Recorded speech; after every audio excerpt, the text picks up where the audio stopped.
O Nana, the shrine of Ur has been destroyed, and its people have been killed. These were the words carved onto a clay tablet nearly 4,000 years ago, and they lament the fall of the great Sumerian city of Ur. Horror and sorrow following one of the earliest recorded massacres in history. The Bronze Age, roughly 3000 to 1200 BCE across much of the Old World, was an era when the first cities and kingdoms rose, and with them came organized warfare on a scale never seen before. But far from a peaceful prehistoric ideal, the Bronze Age was often bathed in blood. Cities were sacked and burned, armies clashed in brutal battles, and entire populations were sometimes wiped out or enslaved. Today, archaeological excavations and ancient texts allow us to piece together the stories of some of the biggest massacres of that distant era, at a time when civilization was beginning, and all of those unpleasant aspects of humanity were beginning to rear their heads. Welcome to the channel. Well, you know what we're talking about today. Bronze Age Massacres. And let me welcome you to the channel before we begin. For any newcomers, good to have you with us. And once again, a thank you to those who are supporting the channel through Patreon, YouTube, the donations every now and then, and the merch store. Certainly keeping everything ad-free across the entire breadth of the playlists. And I invite you to like and leave a comment as well for the algorithm. It really does help push the video out more, and if you want to fight the brain rot on this platform, it's good to support things that are the antithesis of the new trends. Anyway, with that being said, settle in, get relaxed, and we can begin. Go all the way back thousands and thousands of years. By the dawn of the Bronze Age, we're talking around 3000 BCE, give or take depending on where we are, human societies had developed cities, writing, and complex governments, and with these came organized violence on a completely brand new level. Now do remember that when we say cities, we're not talking about the size of places we have now, we're just talking about large concentrations of populations that are not nomadic anymore, people deciding to stay in one place and farm and domesticate animals, these kinds of things, which is, of course, new technologies, a topic of another video we'll get to eventually. Now, bronze, which is an alloy of copper and tin, was the star of the show. It provided stronger weapons and armor than stone ever could, not to mention flint, which was the other gold standard materials for tool making and pretty much everything else before bronze came along. And they even had a little bit of use of flint at the same time. It just depends on where you were. Now, kings and chieftains could equip armies with metal-tipped spears, swords, and arrows, while the invention of the wheel also led to war chariots. So for the first time, armies numbering in the thousands began to emerge, and wars were fought not just for survival, but now for conquest, plunder, and glory. The result of all this was that conflicts grew larger and deadlier than in the Neolithic age before. It wasn't the beginning of conflicts, we always had that. I'm afraid it's just one of those parts of human nature. But the difference is now that it was more organized. It was grander in scale. People were inventing new ways to smash each other's heads in. And the big difference now, it was more state-sponsored. In any case, ancient evidence suggests that Bronze Age contemporaries were well aware of the devastation that war could bring. The world's earliest known historical records often center on battles and conquests. we find boastful inscriptions of victorious kings, as well as these sorrowful laments for the destroyed cities. The Stele of the Vultures from Mesopotamia is one example of how Bronze Age people remembered their wars. This was erected around 2450 BCE, a carved stone monument celebrating a victory of the Sumerian city-state Lagash over its neighbor Umma. On it, we see a rather gruesome scene. A flock of vultures carries aloft the severed heads of the defeated, and the war god Ninkirsu holds a giant net full of enemy soldiers' bodies. The ruler of Lagash, Enatum, is shown marching at the head of his phalanx of soldiers, trampling over the corpses of his foes. Pretty raw imagery, and it makes a clear image to anyone who sees it. It's a warning, in the clearest of terms, of what's going to happen to those who dared challenge Lagash. And by the way, the Stele of the Vultures is the oldest known war memorial, and it's a pretty vivid picture that massacres were part of the early Bronze Age warfare. Well, it was in this era that war chronicles became a regular part of recorded history too. Bronze Age kings liked to boast in writing about how many enemies they killed or captured. In Egypt and Mesopotamia especially, where writing was established quite early, we have official accounts of battles that often tally the slain by the dozens, hundreds, or even tens of thousands. And of course, when we get up to those numbers, we open ourselves up to a bit of possible exaggeration, which is the trend with a lot of these documents. For instance, Egyptian pharaohs of the New Kingdom, that being between the 16th and 13th centuries BC, left temple inscriptions listing enemy casualties and piles of severed hands or heads that were taken as kind of trophies. These boastful records often blur the line between battle and outright massacre. After a decisive victory, it wasn't uncommon for the victors to slaughter prisoners, or raze entire settlements as a show of force. The Bronze Age concept of war often did not spare civilians. When a city fell, its inhabitants could be massacred or sold into slavery. Not sure which one you prefer. Remember, slavery in those times, you could end up anywhere. Maybe you'd end up in a house preparing meals for some upper-class noble, or you'd end up in some mine somewhere, digging tin out of the ground. Well, some slaves get more pleasant jobs than others, but still being a slave is not good. In any case, as we shall see, some of the largest massacres of the Bronze Age came in the form of cities being violently destroyed and their people decimated in the aftermath of battle. And so before we get into the specific events, it's important to understand that our knowledge of these massacres does come from the two main sources, which is archaeology and ancient texts. Yes, we do have a lot of ancient texts from that time, and fun fact, many of them we're still yet to translate. You've got vaults of these cuneiform texts just waiting to be translated, but a lot of them are quite monotonous. Things like records from traders and things like that. But I'm sure there's a few gems among them just ready for someone to come along and do the hard work. Thank you very much to those hard-working translators. Now, archaeology gives us more physical evidence.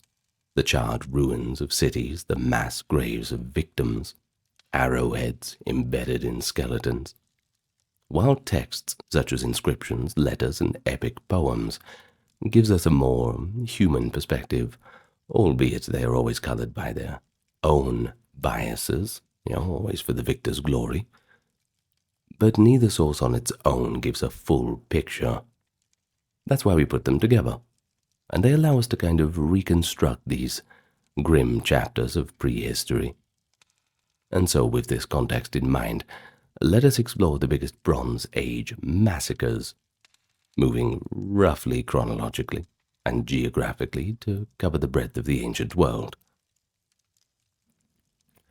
The fertile lands of Mesopotamia, modern Iraq and Syria, saw the rise of some of the first cities and kingdoms, and accordingly, some of the first recorded wars and massacres. Now, we've already encountered the stele of the vultures commemorating a savage victory in Sumer, and for all its grimness as a archaeological artifact just off the record, it's pretty damn cool that we have things like that. But in any case, not long after this event, Mesopotamia was united, often by force, under the Akkadian Empire. Sargon of Akkad, ruling around 2330 BCE, famously conquered a vast region, forging what is often considered to be the world's first empire. While detailed accounts of Sargon's battles are pretty rare, later legends and king lists claim that he defeated 50 governors and destroyed their cities. His grandson, Naram-Sin, 2250 BCE or thereabouts, left us another iconic war monument, the victory stele of Naram-Sin, which depicts him as a godlike figure climbing a mountain strewn with bodies of his enemies. Naram-Sin's inscriptions speak of his crushing victories over the mountain tribes, such as the Lulubi people of the Zagros Mountains. Though these stelae are propagandistic, their imagery of fallen foes and triumphant kings suggests that the aftermath of such conquests often involves slaughter and subjugation on a large scale.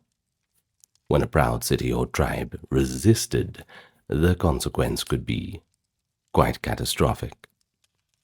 One Mesopotamian mythological text, the Curse of Agade, written after Naram-Sin's time, even accuses him of impiety and mass violence, saying his actions, for example, the alleged sack of the holy city of Nippur, brought a curse that led to his empire's collapse. Now, superstition aside, and whether or not Naram-Sin truly sacked Nippur, the story reflects the memory of those whole cities laid waste in early Mesopotamian warfare. By the 3rd millennium BCE, another dramatic event occurred in Mesopotamia, the fall of Ur. We discussed that a little bit in the introduction. A good way to set the scene, I think. Ur was the capital of the great Sumerian Empire, the 3rd dynasty, that is, that flourished under kings like Shulgi and Ibbi-Sin. Around 2004 BCE, Ur was attacked and destroyed by an alliance of Elamites and other eastern tribes. The devastation of Ur was total.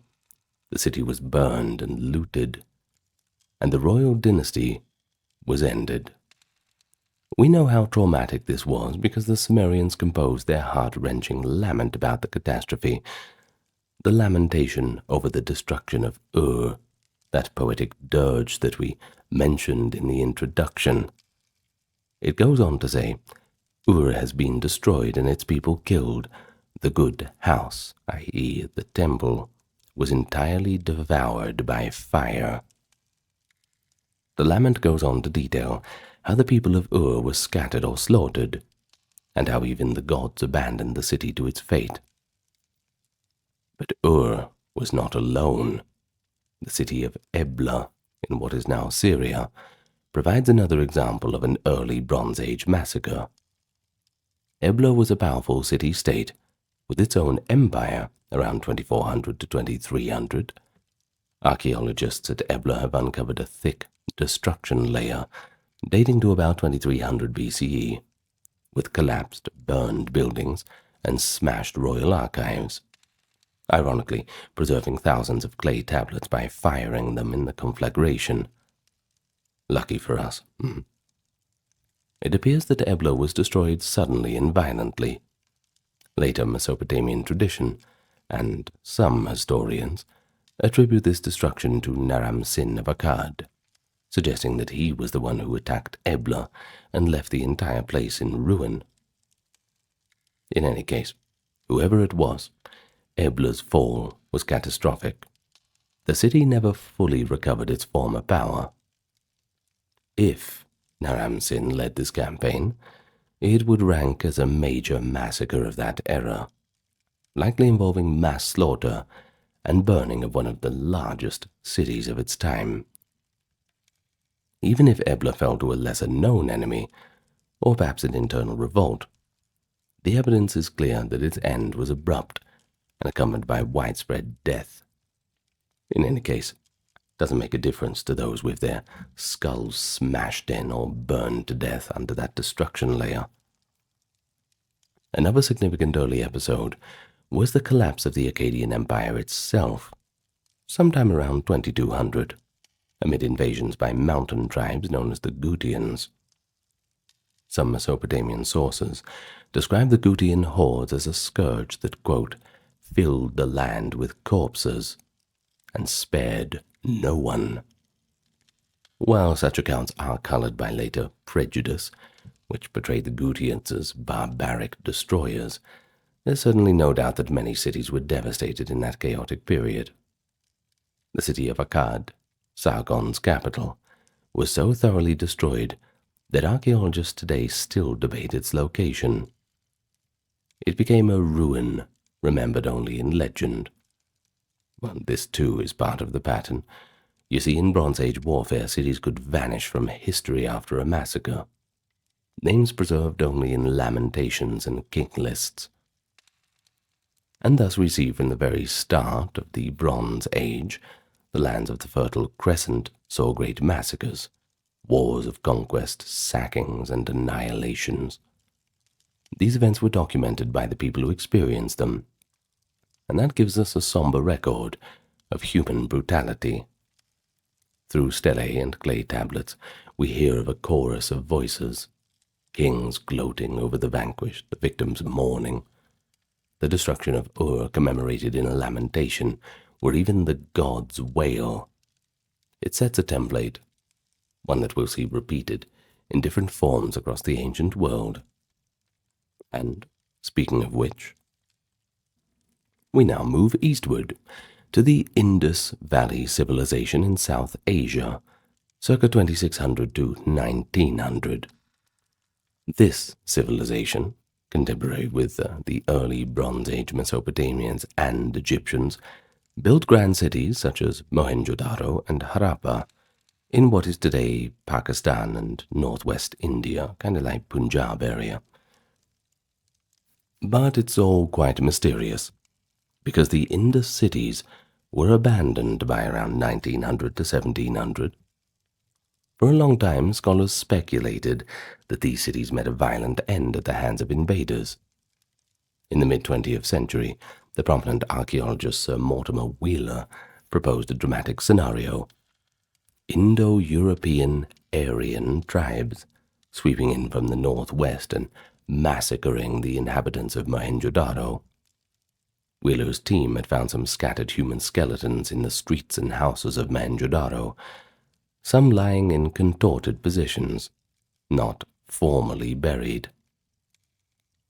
Wheeler famously invoked a line from a later Indian tradition, saying that Indra stands accused of the crime. Now, if you're not familiar with Indra, he's basically the Vedic storm god, and was known in ancient hymns as Purandara, the fort destroyer. The Sanskrit Rig Veda, composed after the Indus Valley Civilization, of course, but recalling an age of battles, praises Indra as the one who rends forts as an age consumes a garment. One verse describes how, quote, in the kindled fire he burnt up all their weapons, suggesting a fiery destruction of enemy strongholds. Now this does seem to align eerily with the ruins of Mohenjo-daro, where Wheeler imagined the defenders falling amidst flames and carnage as invaders with superior bronze weapons and horse-drawn chariots overran the city. It's quite a gripping tale. The peaceful, urban Harappans, slaughtered by the fierce, warlike Aryans. An ancient massacre, marking the birth of a new age in India. However, as enticing as the idea was, later research has cast a bit of doubt onto it. Archaeologists re-examining Mohenjo-daro found that the evidence of a massacre is far from clear. Only about 37 skeletons were discovered in the entire city, a city that likely had tens of thousands of inhabitants. They were found in different strata and contexts, not in one single destruction layer. And many of the skeletons might not even date to the final occupation of the city. Some could be earlier burials or later intrusive remains. Importantly, excavators did not find typical signs of an armed invasion. There were no arrowheads or weapon points embedded in bodies, no remains of burned fortifications or widespread ash, things you would expect from a sacked city. The distribution of bodies, mostly in lower town areas and not in defensive positions, led some experts like archaeologist George F. Dales to conclude that no compelling evidence of a battle or massacre exists at Mohenjo-daro. Dales memorably titled a 1964 study The Mythical Massacre at Mohenjo-daro, where he debunked Wheeler's interpretation. He noted that if an invader had truly slaughtered the populace, we would expect hundreds of corpses, weapons scattered about, and signs of combat, things which were just not present. But we're still left with the question, what ended Mohenjo-daro? The truth might be a little bit more mundane. Climate change, shifting rivers, economic decline, things that caused the city to be abandoned gradually. Some of the skeletons could represent people who died of disease or other causes during the city's waning days, or victims of local skirmishes or crimes, rather than a single mass killing. One cluster of about 14 skeletons found together was initially touted as a tableau of massacre victims, but upon closer analysis, it showed they might have been placed there intentionally, perhaps a hasty burial, rather than left where they fell in battle. So in short, while it sounds, tantalizing, the Aryan invasion massacre scenario is just no longer accepted by most scholars. But who knows, maybe we'll find something in the future. For now, though, it is what it is. Now that being said, South Asian tradition is not devoid of memories of ancient battles. The Rig Veda, compiled in the centuries after the Indus cities fell, does describe conflicts between the incoming Indo-Aryan tribes and the local Dasyo or Dasa, a term for adversaries, possibly reflecting to indigenous groups or rival chieftains. Indra is celebrated for destroying enemy forts, and there are references to the conquest of walled cities. These accounts are poetic and mythologized. They're not straightforward history in an academic sense, but they hint that as new peoples migrated into the subcontinent, violent clashes occurred. The famous Vedic battle is the Battle of the 10 Kings, in which a Vedic king, Sudas, supposedly defeated a coalition of 10 tribes along the Ravi River. If this event, tentatively dated around the 14th and 13th century by some, had a historical kernel, it might represent a significant conflict in the late Bronze Age Punjab, perhaps leaving many people dead. But once again, without solid archaeological evidence, we have to tread in the realm of legend. So while the Indus Valley's decline was once attributed to dramatic massacres, modern evidence doesn't really support it, whether that's being at Mohenjo-daro or Harappa. Instead, any violence that occurred in South Asia's Bronze Age was likely spread over time and in many smaller conflicts rather than a big event. The real tragedies of the Indus cities might have been slower, the collapse of urban life and the population dispersal, rather than one epic final slaughter. Still, the idea of an ancient massacre in Mohenjo-daro certainly captures the imagination. But it is a cautionary tale too. Not every abandoned ruin is the result of a mass killing, and myths of conquest must be weighed against hard data. The problem is, when you are looking for a massacre, and you find something that might point to that direction, there's a little bit of confirmation bias that comes into it. And this is what happened with the earlier theories. Perhaps there's not a devil behind every door. And as archaeologists, well, you have to take things as they come.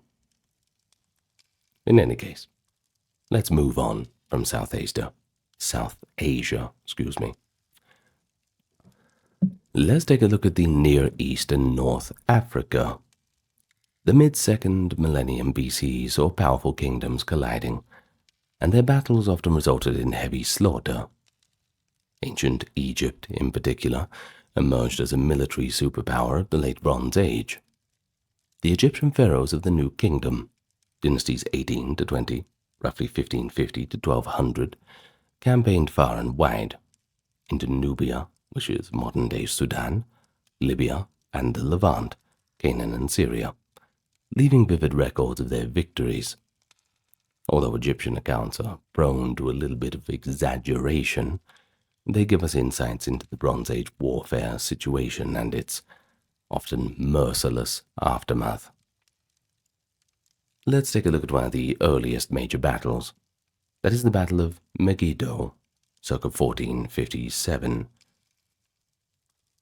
The pharaoh Thutmose III faced a coalition of Canaanite city-states at the fortress of Megiddo. Thutmose's own inscriptions, carved into the temple walls at Karnak, describe how he marched his army through a narrow mountain pass to surprise the rebels. In the ensuing battle, the Egyptian army routed the Canaanite forces, who fled into the walled city of Megiddo. Thutmose then laid siege to Megiddo for several months, until they were finally starving and surrendered. The interesting thing about Megiddo is that according to the Egyptian account, Thutmose spared the lives of the defeated rulers in exchange for their submission. While the battle itself likely saw heavy casualties, the Egyptians claim to have killed around 8,000 enemies. Might be inflated. The aftermath saw a more strategic approach. The pharaoh took hostages and treasure, but he did not exterminate the populace. Megiddo's captured soldiers and civilians were instead incorporated as slaves or vassals. This shows that not every Bronze Age victory ended in indiscriminate massacre. Often the goal was subjugation and tribute. However, mercy has its limits. Egyptian texts boast of heaps of enemy dead, and carrying off severed hands or other grisly trophies to prove the body counts. Thutmose's annals list thousands of prisoners taken from Megiddo and surrounding towns. Those who weren't killed in battle were essentially enslaved, which was a different kind of suffering inflicted on vanquished populations. A pharaoh who reveled in brutality was Amenhotep II, ruling from 1427 to 1400. That was Thutmose's son. He left an infamous account of one of his campaigns in Syria where he captured 7 princes, chiefs of a Syrian uprising. He proudly stated that he personally killed them with his mace and arrows. Afterwards, to send a message, he hung the corpses of 7 princes upside down from a prow of his royal ship and sailed back to Egypt. Upon reaching home, he displayed 6 of the bodies on the city wall of Thebes, which was Egypt's capital at the time, and the 7th he took down to Nubia in the south and hung on the wall of Napata, which was a rebellious Nubian town, a pretty gruesome warning against further revolt. Well, this was recorded on a victory stela, and it shows how pharaohs could too resort to terror tactics.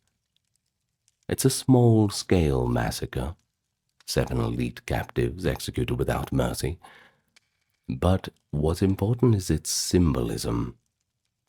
Amenhotep also claimed in inscriptions that another campaign saw him slew outright thousands of enemy troops and deported tens of thousands more as captives. One record from his reign tallies 101,128 prisoners taken over a couple of campaigns. Once again, likely exaggerated, but even a fraction implies a large-scale devastation. Many of these captives were women and children, showing that entire towns were emptied. While not all were killed, the social impact was similar to a massacre. Families and societies destroyed, either by death or permanent enslavement. Now beyond Egypt, the Near Eastern theaters of war produced their own notorious massacres. The kingdom of Babylon in Mesopotamia experienced a cataclysm around 1595, when a foreign conqueror from what is now Turkey descended upon it unexpectedly. Mursili I, the warrior king of the Hittites, led his army over 500 miles from Anatolia to the heart of the Babylonian land. Babylon at the time was the seat of a venerable dynasty, that being the dynasty of Hammurabi, ruling over a rather prosperous empire. Mursili, seeking glory and perhaps plunder, sacked the city of Babylon. According to later records, the Hittites stormed the city, looted its riches, and overthrew the last of the Babylonian line.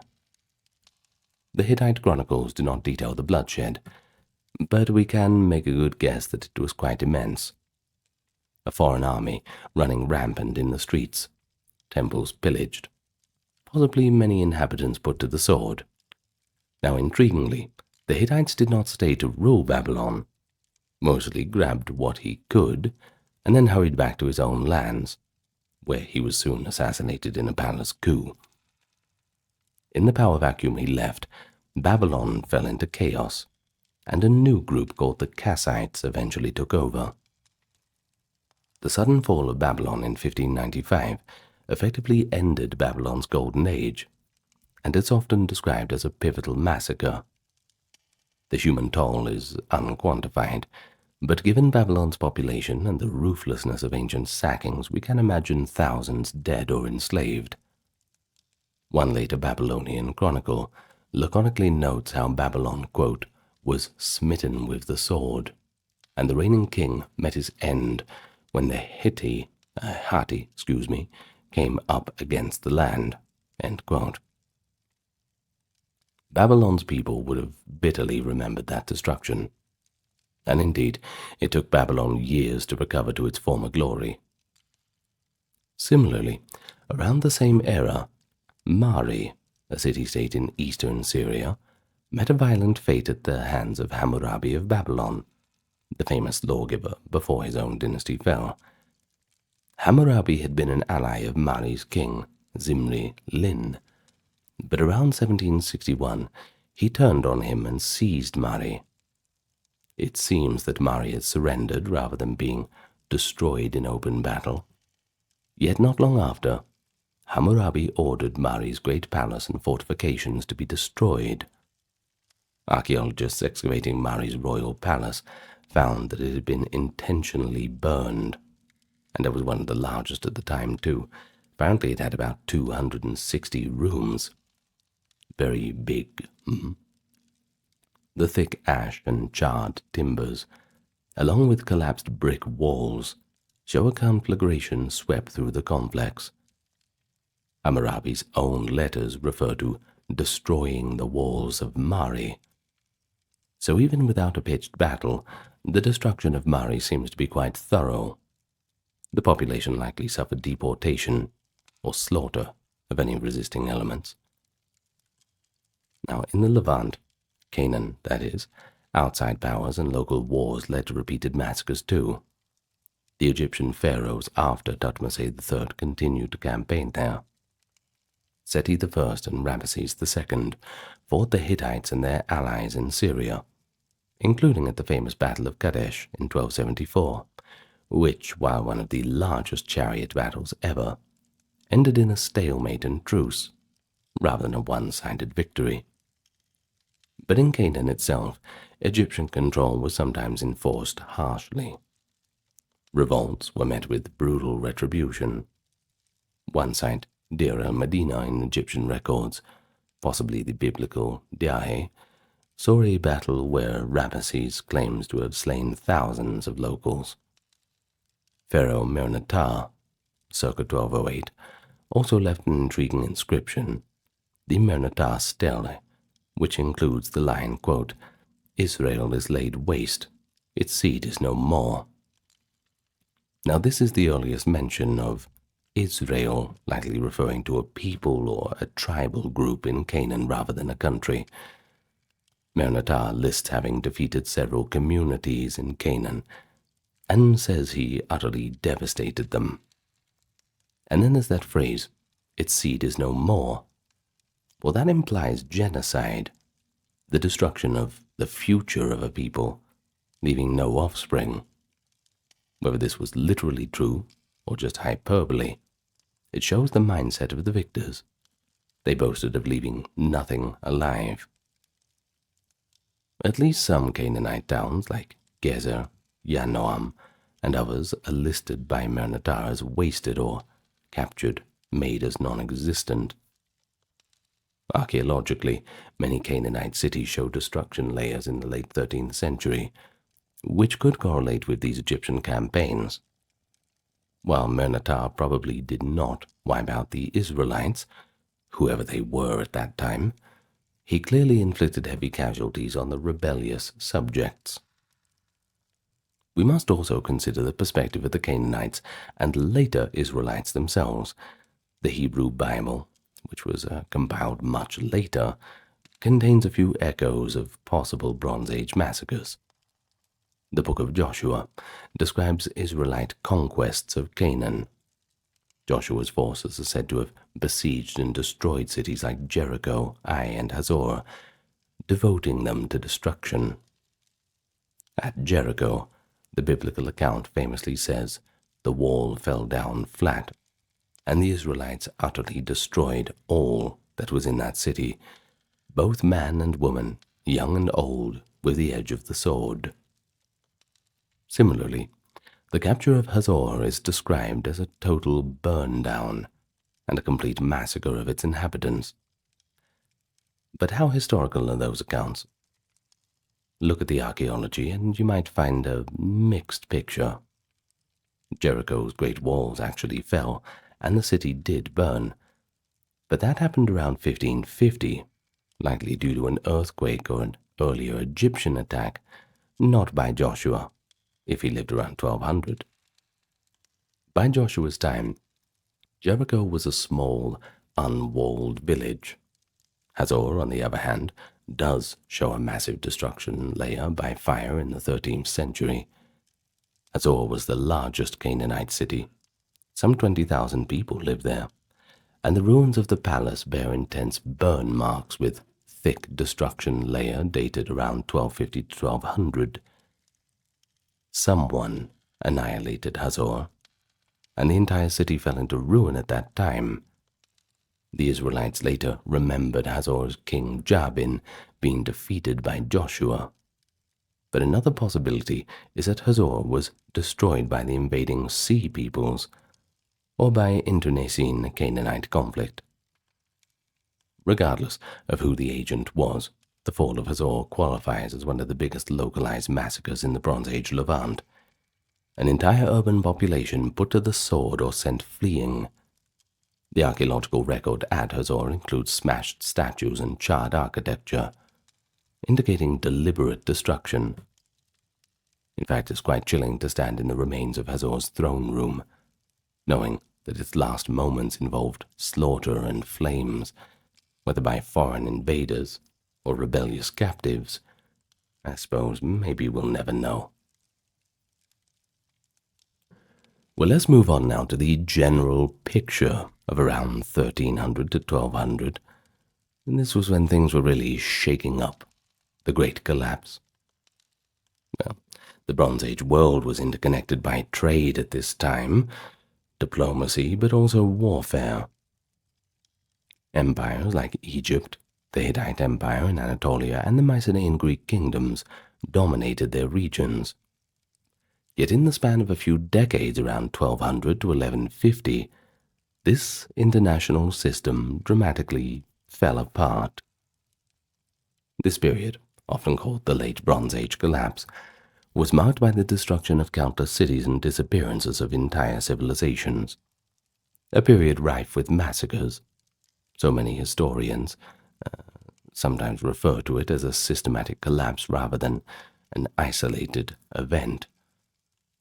While multiple factors, climate change, economic troubles, earthquakes, contributed, waves of violent incursions played their role.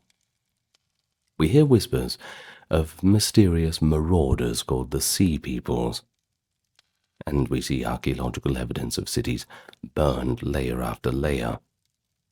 In essence, the end of the Bronze Age came with sword and flame. Well, let's start with the Trojan War. It's perhaps one of the most famous conflicts of antiquity, and once again it sits in a blurry line between myth and history. According to the later Greek legend immortalized in Homer's Iliad, a coalition of Greek or Achaean kings laid siege to the city of Troy in the northwest Anatolia for 10 years, finally capturing and destroying it. The cause? The Trojan prince Paris had abducted Helen, the wife of a great king. Of course, if you ask him, she went willingly, but depends who's telling the story. The result was one of the greatest massacres in legend. The story goes when Troy fell, the victorious Greeks put the city to the sword. The Iliad itself ends before Troy's fall, focusing on the rage of Achilles. But other ancient sources, and later parts of the epic cycle, describe the sack. King Priam of Troy was slaughtered at the altar of Zeus in his palace. Priam's grandson, Astyanax, was thrown from the walls. Trojan men were killed en masse, and the women and children were slaves. The burning of Troy was seared into Greek cultural memory as the epitome of a city's destruction. Even the gods were said to have been horrified. But the question is, did it even happen? That's where we look at the archaeology. There's a few clues. The mound of Hisarlik in Turkey is the site of ancient Troy.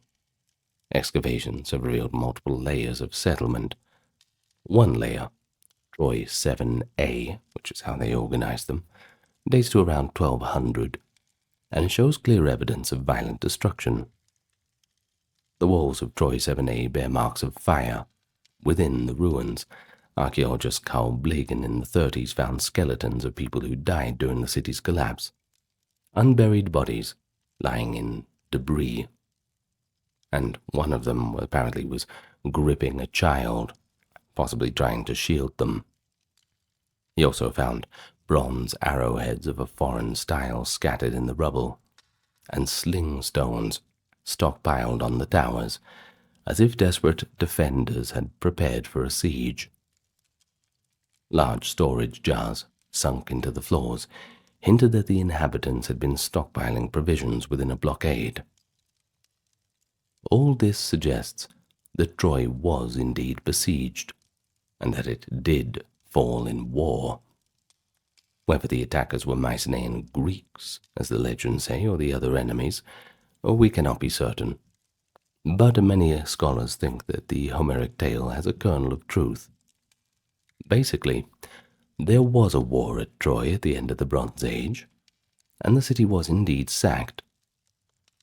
If so, the massacre at Troy would have been one of the biggest in the Aegean world. You see, Troy was a wealthy city controlling trade through the Dardanelles.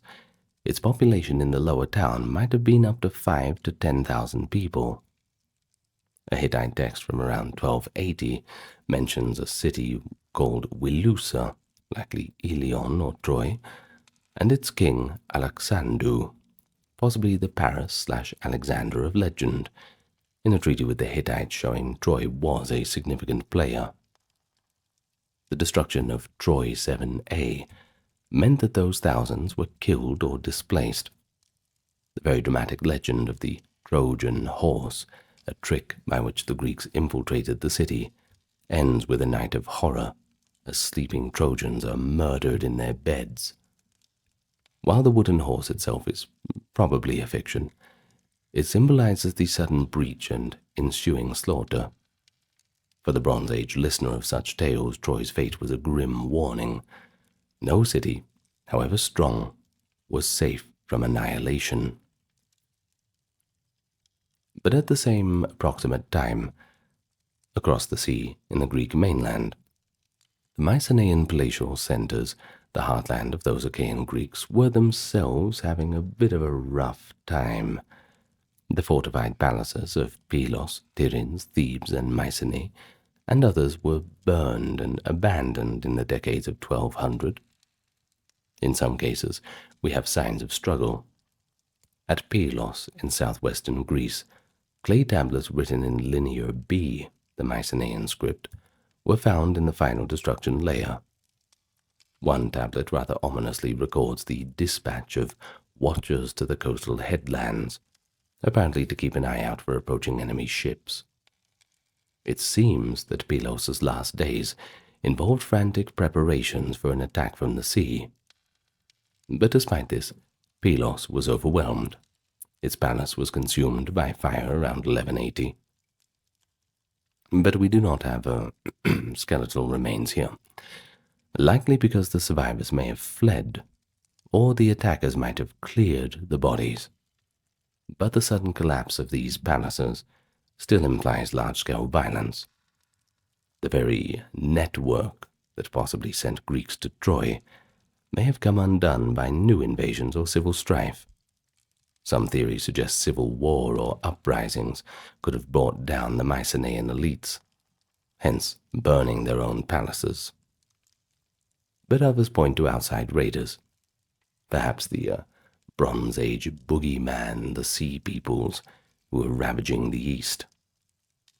Either way, the Greek world around 1200 saw multiple cities and palaces destroyed within a short span, which would have entailed the massacre of many inhabitants and the collapse of social order. Greece entered a dark age after these events, implying population loss and migration, typical outcomes of widespread massacres and upheavals. Now, speaking of the Sea Peoples, these enigmatic groups are recorded in Egyptian inscriptions as swarms of invaders coming from the Isles, or the northern Mediterranean. Around 1207, Pharaoh Mernetar fought an invasion of Libyans who were accompanied by names that appear to be Sea People tribes, like the Ekwesh, Shekelesh, possibly Achaeans and Sicilians. But the big clash came in the reign of Ramesses III, around 1177. Egyptian records describe a confederation of foreign peoples, including names read as Peliset, which is one of the first mentions of the ancient rendering of Palestine, Sherden, Denyen, Jeker, and others, all moving en masse, destroying everything in their path. Ramesses III's mortuary temple at Medinet Habu is covered in dramatic reliefs of the battles he fought. One scene shows the Egyptian navy defeating the Sea People's ships in the Nile Delta, with enemy bodies floating in the water. Another depicts the land battle, Egyptian archers raining arrows on the advancing invaders, and piles of slain enemies heaped before the pharaoh. The inscriptions boast that the Sea Peoples had already laid waste to the great powers of the eastern Mediterranean. Quote, "No land could stand before their arms. Hatti, Kode, Carchemish, Arzawa, Alishia were all cut off." Now, this does suggest that the Hittite Empire, i.e. Hatti, coastal Anatolia, Arzawa, northern Syrian states like Carchemish, and even Cyprus, Alashia, were ravaged by these invaders. And indeed, archaeologically, we do see destruction. For example, the Hittite capital Hattusa was violently destroyed around 1200 and abandoned. The once mighty Hittite Empire was now fragmented. The city of Ugarit, a wealthy port in Syria, was burned to the ground and never reoccupied. At Ugarit's dig site, excavators found a letter from its last king, Hammurabi, that was never sent. He writes in a panic to the king of Cyprus, saying, quote, "The enemy's ships came here, my cities are burned, and they did evil things in my country. The 7 ships of the enemy that came here inflicted much damage." You can feel the desperation. In any case, shortly after that, Ugarit was no more. The pattern repeated across the Levant. Cities such as Ashkelon, Lachish, Hazor, and others show destruction levels around 1200 to 1150. Some sites have arrowheads, collapsed walls, and unburied bodies, pointing to a violent conquest. Now Megiddo, which Thutmose III had spared centuries earlier, was destroyed in this wave too around 1150. Ekron and Ashdod were also destroyed or abandoned. Many of these places would later be reoccupied by new populations. For instance, the Philistines, who may have been one of the groups of the sea peoples settled in coastal towns.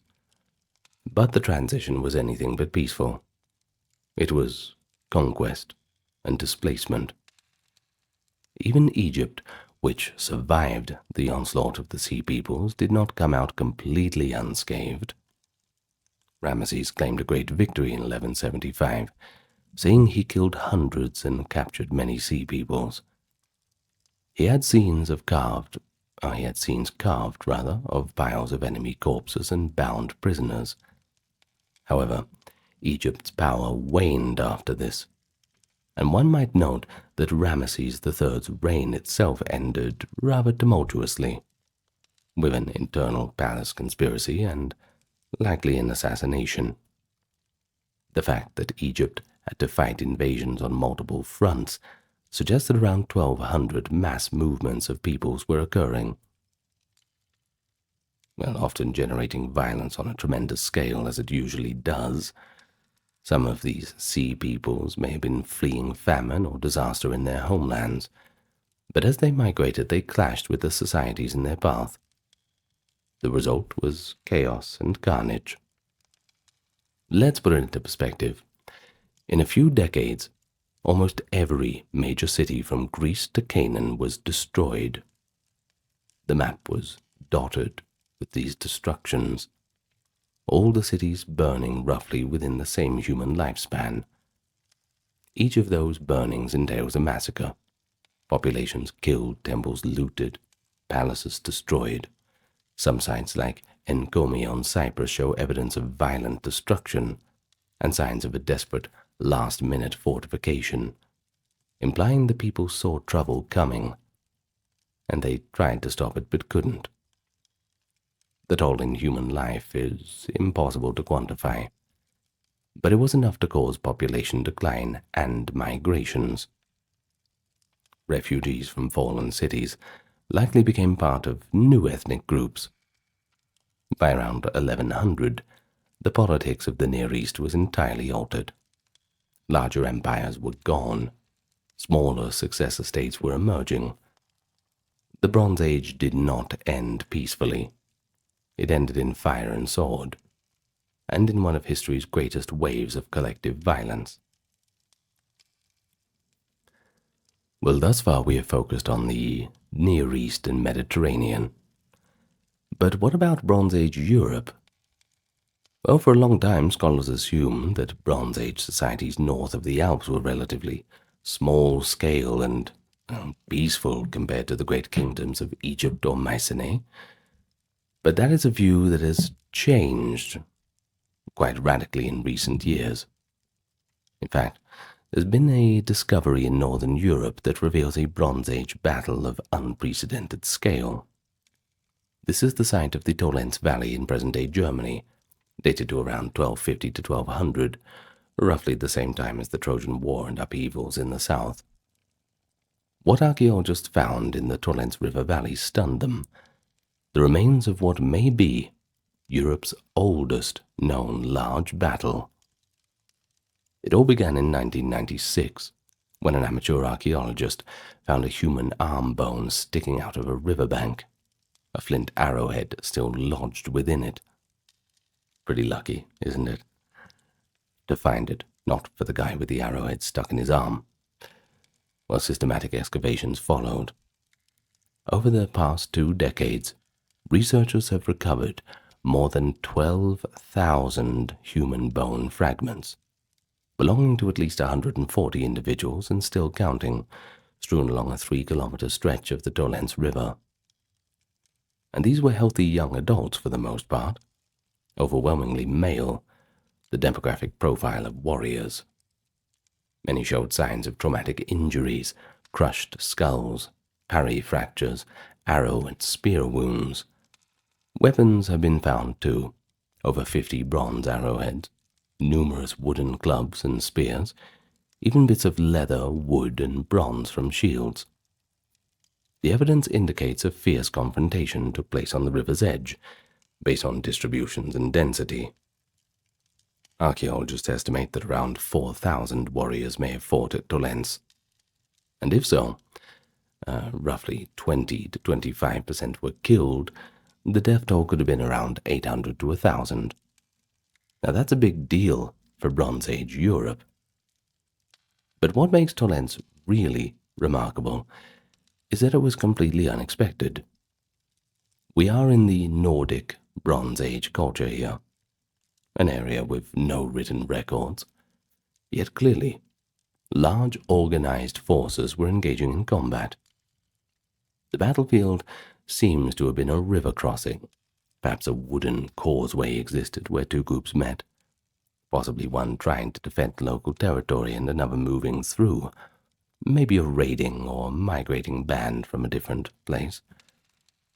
The discovery of artifacts like a belt box and dress pins from southern Central Europe among the warriors suggests that some of them did come from far away, hundreds of kilometers to the south. Chemical isotope analysis of teeth confirmed that some fighters grew up outside northern Germany. In essence, Tolens might have been a meeting of different cultures in war. One hypothesis is that a convoy of people carrying valuable goods, maybe amber, bronze, or tin, was moving north or east, and locals attempted to stop and plunder it, or perhaps vice versa. Whatever the cause, the result was an all-out battle. In fact, Tolens might be the largest prehistoric battle known in the world up to that time, aside from the battles of the Near Eastern Empire. If 4,000 combatants fought, well, that implies warrior classes and social organization capable of mustering and leading them. The battle was significant enough that it left a demographic dent in the male population of that area. The losers may have been completely wiped out, an entire community of young men perishing together. It's not hard to label that a massacre, especially if one side routed and slaughtered the other as they attempted to flee across the river. Some researchers even wonder if it was less a formal battle and more of an ambush or a massacre of a marching group at the crossing. Now, Tolens is just one site, but it forces us to reconsider the prevalence of war in Bronze Age Europe. There are other hints: mass graves in Germany and Denmark from later periods, fortifications around settlements, etc., which imply that violence was never really far. For example, an earlier site at Hornoster in Sweden revealed a number of men's skeletons and lethal wounds, possibly another battle or raid. And a bit later, in the Iron Age, we have numerous finds of war victims cast into bogs in northern Europe. Tolens kind of bridges the gap, telling us that large-scale killing did occur in Europe's Bronze Age, even if the names and causes are lost to time. Now, before we go, let's just talk about China for a little bit. We can talk about the Shang and early Zhou dynasties. While China's Bronze Age developed somewhat later, the Shang dynasty traditionally dates 1600 to 1046, followed by Zhou, It too saw the rise of cities, states, and warfare. Early Chinese historical texts and archaeology together reveal at least one major battle that can be considered a pivotal massacre, the Battle of Mu around 1046, which, of course, led to the fall of the Shang dynasty. The Shang kings ruled in the Yellow River Valley, and were known for their bronze weapons, chariots, and practices of human sacrifice, often of unlucky war captives. They built walled cities and frequently waged war on neighboring tribes and states. But the Shang met their bloody end at Mu Ye. According to later traditional accounts, recorded in texts like the Book of Documents and later by the historian Sima Qian, the last Shang king, Zhou, also confusingly called King Di Xin, had become a tyrant, and the neighboring state of Zhou, led by King Wu of Zhou, mobilized an alliance to overthrow him. The figures given by later sources are quite astonishing. If exaggerated, they say that the Shang king arrayed 170,000 soldiers, while King Wu led an army of about 50,000 disciplined warriors. The two forces clashed at Mu Ye near the Shang capital, in what became the decisive battle. The legend goes that many of the Shang's troops, being oppressed slaves, defected or fled as the battle started, leaving the core loyalist army vastly outnumbered. Even so, ancient poems describe the fighting as bitter and a very bloody battle. The Shi Jing, classic of poetry, describes an ode believed to refer to Mu Ye, depicting how the Zhou forces charged and smote the great Shang. An oft-cited phrase claims, quote, "The blood flowed so deep it could float a log." Whether literally true or not, this conveys the idea of a massacre on the battlefield, and indeed King Wu's forces prevailed, and then showed little mercy. The Shang ranks were slaughtered.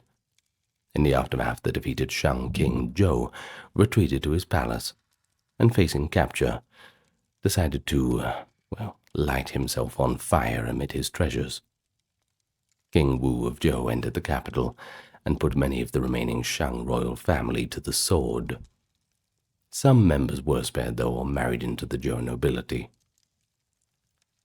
In any case, the Battle of Mu Ye thus marks the end of the Shang dynasty and the beginning of the Zhou. While numbers like hundreds of thousands of troops are probably not really realistic, it was clearly a very large engagement, possibly tens of thousands. The fall of the Shang capital would have involved widespread killing and looting. Some archaeological evidence from Anyang, which was the last Shang capital, suggests burning and destruction around that transition, though interpretations do vary. If we read between the lines of the text, King Wu's own speech after victory, as recorded in the Book of Documents, admonishes his troops not to slaughter civilians unnecessarily, implying that such slaughter was a real possibility when a city was taken. It's likely many who remained loyal to Shang were just executed. The Shang populace that survived was largely incorporated into the new Zhou polity, but under very harsh terms. One account says that the Zhou conquerors executed a swath of Shang nobility and warriors, but spared and re-educated the others to serve the new order. Interestingly, even after the war there was a gruesome coda. The Shang king's beloved consort, historically called Daji, was killed by the Zhou. Some sources say she was executed as a witch or a malevolent influence. Additionally, a few years later, there was a rebellion by Shang loyalists, which was put down by King Wu's brother, and that likely led to another massacre of remaining resistance. The Zhou victory steles metaphorically mention that the Shang remnants were swept away.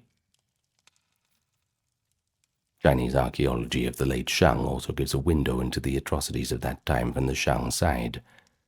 For example, at the site of Shimao, in today's Shanxi province, dating to around 2000 to 1800 BCE, slightly before the Shang proper, but well within the Bronze Age, there is evidence of captured enemies being massacred. Hundreds of skulls from decapitated victims were found buried in pits near the city walls. They might have been sacrificed after a victory in war, which in effect is a mass execution of war captives. This practice likely continued into Shang times. Anyang's sacrificial pits with war prisoners a testament.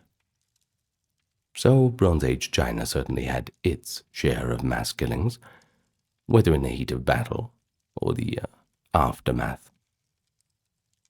In any case, the fall of the Shang at Mu Ye is perhaps standing as the largest single clash in East Asia's Bronze Age.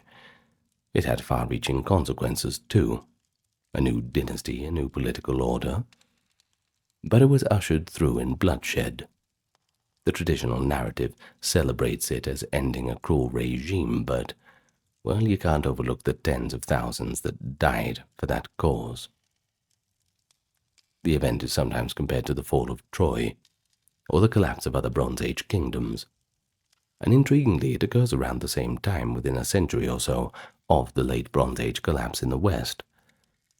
While likely unrelated directly, it does show that the turn of the first millennium BCE was certainly a turbulent time across the globe.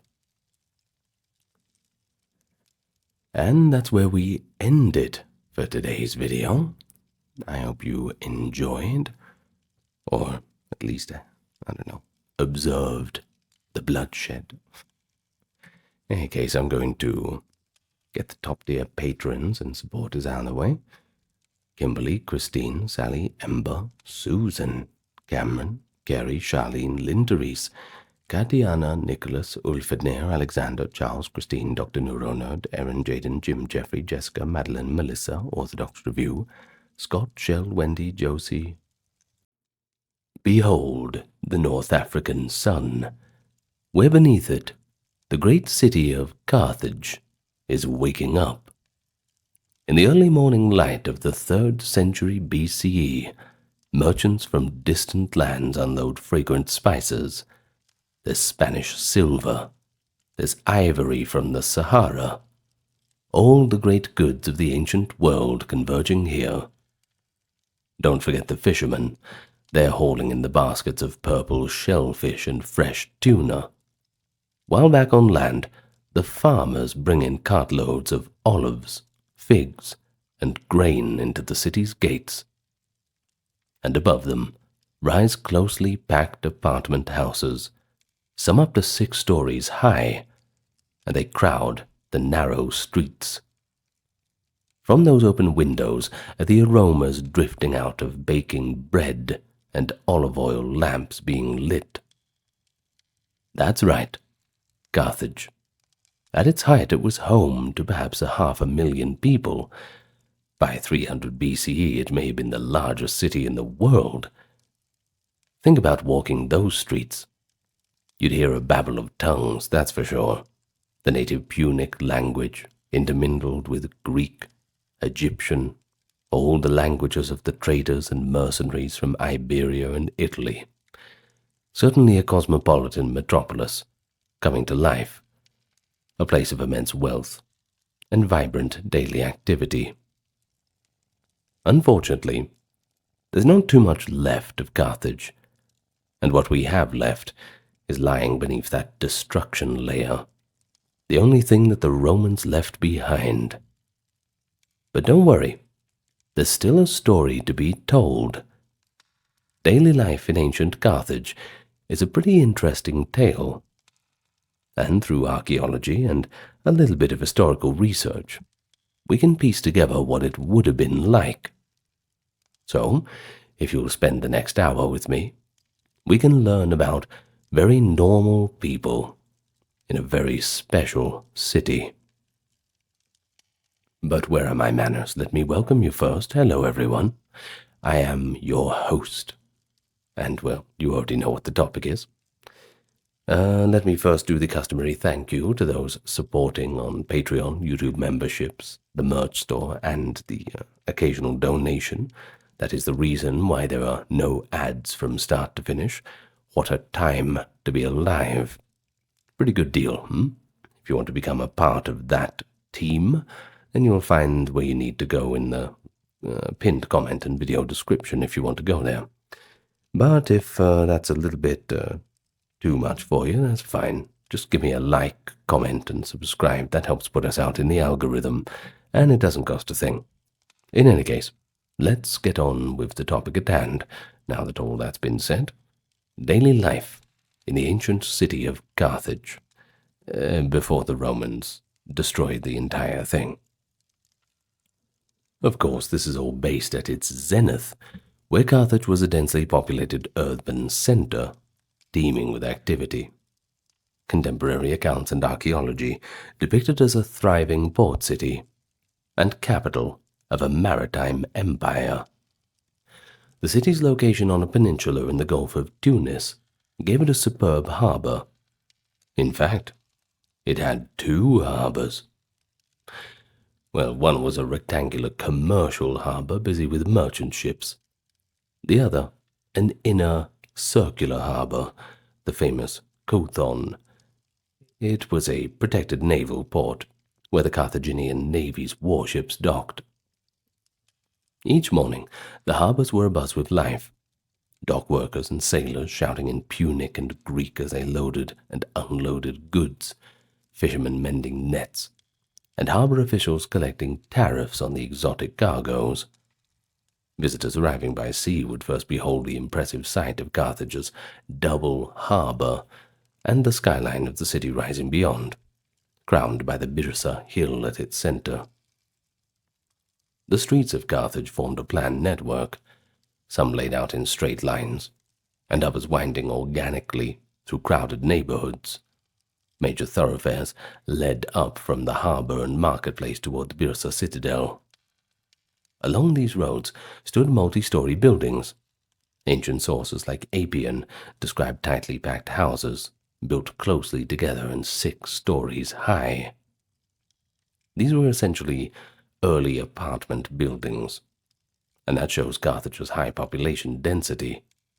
Crazy to think they're doing 6-story buildings back then, but, well, according to Appian, they certainly were. In the cool dawn, as shopkeepers swept their threshold and opened up the shutters for business, you might see residents of the upper floors lowering baskets by a rope to purchase bread or fruit from the vendors on the street below. Water sellers and servants carrying clay jugs threaded through the alleyways. Although Carthage later gained Roman aqueducts, in Punic times fresh water came from local springs and rainwater cisterns. Many homes collected rain in household cisterns too, and an advanced drainage system carried away waste. Excavations have found evidence of drains and channels in the Punic neighborhoods, showing attention to urban hygiene and water management. Once again, not bad for the time period. The city's infrastructure, from paved streets to sewers, was very sophisticated for its time. Certainly befits a great capital, don't you think? As for the population, it was ethnically and culturally diverse. The core of the populace were, of course, ethnic Carthaginians, that is, the Punic Phoenicians, descendants of the city's founders from Tyre, who spoke the Punic language. Alongside them lived many North Africans, such as Libyans and Numidians, drawn from nearby regions, many of whom worked as farmers, laborers, or mercenaries. There were also resident foreigners, Greek artisans and traders, some from Sicily or mainland Greece, Iberian soldiers, perhaps Etruscan or Egyptian merchants. Carthage was a magnet for peoples from all across the Mediterranean. In the city's markets and workshops, this diversity was on display.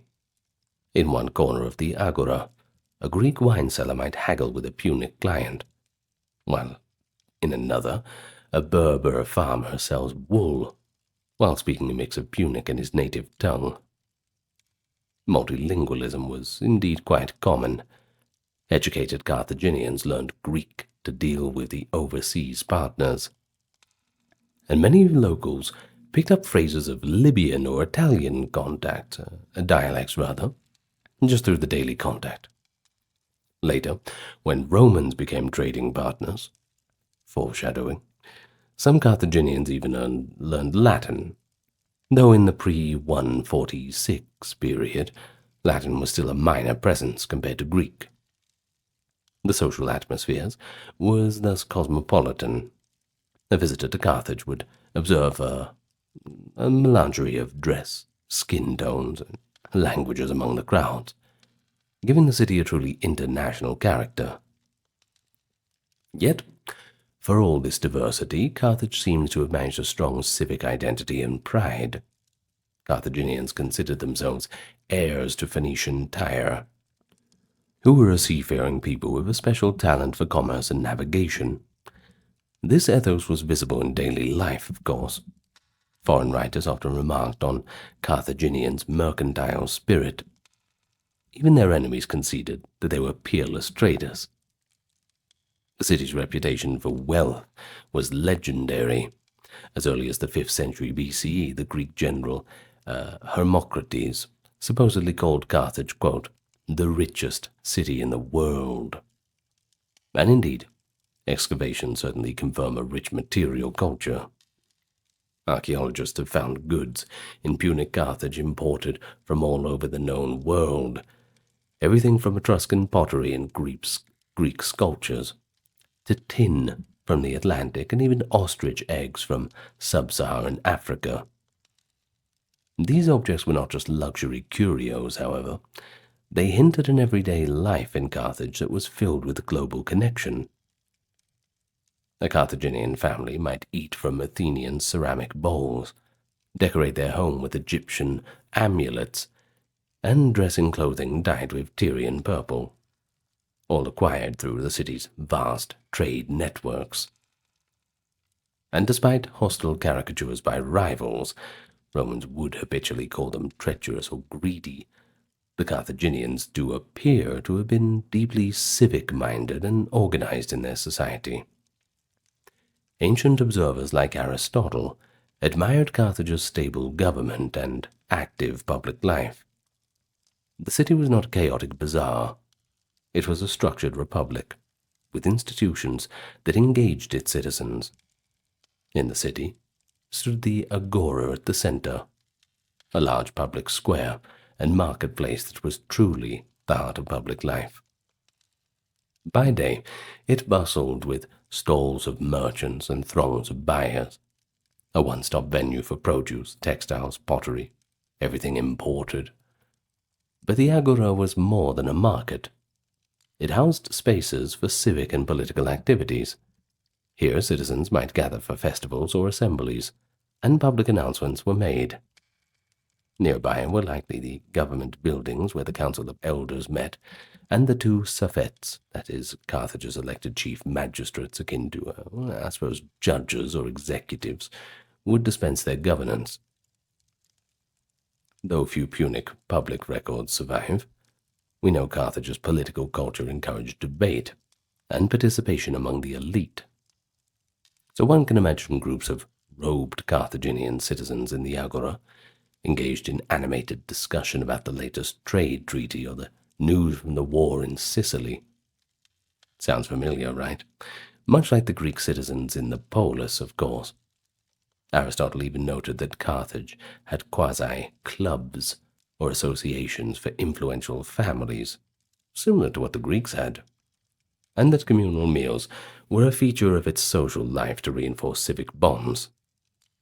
So, yeah, daily life in the city's center included a healthy dose of public engagement, whether that be political, economic, or social, all in the shared spaces of Carthage. Carthaginian society was stratified and hierarchical, but also somewhat fluid. This is mainly due to its mercantile nature. Now, by the way, some people keep telling me I should pronounce it mercantile, but I swear I've heard mercantile before. In any case, it doesn't matter. It's got nothing to do with Carthage, but you can tell me in the comments. Though at the top stood a wealthy elite, aristocratic families, that is, many of whom originally made their fortunes in trade and shipping. Unlike some ancient cultures, though, Carthage's aristocracy was not solely a landed nobility. It was said that wealth, not noble birth alone, defines status. And indeed, in Carthage, the richest families often controlled both commerce and politics. Funny how that works. They lived in grand homes and dominated the Council of Elders, that is, the Senate, in more Latinized terms, that guided policy. These elite families, such as the Magonids and the Barkids, often owned estates in the countryside as well. But it was their success in commerce and statecraft that cemented their power. Below them was a substantial middle class of merchants, ship owners, artisans, and professionals. Carthage's booming economy provided opportunities for skilled craftspeople, the dyers, the metalworkers, the potters, and of course the traders as well, to amass comfortable livelihoods. I mean, someone has to move the goods around. Inscriptions on Punic tombs list a wide variety of professions, from a dockworker and potter to a cook and a farmer, indicating that Carthage did have quite a diverse economy with many different occupations, each with its own place in society. This middle stratum enjoyed more rights and wealth than the peasant farmers, but they did not typically hold the highest offices unless they rose to exceptional wealth. At the base of the social pyramid were the lower classes and slaves. The free poor included fishermen, day laborers, small farmers, and sailors, those who worked hard to get by in the city or its rural environs. Many country folk from Libyan villages fell into this category when they moved to Carthage looking for work. And then there was the enslaved population. That's right. Just like other ancient states, Carthage had their share of slaves kept in households, workshops, and agricultural settings.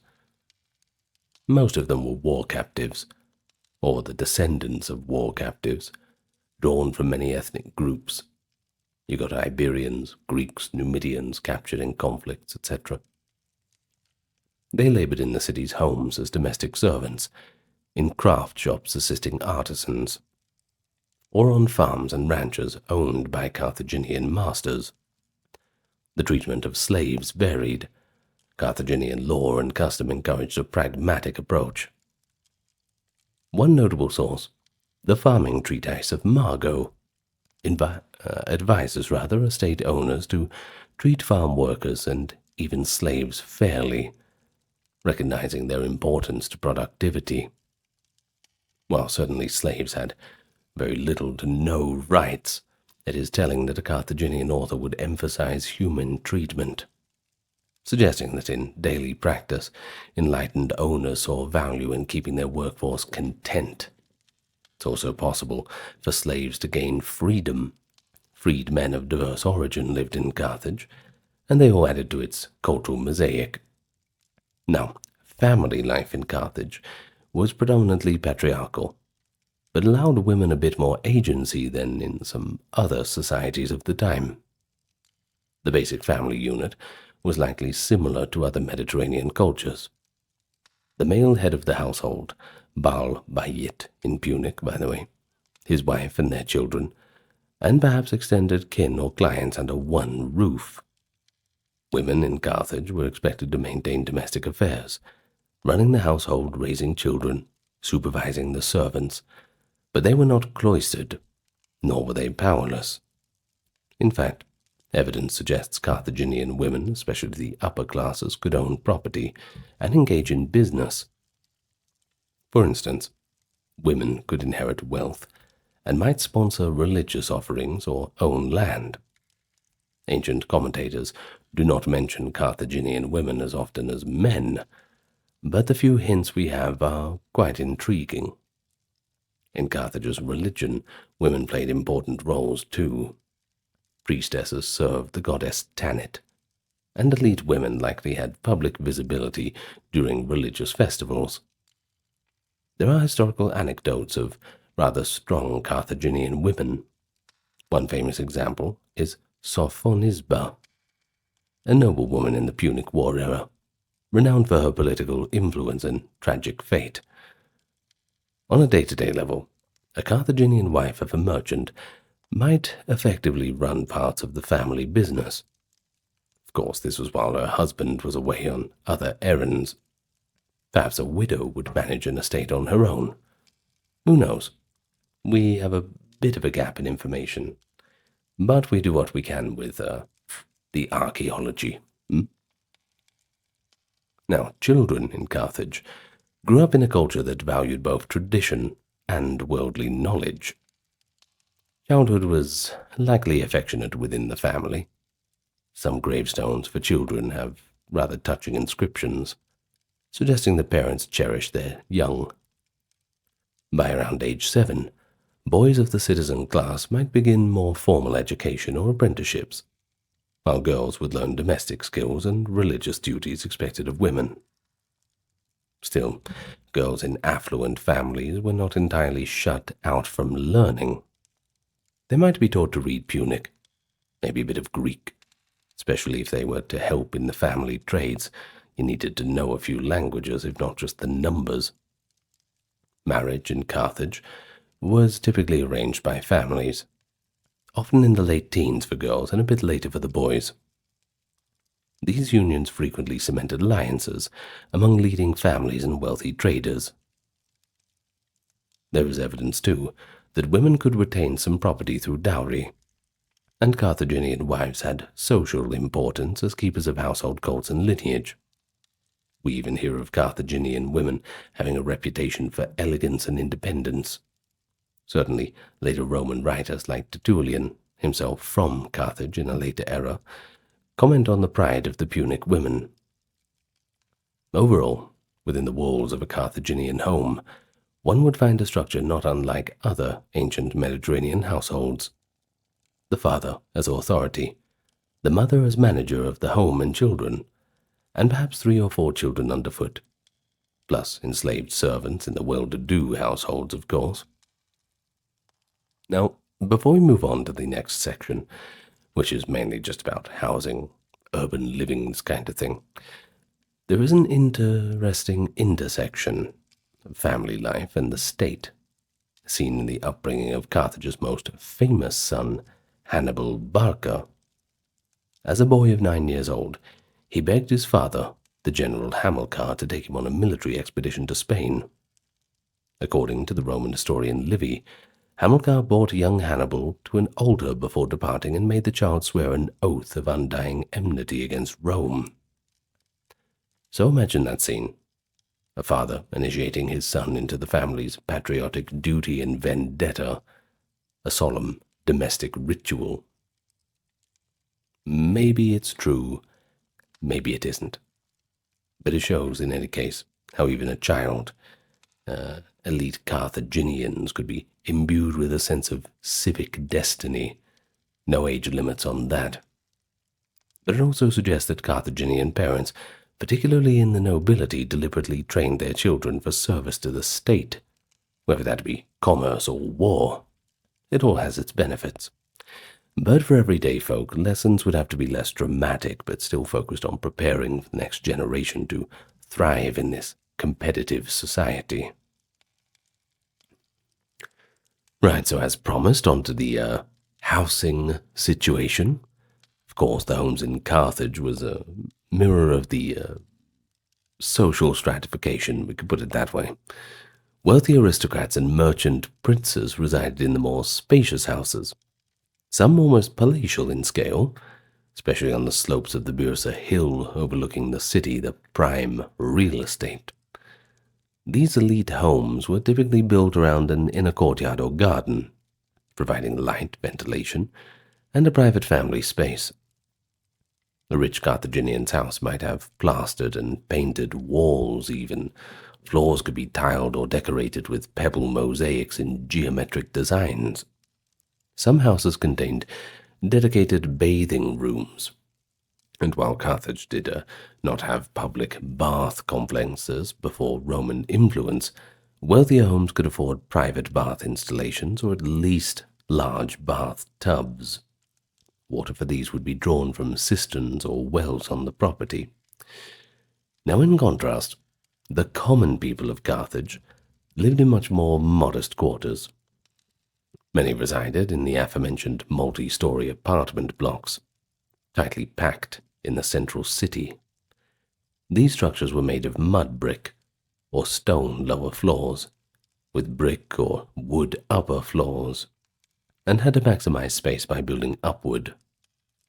A typical unit for a working-class family might have been a small suite of rooms, perhaps a main room for living and sleeping, a corner for cooking, and a storage area. Light and air were scarce in the maze of such insulae, hence the importance of an internal courtyard design even in some multi-story blocks. In the poorer areas, houses were simpler, sometimes just one-story clay brick houses crowded along the winding lanes. The Punic residential quarter, excavated by archaeologists, shows evidence of shared wells and communal bake ovens, implying that neighbors interacted daily at these points.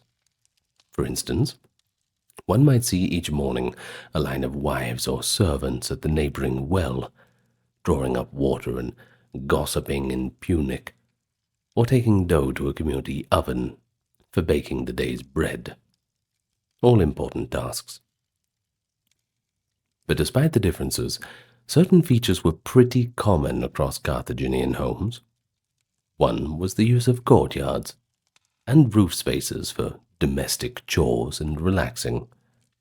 Families would cook in the open-air courtyard to vent smoke. Children would play there too under the watch of elders, and the small household shrines might be placed in a courtyard corner. Even modest homes likely had niches or altars for the gods of the household. Another feature was an emphasis on cooling and ventilation in the hot climate. It is North Africa, after all. The thick mud brick or stone walls insulated interiors, and the windows were often small and positioned to catch cross breezes but avoid direct sun.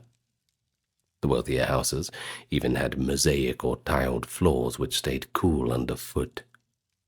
Archaeologists have found that some Punic houses on Byrsa had their walls coated with an impermeable stucco, possibly to help with cooling and cleanliness.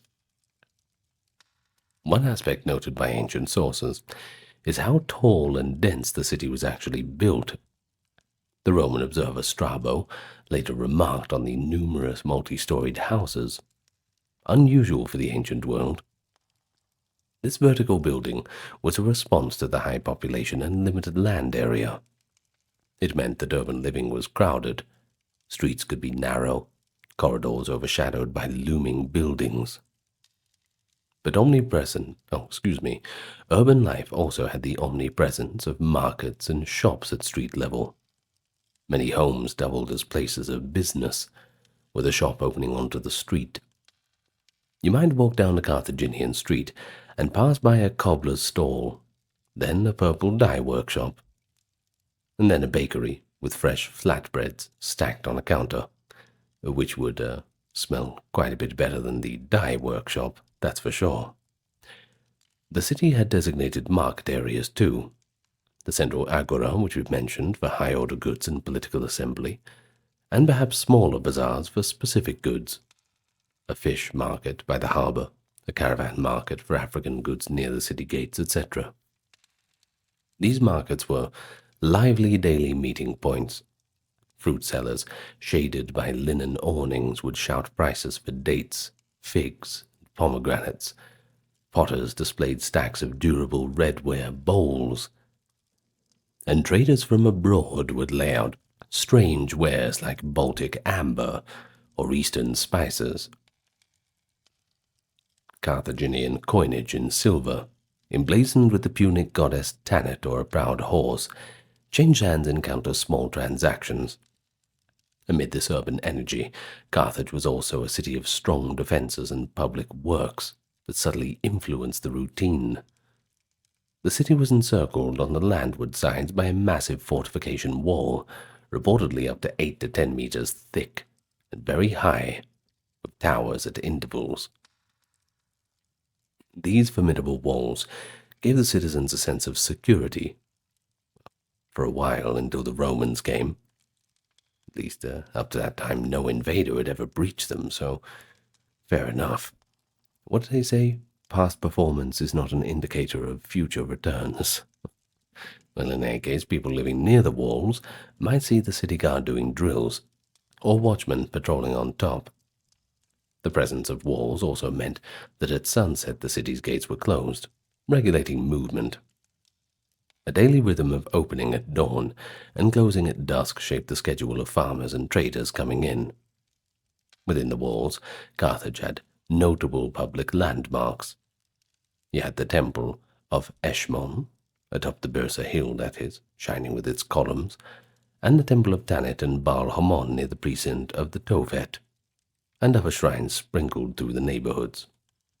These temples were points of civic pride and daily reference, as common as how one in a modern city might use a church steeple or skyscraper for orientation. The shadow of the great temples at certain hours even told the time for residents.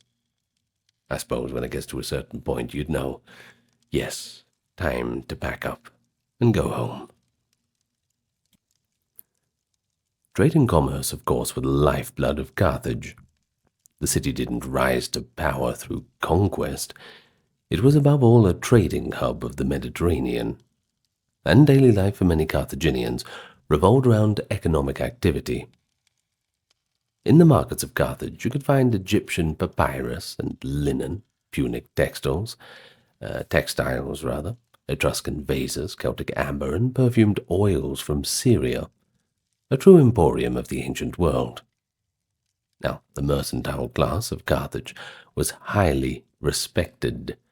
Successful merchants not only grew rich, but often had political influence. They formed guilds and could sponsor public works or festivals. Many young Carthaginian men of good family would apprentice in trade, learning navigation and accounting, and often taking voyages on the family ships to learn the business first-hand.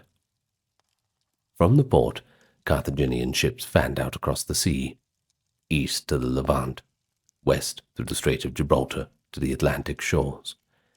They brought back not only products, but knowledge of lands and winds, making Carthage's pilots among the best.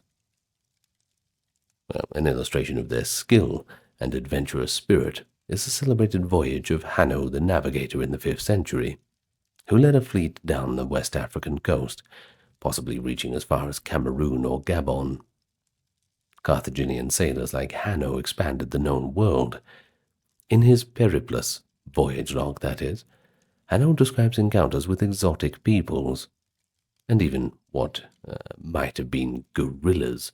He actually used the term gorillae for hairy creatures that he encountered.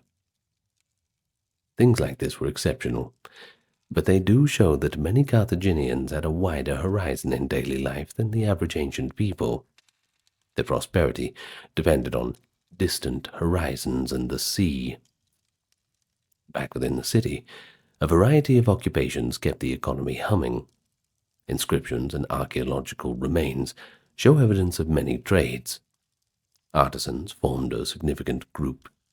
Carthage was famous for skilled metalworking, pottery, woodcraft, and textile production. Entire quarters of the city were dedicated to a particular industry. Excavations have found metallurgical workshops and kilns. For example, 3 metalworking sites and pottery kilns were uncovered, as well as a fulonica, that is a fuller's workshop, for processing woolen cloth. The presence of a fuller's shop is actually pretty interesting, as a fuller's cleaned and finished cloth using chemicals like urine and clay, believe it or not. It indicates a large textile output. The smells from a fuller's shop or a dyeing vat with the potent murex snail dye would have been just part of the tapestry of urban life, for better or worse. Now, of course, craftsmen typically lived above or behind their workshops, and their entire families might be involved. Children sorting the wool, the women spinning thread, men dyeing and cutting the cloth. Certainly a family affair. Guild-like organizations may have existed, where artisans of a trade worshipped a patron deity and maintained quality and prices. It's a bit of speculation on that front, but it seems to be plausible. Agriculture also played a crucial role in the economy, but even within the city, the trade in farm goods and management of estates were part of daily life for many. The Carthaginian elite in the late period turned increasingly to investing in large agricultural estates near the city. They grew wealthy off grain, olives, and grapes, and thus a new class of agricultural entrepreneurs emerged alongside the traditional merchant class. Many urban merchants owned Hansen, that is, country farms, as a secondary source of income, or even as a bit of a holiday retreat. This blending of trade and agriculture meant that Carthaginian merchants might spend their mornings at the docks overseeing cargo, and in the afternoon at a villa just outside the walls, inspecting the grain fields and olive presses. Trade practices were, of course, very advanced. They used coinage, gold, silver, bronze coins, for local and international trade, though bartering was also common, especially with inland tribes. Weights and measures were standardized, and Carthaginian merchants were renowned for their negotiation skills and knowledge of foreign customs. There is a classic anecdote that tells the Carthaginians kept trade secrets closely. One story relates a Carthaginian ship captain who, when trailed by a Roman vessel seeking the source of their rich Iberian tin trade, deliberately ran his ship aground, sacrificing the ship and the cargo so that the Romans would be deprived of finding the tin islands. Well, the Carthaginian state purportedly reimbursed him for his losses, quite rightly too, recognizing the importance of protecting commercial intelligence. While perhaps completely made up. Look, sometimes they are, okay? That's just the thing with ancient history. People tell these stories to more tell a point. And the point is that how state and commerce were tightly interwoven in Carthage, the city's prosperity and survival hinging on controlling trade networks, and merchants had the state's backing and supervision in their ventures. Then there was the trans-Saharan trade. That was another unique component. Carthaginian explorers and merchants ventured inland into North Africa via camel caravans, trading with the sub-Saharan African communities. Gold, precious stones, and exotic animals came north, like the famed forest elephants used in war, certainly comes in handy, while Carthage sent manufactured goods, salt, and wine south.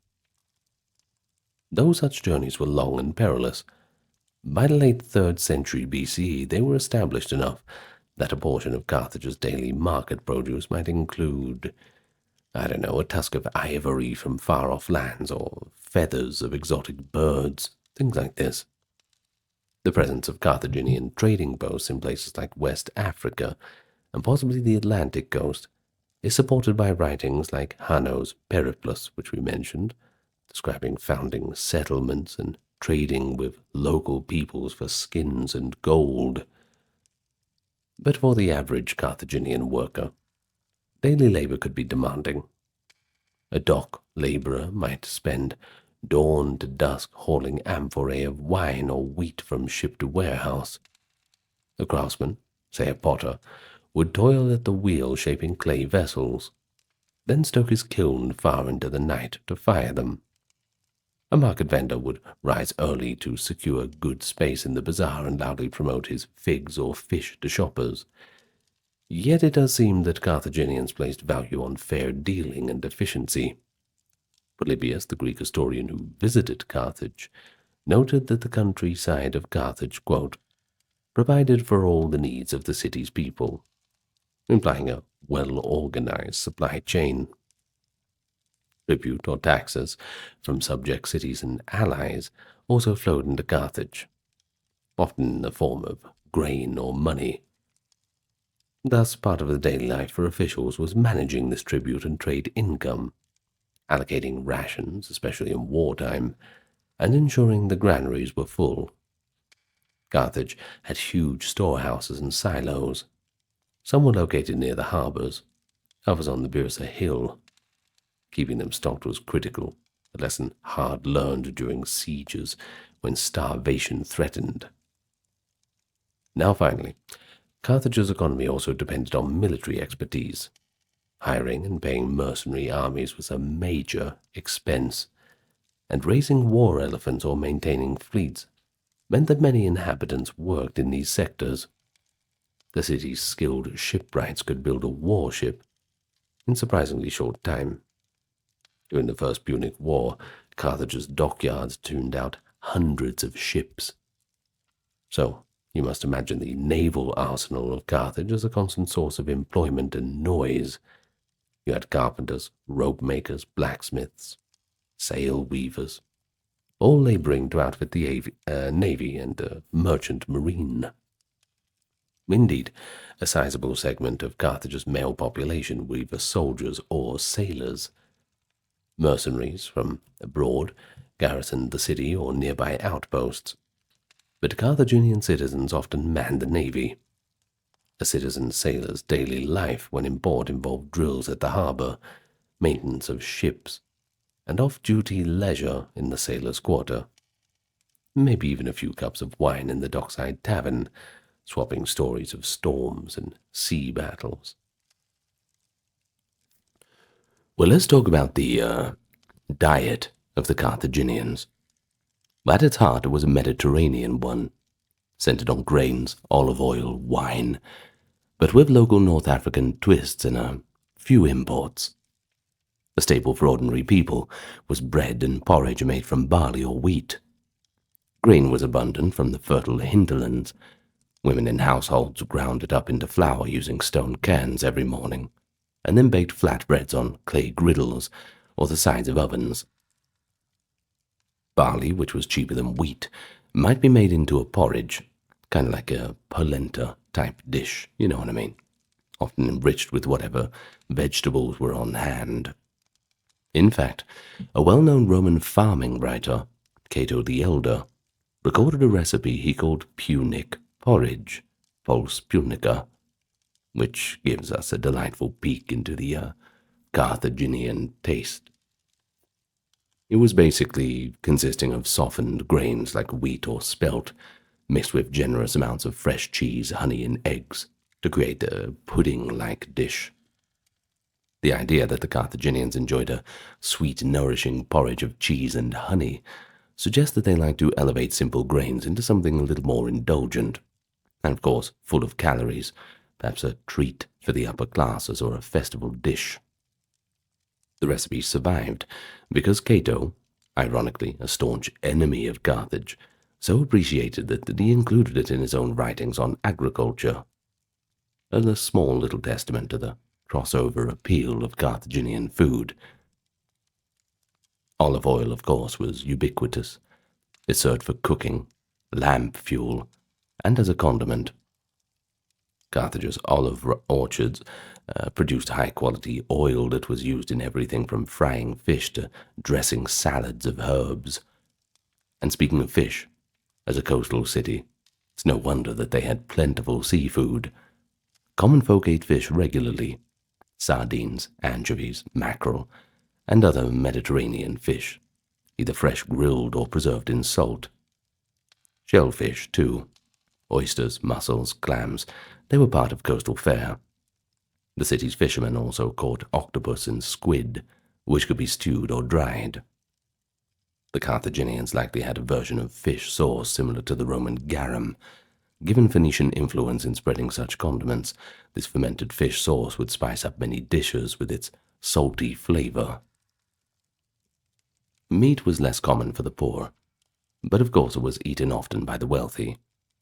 The most typical meats were lamb and goat, well suited to the flocks of the region. Lamb stew with vegetables and herbs might be a satisfying dinner, or roasted kid goat as a banquet. Beef from cattle was also available, though cattle were more valuable alive for, plowing, doing the work in the fields. But still, the temples frequently sacrificed oxen, and that meat would feed many in feasts. Pork might be less common. Phoenician culture had some traditions about avoiding it, possibly due to Eastern influences, though we aren't sure if Carthaginians shared the taboo. Given their cosmopolitan nature, some Carthaginians probably did raise and eat pork. And then poultry, chickens, ducks, and geese, they were certainly present, and they provided eggs as well as meat for stews and roasts. Vegetables and legumes rounded out the daily meals. Chickpeas, lentils, and broad beans were staples, often cooked into soups or mashed into pastes. Onions, garlic, and leeks gave flavor to dishes. Leafy greens like wild spinach and chard and cabbage were cultivated in gardens, and cucumbers and melons provided refreshing bites in the hot climate. Carthaginian agriculture introduced or grew various produce. Carrots, turnips, and artichokes might have been known, and herbs like coriander, parsley, cumin, and mint were used to season foods. I understand that a lot of people don't like coriander. I actually like it.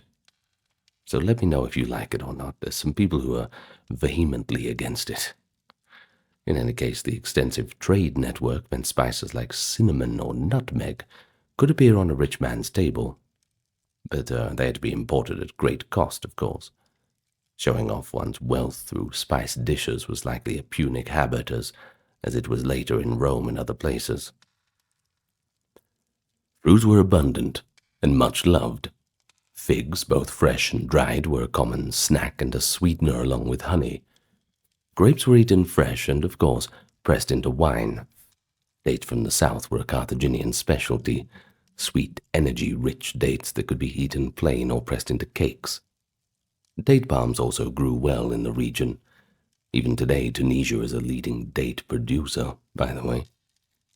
Pomegranates were enjoyed when in season, their juice possibly used in sauces, or simply just, drank from the fruit, There were also apples, pears in the cooler uplands, and quinces. Citrus fruits might have been introduced by this time. The median apple, or citron could have been known through trade. With such variety, Carthaginians certainly satisfied any sweet tooth with natural sugars. Fruit, honey from local beehives. Beekeeping was detailed by Margot, by the way. And maybe carob pods, also known as St. John's bread, a local sweet seed pod still eaten in the region. Dairy products played a role too. Goats and sheep provided milk that was turned into cheeses and yogurts. There's evidence of extensive husbandry of these animals, so fresh cheese like a ricotta-style or feta-style cheese would be common in cooking, as seen in the Pulse Punica recipe using curd, cheese, and honey. Butter was less common in Mediterranean antiquity, but Carthaginians likely made a form of clarified butter or ghee for certain cooking needs, especially in the inland areas. I tell you what, if you can't cook with tallow, butter's the next best thing. But me, I always cook with tallow when I can get it. In any case, now a distinguished Carthaginian dining table at a banquet could be quite lavish. An elite family hosting guests might start with an array of appetizers, olives cured with herbs, pickled vegetables, and fresh flatbread with dips of olive oil, garlic, and maybe a salty fish paste. Wine, that is, red wine from the local vineyards, would flow freely. Carthaginians drank as much as the Greeks did, often diluted with water, sometimes spiced. They possibly imported fine wines from Sicily or Greece too, but their own were said to be pretty good. In fact, one type of sweet Punic wine is even mentioned in Margot's fragments. Crazy to think that back then they had certain vintages and People would argue about what regions grew the best grapes and the rest. Now, the main course would include spit-roasted lamb sprinkled with North African spices. So we got cumin, coriander, and maybe Libyan chili if known. A rich fish stew with garlic and leeks and bread to sop up the juices. For dessert, aside from the fruits and nuts, the Carthaginians might serve pastries made with honey and sesame, or a pudding of wheat, milk, and honey. Interestingly, Carthage's multicultural nature likely brought in recipes from many places, so you could imagine a Greek-style grilled octopus on a Carthaginian table next to a Phoenician barley soup, and next to that, an Egyptian-influenced cake. But for the common citizen, the normal day's food was simpler but, well, filling enough to do the job. A breakfast might be dipped in olive oil or wine. Might be bread dipped in olive oil or wine, perhaps with olives or dates on the side. Lunch could be a cold porridge, or a pulse dish, or bread with cheese. Street vendors in the market sold quick bites, maybe grilled fish or fried dough, so a busy artisan might grab lunch from a stall. Something like a savory turnover stuffed with meat or a handful of roasted chickpeas. The main meal, however, was in the evening. A thick stew of legumes and vegetables, with some bits of meat if they were available, eaten with bread, or perhaps a one-pot meal of barley, cooked with greens and a little salted fish for flavor. But you mustn't forget beverages. Of course, aside from wine, Carthaginians drank a lot of water, which they actually stored in cisterns, boiling it or mixing it with wine to ensure safety. They also enjoyed beer to some extent. A barley beer was traditional in North Africa among Berbers, and Carthaginians likely knew it. The Phoenicians in Spain were said to brew beer too, by the way. Still, wine was preferred by those who could afford it. Herbal infusions and tea-like drinks from mint, rosemary, and other herbs might be taken for health. And in the hot afternoons, nothing was better than a refreshing sip of cool water or diluted pomegranate juice under the shade of a courtyard. But the food culture also had a ritual aspect. In religious sacrifices, portions of meat were allotted to priests and participants. On feast days, ordinary folks might eat more meat than usual, thanks to the temple distributions.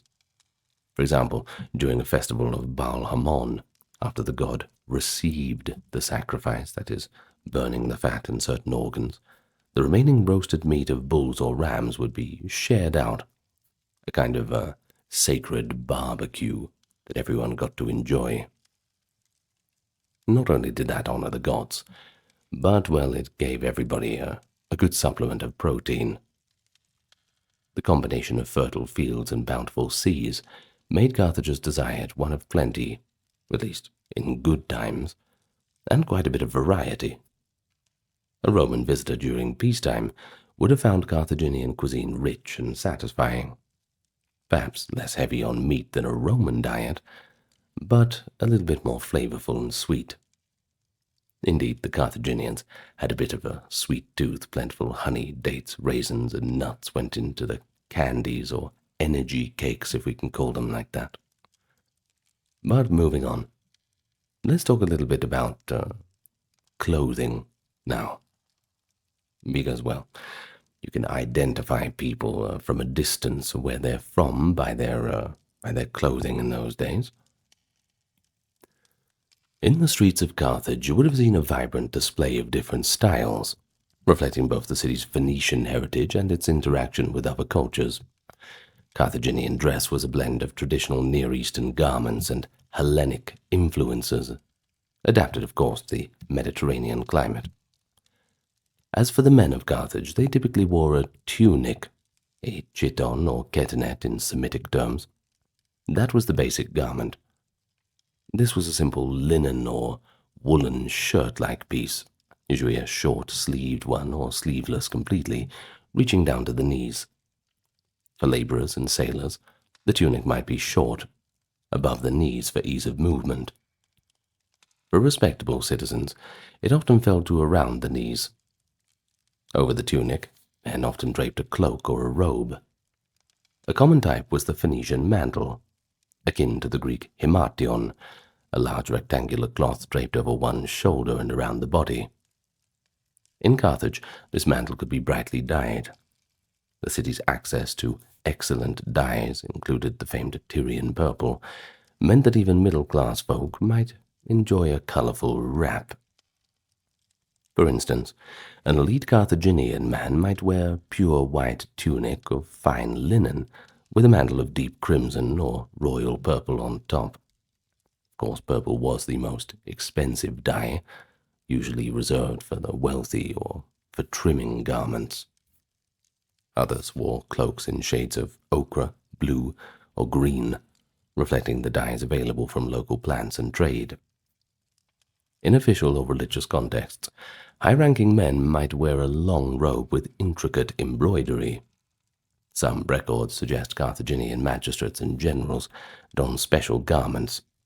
For example, generals might wear a cloak dyed with Tyrian purple and decorated with symbols as a sign of authority.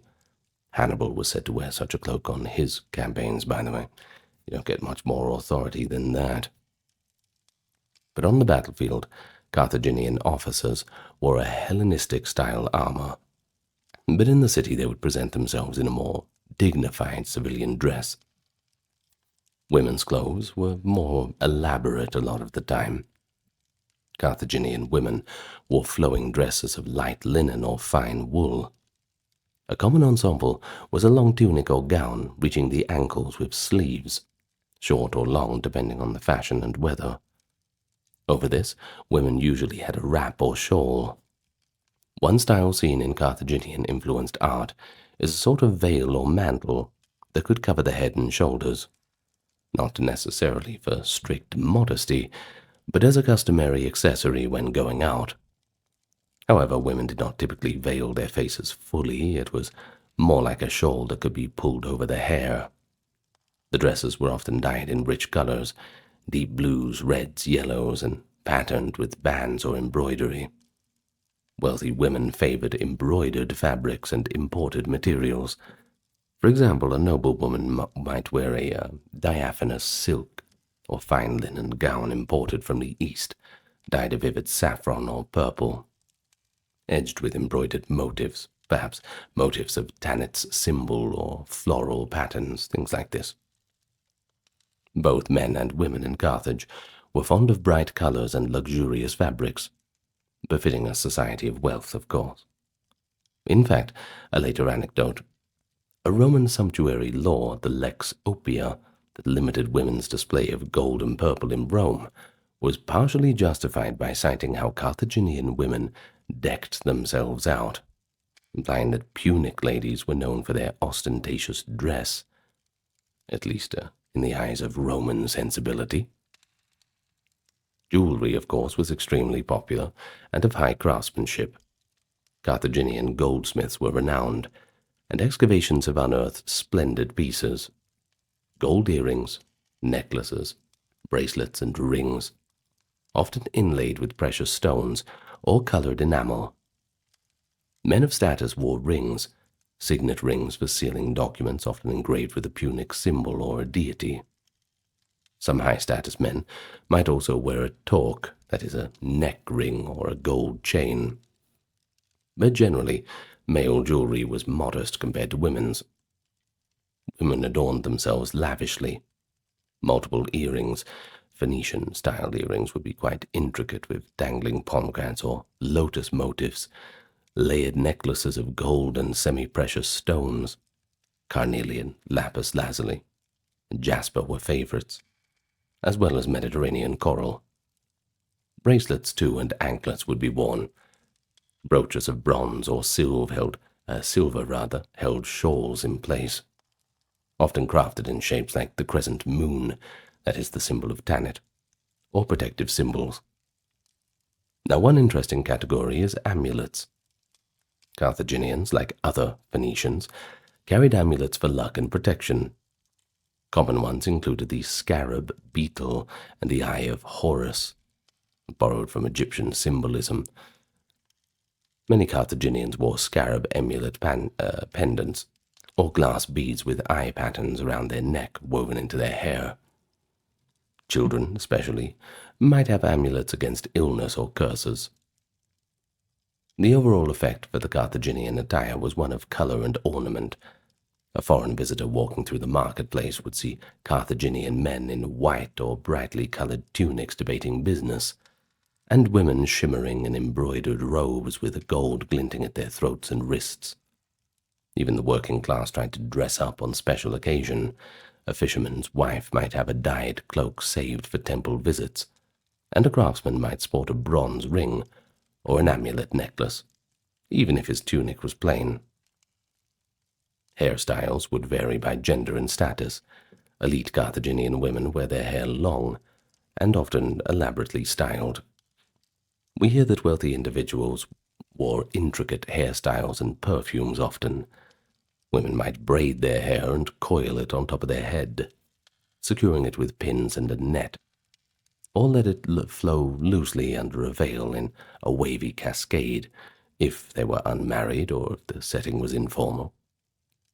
Wigs and hair extensions, possibly imported from Egypt, might have been used for a bit of extra volume. This was common in Phoenician culture. Perfumes were highly prized. Carthage traded in perfume oils, and women and sometimes men liberally applied scented oils of myrrh, frankincense, cinnamon, or local flowers. Now, as for men's hair, it was typically kept short or medium length, often curly, as the Northwest Africans often had curly hair. Facial hair went in and out of fashion. Early Carthaginian art shows bearded dignitaries, but by the later period, under Hellenistic influence, some Carthaginian men may have adopted a clean-shaven look or a neatly trimmed short beard, similar to the Greek styles. In any case, the Carthaginians put quite a lot of effort into personal grooming. Bathing was done at home or in small bathhouses, and they did not have the grand public baths of Rome in later times, but they certainly washed frequently given the climate, using basins and olive oil soaps.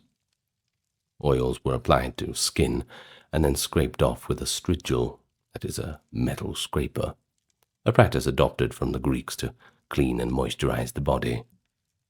They also enjoyed cosmetics. Women and some men used kohl eyeliner, an influence from Egypt to darken around the eyes. It was part of fashion statement, but also a way to reduce glare from the sun, so practicality as well. Red ochre or other pigments might tint lips or cheeks. There's archaeological evidence of cosmetic containers in Punic tombs, indicating makeup was part of the daily routine for the well-to-do. In any case, a notable sign of Carthaginian pride in appearance is how they responded in crisis. During the Third Punic War siege, when supplies ran low, Carthaginian women famously sacrificed their long hair to twist into bowstrings for defense.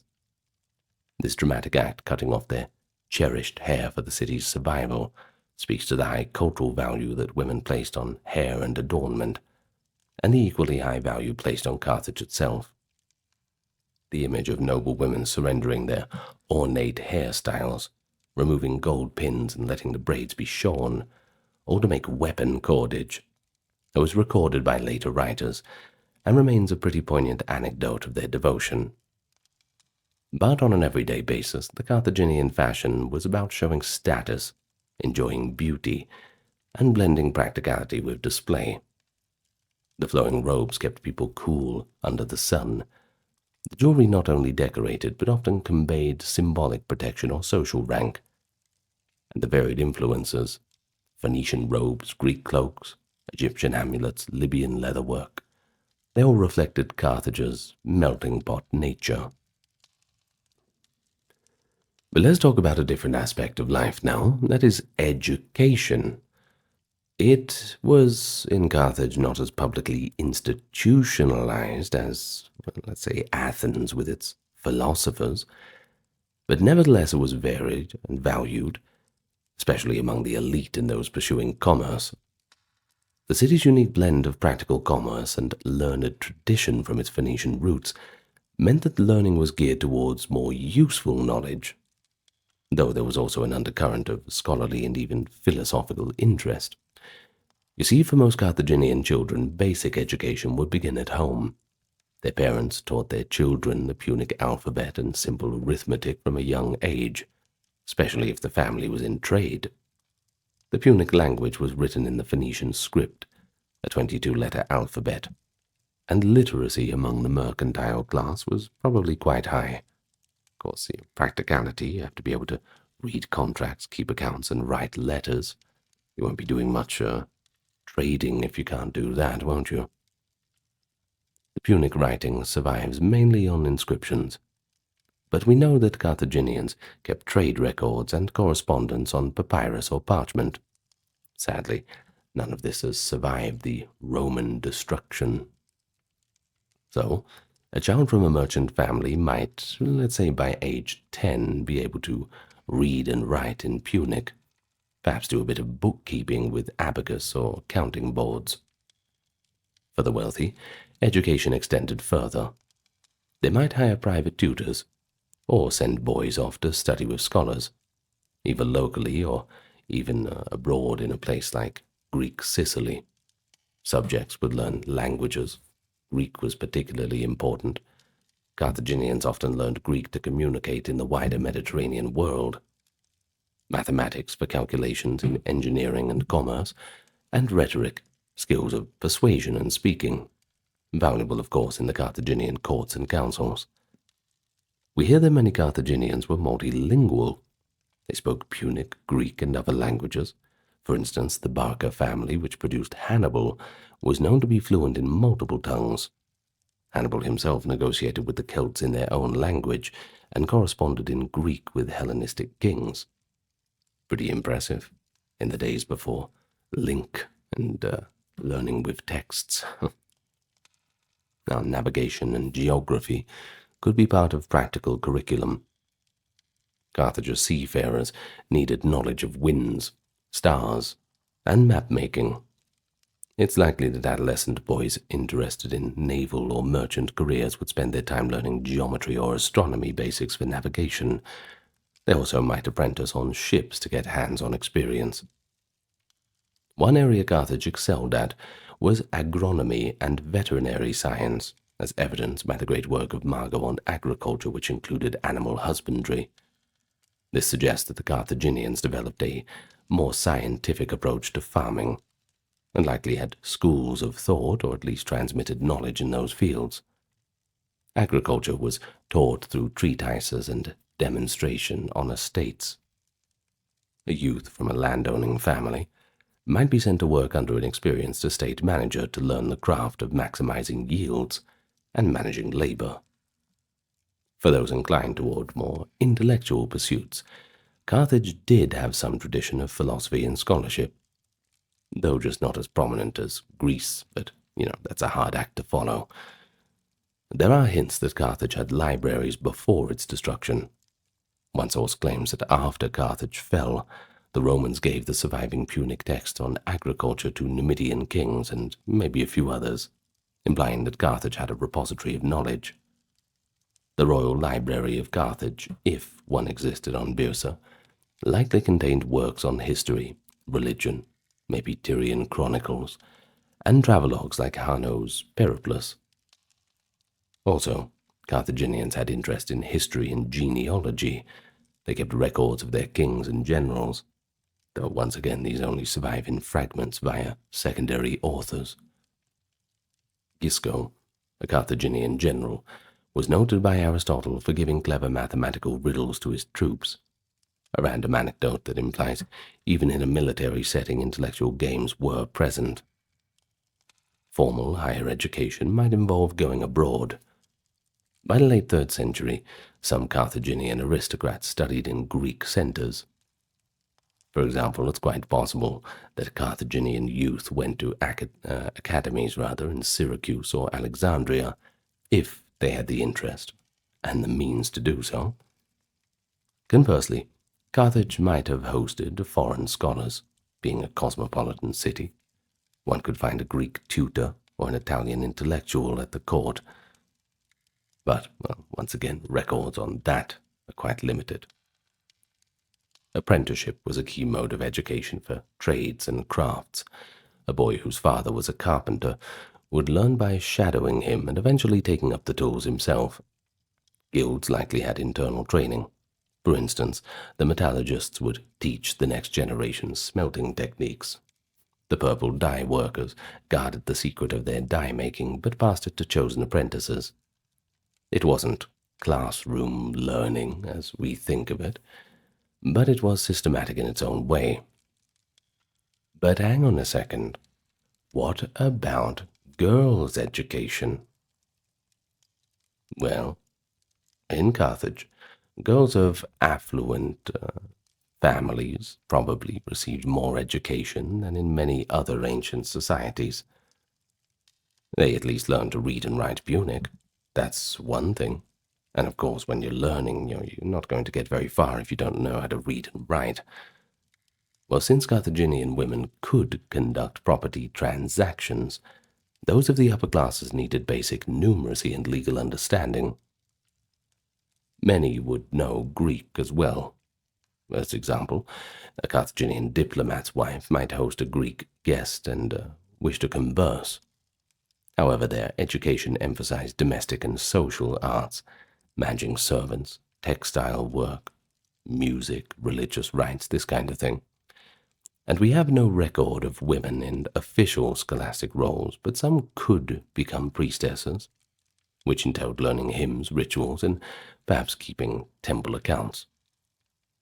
Music and dance training likely formed a part of youth life too. And then there were athletics. They were not a primary focus, as in Greek education, but physical training happened in the form of military drill for boys. Horsemanship, wrestling, javelin throwing, these were the practical skills. Carthage relied heavily on mercenaries for infantry, but its citizen cavalry was notable. Young nobles probably practiced riding and chariot driving. Chariots were used in the early times by Carthage ceremonially, and in the famous Carthaginian chariot races described in some sources. Yeah, they did have competitive racing as entertainment, by the way, so youths trained for that sport. Well, importantly, Carthage's tradition of knowledge preservation suffered a blow with its destruction. Much was lost, but the translation of Margot's work and the mentions of Punic books centuries later hint that Carthaginian intellectual heritage quietly influenced the Mediterranean long after. The agricultural wisdom of Carthage improved Roman farming, and Carthaginian exploration widened geographical understanding. So while we have the names of, scant names of Carthaginian scholars, one known example is Hasdrubal the Boethiarch, who wrote a treaty with Rome, inscribed in both Punic and Greek, indicating literary skill, we feel their impact still to these little hints that we do have. And so we can say that in daily life, learning was mostly in the service of doing practical things, and their education gave them the tools to continue Carthage's success in the arenas of war and commerce, where it excelled, at least while it had the chance to. But despite their industrious reputations, it seems that the Carthaginians knew how to relax. So let's talk about entertainment. One popular form of that was music and dance. It was integral to religious festivals, but also to secular enjoyment. In the evenings, families might gather in their courtyards to sing songs accompanied by the lyre or the flute. Professional musicians and dancers performed at banquets thrown by the wealthy. Carthage seems to have had its own musical traditions, likely with a strong rhythmic component and haunting melodies on flutes or stringed instruments. North African influence perhaps introduced instruments like the double oboe similar to the Greek aulos, and percussion instruments too. Dancing was enjoyed by both genders. Maybe men did more energetic war dances or acrobatic feats, whereas the women would perform more graceful movements. Some terracotta figurines from the Punic world depict dancers and harpists, and, well, that attests to these arts. Theatre and drama also had a presence in Carthage. though not to the extent of the Greek cities. By a later period, that is the 3rd to 2nd centuries BCE, Carthage was in close contact with Hellenistic culture, and it's very plausible that Greek theatrical troops visited Carthage or that Carthaginians themselves put on plays. In fact, a significant clue is that shortly after Carthage's fall, the Roman playwright Plautus wrote Poenulus, the Little Carthaginian, a comedy featuring a Carthaginian character and including some lines in the Punic language. This suggests that even Roman audiences found a Carthaginian figure entertaining on the stage, and if Romans were aware of Carthaginian theatre-going habits, well, they likely had some dramatic performances already done in Carthage. There might not have been a large-scale stone theatre built in Roman times, but plays would be held in open spaces or temporary wooden stages. Popular genres would have been comedy and farce. The Carthaginians surely had folklore and stories to dramatize, perhaps the tales of Melkart, or the historical legends like Queen Dido's tragic love for Aeneas, a story known in Roman myth, so likely told in Carthage as well in some form. Public sports and games were another outlet. The Greeks had their Olympics, and while Carthage didn't, they were not strangers to sport. The city had open spaces and a likely training ground, perhaps a gymnasium of sorts for youth as Hellenistic influence grew.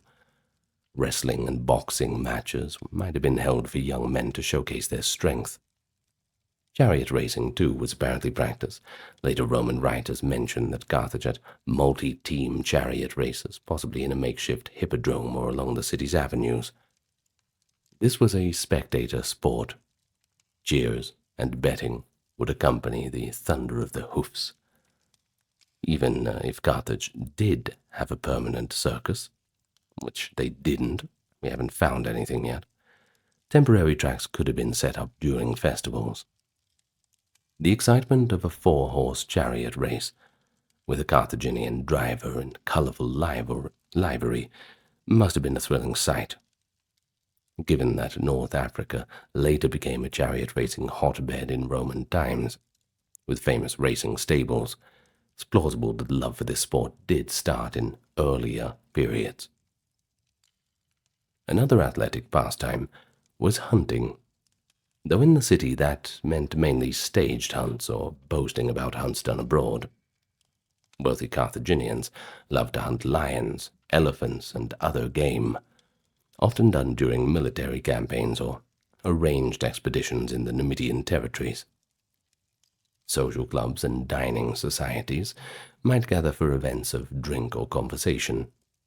Over glasses of wine, they would discuss everything from politics to trade gossip.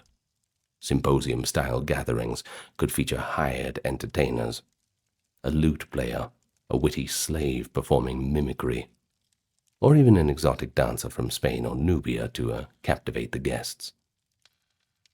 Carthaginians also enjoyed simpler outdoor pleasures. The city's location by the sea meant beaches and seaside promenades. Families might go to the shore to picnic, letting children play in the surf of the Mediterranean.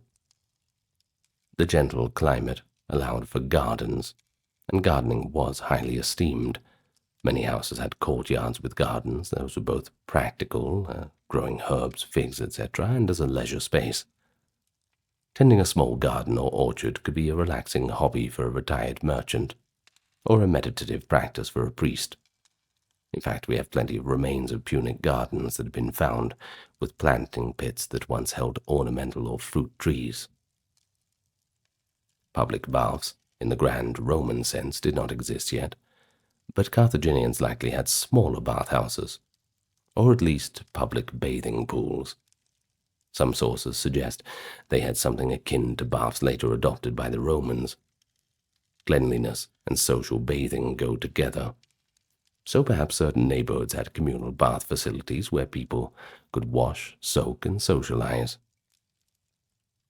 If not actual heated baths, at least gymnasium-like facilities for youth that might have cold pools. Bathing was a leisurely and social act, of course. Now for the rich, hunting estates or country villas provided leisurely getaways. A noble might invite friends out to the countryside villa for a few days of relaxation, hunting by day and then bathing in a private pool and hosting a symposium at night under the stars. Music, wine, good conversation. A cultivated form of leisure, akin to the Greek ideal of a symposium, was likely cherished by the Carthaginian elite. But you cannot forget the sheer enjoyment Carthaginians got from their culinary delights, which we covered earlier. Dining was entertainment too. They loved hosting banquets and competitions of feasting. Perhaps they even had drinking games. The Greeks had kotabos, flinging wine lees at target, and Carthaginians might have had their own after-dinner amusements. Games of chance and gambling also likely took place. Dice or knuckle bones functioning as dice were known, and betting on chariot races or wrestling matches must have been widespread. The mercantile mind of Carthage probably enjoyed a wager or two, be it on sports, or on when a ship might arrive. And finally, intellectual pursuits were also leisure for some. Reading for those who had libraries, or debating ideas, scrolls of Punic or Greek texts. Perhaps Carthaginian intellectuals convened small circles to discuss philosophy or science, similar to Greek schools, but more informal. In everyday terms, an observer in Carthage might see on a single day in the morning the youths exercising, by noon the crowds in the market laughing at a juggler who tosses pomegranates in the air, and later a throng cheering a pair of wrestlers competing on a sandy lot. At dusk, families strolling to the temple plaza, where food stalls and music create a fairground atmosphere during a festival of Tanit. And at night, the elite retiring to lavish dining rooms, where they are serenaded by harp music, or they sip the spiced wine. Carthage was no dour money machine. It was a city alive with human pleasures and diversion. The harshness of life, balanced by the moments of merriment and culture. It all gave Carthaginians a sense of community and joy. Cast an image into your mind.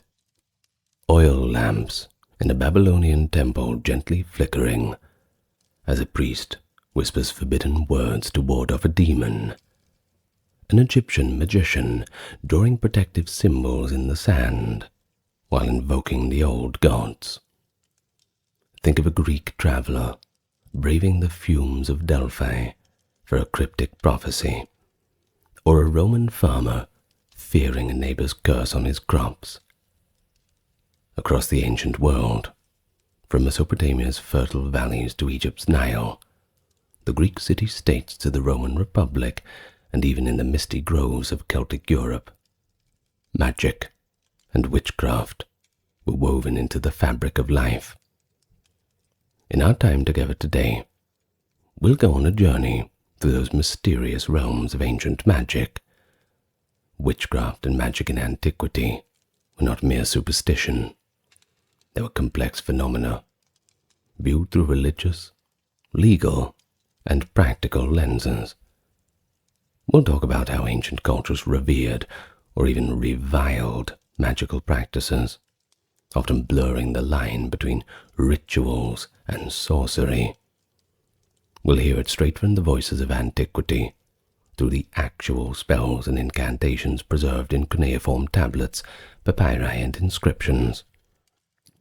And we'll even meet the famed figures of magic lore, the Persian magi, who gave us the very word magic, the enigmatic oracle of Delphi, dispensing Apollo's oracles, and the mystic Pythagoreans, who sought the truth through numbers. Along the way, I'll give you a few lesser-known anecdotes and surprising facts that will show just how deeply magic pervaded everyday life and death. This exploration is grounded in primary source and historical evidence. We're not going to make anything up. We're just going to give it to you how it is. So suspend your disbelief a little bit Step back in time, from spells of protection and curses of vengeance to laws condemning sorcery. The ancient world's approach to magic was rich and multifaceted. So, I invite you to close your eyes, dive in, and discover what witchcraft and magic meant to the peoples of the ancient world. But I'll first welcome you. To anyone new to the channel, thank you for coming, and those returning, thanks for coming back. Supporters on the Patreon and those who visited the merch store, you have my thanks. Now, let's begin with a click of the like and subscribe. We take off on our journey. What is magic? Is it sacred? Is it sinister? Perhaps we walk a blurred line. In the ancient world, magic often walked hand in hand with religion.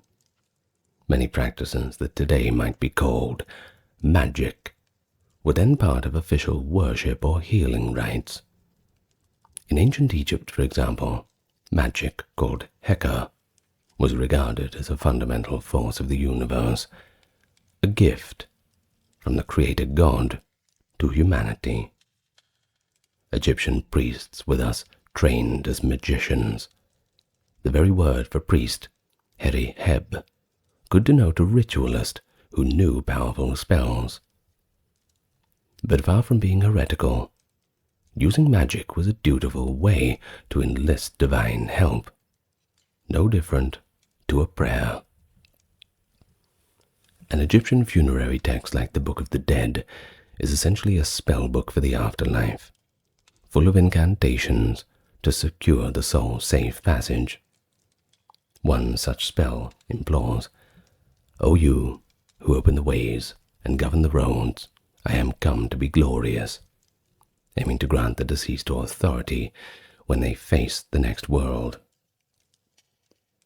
And Mesopotamia, too, the land between the two rivers, the Tigris and the Euphrates, temple priests doubled as exorcists and healers. Babylonians and Assyrians didn't see a clear divide between religious ritual and magical incantation. In fact, it was all in the same thing. If a person fell ill or sensed an evil omen, they turned to specialists. The Asipu, exorcist priest, would recite sacred formulas to banish the demons, while the Asu physician might mix herbs and spells together. These incantations invoked the gods by name to combat witchcraft. A classic Mesopotamian ritual text, the Akkadian series, Maklu or Burning, reveals an exorcist praying to the sun god Shamash to destroy a witch's spell. One Maklu tablet adjures the fire: "Burn, set alight, incinerate my witch. May my warlocks and witches' life quickly come to an end." Words such as this were chanted as effigies of the suspected sorcerer or burned, symbolically destroying the evil influence. And by contrast, the Greeks and the Romans tended to draw a line between sanctioned religious rites and illicit magic, magia in Greek and magica in Latin. Practices like sacrifice, prayer, and divination, well, they were just part of the state religion. But they drew the line at secret love charms or curse tablets.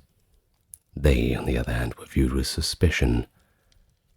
But this was a boundary, sure, albeit a porous one. At the famous Oracle of Delphi, a priestess, the Pythia, went into a trance and delivered prophecies from Apollo, an act that outsiders might label as magical. But the Greeks didn't see it this way. It was more divine inspiration than anything else. This oracle held immense authority. Even kings sought its counsel. Legend says that King Croesus of Lydia asked if he should attack Persia, to which Delphi answered that he would destroy a great empire. Croesus took this as his divine approval and went to war. But he only realized too late that while the prophecy was true, they actually meant that his own empire would be destroyed.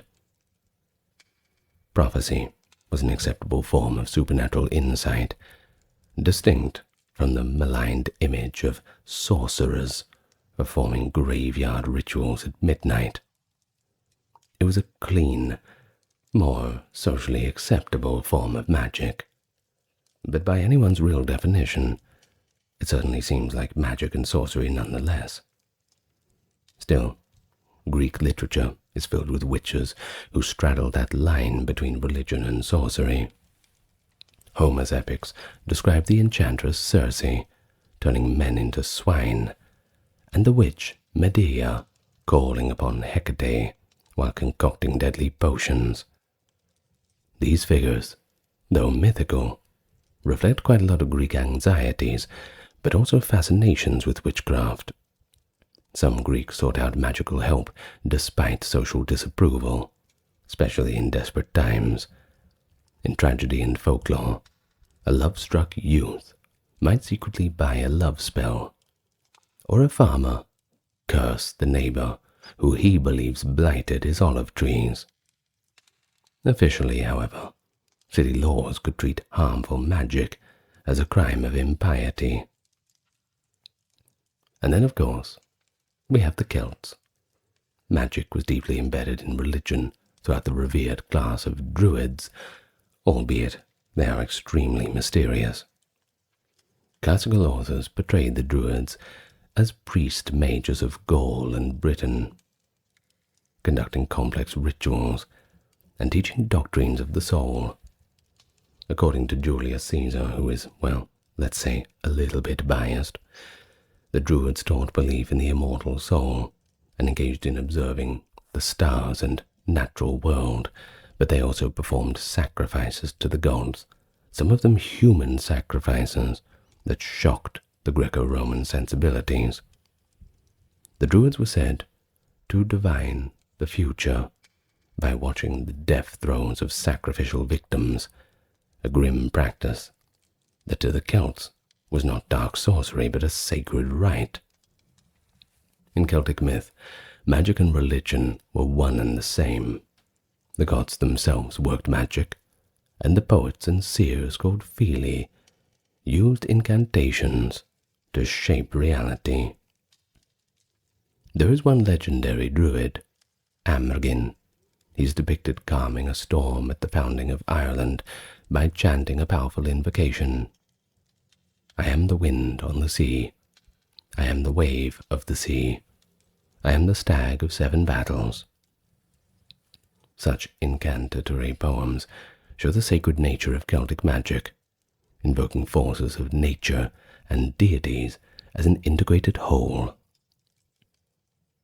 No, we take a bit of warning when we talk about Druids. First of all, Druids did not keep any written traditions. It was all passed down orally. And then, of course, the only information that we do have about them comes from the Romans, who were not very kind in their assessments. So we do take it with a grain of salt. But I'm only going to say it once, as we talk about them later too. So in sum, magic, if we use the term loosely in antiquity, could be viewed as kind of a divine or demonic thing. It all depends on the context. An Egyptian priest healing a snakebite with a spell, a Babylonian exorcist burning a wax figurine of a witch, a Greek oracle channeling Apollo, or a druid reading the future in entrails, were all engaging in acts that their societies deemed meaningful and sacred, if sometimes fearsome. Yet the very same cultures also had to recognize that magic could certainly be twisted towards harmful means. And this duality is what sets the stage for our next section, the laws and the moral codes, to draw a boundary, albeit a hazy one. Magic in service of the gods and community, well, that was often tolerated or embraced. But magic for malice or personal gain, well, that was very much viewed unkindly.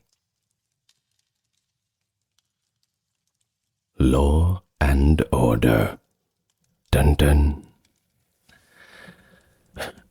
Even as ancient people resorted to magic for help, of course they were pretty wary of its misuse. After all, it's all pretty mysterious. Many civilizations developed laws against harmful witchcraft, revealing a legal perspective that treated certain types of magic as an offense worth of punishment. One of the earliest legal records of this subject comes from Mesopotamia. Of course, it's the Code of Hammurabi. It actually opens with statutes about sorcery. We're talking 1750 BC, so this goes back a fair while. It decrees that if someone is accused of casting a death spell on another, but the accusation cannot be proven, the one who accused shall be executed. Which is kind of ironic. Conversely, the accused must undergo the ordeal by water, plunging into the sacred river. If the accused sorcerer drowns, it is taken as proof of guilt, as the river had conquered him, as the code says. But if he survives, he is vindicated, and rather the accuser is the one who faces death. I don't know how they came up with that law, but, well, it's just the way they did it back then. Either way, it's pretty remarkable. They tried to handle witchcraft accusation through divine judgment, effectively saying, only God knows who truly cast the spell.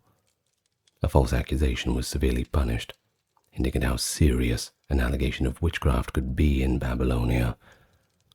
Later Mesopotamian laws grew even stricter. Assyrian records indicate a practicing of witchcraft should carry the death penalty, paralleling the famous biblical injunction, "You shall not permit a sorceress to live." I'm sure we're all familiar with that one. Similarly, the Hittites of Anatolia allowed beneficial magic for healing, but cursed those who used magic to harm others. Ancient lawmakers thus walked a pretty fine line, acknowledging some magic as legitimate, while outlawing others as the malicious variety. All a matter of perspective, I suppose. But what about the Greek city-states? Well, they didn't have formal witchcraft acts as in later European law, but they did prosecute harmful magic under existing statutes like poisoning or impiety. The line between a pharmacist and a poisoner, by the way, the word pharmakon meant both drug and spell in Greek, so that's interesting. Well, it's a very thin line between the two of them. A vivid example is the case of Theoris of Lemnos, a woman in the 4th century BC Athens, who was known as a folk healer. Well, to some she was known as a folk healer, to some she was known as a witch. She and her family were tried, and it did not go their way. They were executed, ostensibly for distributing potions and incantations. Believe it or not, we have a surviving court record. An orator reminds the jurors about Theoris, that filthy sorceress whom you executed, her and all her family for her crimes. Theoris's case suggests that Athens considered harmful enchantments as a capital offense, especially if they were seen as subverting religion or morality. Likewise, anyone accused of using spells to damage crops, beguile citizens, or curse someone could be charged with impiety, or asebeia, as they called it, or even homicide if deaths were involved. Now, in the Roman Republic, laws explicitly forbade malevolent magic. They were very serious about it. Early evidence comes from the 12 Tables of the 5th century BC, Rome's foundational legal code. One provision outlawed the use of spells to steal another's crops. It goes like this: whoever uses incantations or magic acts to prevent another's grain from growing shall be put to death, i.e., sacrificed to Ceres. This law hints at an agrarian concern. Romans feared that a sorcerer could blight fields or charm away the harvest. Another part of the 12 tablets forbade malum, carmen, an evil chant or curse against others. But we see here that the idea that words themselves could be weapons deserving punishment is certainly one that existed in ancient Rome too. And so as Rome expanded, as did their laws, and as the laws expanded, so did those on magic.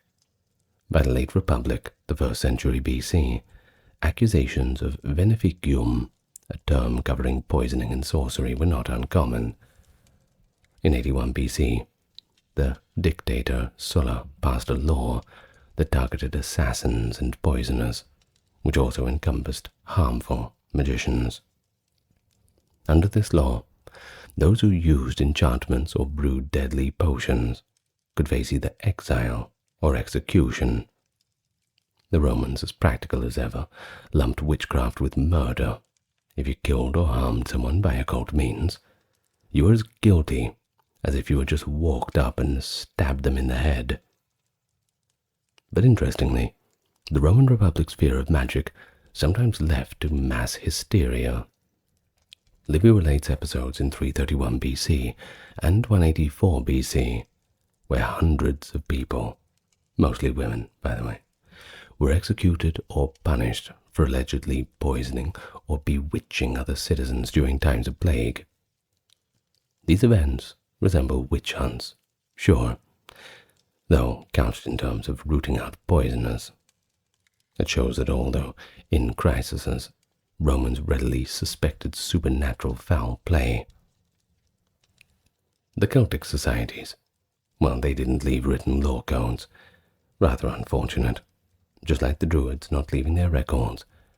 But Roman reports, when they encountered them, implied that the Druids had authority to judge and punish within their tribes, perhaps including cases of harmful sorcery. But ironically, it was the Romans themselves who eventually criminalized Druidic practices.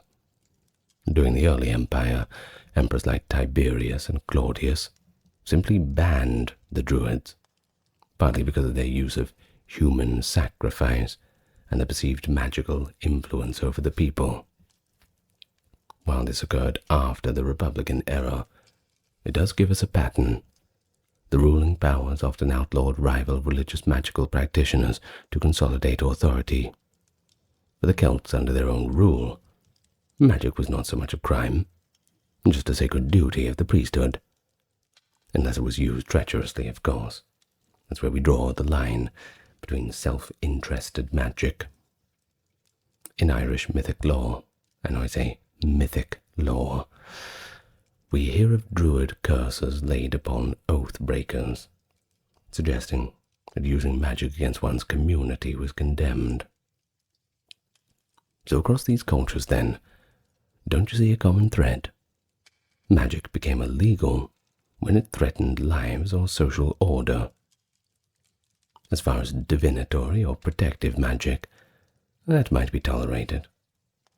But if someone was suspected of cursing neighbors, murdering by spells, or undermining state religion, the law would come down with a heavy hand. These ancient anti-witchcraft measures remind us that the fear of dark magic and the impulse to prosecute it is far from a modern invention, deeply rooted in our ancient past.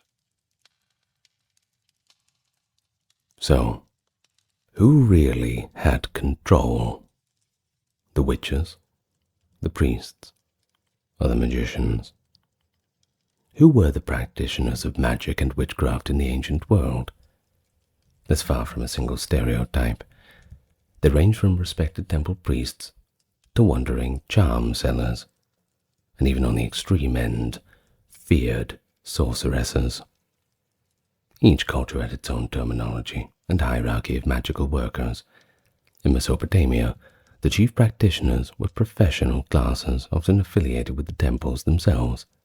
The Asipu, which we've mentioned, were essentially a wizard-priest dual class, educated in ritual texts to diagnose spiritual afflictions and perform exorcisms of demons.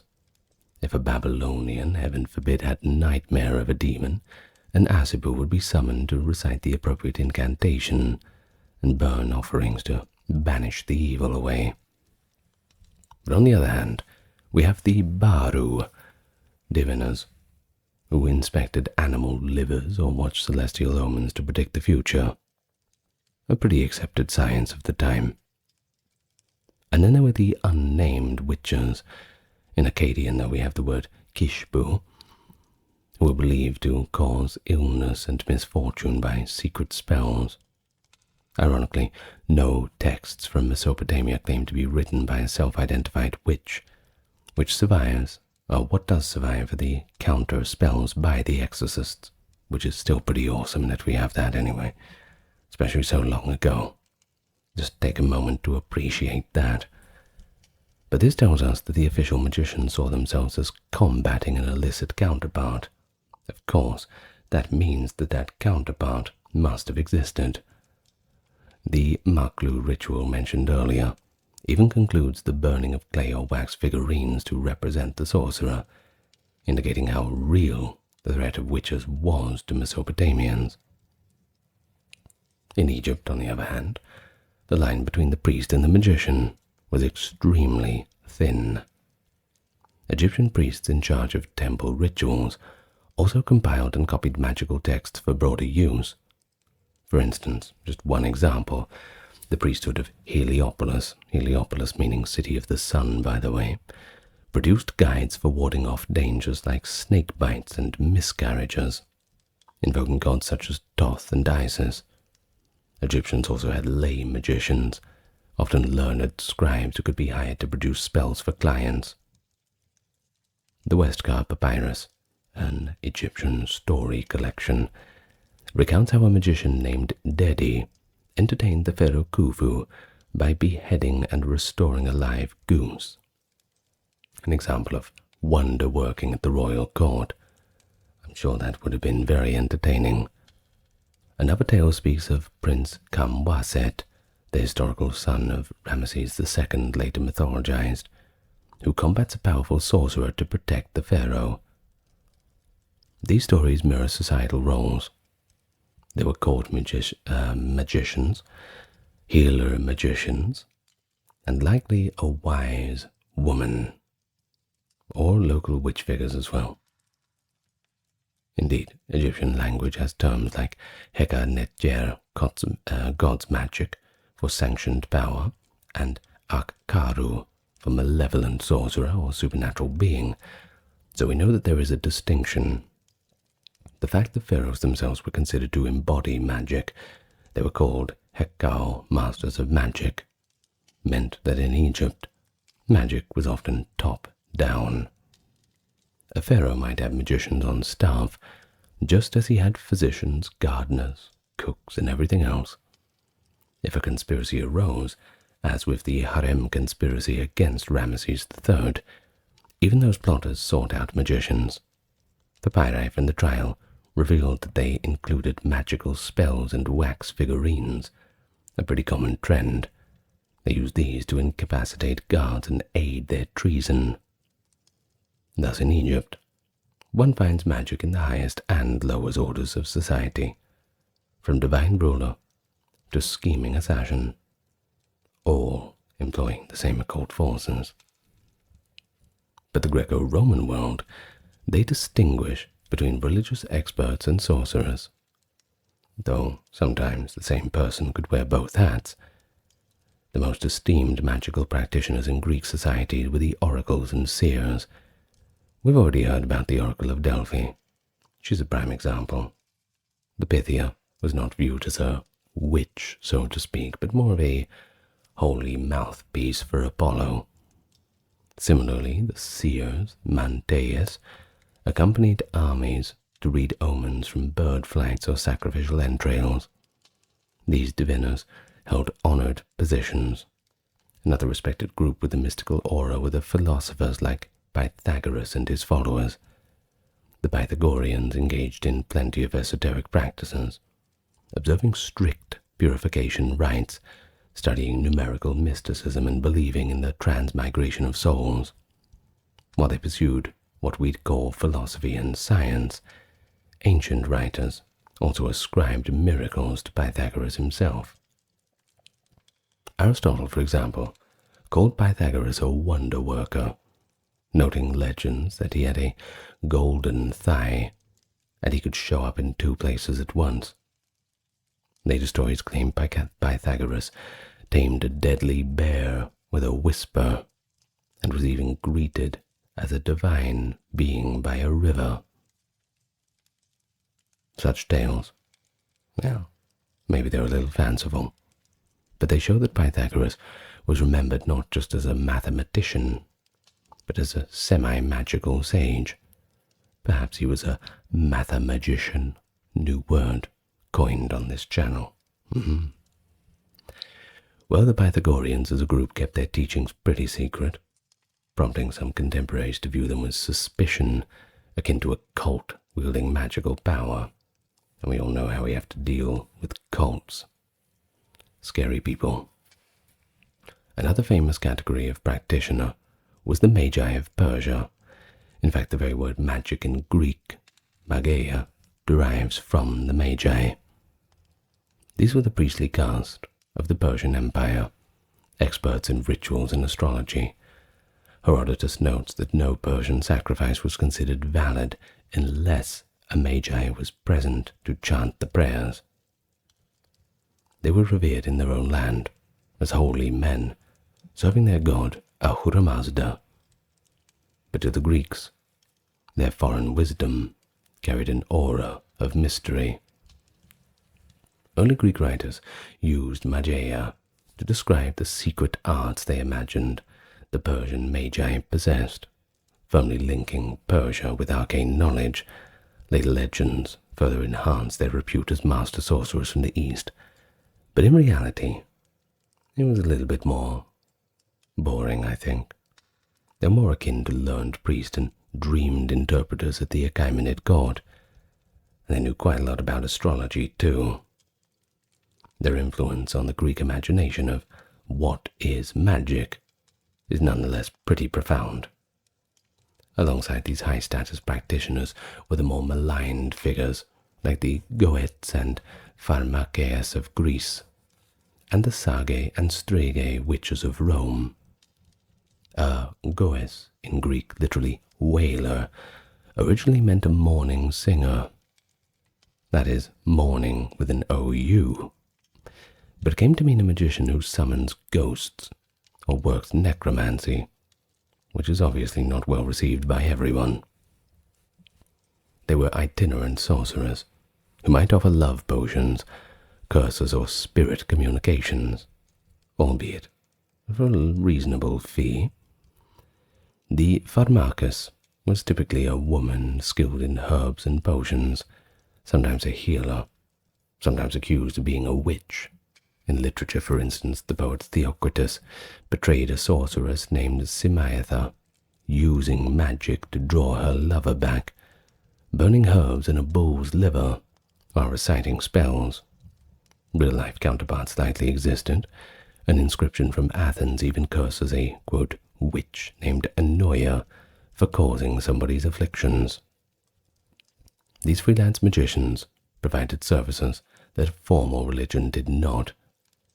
Personal love spells, malicious curses, or private divination. Products you can only get on the magical black market, or the black magic market. Certainly earns them a shady reputation.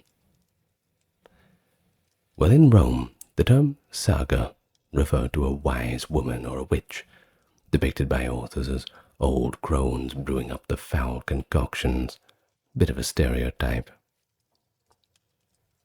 Horace, in his satires, describes 2 old hags, Candidia and Sagana, performing a nightmarish rite in a graveyard, trying to extract a love potion from a buried young boy.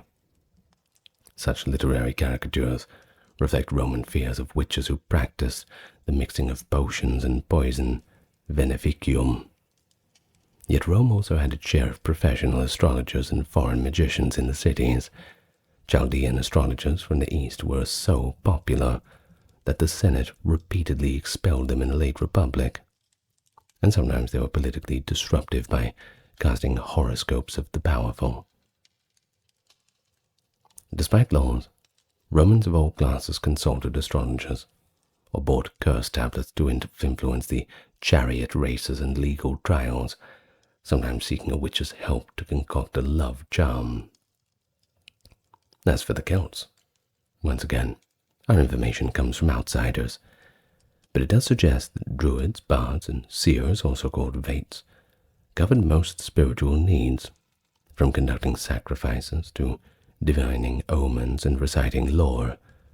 The druids in particular were said to have knowledge of nature's secrets and performed impressive feats. Pliny the Elder famously describes the druids harvesting mistletoe with a golden sickle and sacrificing 2 white bulls in a ceremony, believing the plant would make sterile animals fertile and serve as an antidote to poisons.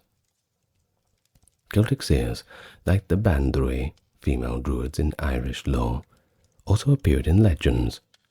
For example, the warrior queen Boudica was said to have had her prophetess on her side, and in Gaul, a druidess named Veleda was revered as a seer by her tribe under Roman rule. These accounts, though tinged with Roman exoticism and sensibilities, portray the Celtic magician priest as a respected and feared person in equal measure. In everyday terms, ancient magic practitioners could be as ordinary as a village healer, or as eminent as a royal advisor. They might be learned men in temples or marginal figures on the fringes of society.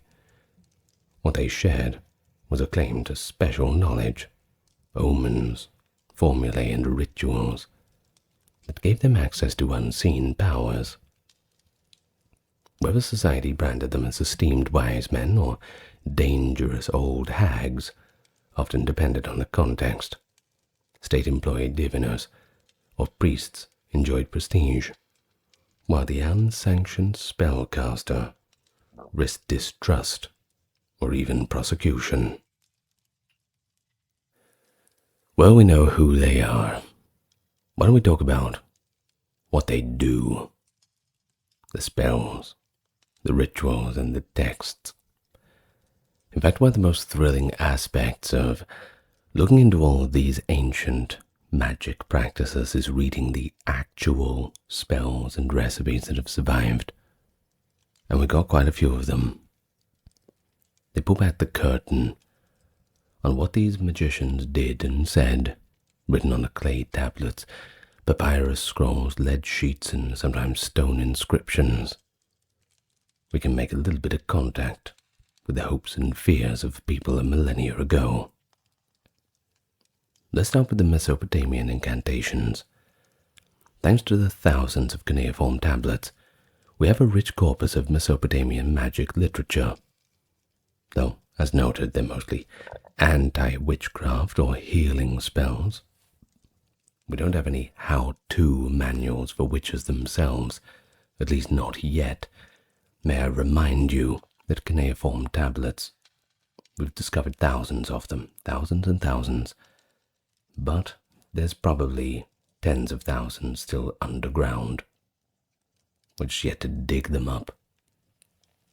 The incantations often begin by invoking high gods and naming the evil to be dispelled. A typical Babylonian incantation against illness might start, "O Marduk, great son of A, your servant is afflicted by a baneful curse," and proceed to command the evil spirit to leave. The language is repetitive and sonorous, intended to be chanted. You'll find this in a lot of other Mesopotamian literature too. They'll often say things several times in a row. Sometimes the Egyptians will do this, but it's really common in Mesopotamian stuff. For instance, an incantation to cure fever addresses the fever demon directly, threatening it with divine wrath if it stays. We also have ritual instructions The Marklu series details how figurines of the witch should be burned and buried, while the priest recites incantations. Another set of texts, the Surbu series, lists certain sins that might cause curses and their remedies. Through these, we learn that a Mesopotamian spell, if we're going to call it that way, is half a prayer and half a command quite often, calling on gods like Shamash, Asaluhi, to stand as judges and executioners against a supernatural culprit. And then, of course, we have Egypt. We can't go past them. Ancient Egyptian magic was recorded in various forms, from the monumental pyramid texts and temple inscriptions to the personal, that being Papyrus Minos and Ostraca. The coffin texts and later Book of the Dead are compilations of spells, especially for the afterlife. One famous spell, that being 125 at the Book of the Dead, is a negative confession, where the deceased declares that they have not committed various sins. While not a spell in a casting sense, it was believed that these words had power to justify the soul before the gods. On the more practical side, we have papyri like the London Leyden Magical Papyrus and Papyrus Harris, of course named after their universities or discoverers, which contain dozens of spells for daily needs, love charms, protection of mother and child, healing bites, etc. Practical things. A pretty good example is an Egyptian spell against hangovers, believe it or not. It hails the beer goddess and includes the line, "Truly effective, proven 1,000,000 times, to assure the user of its potency." I love this.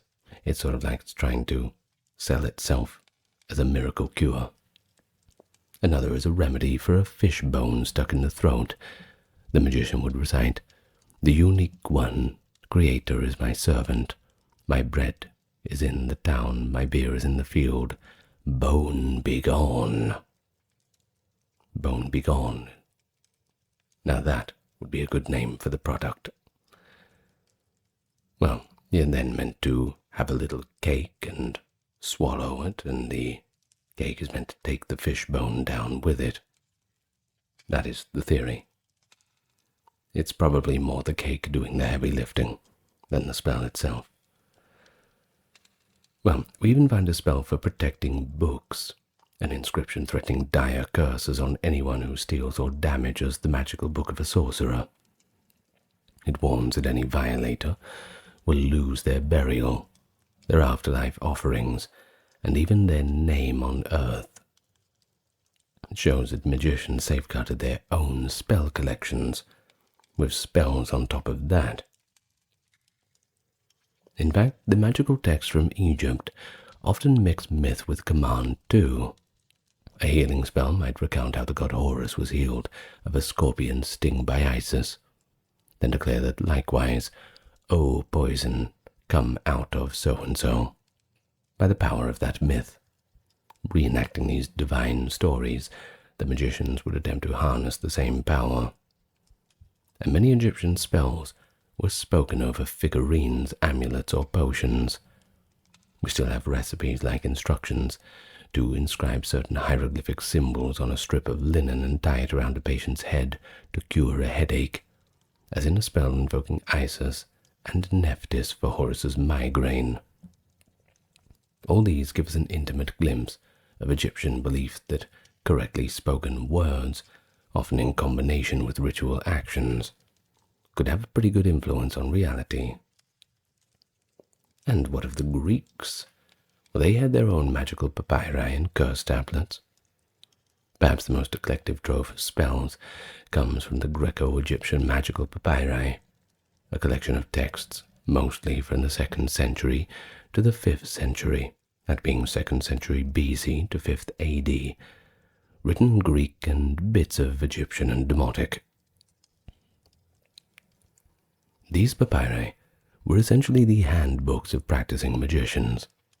They contain everything from invocations to Egyptian, Greek, and Jewish deities, to spells for love, subjugation of enemies, gaining luck and summoning the spirits. And they show a fascinating syncretism. A single spell might call on Zeus, Helios, Serapis in one breath.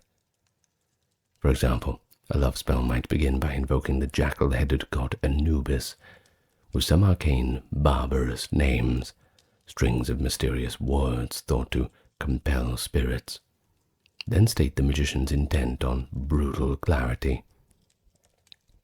One such spell by a woman named Sophia calls on a, quote, fire-breathing corpse demon, hell yeah, to inflame the heart of a female target, Gorgonia, and give her no peace until she returns Sophia's love.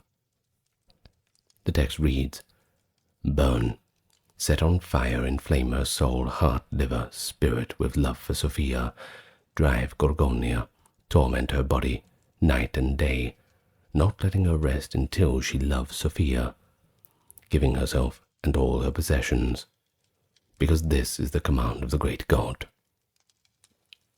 The intensity of this spell is pretty palpable. It was written on a lead tablet to be placed in the bathhouse where the victim would frequent, hoping the demon would find a place to enter her there. Greek curse tablets are another primary source, and they're pretty interesting. These are typically thin sheets of lead inscribed with curses, then buried in graves, wells, or nailed to temple walls, nailed to temple walls, to put the spell into effect. Excuse me. Thousands have been found, from Athens to Rome, all the way to Britain. Usually they start with a formula, like, I bind whatever name, and go on to wish misfortune on the target unless some condition is met. For instance, a 4th century curse tablet from Athens, aimed at a resentful ex-lover, says, may he not be able to sleep or eat until he takes me back. In the city of Cyrene, one tablet even curses a figure in a legal case. Quote, bind the tongue and thoughts of so-and-so, so he cannot testify against me. These show the practical side of magic, people trying to get an edge in love, romantic affairs, or lawsuits, or even just business by supernatural means. On the flip side, there were also protective spells inscribed on amulets. Greek and Roman amulets, often gemstones, rolled gold leaves in lockets, might bear images of gods or words like abracadabra, which actually first appears in the Roman world, by the way, to ward off illness and the evil eye. And then there's the Celtic charms and later records. Direct texts from ancient Celts are pretty scarce, of course, due to oral traditions, but a few tantalizing finds exist. The Larzac tablet from Gaul, 1st century AD, is a lengthy inscription in Gaulish that appears to be a curse, or at least a legal oath involving sorcery, possibly mentioning a sisterhood of witches. Another find, the Chamelieres tablet, 1st century AD, is a Gaulish language prayer to the underworld gods for help, essentially a magical petition for favor. While these Celtic texts are fragmentary, medieval Irish manuscripts likely preserve old Celtic incantations in the stories of saints and heroes. For example, charms for healing or for protection in battle appear in the mythic tales. St. Patrick's Lorica or breastplate prayer has pre-Christian parallels as a protective chant. And the earlier mentioned Song of Amergin, though recorded later, probably echoes more Iron Age druidic poetic incantations. It reads like a riddle of identification with nature's powers, possibly to assert the speaker's magical dominance over the land. And so by comparing these texts across cultures, we notice both differences and common threads. All involve spoken or written words believed to carry power, whether imploring gods, commanding demons, or binding people mystically. Many use symbolic actions alongside words, the burning of effigies, mixing potions, burying documents, knotting cords, things like this. But the goals are usually tangible. Heal the sick, protect the home, defeat rivals, see the future, hurt an enemy, win love, and so on. This utilitarian aspect, magic as a tool to cope with life's uncertainties, try and gain some control, well, that vividly emerges from the spell texts. Moreover, the sources we discussed show a blending of high theology and folk practice. A Babylonian exorcism might quote a grand myth of Marduk versus Tiamat to add force. An Egyptian spell might borrow the authority of Ra's secret name, and a Greek magician might invoke Solomon alongside Hermes. If it could help, you may as well add another person to the mix if they're going to provide anything of value. Ancient magicians were eclectic, and their texts were a rich stew of cultural influences. Crucially, such documents bring us the voices of those who were not kings or famous philosophers, but just everyday people who were trying to wield a bit of otherworldly power in their favor.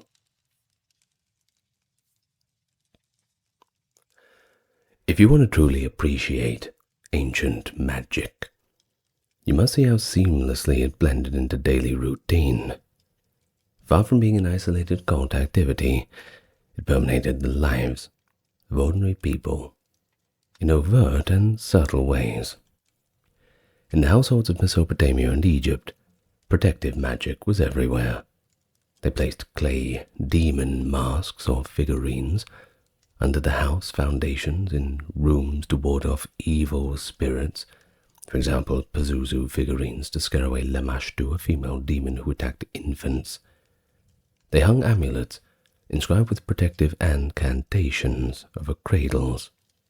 Newborns and mothers were safeguarded by spells and goddess figurines, kind of like those of Lamashtu, not as a demon, but as a apotropaic image. And in Egypt's family kept little ivory wands or magic knives carved with deities and symbols, drawing a protective circle around a mother and child at childbirth. These objects were the standard kit of life, as normal as having a doctor's tonic on hand, a first aid box in the bathroom, this kind of thing. When illness struck, that's when you really needed magic. And they first turned to magic healing before they went to practical remedies a lot of the time. An Assyrian with a mysterious sickness might suspect a curse, so an Asibu would perform a ritual in the home. This involved incense, libations, and recitations to expel the affliction. The patient might wear a charm afterwards inscribed with a divine figure and a snippet of the spell for continued protection. Egyptians famously integrated magic into medicine. The Eberus Papyrus from 1550 BC is a medical text containing dozens of spells to be said while applying treatments. For example, a remedy for asthma says to breathe in a mixture of herbs, while an incantation is spoken to the 7 divine cobras to open the bronchial tubes. The logic was pretty holistic. Physical and spiritual aspects treated alongside each other. In the workplace and economy, magic also had a role. Miners in Roman Egypt invoked Bes, a protective deity, to safeguard them in the dangerous mines. Merchants might wear a mercury amulet for luck and eloquence in trade. Farmers in all cultures practice a kind of low magic, uttering blessings over seeds, using scarecrows or figurines with apotropaic markings in the fields, and performing little rituals to encourage rainfall. And at the same time, they feared the evil eye, the idea that envy or ill will could cause real harm to their livestock or children. To counter this, people in Greece and Rome wore eye-shaped pendants or phallic charms to divert the malign glance. Pliny the Elder records that even Roman generals would have a phallic amulet hung on their triumphant chariot to ward off the envy of the onlookers. Love and family life offered prime occasions for magical help too. Throughout the Mediterranean, individuals resorted to love spells and erotic magic to either attract a desired partner or rekindle an old passion. We find Egyptian love spells promising to ignite the heart of a woman like a torch. And then we have Greek binding spells, intended to prevent a rival from consummating a marriage. In a way, these are ancient counterparts to love potions in fairy tales when you think about it. Sometimes they were benign, where a charm of two love gods embracing, other times pretty cruel, curse a suitor to lose his virility. Fertility magic was another common need. Barren couples in Mesopotamia might seek a charm or plea to Ishtar for a child. Celtic lore suggests rituals involving holy wells and special herbs to promote conception. Divination was a routine practice for many, not just kings.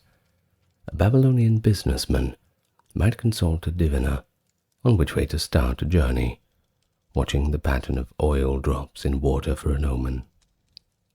A Roman might cast lots by shaking marked sticks or bones in a container and interpreting how they fell. In the European Celtic world, simple methods like listening to the fall of acorns or the shapes of clouds were employed on holy dates to get a few hints about the future. Dream interpretation, too, was a democratic form of divination. Manuals for interpreting dreams existed in Egypt and Assyria, so that anyone could look up what seeking a snake or flood in a dream actually meant. Magic was also present in legal and political spheres, albeit somewhat covertly. We have letters from ancient Mesopotamia where officials accuse each other of employing witches or curses in court intrigues. In Rome, electoral candidates occasionally were rumored to use sorcery to eliminate opponents or win favor, for instance, by enchanting the populace. This was, of course, frowned upon. It's not the typical way of winning elections. But the fact that rumors existed speaks to how people thought magic could influence even state affairs. And finally, death and the quest for an afterlife was certainly as drenched in magic as anything else. Nowhere is this more clear than in ancient Egypt, where every tomb was effectively a fortress of magic spells. Mummies were interred with scrolls or walls painted with spells to guide their soul.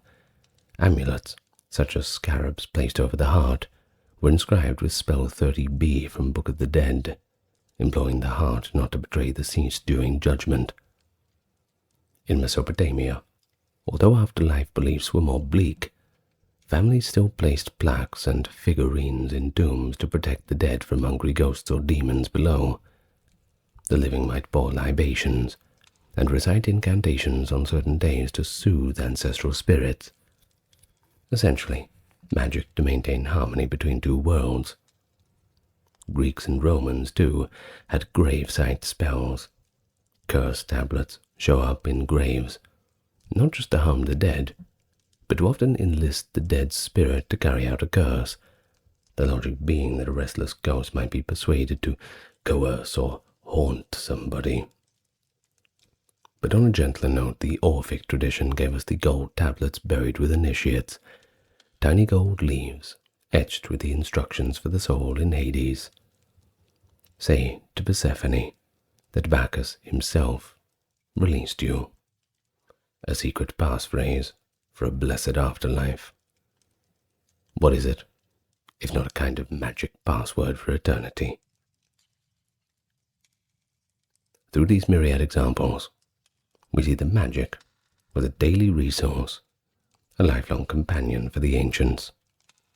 And when facing the great unknown of death, magic promised some agency, spells to light the way in the dark mysteries beyond. From prehistoric shamans to the cusp of the Roman Empire, the tapestry of ancient magic and witchcraft is one of astonishing diversity. We've seen how Mesopotamian exorcists Egyptian priests, Greek oracles, Roman wise women, and even Celtic druids all sought to tap into the ancient unseen forces, whether sanctioned by the gods or in defiance of social norms. To the ancients, the world was alive with spirits, and magic was essentially the art of negotiating with them, be they gods, ghosts, demons, or elemental powers. One cannot help notice but our primary sources close to the time bring these practices to life best. A line of Hammurabi's Code exposes the Bronze Age fear of spells. A Demosthenes' speech throws light on a witch trial in classical Athens. A lead curse tablet whispers the grudge of a common Roman. Documents like this, which we've used today, ground our understanding in real experience rather than later imagination. But still, the line between history and legend in ancient magic is going to remain blurry. For those legends were believed. When a Roman general believed a druid's prophecy, or an Egyptian peasant inscribed a few hieroglyphs on a potsherd to ward off harm, they acted on the same impulse, to enlist the supernatural in the very tangible struggles of their daily life. So in the end, our journey through ancient witchcraft and magic reveals a world that's not so alien to our own. The context and cosmologies differ, of course, but the fundamental drivers, hope, fear, curiosity, the desire for control over one's fate, they're utterly human and timeless. The academic in us analyzes the spells and the laws, sure, but the storyteller is fascinated, and at times awed by the creativity and daring of these early people. Classical Athens, at the height of its golden age. The first light of the sun spills over the Acropolis, illuminating the gleaming marble of the Parthenon and all those rooftops of the city below. In one home, a slave carefully rekindles the kitchen hearth. He's preparing to bake the day's first loaf of bread, an important task. In another, a father rises from a simple bed, and he washes his face with water poured from a jug by a houseboy, and offers a brief prayer at the family hearth to Hestia, goddess of the home. Across the breadth of the city, the agora, the central marketplace that is beginning to come alive bit by bit. Vendors set out baskets of olives and fresh vegetables. The potters carry out their wares, and the first shoppers wander in the morning light, trying to get the jump on the best deal. Yes, Athens is waking up, and as it awakens we catch a glimpse of the ordinary person's routine. The farmer heading out through the city gate to his field, the artisan opening his workshop, and the metic, that resident foreigner, readying his stall. Of course, don't forget about the housewife giving instructions to her slaves and the children. That's daily life in the 5th century BCE city of Athens. A vibrant one, woven from many strands: work, family, politics, piety, routine, but of course the occasional revelry. It all unfolds under the gaze of the city's patron goddess and namesake, Athena. And today, we're going back to take a look into the daily life of those who lived in classical Athens. So come with me over the next hour, and we can see what a normal day would be like for those people many, many years ago. Allow me to welcome you to the channel first. I am your host, and if you're new here, well, I invite you to subscribe. And anybody else, click the like button, leave a comment. It's always good for the algorithm. And also, if you've been bombarded by ads in your day-to-day goings about today, well, you won't find that here, because we've turned them all off. You can watch this from start to finish without having to worry. That is because we are supported by those on Patreon, the YouTube memberships, the merch store, and of course the occasional donation through Patreon or the YouTube Super Chats. All links can be found in the pinned comment, the video description, and the channel description, if you wish to seek them out.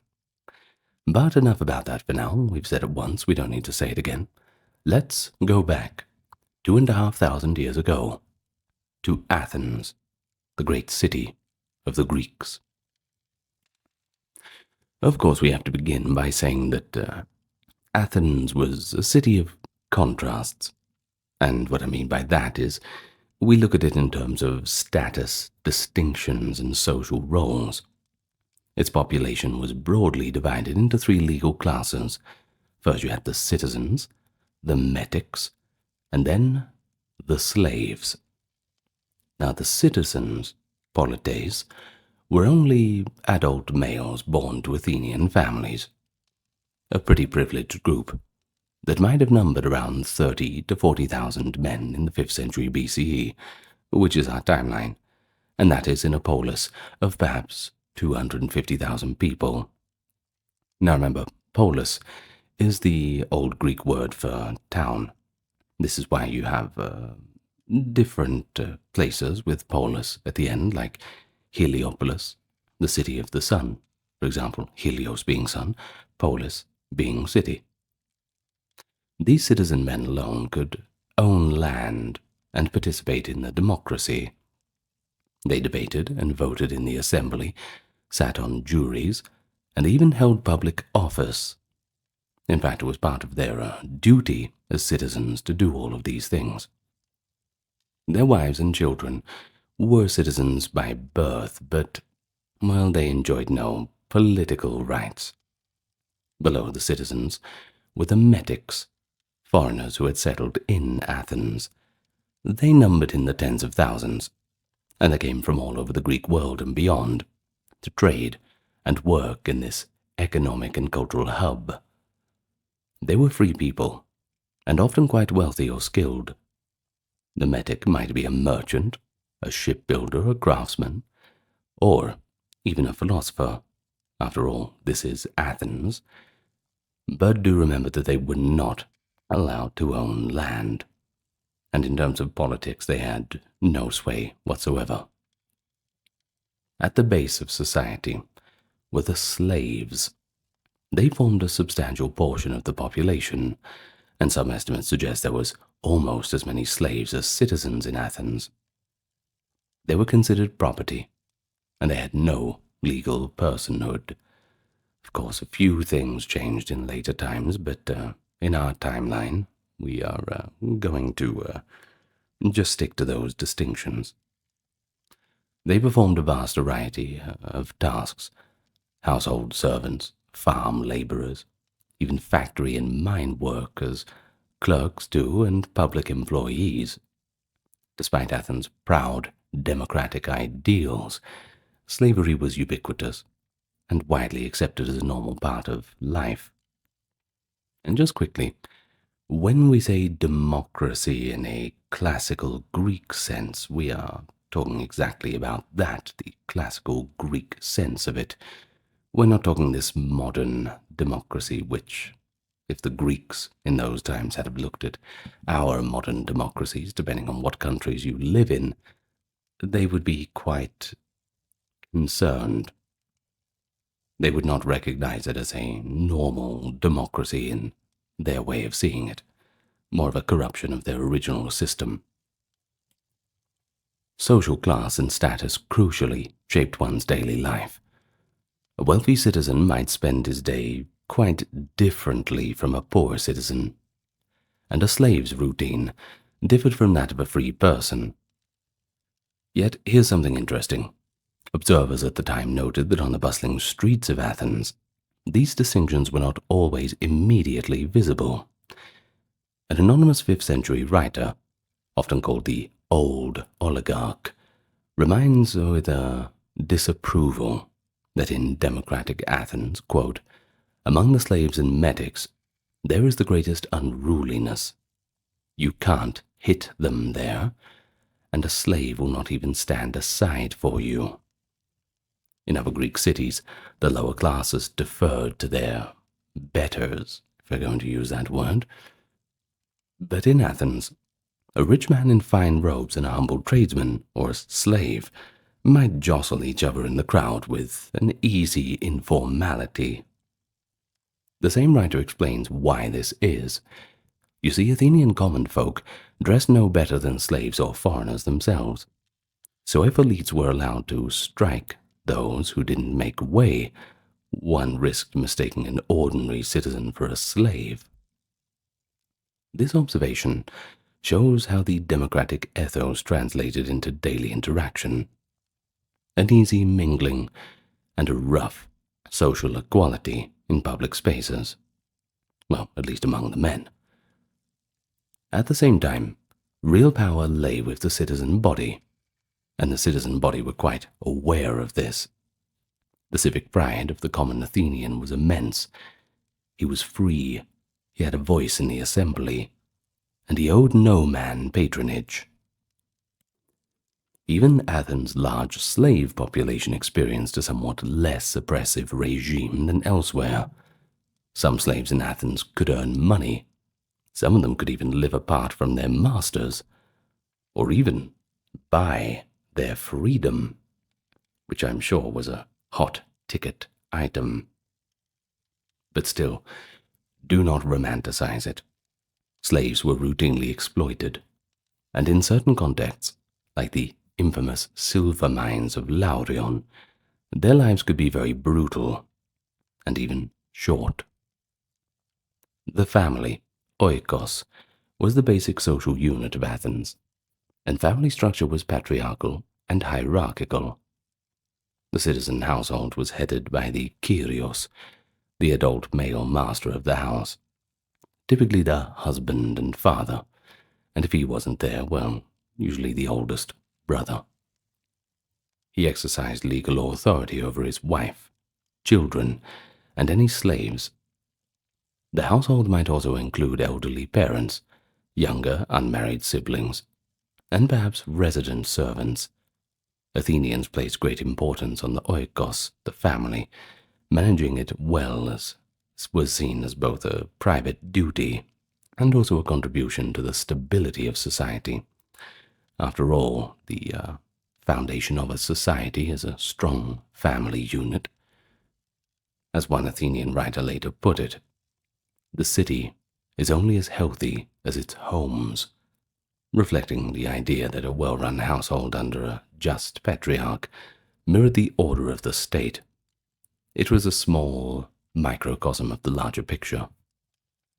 The citizen women of the household, the wives and daughters, were expected to live a much more secluded life than men, a point that we will explore shortly, while children and slaves occupied clearly subordinate roles. But within this tightly structured unit, there was genuine affection and daily cooperation. Husbands relied on wives to keep the home running, wives relied on husbands for support and protection, and children, well, they were cherished as the future of the family line. We hear of Athenians performing rituals at home to honor their ancestors and gods, showing how the family and its continuity were central to their values. Of course, life in Athens was profoundly shaped by gender roles and the division between public and private spheres. The ideal was a complementary partnership within the household. The man would earn a living and represent the family in public affairs, and the woman would manage domestic matters and raise children. Now, in practice, this meant that respectable women of citizen families led quite confined lives centered on the home, while men spent most of their time outside the cities and in the all-male domains of politics, work, and leisure. Contemporary sources, both practical and philosophical, hammer this point home. Xenophon, an Athenian gentleman of the 4th century BCE, wrote a dialogue called Household Management, O Economicus, in which he had the Athenian husband explain how he trained his young wife to run their oikos effectively. Quote, "She was not 15 when I married her," the husband says, "and up to that time she lived in great seclusion, seeing, hearing, and asking as little as possible. Why don't you take a seat over there?" You know the joke. Well, the young bride had been raised to be obedient and chaste, knowing only domestic skills like spinning wool into cloth, which was indeed a chief duty of wives. Now, Ischomachus, the man we just mentioned, proceeds to teach her how to oversee servants, budget supplies, and generally to take charge of the household affairs, while he goes and handles the outdoor business. He tells her that the gods designed male and female natures for different tasks. Men are built for outdoor labor, farming, warfare, and public life, whereas, quote, "the gods from the beginning adapted the woman's nature to indoor tasks, bearing and nursing children, managing the stored goods, and making cloth from wool." Well, this speech from Xenophon's character shows the prevailing ideology in Athens, that the men would do what the men do, and the women would do what the women do.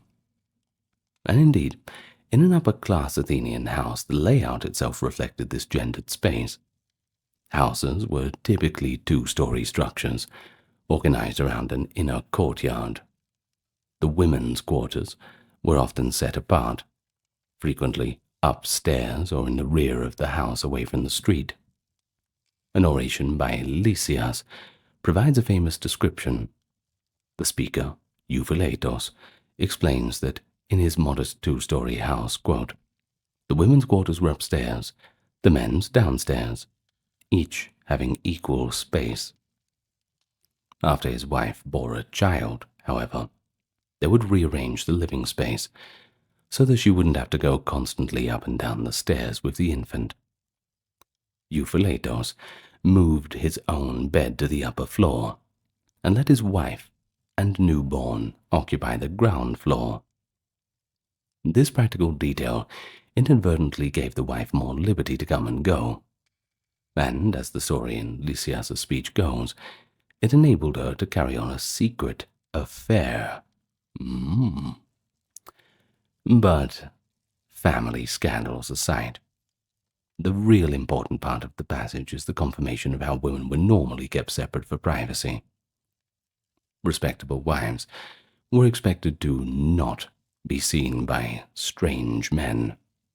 A husband's honor was tied to his wife's seclusion and chastity. The best wife, one Athenian saying went, is the one of whom there is least talk among the men, whether for praise or blame. Thus citizen women, especially of the upper classes, seldom went out in public except for special occasions. They did attend certain religious festivals, for example, the Thesmophoria, woman's festival of Demeter, or an occasional family funeral or wedding. And poorer women had no choice but to go out to work or fetch water. But by and large, the ideal Athenian wife, her daily world, was just within the home. However, within that domestic realm, women's responsibilities were far from trivial. In fact, they were essential to the family's survival and status. The mistress of the house, often called the despoina, lady or she who rules, in relation to the household matters. She supervised the household slaves, if the family had any, in their daily chores like cooking, cleaning, making beds, tending to children. She herself typically engaged in the most esteemed wifely skill, which was textile work. Weaving cloth was virtually synonymous with womanhood.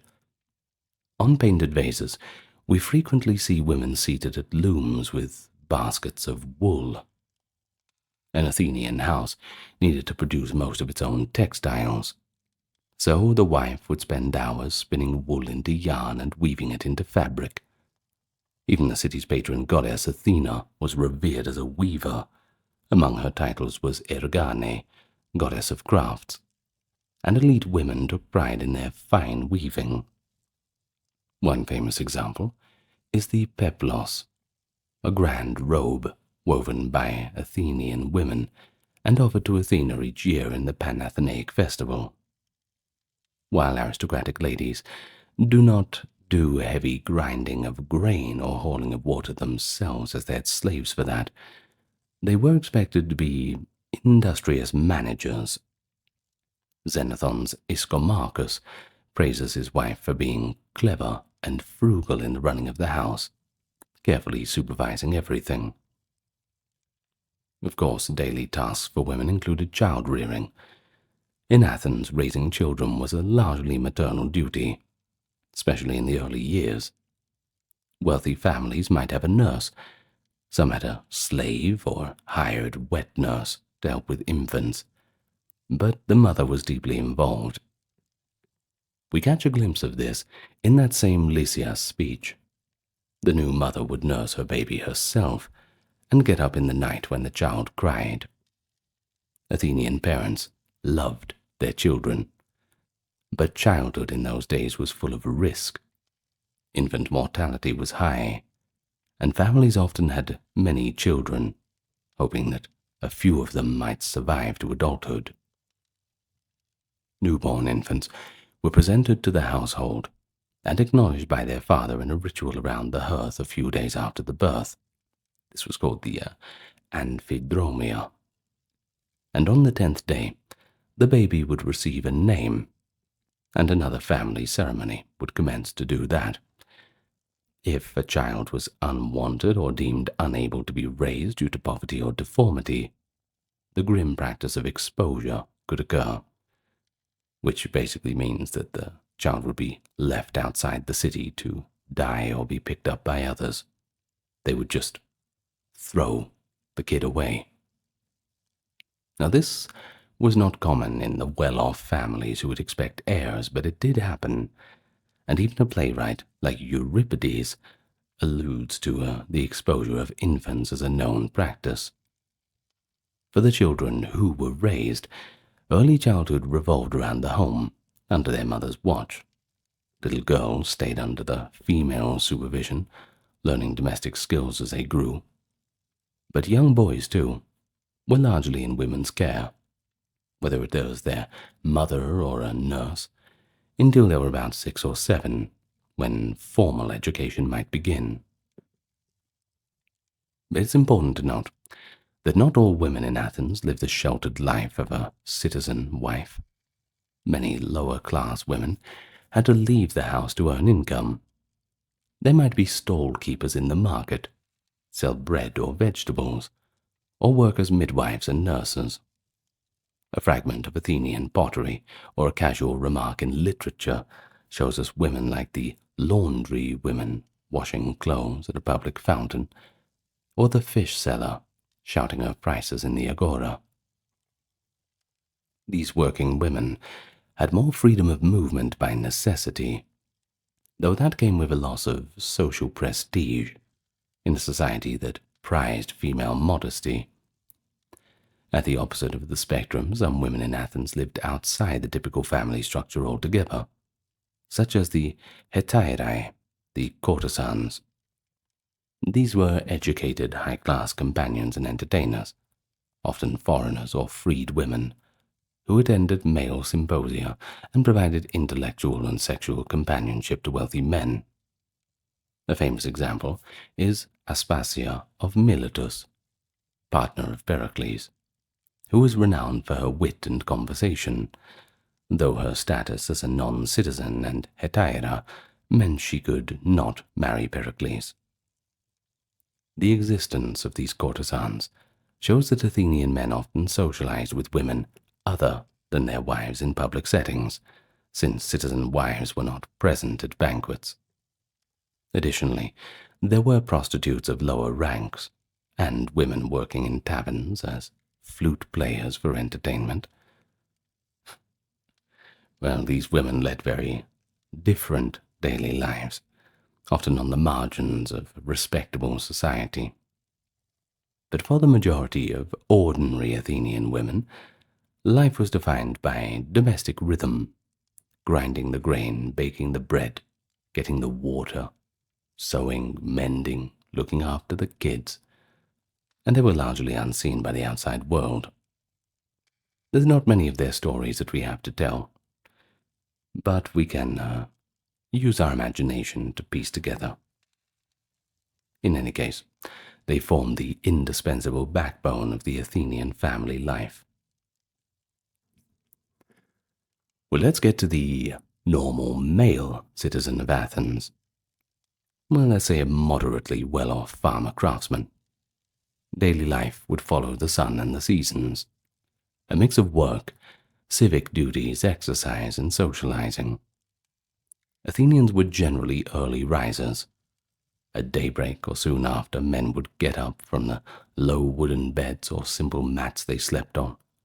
Roosters crowing at the first light, that was the usual alarm clock. And as one ancient source suggests, early rising was the rule at Athens, so no slacking off.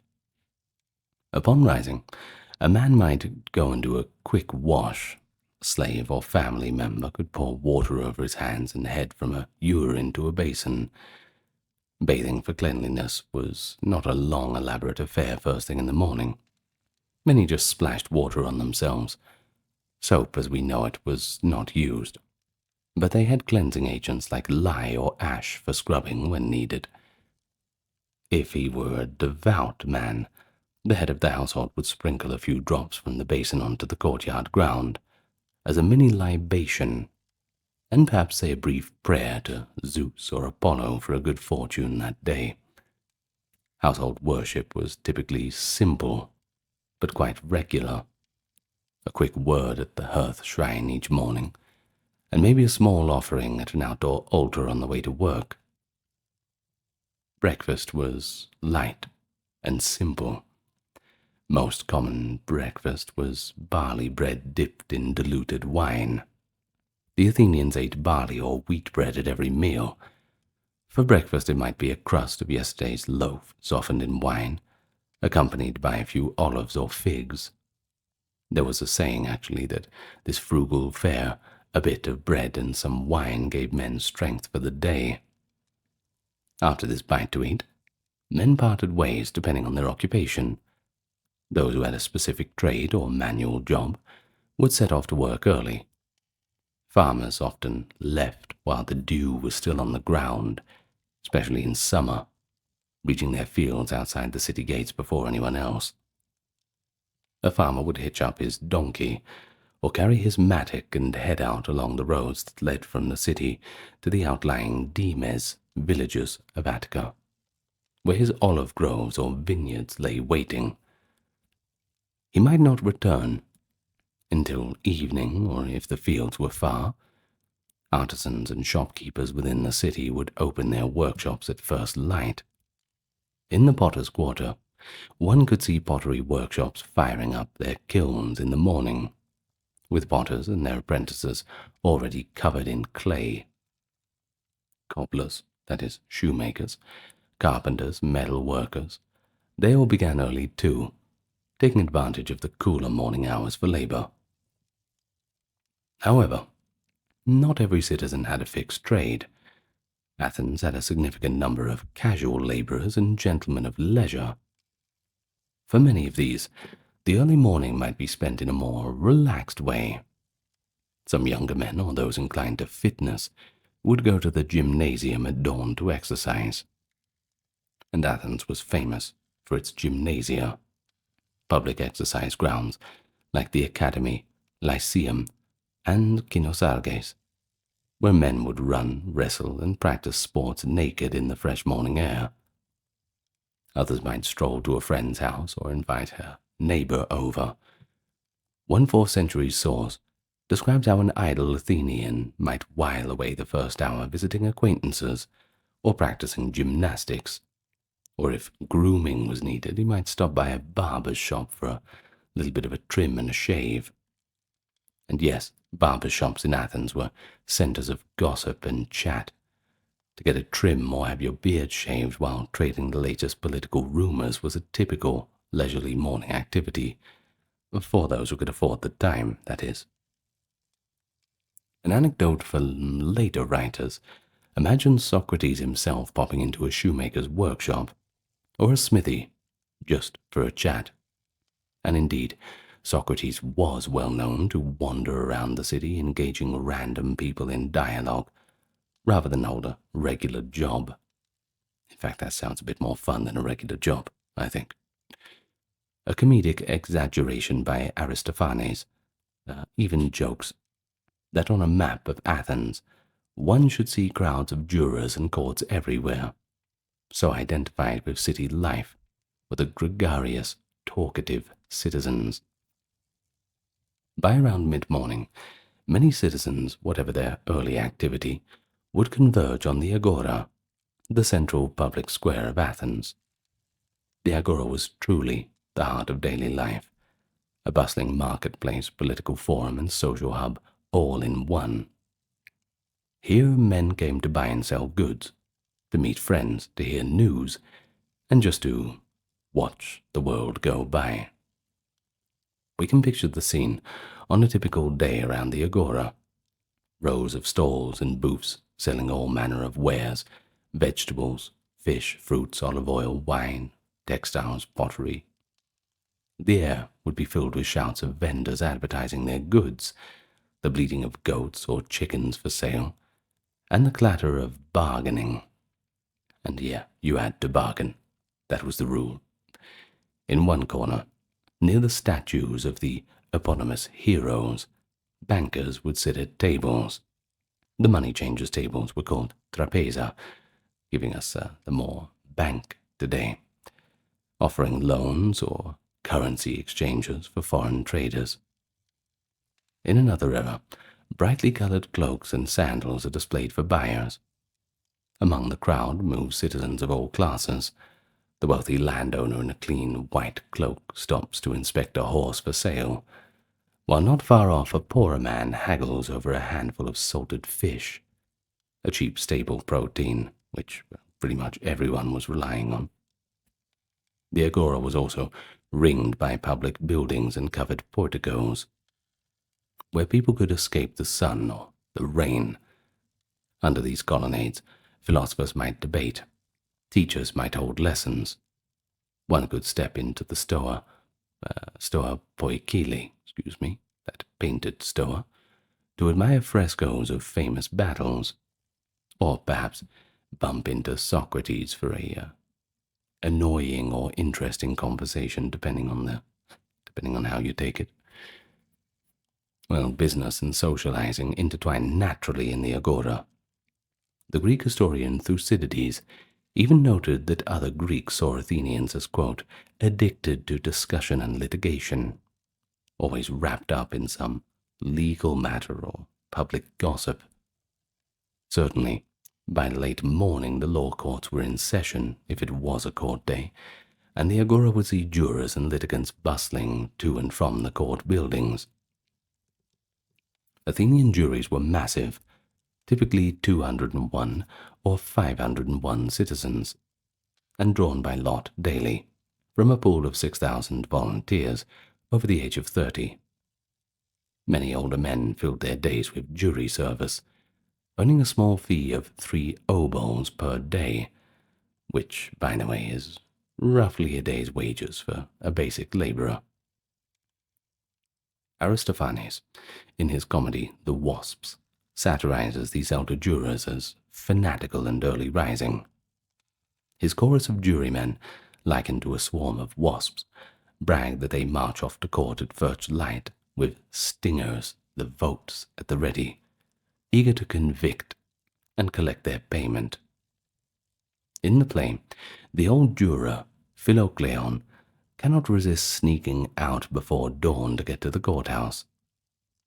The image reflects the reality.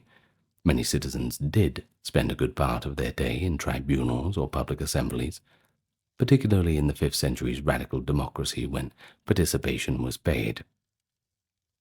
The assembly, or the ecclesia, met at least 4 times a month, more often if needed, drawing thousands of citizens to the Sphinx Hill to debate the state decisions. Civic engagement, whether listening to orators or serving on a council, was essentially a routine part of life for a politically active Athenian. During these gatherings, shops in the agora might pause. For example, on assembly days, a dyed red rope was carried through the agora by Scythian slave police to herd loitering citizens up to the meeting. Getting red on one's clothes meant a fine for shirking the assembly. Politics then was much a part of daily life for Athenian men as work was. Around midday, the sun climbed high. Athens would experience a lull. The heat, especially in summer, compelled many to retreat home for a while. Most Athenians took their meal at midday, or just after, essentially a lunch that was also called ariston. This could include bread with cheese or olives, maybe some figs, and for those who could afford, a little bit of fish for protein.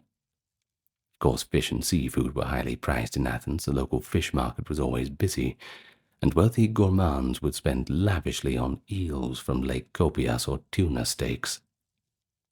A comic writer joked about some mad for fish as a common vice in Athens. But for the ordinary folk, a small portion of salted fish or some lentil soup might be a typical midday fare. After eating, some people took a brief siesta, or just stayed indoors to avoid the worst of the heat. Contrary to some Mediterranean stereotypes, it seems not everyone napped. One ancient observer noted that only, quote, some took a little midday nap, but this was not very general. Those of studious bent might use the quiet afternoon for reading or educational pursuits.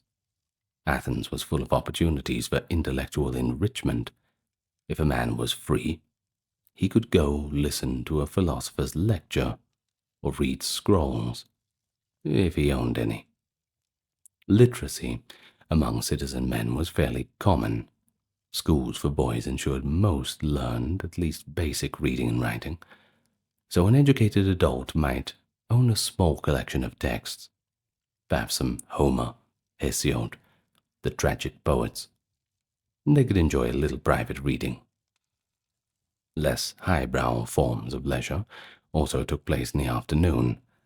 The agora's buzz picked up again later in the day, but during the early afternoon lull, some men would slip into a tavern or gambling house to pass the time. Taverns, called Capelia, served diluted wine and simple meals to those who wanted a break from the home. Here you might find craftsmen playing a game of dice or knucklebones in the shade, or sailors from the port drinking and chatting. Barber shops and workshops also remained social centers. An ancient commentator remarked that idle men dawdled around barber shops or smithies just to converse and enjoy the warmth from the forge in winter. Athens actually had clubhouses too, where citizen club members met to drink and dine together regularly, and these would be quite busy in the afternoons with social gatherings. By late afternoon, the pace of life picked up once more. People emerged back into the streets as the day grew cooler. This was a common time to take care of any remaining business in the market before it closed at dusk. It was also typical to have a bath in the late afternoon or the early evening, especially if you were going out to dine that night. Now, Athenians did not have bathrooms at home. They either bathed using basins at home or frequented public bathhouses. Public baths in the 5th century Athens were simple facilities, nothing like the grand Roman baths of later times. They often consisted of a furnace that heated hot water supply and tubs. Men and women bathed separately, of course, but many men also bathed at the gymnasium after exercise, scraping off sweat and oil with a strigil. By the end of the day, a thin film of Athens dust would coat one's skin, so a cleansing rinse was quite refreshing. We hear that between the third and fourth parts of the day, they generally took a bath as a preparation for dinner. Cleaned and perhaps anointed with a little oil, the Athenian citizen now looked forward to an evening meal. Dinner in Athens was the main meal of the day, and it usually took place around sunset or just after. In most households, this was a family affair. The wife and children would have spent the afternoon preparing food, grinding grain, cooking porridge or stew, baking bread, and so on. A basic dinner for a poor family might be a vegetable stew with onions and herbs, some olives and cheese on the side, and barley bread to scoop it up. Wealthier households could afford a bit more variety. Lentil soup or bean stew, perhaps fish, fresh or salted, occasionally a bit of meat. And speaking of meat, it was not very common in daily meals. It was typically eaten during sacrifices and festivals. When Athenians sacrificed a lamb or a goat to a god, which they did often at small rituals, the rule was to burn some choice cuts for the deity and cook some for the rest of the participants. Maybe a 80-20 ratio. So meat was almost a communal or festive food. On a normal day, an Athenian might only taste meat if he stopped by a cook shop where roasted meat scraps were sold. Instead, protein came from legumes and cheese, with fish as the big-ticket item. Now in the home, men reclined on couches to eat if they had them, while women and children usually sat. In poorer homes without fancy couches, everyone likely sat on stools or mats together. We know that in respectable families, women did eat with their husbands and children privately. There was no taboo about family members sharing meals. However, when guests were invited, convention often had the women of the house keep to their quarters, while the men dined and drank.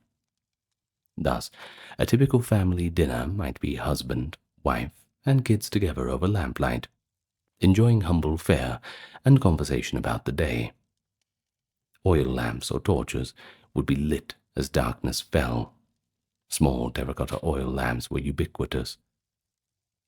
An Athenian home at night might have been filled with the warmth of lamplight and sounds of family, children chattering, squabbling, a baby crying until its mother nurses it to sleep, and perhaps the father telling the children a mythic tale as entertainment.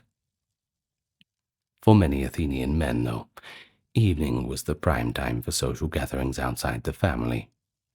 Most notably, the famous symposium, the drinking party. If a man received an invitation to dine at a friend's house or to attend a symposium, he would likely head out after his bath, leaving the women at home. We have a wonderful picture of this from Plato's Symposium. Socrates, who normally paid very little attention to dress, was spotted one evening, quote, fresh from the bath and wearing sandals, things he hardly ever did, as he headed to the banquet at his friend's Agathon's house. It was expected to clean up and look presentable for a dinner party, and Socrates' rare primping drew a few amused comments. A symposium usually began with a meal, though often the guests had eaten lightly beforehand and focused more on drinking.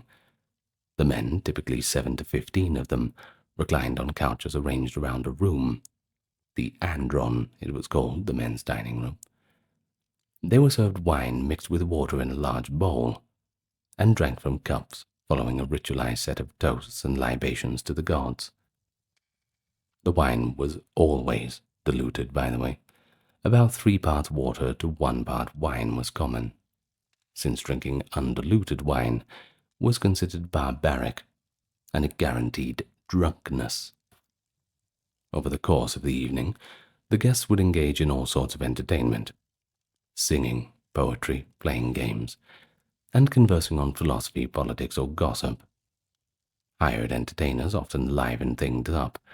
Flute girls played music, dancers or acrobats performed tricks, and courtesans might join in to provide witty talk or a little bit more intimate entertainment. Xenophon's Symposium describes one such party where a Syracusan showman brought a young dancing girl and a boy to perform intricate acrobatic and musical feats, delighting everyone with their skill. So whether quietly at home or out at a symposium, nightlife in Athens was lit by oil lamps and torches, and the city had an intimate, shadowy character. Of course, everyone had to carry a torch around because there was no public street lights. Streets could be wined and uneven, sometimes with even open drainage channels, so you best watch out for any mishaps. There were certainly known hazards. Comedic plays make jokes about drunkards stumbling or mistaking identities under the dim lamplight. But most Athenians aimed to retire early on normal nights, since morning came quickly, and with it the demands of work. In households without late carousing, people might be in bed shortly after dinner. The quiet of the Athenian night was occasionally broken by revelers, bands of young men roaming after a symposium, singing and knocking on doors in what was almost a sport. The city did have a rudimentary night watch. Often publicly owned slaves, the Scythian archers, patrolled to keep order and catch thieves. But one imagines the glow of scattered lanterns moving through the otherwise dark streets, the distant laughter or song of a group of drunken friends, and here the barking of a dog or the clatter of a dropped pot echoing out in the night. For those still awake late, perhaps a statesman drafting a speech by oil lamp, or a mother soothing a sick child, the midnight hours were contemplative. We're told that the great orator Demosthenes preferred the stillness of night to practice his speeches, since only after the city's noise fell silent could he truly concentrate on his work. Athens at this time was not only a center of philosophy and art, but also a busy economic city. And just like any other city in the world, people had to make a living. The majority of Athenian citizens were engaged in agriculture, at least to some extent. They or their families owned plots of lands in Attica, growing the staples of Mediterranean diets, like olives and all the other things, Of course, olive trees blanketed the Attic countryside. Farmers tended them fastidiously, as olives and olive oil were a major product of Athens, both for local use and export. Vineyards produced the city's wine, and hillside terraces grew figs and other fruits. However, the rocky soil of Attica was not very suitable for grain, and Athens could not grow enough to feed its population, which necessitated imports, especially from the Black Sea. Still, each year after the harvest, Athenian farmers would bring some of their barley and wheat into the city's granaries, and women ground the grain at home daily on stone querns to make flour for bread and porridge. Farming was seasonal, ploughing and sowing in autumn, pruning vines in winter, harvests in late spring and summer. During peak agricultural seasons, even city-dwelling landowners would spend extended time on their farms. In peacetime, an Athenian farmer's routine might mean commuting, leaving the city early, working in his fields and returning in the evening. Apart from farming, Athens was renowned for its crafts and manufacturing. In the potter's quarters, from which we get the word ceramic, by the way, workshops produced the beautiful red and black figured vases that we prize in museums today. Pottery making was a significant trade, employing citizen potters, metic artisans, and slaves. The city's metalworking shops turned out weapons, tools, and luxury goods. Athenian armorers made the helmets and shields for hoplite soldiers, and foundries cast bronze sculptures under the direction of masters like Pheidias. Stonecutters and builders were in high demand, especially during the building boom of the mid-5th century. Statesman Pericles initiated an ambitious construction program that included the Parthenon, other temples, and civic buildings. And this wasn't just a cultural endeavor, it was an employment program. The classical biographer Plutarch notes that Pericles, quote, kept the masses occupied and prospering by the multitudes of public works. He provided employment year-round for those in the city. Carpenters, stonemasons, goldsmiths, painters, rope makers, ivory carvers. Every trade was mobilized to create Athens' monuments, from the grand Propylaea Gate to the delicate statue of Athena. Laborers on these sites received a daily wage, and skilled architects and foremen supervised teams of workers. This meant that on any given day in the 440s to 430s, a stroll through Athens might encounter construction crews hewing marble on the Acropolis or carting timber through the streets, a tangible sign of the city's prosperity and Pericles' policy of state-sponsored employment.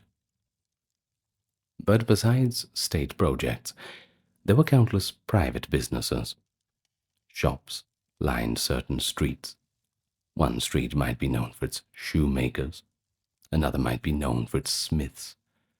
Athens did not have guilds as medieval Europe did, but craftsmen often clustered by trade, and of course naturally people would group up together.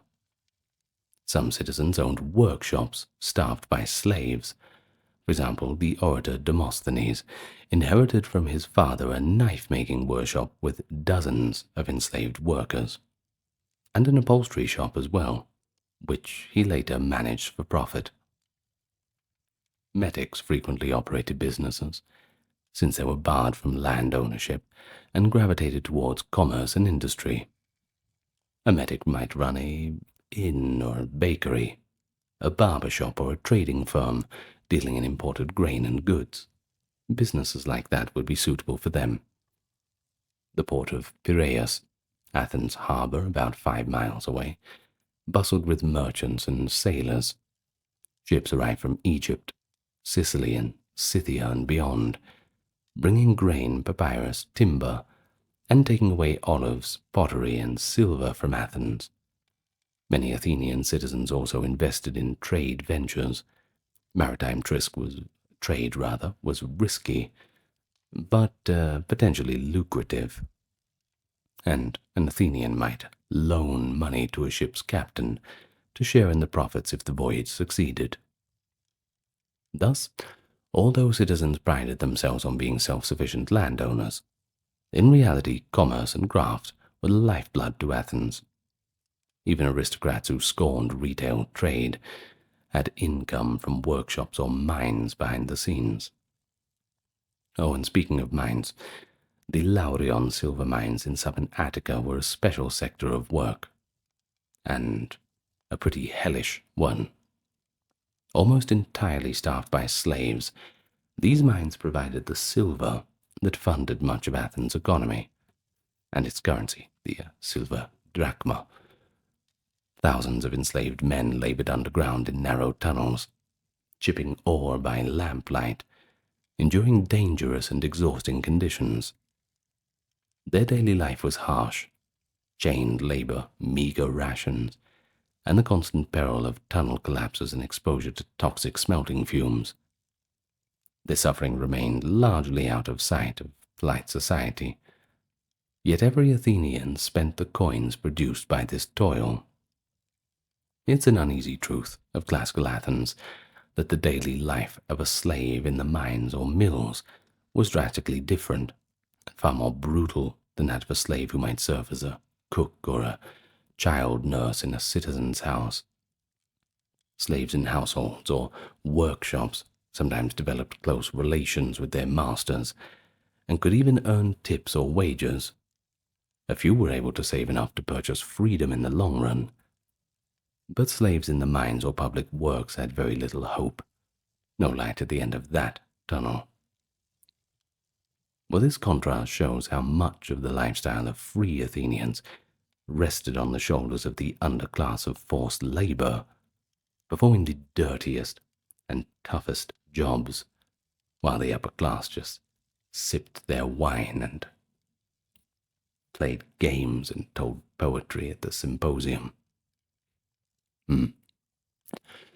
Well, Athenians also engaged in trade at the retail level in the markets. Housewives or their slaves went daily to buy food, bread if not baking at home, vegetables, fish when budget allowed. Markets were typically the realm of men as sellers, but women were not absent. One might see an old peasant woman squatting behind a basket of garden herbs for sale, or fishwives gutting and hawking the catch of the day. Prices fluctuated with supply. Comic plays make references to the high cost of delicacies. Aristophanes jokes about the astronomical price of eel from Lake Copias, implying it was a rare luxury. Haggling, of course, was the norm. Coins in circulation were mostly small silver denominations, obols and drachma. 6 obols to a drachma, which was roughly a day's wage for a skilled worker. For tiny purchases like a handful of olives or a cup of wine, even bronze coins were used in later years. Interestingly, because Athens was a large city, one neighborhood had its own economic life too. Each district had local bakeries, small workshops at home, and street vendors. The sound of an itinerant street seller might echo through a residential lane. Perhaps a potmender clanging a pan to advertise his services, or a seller of sesame cakes crying out his goods. It gave Athens a lively street culture, beyond that central agora. Although much of an Athenian's day was consumed by work or household concerns, the fabric of daily life was richly threaded with communal activities, religious observances, and entertainment. Athenians were a sociable people, and they valued participation in common rituals, and of course downtime in pleasant company. Religion in Athens was not a separate sphere. The gods were invoked at home each morning and night. Small household altars might honor Zeus or Apollo. In the courtyard, one might find a herm, a stone pillar with the head of Hermes, believing to bring luck and ward off evil. Walking through the city, an Athenian would pass numerous shrines at street corners and marketplaces, perhaps pausing to sprinkle a few grains of barley, or say a quick prayer. Offerings to gods accompanied nearly every meal. A bit of wine poured out the first slice of bread set aside for Hestia. Superstition and piety went hand in hand. Sneezing or sudden thunderclap could be read as a divine sign. Certain days were deemed unlucky for business too. Thus, religion provided a constant backdrop. Public religious festivals, however, were the peak of communal life, and punctuated the calendar frequently. An often quoted observation from the pseudo-Xenophon pamphlet is that the Athenians, quote, have more festivals than any other Greek city. And this is only mild exaggeration. Athens had dozens of festivals each year dedicated to various gods.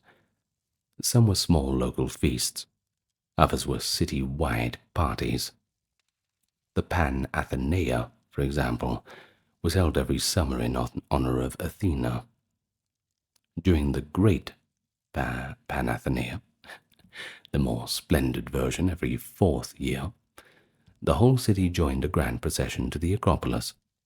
Citizens carried ceremonial objects, sacrificial animals were led along, and a newly woven robe, the peplos, was presented to Athena's statue. At the Acropolis, dozens of oxen might be sacrificed and roasted, feeding the crowd in an open-air banquet. Athletic games, poetic contests, and concerts would accompany the festival. It was on days like these, when normal work paused, shops closed, courts did not sit, and the populace devoted itself to worship and celebration.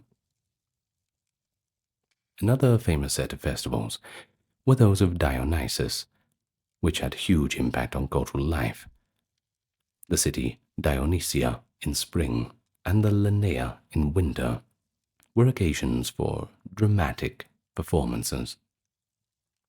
Athenians of all classes packed the theatre of Dionysus on the slope below the Acropolis to watch the new tragedies and comedies by playwrights like Sophocles, Euripides, and Aristophanes.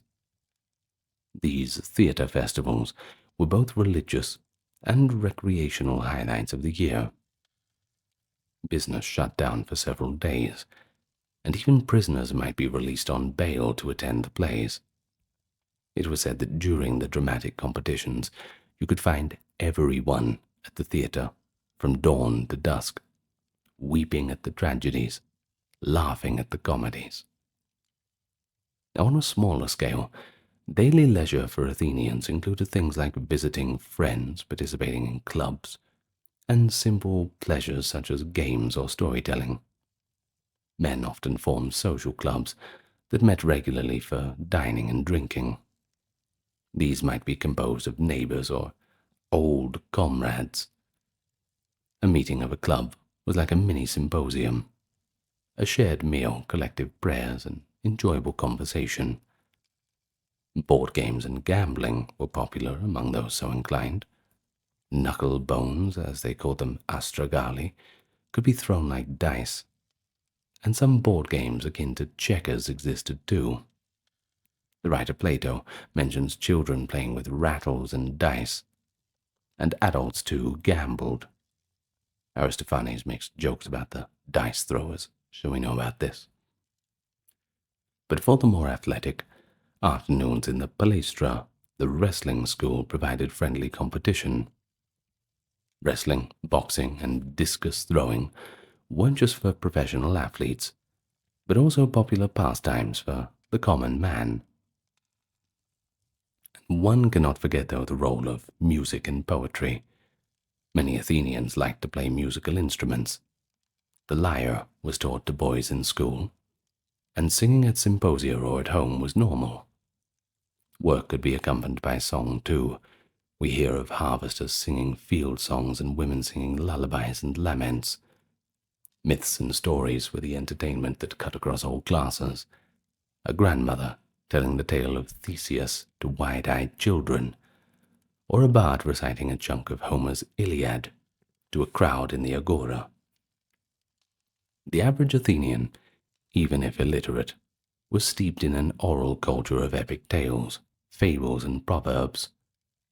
In the evenings, families might relax in the courtyard under the stars, especially in summer, exchanging stories or just enjoying the cool air. With no television or electronic diversions, no Game Boy Color, conversation was the chief entertainment. And the Athenians were famously talkative and argumentative, which suited their love of debate and philosophy. Now, just finally, daily life could be upended by war or other large events. And that was certainly true for Athens during the Peloponnesian War of 431 to 404 BCE. And when war threatened, the rhythms of life changed. Farmers from the countryside would pack up their families and move inside the walls, and this would cause overcrowding and strain on resources. Thucydides describes how during the war's first summer, the rural folk of Attica, quote, streamed into the city with their household goods, even living in temples and empty lots, because there just weren't enough houses to go around.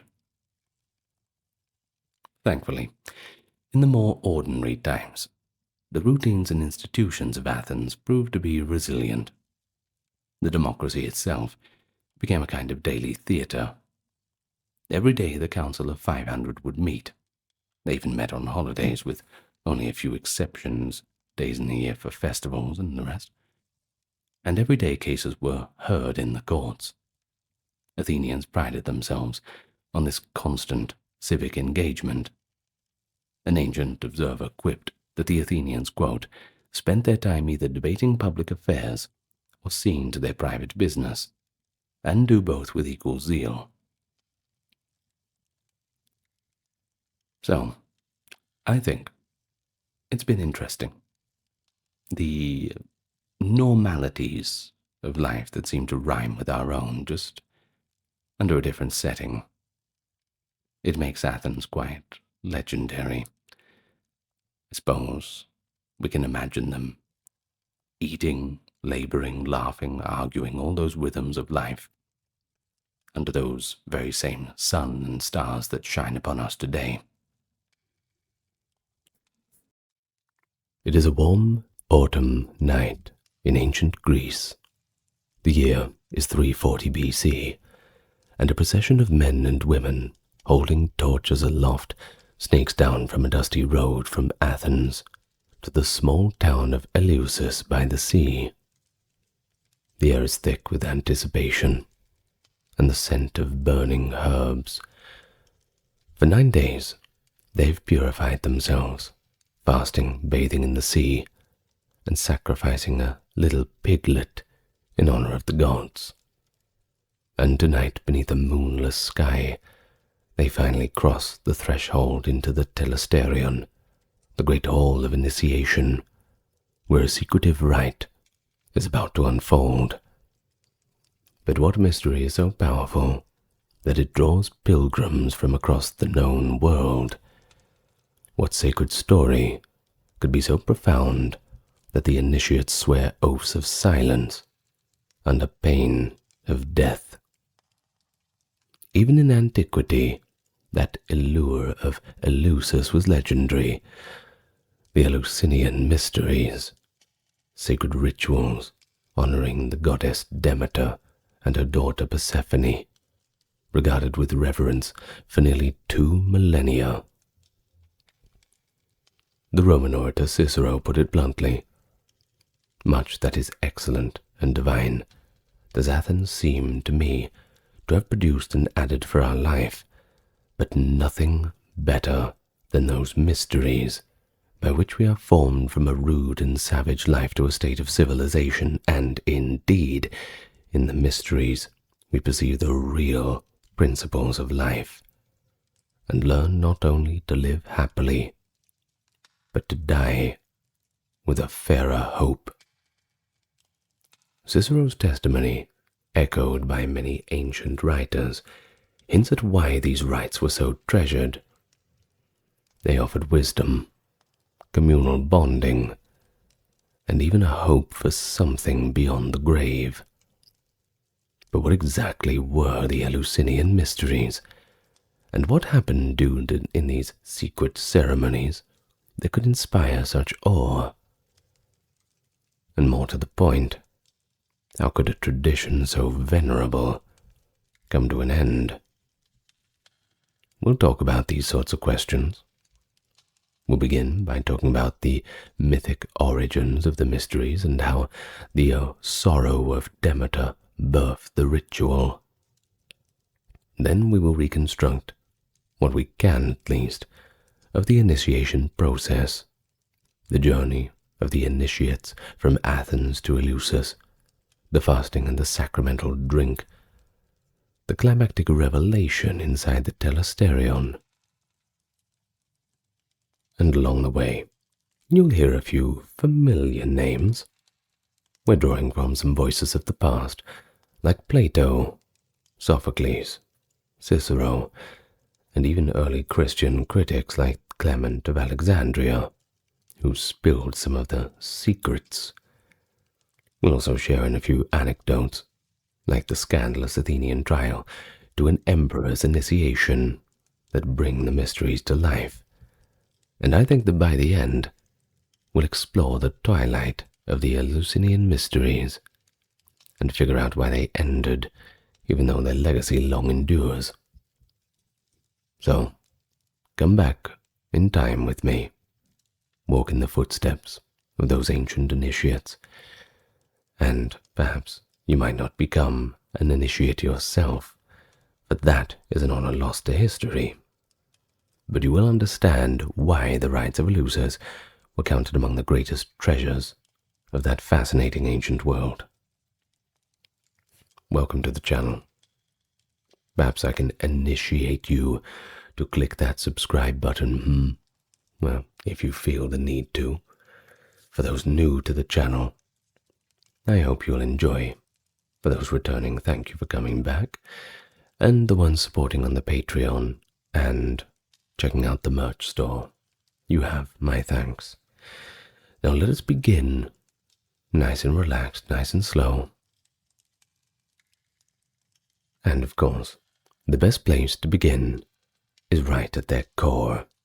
A tale of loss and return, despair and renewal. That is exactly the legend of Demeter and Persephone, a mother and daughter whose story was reenacted and honored at Eleusis. Where do we get this from? Well, the primary source for the myth is the Homeric hymn to Demeter, an ancient Greek poem likely composed around the 7th century BC. In these verses, we hear of how Persephone, the daughter of Demeter, goddess of agriculture and fertility, was abducted by Hades, the lord of the underworld himself, plunging Demeter into the most extreme grief.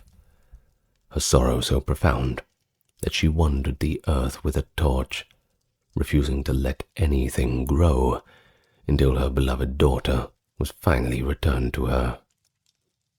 According to the hymn, Demeter eventually arrived at Eleusis in disguise and was received kindly by the local rulers. In gratitude, she decided to impart a great gift to humankind. She revealed her true identity in a blaze of divine glory and commanded the people of Eleusis to build a temple in her honor. It was there that she promised to teach them the sacred rites and rituals. As the hymn recounts, after Demeter and Persephone were reunited, for Persephone would henceforth spend part of each year with her mother and part in Hades, causing the seasons to change, Demeter kept her word. She taught the Eleusinians her mysteries, awful mysteries, which no one may ever transgress or pry into or utter, for deep awe of the gods checks the voice.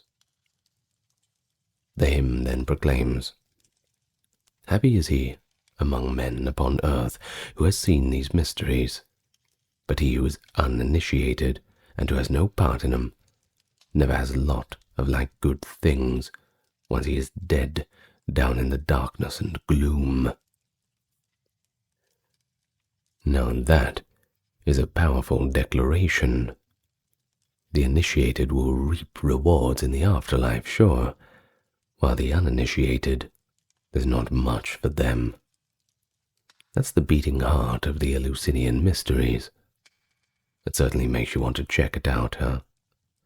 In the mythic imagination, Demeter's rites at Eleusis established a pact between the gods and the mortals. Those who honor the goddesses and partake in their mystery ritual gain hope for a blessed existence after death. The mysteries thus offered not just a religious pageant, but a promise, spiritual insight, and eternal benefit. The Eleusinian legend, encapsulated in the story of Demeter, was commemorated in cult practice. Persephone, also called Kor, the maiden, symbolized life's renewal, her annual return from Hades each spring, mirroring the sprouting of new grain. Demeter, the grieving and then rejoicing mother, embodied the earth's fertility and the cycle of the seasons. At Eleusis, the mother and daughter were worshipped together as the two goddesses. In fact, the very name Eleusis was linked to this holy and sacred narrative. In Greek, Eleusis means coming or advent, possibly reflecting the coming of the goddess, or the coming of the initiates to understanding. Eleusis is about 21 kilometers northwest of Athens. It has thus become a sacred setting of Demeter's myth and the site of a mystery cult. Archaeological evidence indicates that Eleusis had been a place of worship since the Mycenaean era, that's the 2nd millennium BCE, well and truly into the Bronze Age, suggesting that agrarian fertility rituals here predate the classical form of the mysteries. But by the 6th century BC, the Athenians had incorporated Eleusis and its rites into the Athenian state religion, elevating the local cult to pan-Hellenic prominence. Thus, for the next 900 years, perhaps even more, people from all over Greece, and later from Rome and beyond, would make the long trek to Eleusis to be initiated into Demeter's fascinating secrets. Now, I really do wish that I could give you a step 1, step 2, step 3, but describing the actual rituals of the Eleusinian Mysteries is a bit of a challenge. And when I say a bit of a challenge, I mean an excruciating challenge, for all of these rites were shrouded in intentional secrecy. The very fact that we're talking about them now certainly would annoy a lot of the people who perhaps look down upon us as we do it. But oh well. All initiates swore a sacred oath never to reveal what transpired in the Telesterion, that inner sanctuary at Eleusis where the final ceremonies took place. But remarkably, throughout antiquity, this oath was largely kept. No ancient author gives a full eyewitness account of the secret rites, which is in one way incredibly fascinating, in another way incredibly disappointing.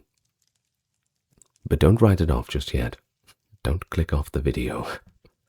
We do have some sources, including hints from those who participated and some criticisms of earlier Christians who later opposed the mysteries. It's allowed us to piece together a general outline of what actually happened. So, the mysteries had 2 stages, the lesser and the greater. The lesser mysteries were an introductory rite, held in early spring, traditionally in the month of Anthesterion, at a site in Athens called Agrae. This preliminary initiation was required before one could proceed to that coveted main event. A legend recounted by later writers claims that the lesser mysteries were instituted to allow the hero Heracles, who, as a foreigner by the way, non-Athenian, initially was not eligible. Well, he was to be initiated after he was adopted as an Athenian citizen.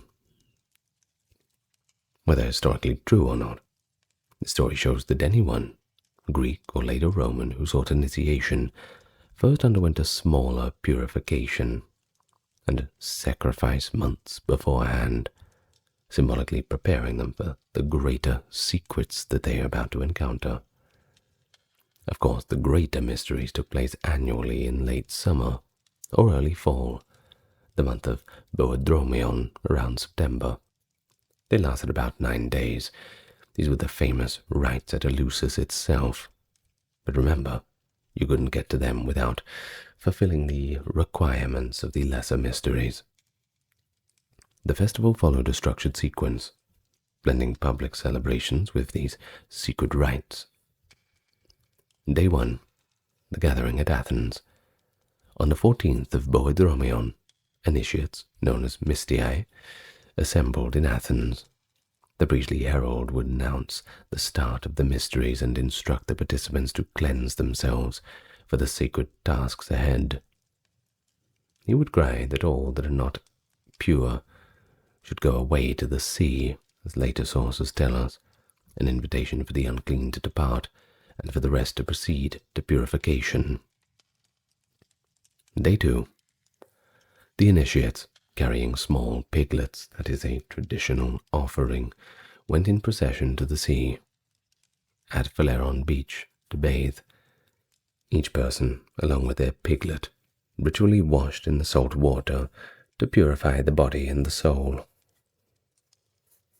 The piglets were then sacrificed to Demeter and Persephone. This cleansing rite was essential. In the words of Plato, it was believed that the one who arrives in Hades uninitiated and impure will lie in mud, but he who arrives purified and initiated would dwell with the gods. That's from Plato's work, Phaedo, 69c to d. The idea of all this was that only a purified soul, symbolically washed of all of its past defilements and impurities, could approach the goddess and hope for a blessed fate after death. Days 3 to 4. These days likely involved prayers, further sacrifices, preparatory rites in Athens. The exact activities are not well documented. Sorry to disappoint you. But it's thought that initiates spent time at the Eleusinion, that is the temple of Demeter in Athens, and made offerings, while mentally and spiritually girding themselves. Fasting may have begun in this period, as Demeter herself in the myth refused to eat while she was grieving. Day 5. Now this was the climactic public event, when the procession to Eleusis would begin. In the morning, a grand procession would set out from Athens to walk what was called the Sacred Way to Eleusis. It's about a 20-kilometer walk. Leading the way was the statue of Iarchus, a divine figure associated with Dionysus, a companion of Demeter's worship. This was carried by priests. As thousands of participants wound along the road, they sung hymns to Iarchus and shouted in joy. Ancient accounts describe how the atmosphere alternated between solemnity and merriment. Along the route, locals would set up refreshments too. Some would even hurl good-natured taunts at the marchers, a tradition of jests called the Gephyrismos, at the bridge over the river of Cephissus, said to mimic a moment when an old woman jested with Demeter to make the grieving goddess smile. It was a rare moment where ritual allowed for bawdy humor amid the holiness. By evening, the torchlight procession arrived at Eleusis, and just imagine what a sight that could have been. Thousands entering that great ancient sanctuary, chanting O Iarchus in exaltation. I hope it puts an interesting view into your mind. Well, this would end day 5, and day 6 was more about fasting and something called the Kikeon. Now, once at Eleusis, the initiates would likely continue to fast in emulation of Demeter's sorrow. But at night, perhaps the very hour when Persephone was said to have been returned to her mother, they broke their fast by drinking the Kikeon, a sacred potion of barley, water, and mint. In Demeter's myth, the goddess asked for this simple drink when she was wandering in disguise, and it became kind of a ritual libation. Participants would have downed the Kikeon to prepare for the revelation to come. And we do have direct evidence of this in a curious place. The aforementioned Christian scholar Clement of Alexandria, rather sneeringly revealed the secret password, as he called it, of the mysteries in order to discredit them. What a killjoy. Well, he wrote, I have fasted, I have drank the Kikeon, I have taken from the sacred chest after working it, I have deposited it in the basket, and from the basket into the chest. That's from Clement of Alexandria's Exhortation to the Greeks, 2:18. It's a bit of a cryptic declaration, isn't it? Well, he claims that that was exactly what was uttered by the initiates. It confirms the sequence, though, doesn't it? Fasting and then drinking the Kikeon, performing some ritual transfer of sacred holy objects. Well, Clement's tone is a little bit mocking throughout his work describing it. He calls these fine sights truly suitable for a goddess, but inadvertently he preserves the precious details about the ritual actions, which ironically people have used to reenact the mysteries. So, I'm sure Clement did not appreciate that. Now on to day 7. This is the night in the Telesterion. At last the initiates would enter the great hall of initiation, the Telesterion for the secret rites. It was a huge rectangular building, supported by many great columns, with the tiered seats on all sides where the Mystii could sit or stand.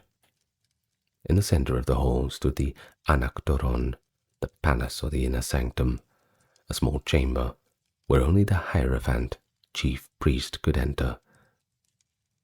It was here that the most sacred objects, heirlooms related to Demeter perhaps, maybe, we don't quite know, were stored and which revelations would emerge.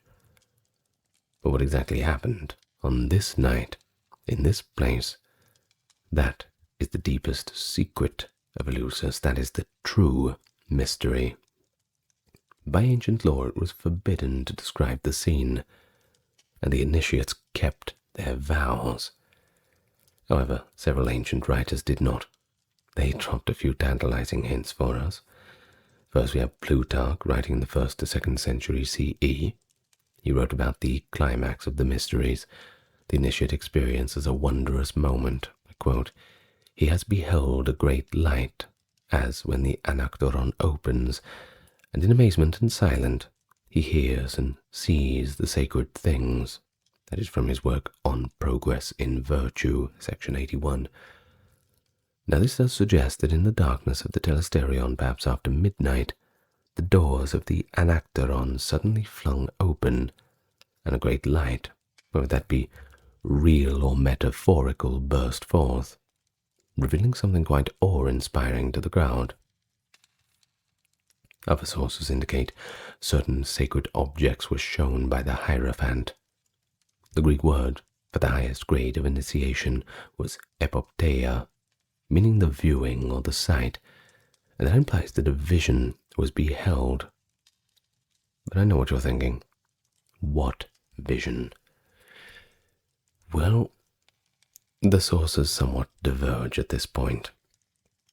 Hippolytus of Rome, a 3rd century Christian, wrote that the Hierophant revealed, I quote, "an ear of grain reaped in silence as the ultimate symbol, a simple yet profound emblem of renewed life in the agricultural cycle."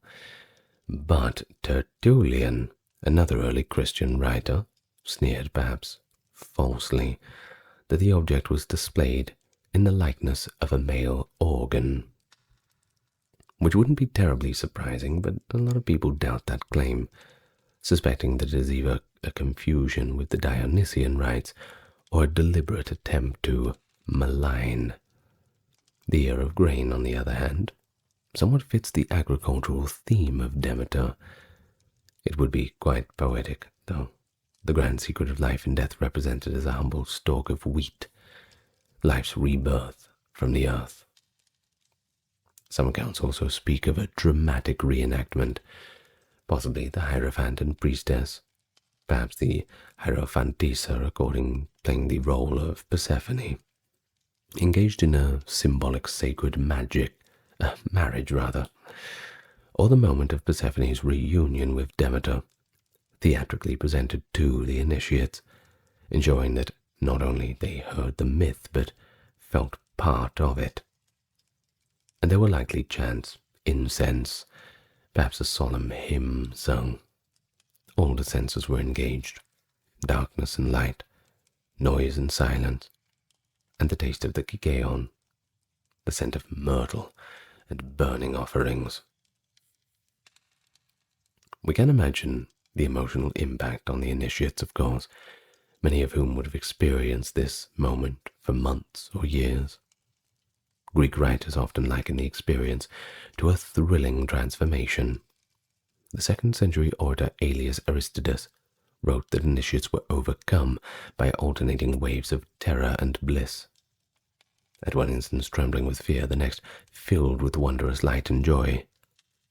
Aristotle is credited with a telling comment: the initiates are not supposed to learn anything in the mysteries, but to experience and feel something ineffable.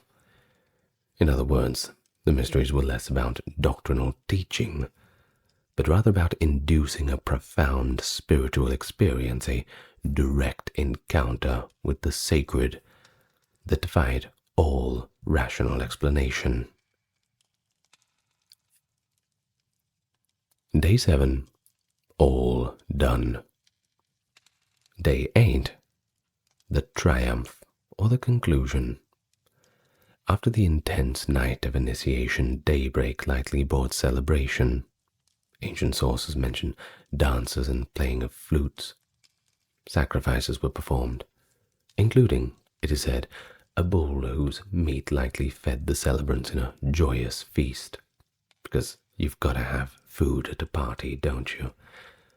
2 special vessels called plemachoi or plemachoi were filled with liquid, either be water or wine, we're not sure. Probably wine though, and I hope it was wine, and poured out as libations, one toward the east and one toward the west, while the officiants uttered a mystic cry, "Reign, conceive," a prayer for the next season's fertility, and a ritual farewell to the powers of the earth and sky.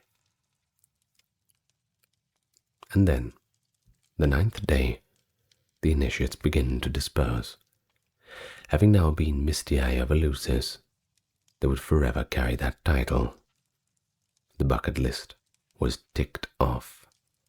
Many might return in future years for renewal or to advance to higher degrees of initiation. Some sources suggest a 2-stage initiation. First as Mystias, the second time as epoptes or witnesses of the highest secrets. They likely carried home sprigs of myrtle and perhaps a bit of the sacred grain, symbols of Demeter's blessing, as mementos of their initiation. Throughout these proceedings, the officials of the mysteries oversaw every single step. The Hierophant, literally, if we're going to translate it, he who shows the sacred things. Sounds pretty cool, isn't it? Well, he was the high priest, drawn from the ancient family of Emulpidae. It was said that he had to symbolically renounce all earthly pleasure, and even his personal identity during his tenure, embodying an almost otherworldly role. There was also the Didocus, the torchbearer, who led many rites with blazing torches, the Hydrokerix, sacred herald, who made these proclamations, and the priestess of Demeter and Persephone, among others. These officials kept order and performed the ritual actions, but the focus was always on guiding the mass of initiates toward the ultimate vision. Given the secrecy maintained, it's both remarkable and fortunate that these outlines have survived at all. The mysteries evidently left a profound mark on the participants, yet nearly all of them respected the rules. A few breaches did occur, and these were famously met with outrage. In 415 BC, the Athenian nobleman Alcibiades and some compatriots were accused of profaning the mysteries by staging a parody of the sacred ceremony in a private house after a drunken dinner. It certainly sounds like something Alcibiades would do. The scandal rocked Athens. Alcibiades was charged with impiety, a serious crime. And though he fled into exile to avoid trial, the incident shows how sacrilegious it was to even pretend to reveal the mysteries outside of the proper context. The Athenians, on the eve of launching the Sicilian expedition, feared divine wrath if such blasphemy went unpunished. The playwright Aeschylus, according to later biographies, was once suspected of having divulged secret rites on stage, some say in one of his tragedies. A mob supposedly tried to stone him for this, which is pretty serious, until he proved that he had actually never been initiated in the first place. Thus he knew absolutely nothing about the secrets. So how could he reveal them? Whether this tale is historical or not, its circulation shows how tightly the mystery's content was guarded. And then finally there was a man named Diagoras of Melos, In the late 5th century, that's BC, 5th century, he allegedly revealed details of the mysteries perhaps out of cynicism or spite, and was hence dubbed Diagoras the Atheist. Athens is said to have offered a reward for his death. The intensity of these reactions speaks to the reverence and fear that the mysteries commanded, sacred, protected by human and divine laws. But having sketched out what they likely entailed, let's now turn to our next section, on why they were so celebrated in antiquity, the meaning and significance of the mysteries themselves. Well, by now it's pretty clear that the Eleusinian Mysteries were more than just some ritual. They were an experience. The province of Eleusis was intimately tied to what initiates felt and realized during those rites. So what made them so significant? Well, first and foremost, the mysteries provided spiritual solace and a little bit of hope in a way that public state cults rarely could. Most Greek religion involved offering sacrifices to the gods in exchange for favors in this life. Health, victory, good harvests, things like that. But Eleusis, well, that offered a glimpse of life after death. The sources consistently emphasize that those who participated in the mysteries were promised a happier lot in the underworld. It's hard to pass up that opportunity, isn't it?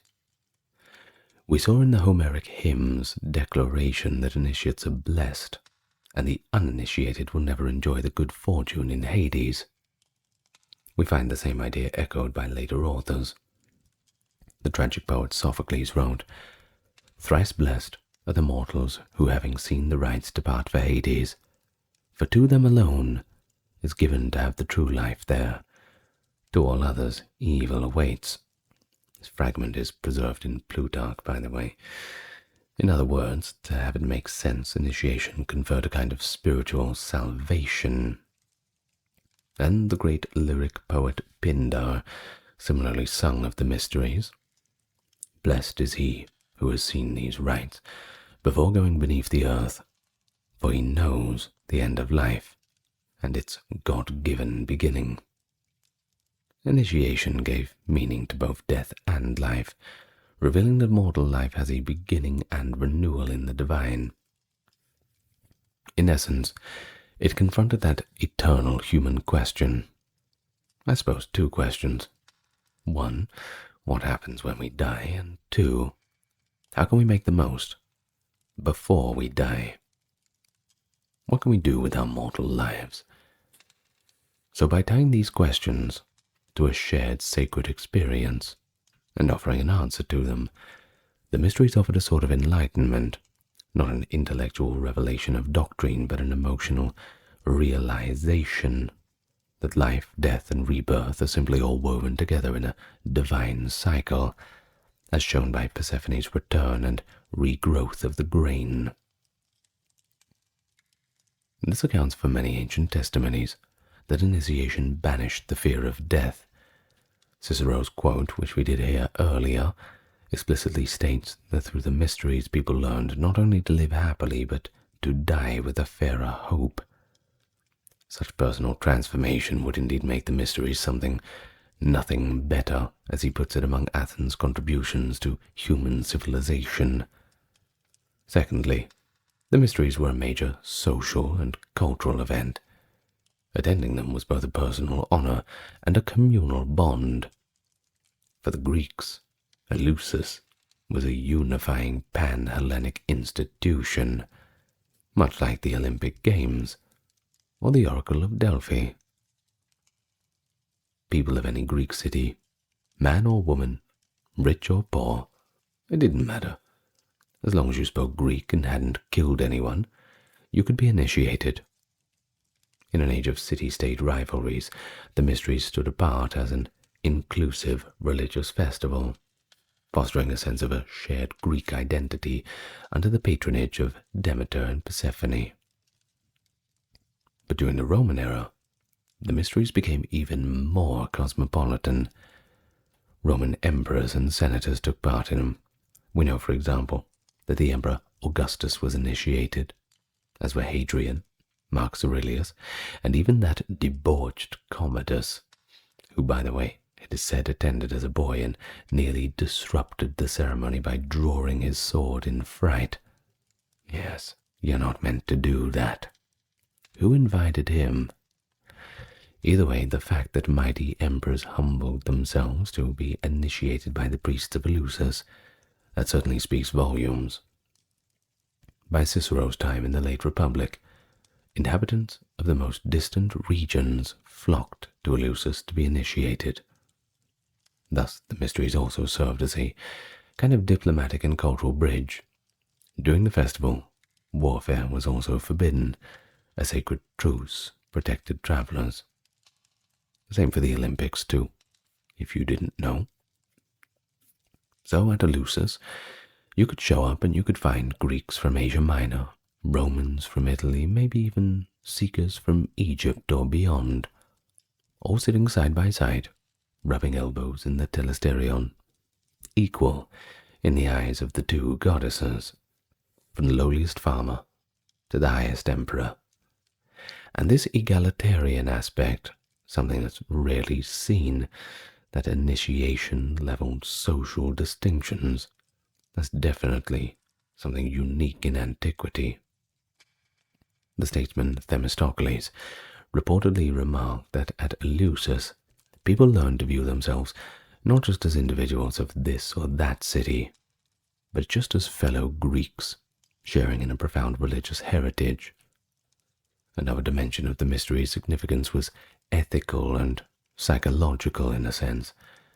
Many ancient commentators imply that initiates left Eleusis as changed persons, morally or emotionally improved.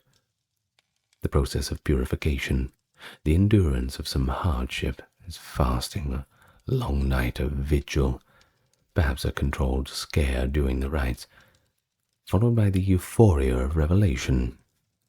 It all had a lifelong impact. Plutarch, in one of his writings, compared the soul's journey after death to the experience of being initiated. At first, one gropes in darkness with fear and confusion, and then a marvelous light appears, and one is welcomed into the pure meadows and company of the blessed. By linking afterlife expectations to the initiation ordeal, the mysteries functioned as a kind of drama of personal rebirth, helping initiates come to terms with their own mortality. It was a powerful draw in a world without much promises of later organized religions. But they also left a mark on philosophy and literature. Philosophers like Plato frequently employed the language and imagery of the mysteries to describe the journey to true knowledge. In the dialogue Phaedrus, Plato speaks of the soul remembering divine visions as if they'd been initiated into the final and highest mystery. In the Phaedo work, as we have already seen, he approvingly cites the idea that the uninitiated soul wallows in mud, while the initiate soul dwells with the gods. A pretty clear distinction. Such references show that the conceptual framework of Eleusis, purification, revelation, salvation, had completely permeated Greek thought. Later, in the Neoplatonist philosophers, as the 3rd to 4th centuries CE, interpreted the mysteries in a metaphysical light. They saw the rites as symbolic allegories of the soul's ascent to the divine. Some, like Proclus, even claimed mystical visions of Persephone, or souls being purified in light, clearly borrowing from Eleusinian motives. Poets and playwrights, too, they were heavily inspired by Eleusis. We find references to Iarchus and the joy of the mysteries in Aristophanes' comedy The Frogs, where a chorus of initiates in the underworld sings and dances, declaring their status as blessed. Euripides in one fragment calls upon holy Demeter, who has given mortals the lush grain and the mysteries, those rites of surpassing awe.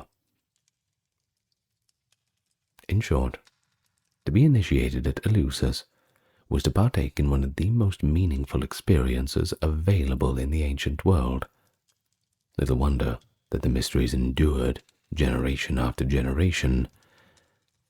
But as with all things, before you Google where you can do it in Greece in our modern day, well, they had to meet their end. But understanding when and why this happened, well, that will reveal much about the changing world of late antiquity. And that's what we're going to talk about now.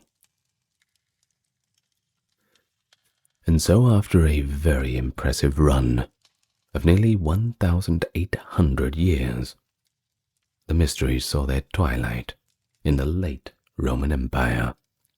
The decline and cessation of these ancient rites did not happen overnight, however. Don't get confused. It was a result of religious and political transformations, most prominently the rise of Christianity as the dominant religion of the Roman Empire, and eventually the suppression of traditional pagan cults. By the 4th century, the Roman Empire was officially Christianizing. Emperor Constantine in the late 300s, early 300s rather, had legalized Christianity, and subsequent emperors, with the notable exception of Julian the Apostate, increasingly promoted Christianity while discouraging old polytheistic practices. For his part, Emperor Julian, reigning 361 to 363 CE, a devoutly pagan person, not only underwent initiation at Eleusis himself, but even consulted the Eleusinian Hierophant for guidance in his quest to restore the old religion. Julian's reverence gave the mysteries a brief imperial reprieve, but his premature death meant no lasting revival could really take root. However, in general, imperial tolerance for the mysteries was waning. The critical turning point came during the reign of Emperor Theodosius I. In 392 CE, Theodosius, determined to uproot paganism, issued a series of edicts effectively banning every single traditional religious ritual, and of course that includes the Eleusinian Mysteries. The exact wording of his laws forbade public sacrifices and, quote, profane ceremonies. With that decree, the mysteries had lost their official protection and support. The sanctuary at Eleusis, which had long been maintained by state funds and guarded by the authority of the Athenian polis and later Roman authorities, was now vulnerable. The priests at Eleusis did not immediately give up, however. It appears they attempted to continue the rites, just quietly. We hear a fascinating account from Eunapius, a 4th century Greek historian, who was himself a devotee of the old gods. Eunapius knew the last Hierophant personally, and he records that the aged Hierophant of his youth, a descendant of Eumolpide, foretold the doom of the sanctuary. This Hierophant prophesied to his inner circle that the sanctuaries would soon be destroyed, and the worship of the two goddesses would cease. He even predicted that after his death, a certain man, not even of Athenian birth, would unlawfully assume the title of Hierophant and preside over the final days of the cult, only to see it extinguished. And guess what? So it came to pass. A man named Nestorius of Thespiae, reportedly a Christian in background, who had also been initiated into the cult of Mithras, somehow became the Hierophant around 394 CE. Not long after, in 395 to 396, the Visigoths under King Alaric invaded Greece. Alaric's forces, abetted by some local Christian zealots, whom Eunapius bitterly calls the black-robed men, began to sweep through the region of Attica. Along the way they sacked the sanctuary of Eleusis. The ancient temple of Demeter was likely torched or just torn down. As for the Telestrion, it was wrecked. The last Hierophant, Nestorius, survived to see this desecration, but any hope of continuing the mysteries was gone. It was just too hard. Thus, within a few years of the ban of Theodosius, the mysteries had effectively ended. And by the early 5th century, the ancient rites were no longer celebrated. The knowledge of the secret rituals presumably died with the last priests and initiates. A Christian church might have been built nearby in subsequent decades, as often happened at former pagan holy sites, symbolically supplanting the old worship with the new. And the sanctuary of Demeter at Eleusis fell into ruin and silence. Its columns toppled, and its sacred chambers opened to the sky. It's a poignant end of Eleusis, and it was recorded by those who loved it. Eunapius laments that after the destruction, the life of the last Hierophant, quote, was no longer that of a Hierophant, and that the mystical law had come to an end. Some later pagan thinkers, looking back, tried to find consolation by suggesting that the mysteries died only to be reborn in another form. For example, the Neoplatonist Synesius, who interestingly became a Christian bishop, by the way, ironic, hinted that the spiritual truths of Eleusis lived on in the sacraments of the new Christian faith. Well, it's arguable.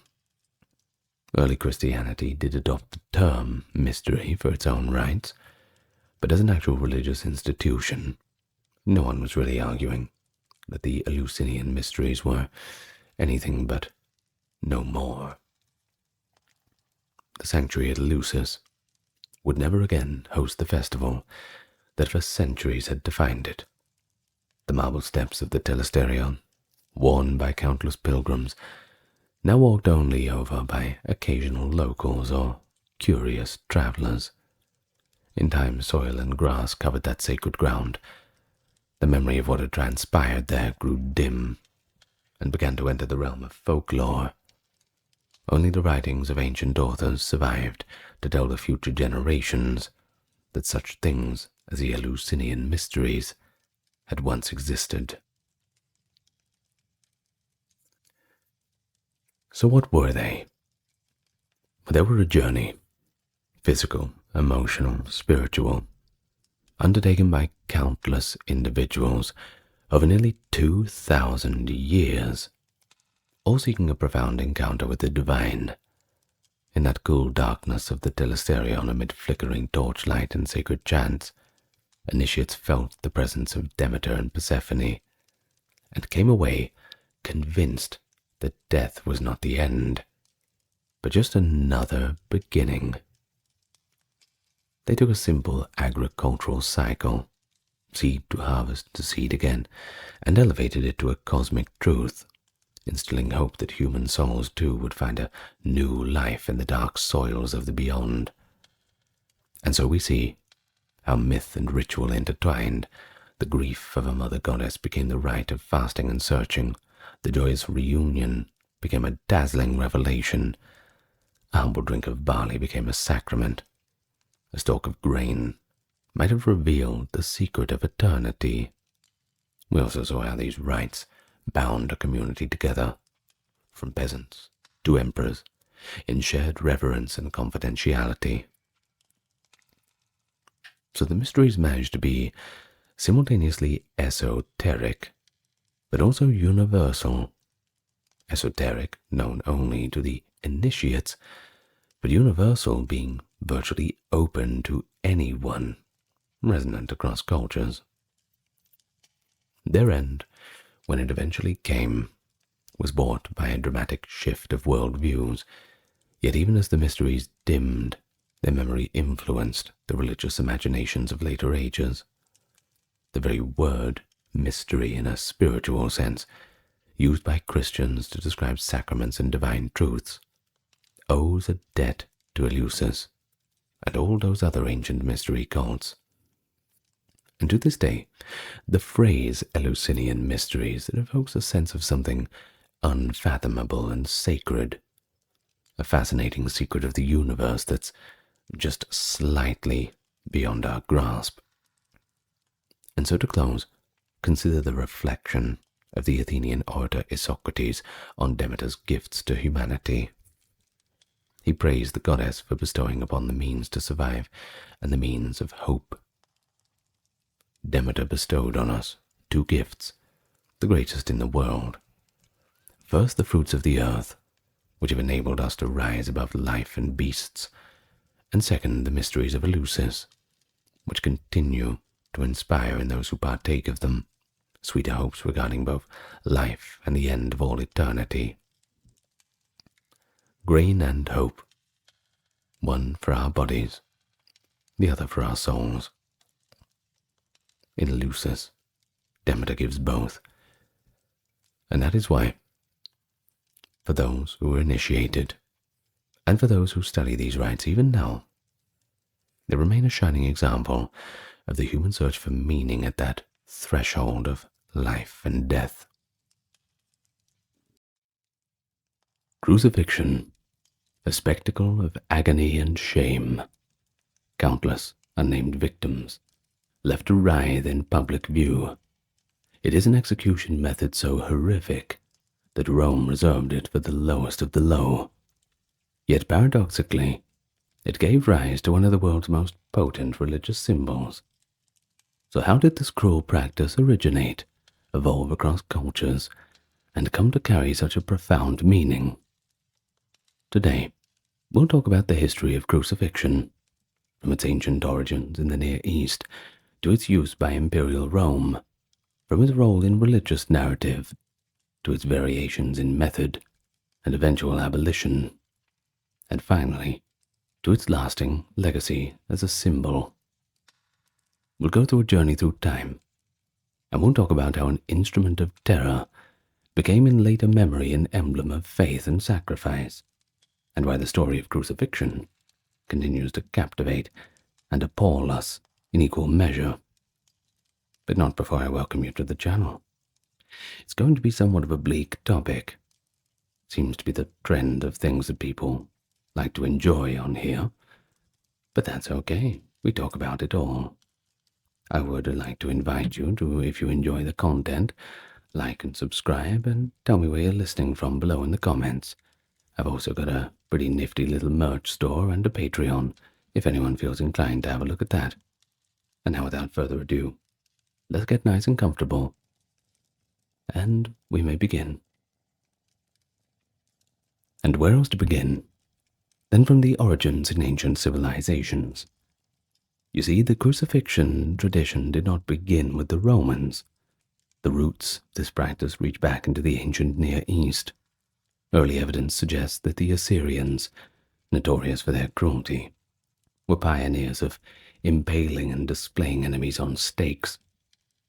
Assyrian kings boasted of such atrocities in inscriptions in one 8th century BC record of Tiglath-Pileser III, who was extremely brutal if you've watched my video on him, describes how he, I quote, hung up a conquered king in front of his city on a stake, and how others speak of rebels impaled in rows. This practice of suspending victims as a warning was a forerunner to crucifixion. The method evolved over time. As one historian notes, crucifixion is first attested among the Persians, perhaps derived from the Assyrian impalement. In other words, the idea of fixing a human body to a wooden post, whether by impaling or binding, was already present in the Near East and would be developed further in subsequent empires. The Persians provided first clear records of true crucifixion-like executions. In 519 BC, after the capture of Babylon, King Darius I reportedly crucified, or perhaps impaled, about 3,000 of the city's leading citizens to quash a rebellion. The Greek historian Herodotus writes of this massacre, and an inscription of Darius himself commands that the rebel leader and his chief followers be crucified in Babylon. To the Persians, nailing or binding enemies to a tall wooden structure was an extreme punishment that displayed imperial power.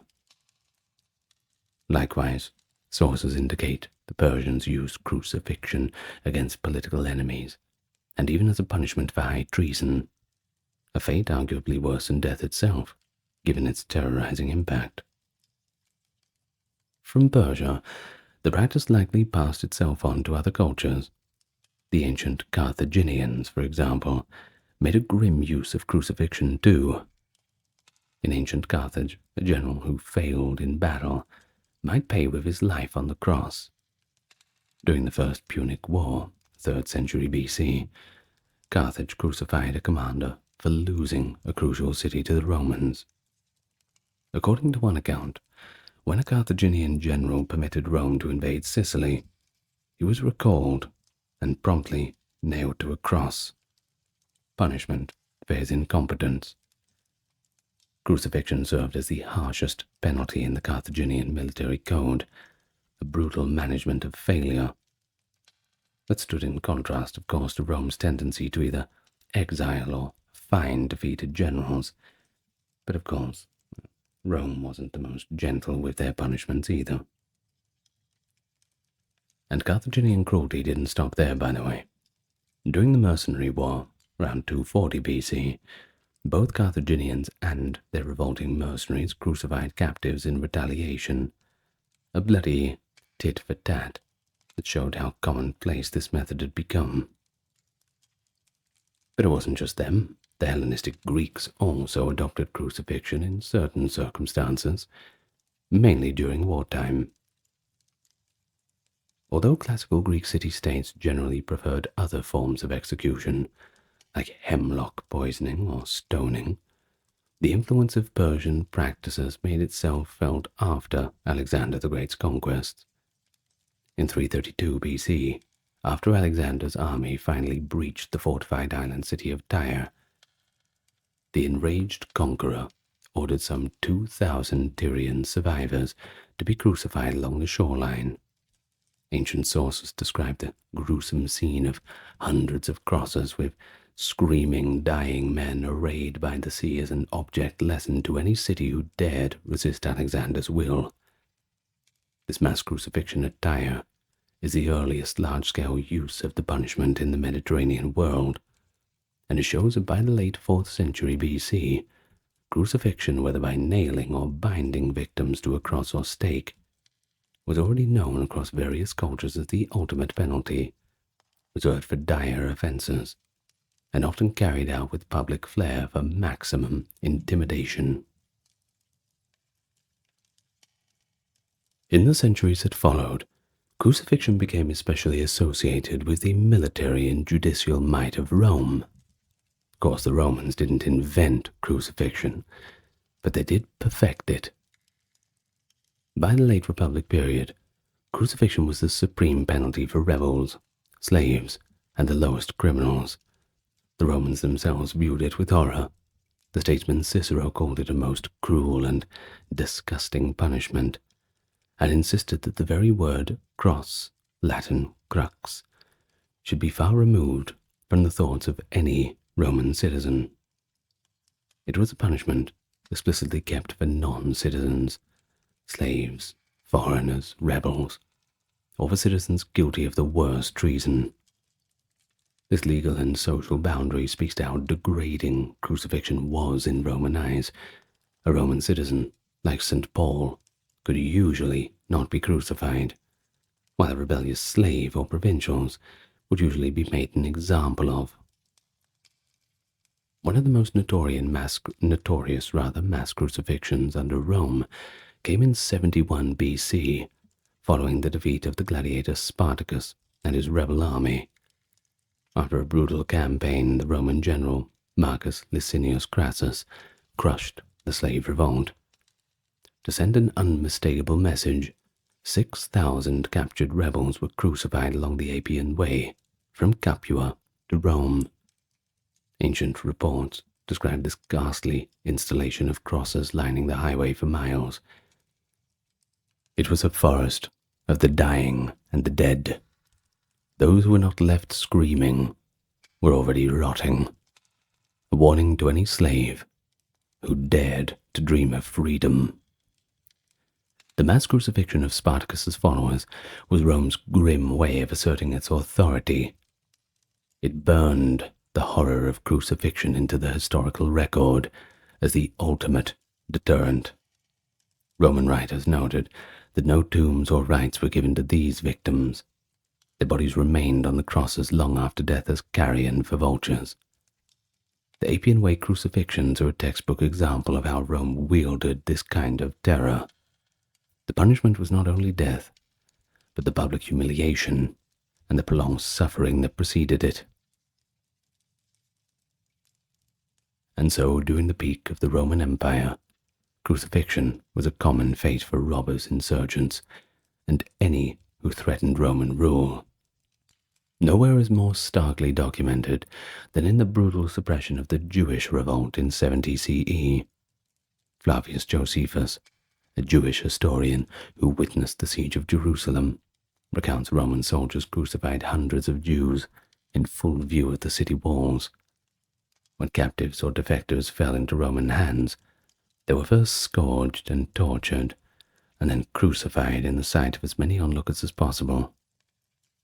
He notes that the Romans nailed their victims in different postures as cruel sport, and that so many were executed, 500 or more a day, that there was no more room for the crosses, and no crosses for the bodies. The ghastly image of Jerusalem's walls, ringed with crosses, with soldiers joking as they nailed people up, shows the calculated sadism of crucifixion. It was not merely killing, it was psychological warfare, giving them all a kind of PTSD, so much that they would warn their grandchildren never to step out of line. Even the Roman general, Titus, Josephus adds, pitied the spectacle, but continued it, hoping to break the morale of the besieged. In the end, crucifixion did terrorize the population, but it also left a stain on Rome's legacy. Amid the countless crucifixions recorded in the ancient world, two singular events stand out for their lasting cultural impact. The first occurred around 88 BC in Jerusalem, when the Hasmonean king Alexander Jannaeus crucified 800 of his political enemies in one day, Pharisee rebels. According to later reports, Jannaeus even staged a banquet with his concubines as he watched the victims die. This episode during the late Jewish kingdom demonstrated that crucifixion had entered the repertoire of punishments in the Near East by Hellenistic times. Even Jewish rulers, under Greek influence, employed it against their own people.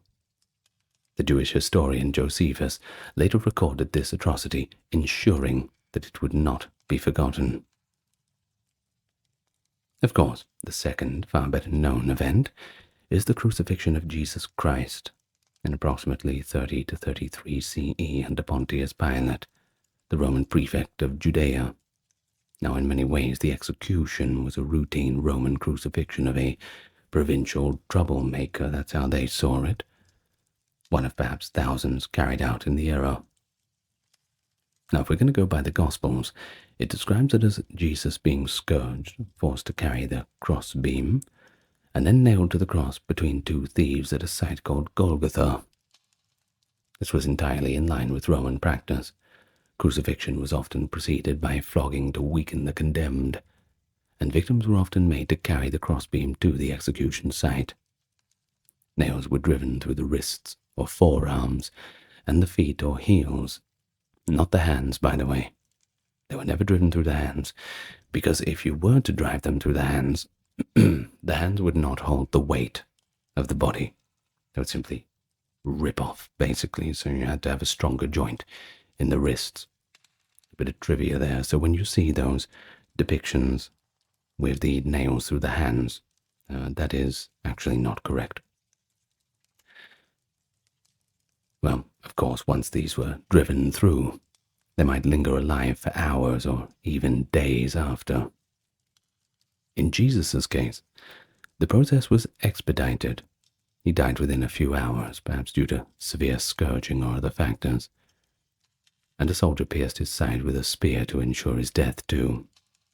At the time, this execution barely registered in the Roman records, by the way, yet it became the most famous execution in history, because Jesus' followers later preached that he rose from the dead, transforming the cross from a symbol of shame into a central icon in Christianity. Roman historians like Tacitus and Jewish writers like Josephus acknowledge Jesus' crucifixion as a historical event.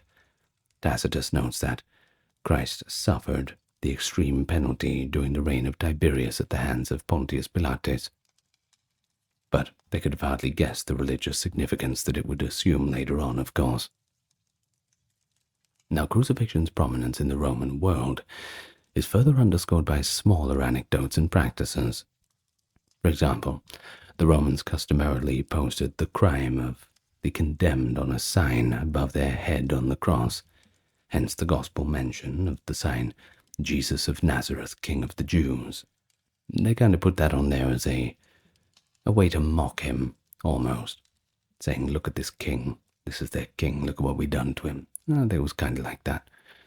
Roman law even had nuances like denying burial to crucified criminals, though exceptions were sometimes made. We also see Romans using crucifixion in quelling slave revolts and provincial uprisings, Spartan revolt and those in Judea. A particularly gruesome touch is recorded by writers like Seneca, was that the executioners sometimes varied in the crucifixion pose, some went out upside down or even in contorted positions to amuse the crowd. This is clear that by the imperial period, crucifixion had become a well-institutionalized policy. It was simultaneously a method of execution and a public ritual of domination, a way to state, this is what happens when you don't do what you're told. So the practice of crucifixion, being so widespread in antiquity, naturally made its way into the religious narratives and texts of various cultures. In the Judeo-Christian tradition, crucifixion holds a central and almost paradoxical place. In the Hebrew Bible, that being the Old Testament, there's no instance of Israelites executing someone by crucifixion. Such a practice was alien to ancient Jewish law. However, there is a related concept, hanging on a tree.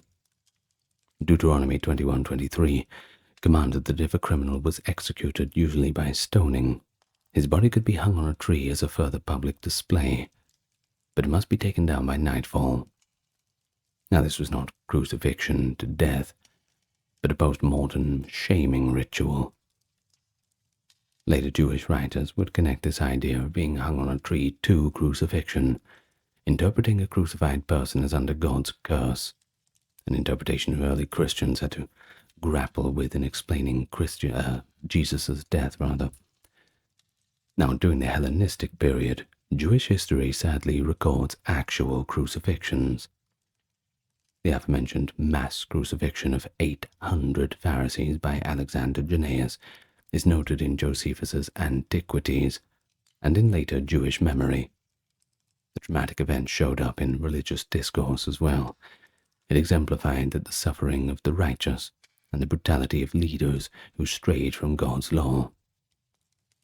In decades later, when the Syrian Greek ruler Antiochus IV Epiphanes tried to stamp out Judaism around 167 BC, it is said that he crucified those who resisted Hellenization.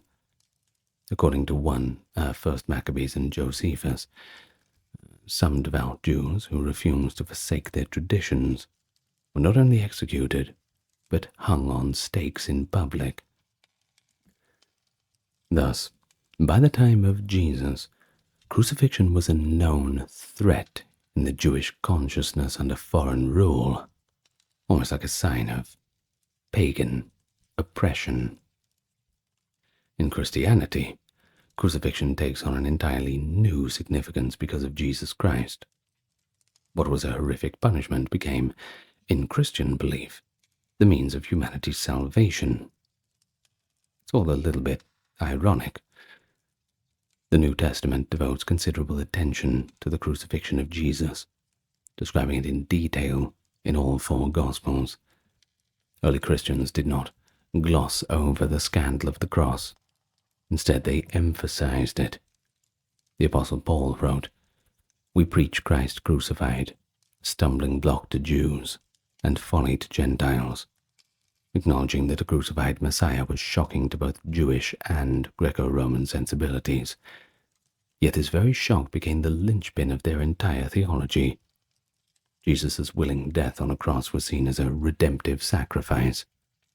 Over the centuries, the cross, a traditional object of shame, was transformed into the preeminent symbol of their faith, representing self-giving love and sacrifice of victory over death.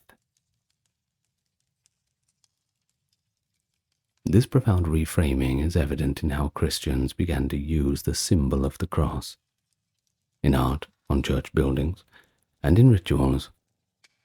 An astonishing outcome, given that the cross had been viewed with horror just a generation before. However, the first few centuries of Christianity existed in the shadow of the Roman use of crucifixion. Christians themselves sometimes became its victims. During persecutions, crucifixion was the one method which believers were martyred. For example, tradition holds that St. Peter was crucified in Rome under Emperor Nero, and by his own request, he was crucified upside down, feeling unworthy to die in the exact same manner as Jesus. Earlier Christian texts and legends recount Peter's upside-down crucifixion, as well as the crucifixion of St. Andrew on an X-shaped cross, hence the term St. Andrew's Cross. Now these stories, whether legendary or historical, still up for a debate for quite a lot of people, but they still indicate that crucifixion remained a very real threat and a reality for Christians in the Roman Empire. Interestingly, the earliest surviving pictorial representation of Jesus' crucifixion is not a reverent icon made by Christians, but a crude graffiti, likely drawn by a pagan mocking the new faith. Discovered on the Palatine Hill in Rome, the so-called Anaximenos graffito, 2nd century CE, shows a stick-figure man worshipping a crucified figure with a donkey's head. The scrawled Greek caption reads, "Anaximenos worships his god." In other words, someone was just ridiculing a Christian guy called Anaximenos by betraying his god as a donkey on a cross. This graffito is a vivid testament of how scandalous the idea of a crucified deity was to the Roman mind, a point of derision. Yet to the Christians, what was foolishness to others became a point of pride. By the 4th century, crosses and crucifixes would adorn the churches, and the Roman instrument of execution was fully reinterpreted as the tree of life in Christian thought. Other religious traditions also engage with crucifixion, albeit in different ways. In Islamic tradition, crucifixion is acknowledged, but with significant theological twist regarding Jesus. The Quran mentions the crucifixion of Jesus, but pointedly declares, "They did not kill him, nor did they crucify him, but it was made to appear so to them." It's Quran 4:157. In Islamic belief, God rescued Jesus from the fate of crucifixion, and perhaps someone else was made to resemble him and was crucified in his place. Thus, Islam denies the crucifixion and death of Jesus Christ, considering the idea of a prophet of God dying in such a manner as somewhat unfitting. Nevertheless, the Quran does accept crucifixion as a real practice historically. Indeed, another verse, Quran 5:33, prescribes crucifixion as one of the possible punishments for severe crimes, like banditry or treason against God and the Prophet. Several early Islamic rulers did use crucifixion in this sense. For example, the Abbasid Caliphate on occasion crucified the corpses of executed rebels or heretics as a kind of post-mortem punishment. A notable case is the famed mystic Al-Hallaj in 922 CE, after he was executed for heresy. His body was gibbeted, that is, crucified on a post, and displayed publicly. Thus, in the Islamic world, crucifixion was generally seen as a fate for the worst criminals, and sometimes as an additional indignity after execution. It was never celebrated, as in Christianity. Rather, it remained a feared punishment and a symbol of shame or divine curse. But beyond the Abrahamic faiths, crucifixion has less of a footprint, but there are a few echoes. In ancient India and China, crucifixion was not a standard method. Other gruesome methods like impalement or dismemberment were more common, so it's rarely noted in Eastern religious texts. However, in Buddhist history, there is a striking story from Japan's persecution of Christians. In 1597, 26 Christian martyrs in Nagasaki, including foreign missionaries and Japanese converts, were crucified for their faith. They were tied or nailed to crosses on a hill and then pierced with spears, an execution ordered by Toyotomi Hideyoshi's regime to quash the new religion. The martyrs were later canonized in Catholic tradition.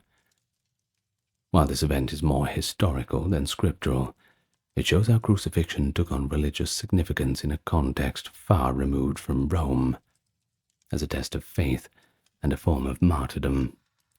In Japanese culture, where crucifixion was known as haritsuke, this method gained a dark aura due to such incidents, a foreign faith's adherents suffering an imported form of death. And so, in summary, crucifixion left a deep imprint on religious thought. For Jews and Muslims, it often symbolized disgrace and was a tool of tyrants, something that the righteous would ideally be spared from. But for Christians, it became paradoxically a sign of glory, a wondrous symbol on which God's love was displayed. Certainly shows how context and belief utterly transform one's interpretations. Although the term crucifixion conjures up a specific image, a person nailed to a Latin cross shape, that crux in practice, the methods and apparatus of crucifixion varied widely across different times and places. The one common element was the binding or nailing of a living person to a wooden frame, now whether that be a pole, a cross, or a tree, and leaving them to die. But within that definition there wasn't much room for innovation in cruelty. In the classical world, Romans used several shapes of crosses. The simplest was just an upright stake in the ground, crux simplex, to which a victim could be tied. More often a crossbeam was used, forming a T-shaped cross, or the familiar shape, the crux immissa, with a protruding top with the titular sign. Now, archaeological evidence and literary descriptions show that victims' arms were either nailed or tied to the crossbeam, and the feet were even nailed to the vertical post, or sometimes supported on a small wooden ledge, sedile or footrest, to prolong the agony. A famous discovery in 1968 in Jerusalem revealed the heel bone of a first-century crucified man, with an iron nail still transfixed through it. Astonishingly, the nail had bent, fixing a fragment of wood against the bone. Analysis of his remains showed that each foot had been nailed separately to the sides of the cross through the heel, rather than one nail through both feet as often depicted. His arms bore no nail markings, suggesting his wrists may have simply just been tied to the beam. Now this find's pretty important, because it provided the first physical confirmation of Roman crucifixion practice. The positioning of nails implied a straddled stance, and the absence of arm wounds implied ropes were also used. It demonstrates that the Romans did whatever was effective to secure a person. Nails where needed, ropes elsewhere, and that the classical artistic image of crucifixion with nails through the palm and feet might not tell the whole mechanical story. But the agony of crucifixion came not only from the pain of the nails, but from the victim's own weight and the struggle to breathe. Typically, death came by a combination of factors: shock, blood loss, dehydration, and asphyxiation. As the victim grew weaker, they could no longer lift themselves to inhale, leading to slow suffocation. The Romans, fully aware of this, sometimes hastened death by breaking the legs, so the victim could no longer push up to breathe, causing a quicker asphyxiation. In the New Testament, the soldiers break the legs of two thieves crucified alongside Jesus to speed their demise, whereas Jesus, found already dead, had his legs left intact and instead pierced with a spear for confirmation. Well, this suggests that even in execution there was a grim protocol. If one needed the execution finished sooner, leg breaking was an acceptable expedient. Otherwise, the torture might continue until nature took its course. But outside the Roman world, methods of crucifixion showed cultural adaptation. Nowhere is this more prevalent than in Japan, where crucifixion, haritsuke, became a method of capital punishment during the 16th to 19th centuries, that is, the Asuchi Momoyama and Edo periods. The Japanese had learned of crucifixions partly through contact with Christian missionaries. Ironically, they then used it against the Christians and criminals. Not exactly what the Christians wanted to take from the new religion, but, well, it must have been a bit of a cultural miscommunication, I suppose. But you see, Japanese crucifixion developed its own distinctive procedures. It's been described in detail. The condemned was first paraded publicly in a humiliating procession on horseback, then tied to a wooden cross made of one vertical pole and two crosspieces. Once the cross was erected, executioners would stab the victim multiple times with spears, typically from both sides of the body, puncturing vital areas. Finally, a last thrust through the throat or heart brought death. The body would be left on display for a time, often 3 days as a warning. In cases where a prisoner attempted to take their own life or died before crucifixion, the Japanese authorities would even crucify the corpse, tying the dead body to a cross to fulfill a sentence post-mortem. An especially cruel variant in Japan, under the warlord Hideyoshi, was Sakasa Haritsuke, that's a long word, or in English, inverted crucifixion, where the victim was hung upside down on the cross. Japan also devised a form of water crucifixion. The victim was tied to a stake at the seashore at low tide and slowly drowned as the tide rose. This method was often reserved for persecuted Christians, forcing a prolonged and terrorizing ordeal that could last days while the victim intermittently suffocated as waves washed over them. The fact that such specific terms and methods existed in Japan indicates how crucifixion, once introduced, was systematized to fit the Japanese penal culture. It became the default execution for heinous crimes, like the murder of one's lord or parent, or a very specific affront to the social order. Men were usually crucified on a cross structure, whereas women might be tied to an upright stake with a small platform, and then also pierced with spears. A gender difference in method noted some records of Edo period justice. Overall, Japanese crucifixion was as much about display and deterrence as the Roman version, though the use of spears meant death came somewhat faster than purely prolonged Roman style. Elsewhere in Asia, there were comparable practices.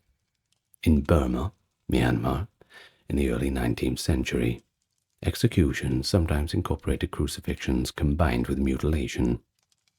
An eyewitness account by the missionary Felix Carey in 1807 describes how condemned criminals were nailed to a wooden scaffold and then subjected to horrific tortures. Tongues cut out, ears sliced off, bellies opened, while affixed in the cruciform position. In some cases, the victims lingered for days on the crosses before dying.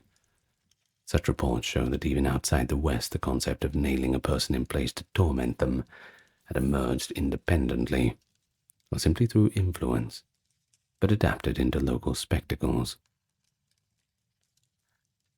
Well, Europe after Roman times did not commonly practice crucifixion, thanks largely to its strong association with Christian reverence, of course. But analogous punishments did exist. Medieval and early modern Europe sometimes used the gibbet after execution by hanging or breaking on the wheel. The criminal's body might be hung in an iron cage or from chains from a post, essentially a post-mortem crucifixion, to let it rot as a warning to others. Well, while not a crucifixion per se, the symbolism was somewhat similar. The criminal displayed on high denied burial, becoming an object lesson in crime and punishment. In a few rare instances, live gibbeting occurred, where the person was locked in a hanging cage to die of thirst or exposure. The psychological impact was akin to crucifixion, though the mechanics did differ. One could also consider the punishment of impalement, historically used in parts of Asia and Europe, notoriously by Vlad Tepes Dracula in 15th century Wallachia, a close cousin of crucifixion. In impalement, a stake is driven through the victim's body, often vertically, and the person is left there to die, sometimes over many hours. While methodically distinct, the end result is the public display of a dying victim on a pole, which is essentially what crucifixion achieves. Some ancient reports of crucifixion in Assyria or Persia might have actually been describing impalement, given the overlap in terminology. In fact, the Greek word anastauro can either mean to impale or crucify, so that makes things a little bit difficult. Thus, the line between crucifixion and just general impalements can somewhat blur in the historical records. But either way, it's not good. Not good at all.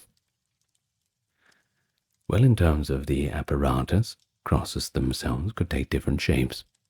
The X-shaped cross, or saltire, became famous as an instrument of St. Andrew's martyrdom, hence called St. Andrew's Cross. The inverted cross is traditionally associated with St. Peter. The T shape, the crux commissa, is sometimes argued in the form used for Jesus' cross, as it was a common execution stake, with the titulus perhaps nailed to the top of the T, or hung around the victim's neck. There is even a reference in Roman literature to the X-shaped cross and other unusual configurations. Romans were not too rigid about the form, more the function. Seneca the Younger, around 65 CE, wrote, "I see crosses there, not just of one kind, but many made in different ways. Some have their victims with their head down to the ground, some impale their private parts, others stretch out their arms on the gibbet." Pretty grim catalogue, don't you think? But despite these variations, the core experience for the victim remained consistent: excruciating pain, thirst, exposure, and public humiliation, often lasting for an agonizing length of time. The word excruciating itself actually comes from the Latin ex cruce, out of the cross. Reflects the agony associated with crucifixion, of course. Each culture that practiced crucifixion left its own stamp on the method, whether adding spear thrusts, modifying the cross's shape, or combining it with other tortures. But in all cases, the goal was to make death as tormenting and exemplary as possible. This understanding of crucifixion variations only amplifies our appreciation of how feared and loathed a punishment it certainly was. As the late ancient world transitioned into the early medieval era, crucifixion gradually disappeared as an official form of execution. Several factors contribute to its decline, but a key turning point was the influence of Christianity once it became the dominant religion of the Roman Empire. In 313 CE, Emperor Constantine the Great converted to Christianity, and soon thereafter issued edicts that began to transform Roman laws and punishment, enlighten the Christian sensibilities rather. According to later chronicles, Constantine had a special reverence for the cross because of his vision of the cross before the Battle of Milvian Bridge. Eusebius of Caesarea and other Christian writers note that Constantine viewed the crucifixion of Jesus as a sacred event, not to be sullied by continued use of crosses for execution. Thus, Constantine abolished crucifixion as a punishment within the Roman Empire, likely by edict in the early 4th century. One account by the historian Aurelius Victor states that Constantine was the first to remove the long-established and utterly horrid punishment of the cross, out of pious respect. In practical terms, this meant that from the 320 CE onward, Roman courts stopped sentencing people to die by crucifixion. The cross was no longer a tool of the executioner. It was now, in a sense, if we can use the word, redeemed from its bloody past. While this imperial ban on crucifixion was a landmark in the history of capital punishment, it was one of the first instances of a major empire abolishing a form of execution largely for humanitarian and religious reasons.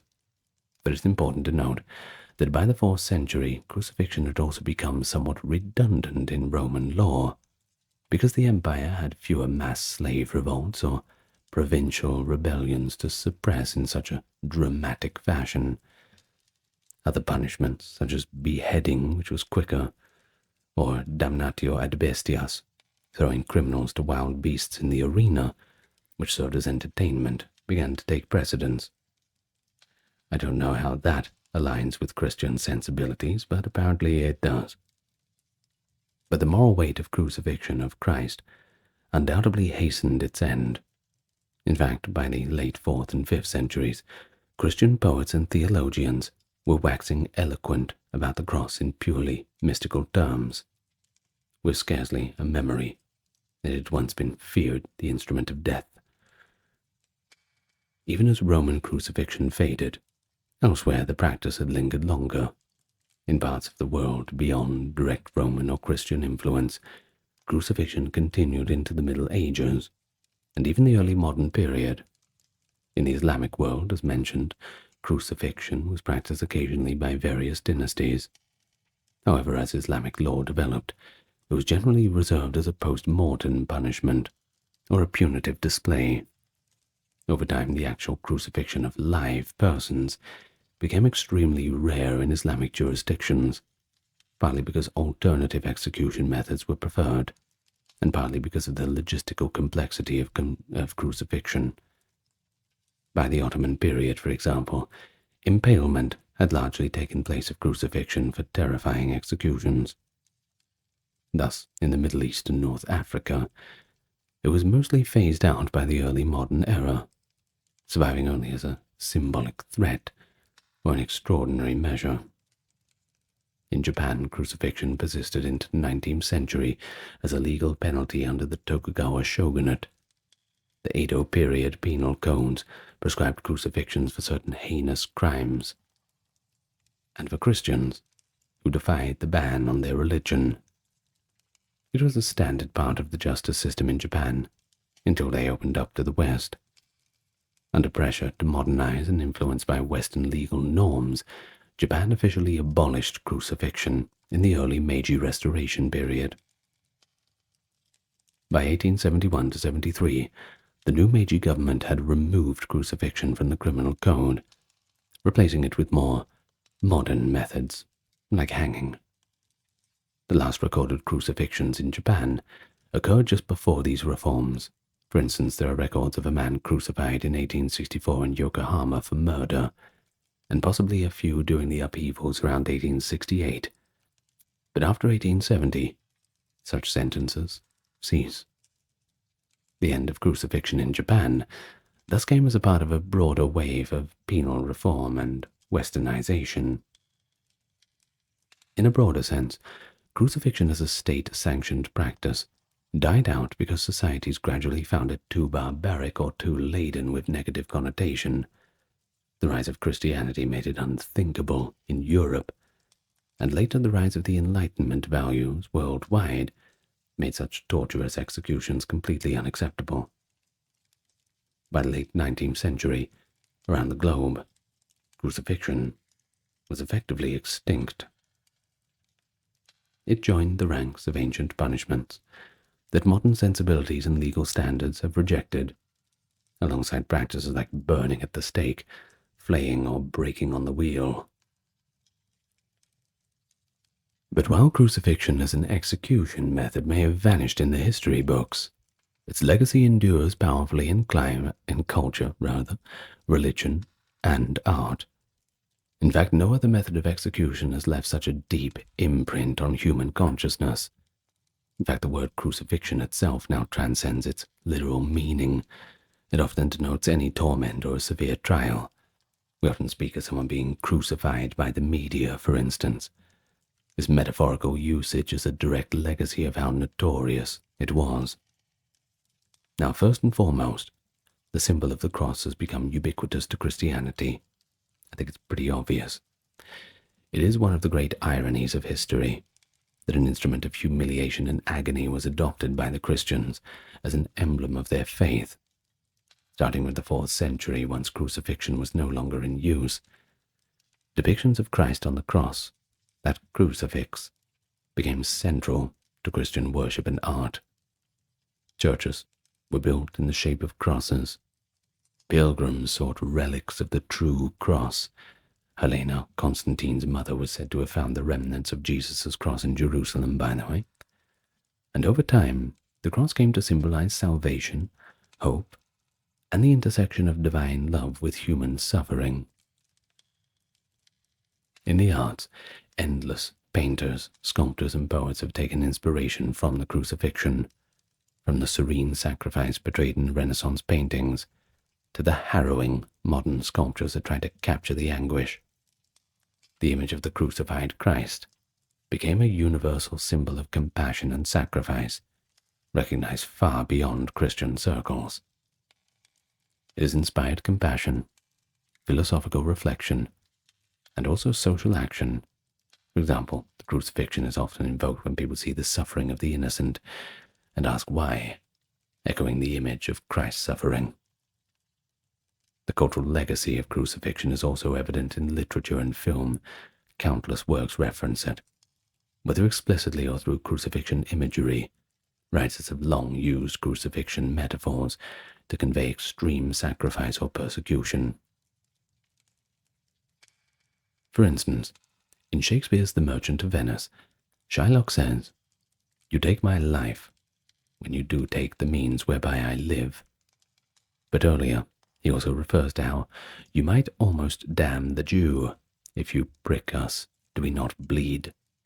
Not a crucifixion reference per se, but many literary critics see Shylock and similar characters an echo of martyrdom on the cross.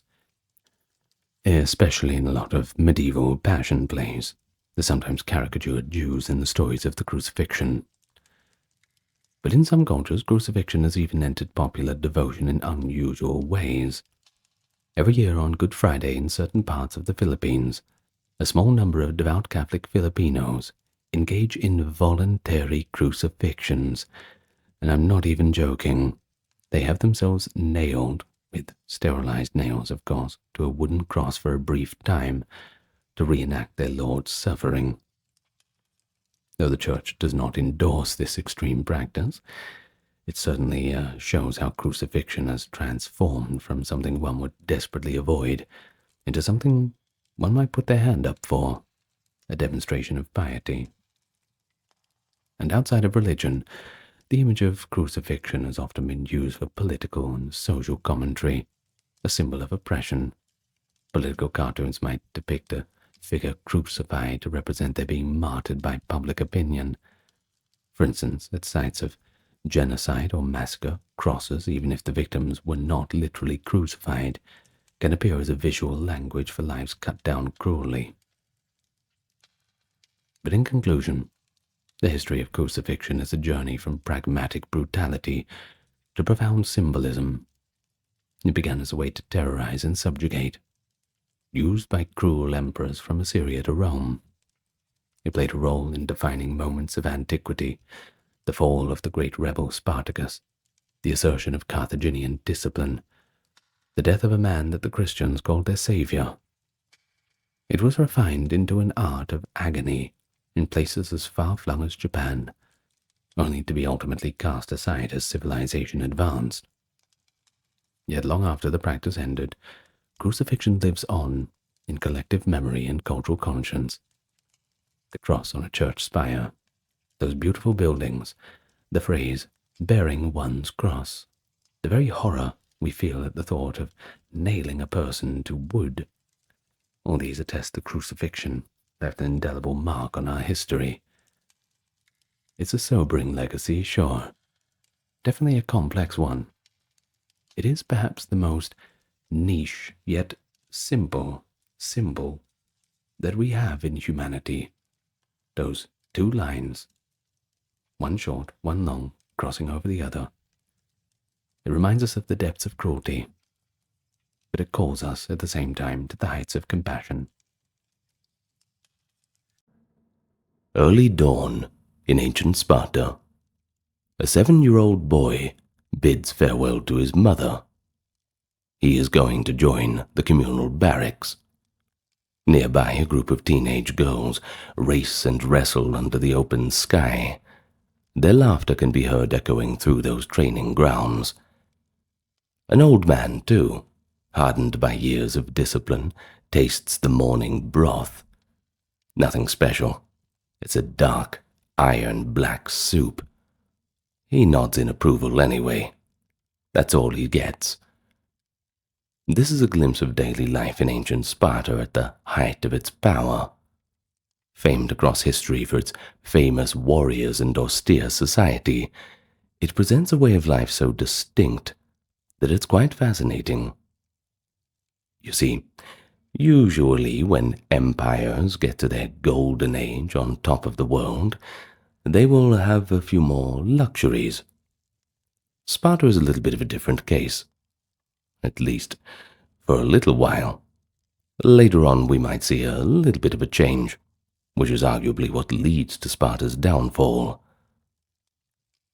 Yet, beyond the legends of battle cries and heroic last stands, there's a fascinating routine of everyday Spartan existence. And so we're here to talk about how the Spartans ate, slept, worshipped, and loved. What values guided them? That's the topic. Well, let me welcome you to the channel first. It's good to have you here. Any newcomers, nice to meet you, and for those coming back, good to have you with us again. Of course, we begin with the customary thank you to those supporting on Patreon, YouTube memberships, the occasional donation, and the merch store. That's the reason why the entire channel is ad-free. You won't get any interruptions from start to finish. Pretty good deal, So how about you do us a solid and click the like, subscribe button and leave a comment, because that helps push us out in the algorithm. In any case, with all that being said, let's get to the topic at hand, and we'll begin back in the 5th century BCE. Now it does sound quite early, but this is effectively when Sparta was at its height. At the time of the 5th century BCE, it was at the pinnacle of its power. But don't get me wrong, unlike the bustling, ornate cities of the other Greek states, Sparta was an orderly face to the world. The citizenry, the Spartiates, were a small elite of full-time warriors, priding themselves on equality with one another and total devotion to the state. Now, of course, this is equality to their own class. We will get into the other classes, who were not equal at all. In any case, every Spartan man considered himself one of the peers, implying that no wealth or status distinctions divided them. Only age and merit commanded respect. All other social roles were subordinated to producing and supporting these citizen soldiers. But beneath this elite, there lay two other population groups. The perioikoi, dwellers around. They were the free inhabitants of the surrounding towns. They handled commerce and crafts, things that these Spartan citizens shunned. They farmed their own parcels of land.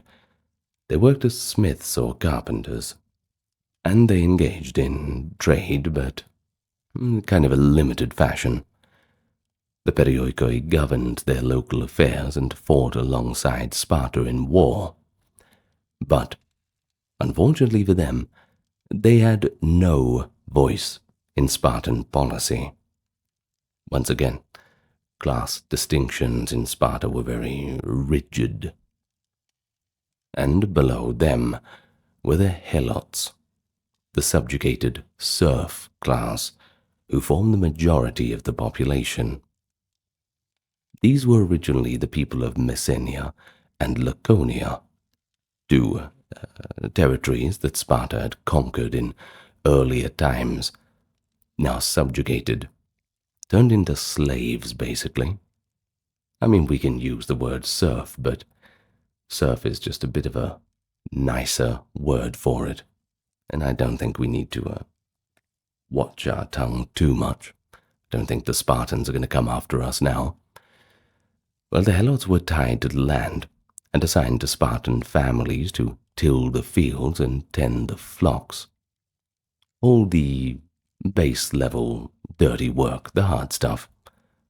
They provided the food and resources that allowed the Spartan men to forego labor and therefore be completely committed to their martial pursuits.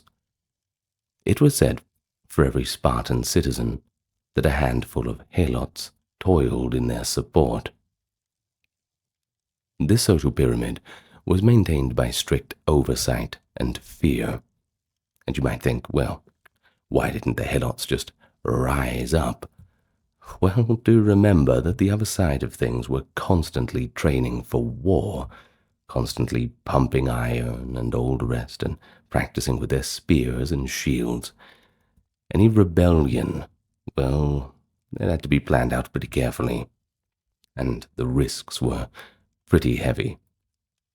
In any case, there were definitely helot rebellions, and perhaps we'll discuss them later.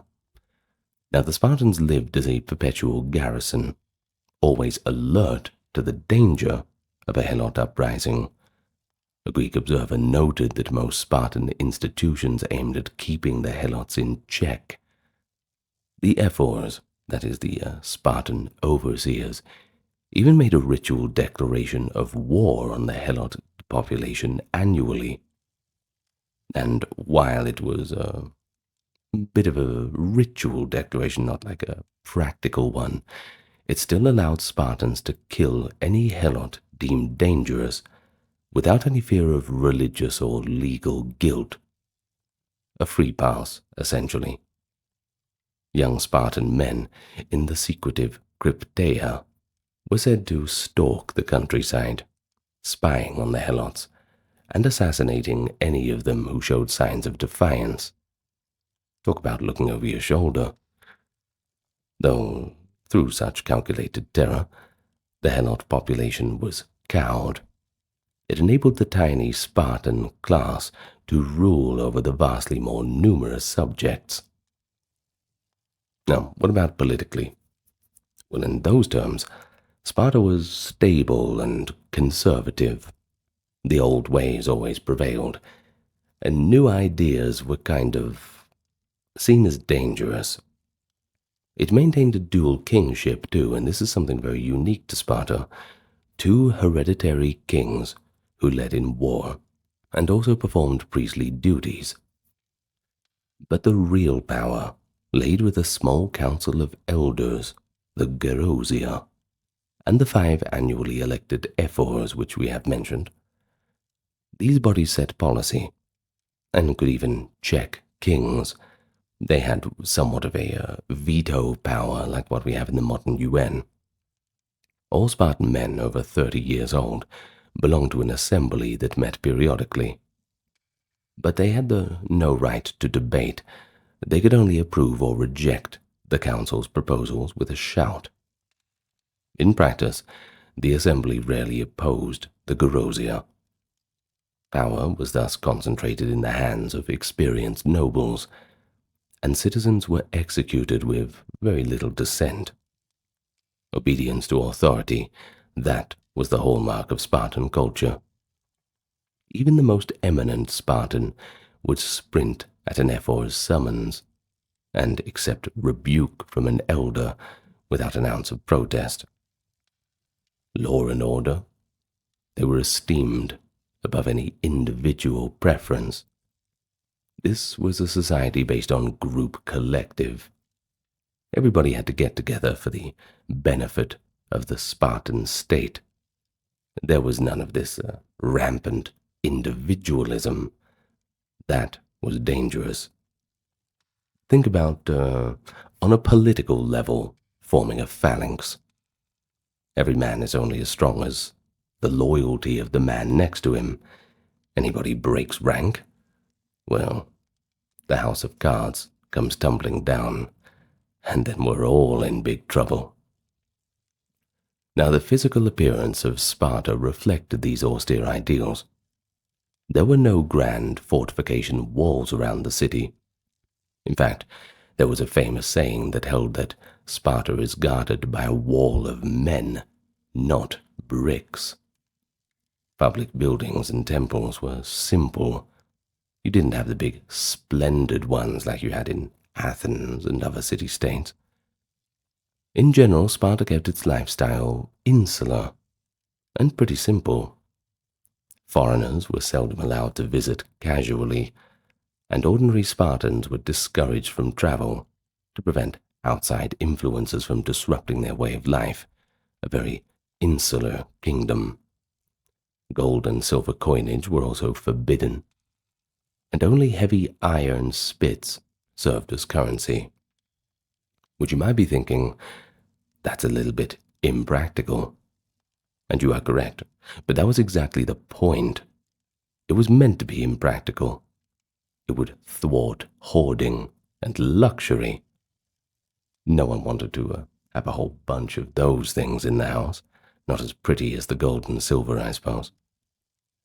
And so, with private wealth and ostentation suppressed, and manual labor carried out by the helots, the Spartan citizens were free to devote their days to training, public service, and the common welfare.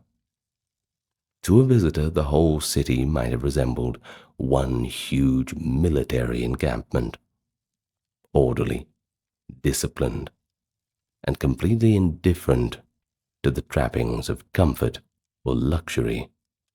That's if they were even familiar with the concept of that. So the making of a Spartan citizen, that began at birth. In Sparta, newborn infants were seen as belonging to the state, more than belonging to their family. Shortly after birth, a father would carry his child to the council of elders of his tribe, and these elders examined the infant for robust health and strength. If the child was well-formed and healthy, the elders approved it, and the child was allowed to live. But if the infant appeared weak, sickly, or deformed, it was rejected as unfit. According to later accounts, such an infant was taken to the foot of Mount Taygetus, to a place called the apothete, the deposits, that is, apothete, and left exposed to die. Of course, this grim practice was intended to ensure that only the strongest would grow up to serve Sparta. And just quickly too, Sparta wasn't the only Greek society in those times to practice infant exposure. Athens were doing it too, but people like to harp on about it like it was a particularly Spartan thing, but no, it wasn't. In any case, Even the Spartan children who passed muster were raised with unusual toughness. It was said that Spartan nurses bathed newborns not in warm water, but in wine, a folk test meant to temper the child or reveal hidden frailty. Whether or not the wine bath was truly common, we don't know, but it symbolizes a pretty difficult start to Spartan life. Infants were not restrained by swaddling clothes. Instead of binding their limbs tightly, as was customary elsewhere to calm the infants down, Spartan caregivers let them move freely. They believed this freedom of movement would make the child's body sturdier and well-proportioned. Spartan nurses were famed for producing content, hardy children who did not fuss or cry over every little need. They trained the infants to tolerate darkness and solitude, and to rarely fear. By the toddler years, Spartan children were accustomed to a plain and unpampered existence. So renowned were these methods that other Greeks sometimes sought out Spartan nurses for their own children. I mean, the results are pretty good, right?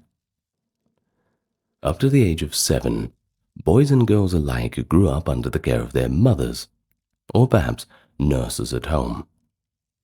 It's in these early years Spartan parents, especially mothers, began to instill values of toughness and honor.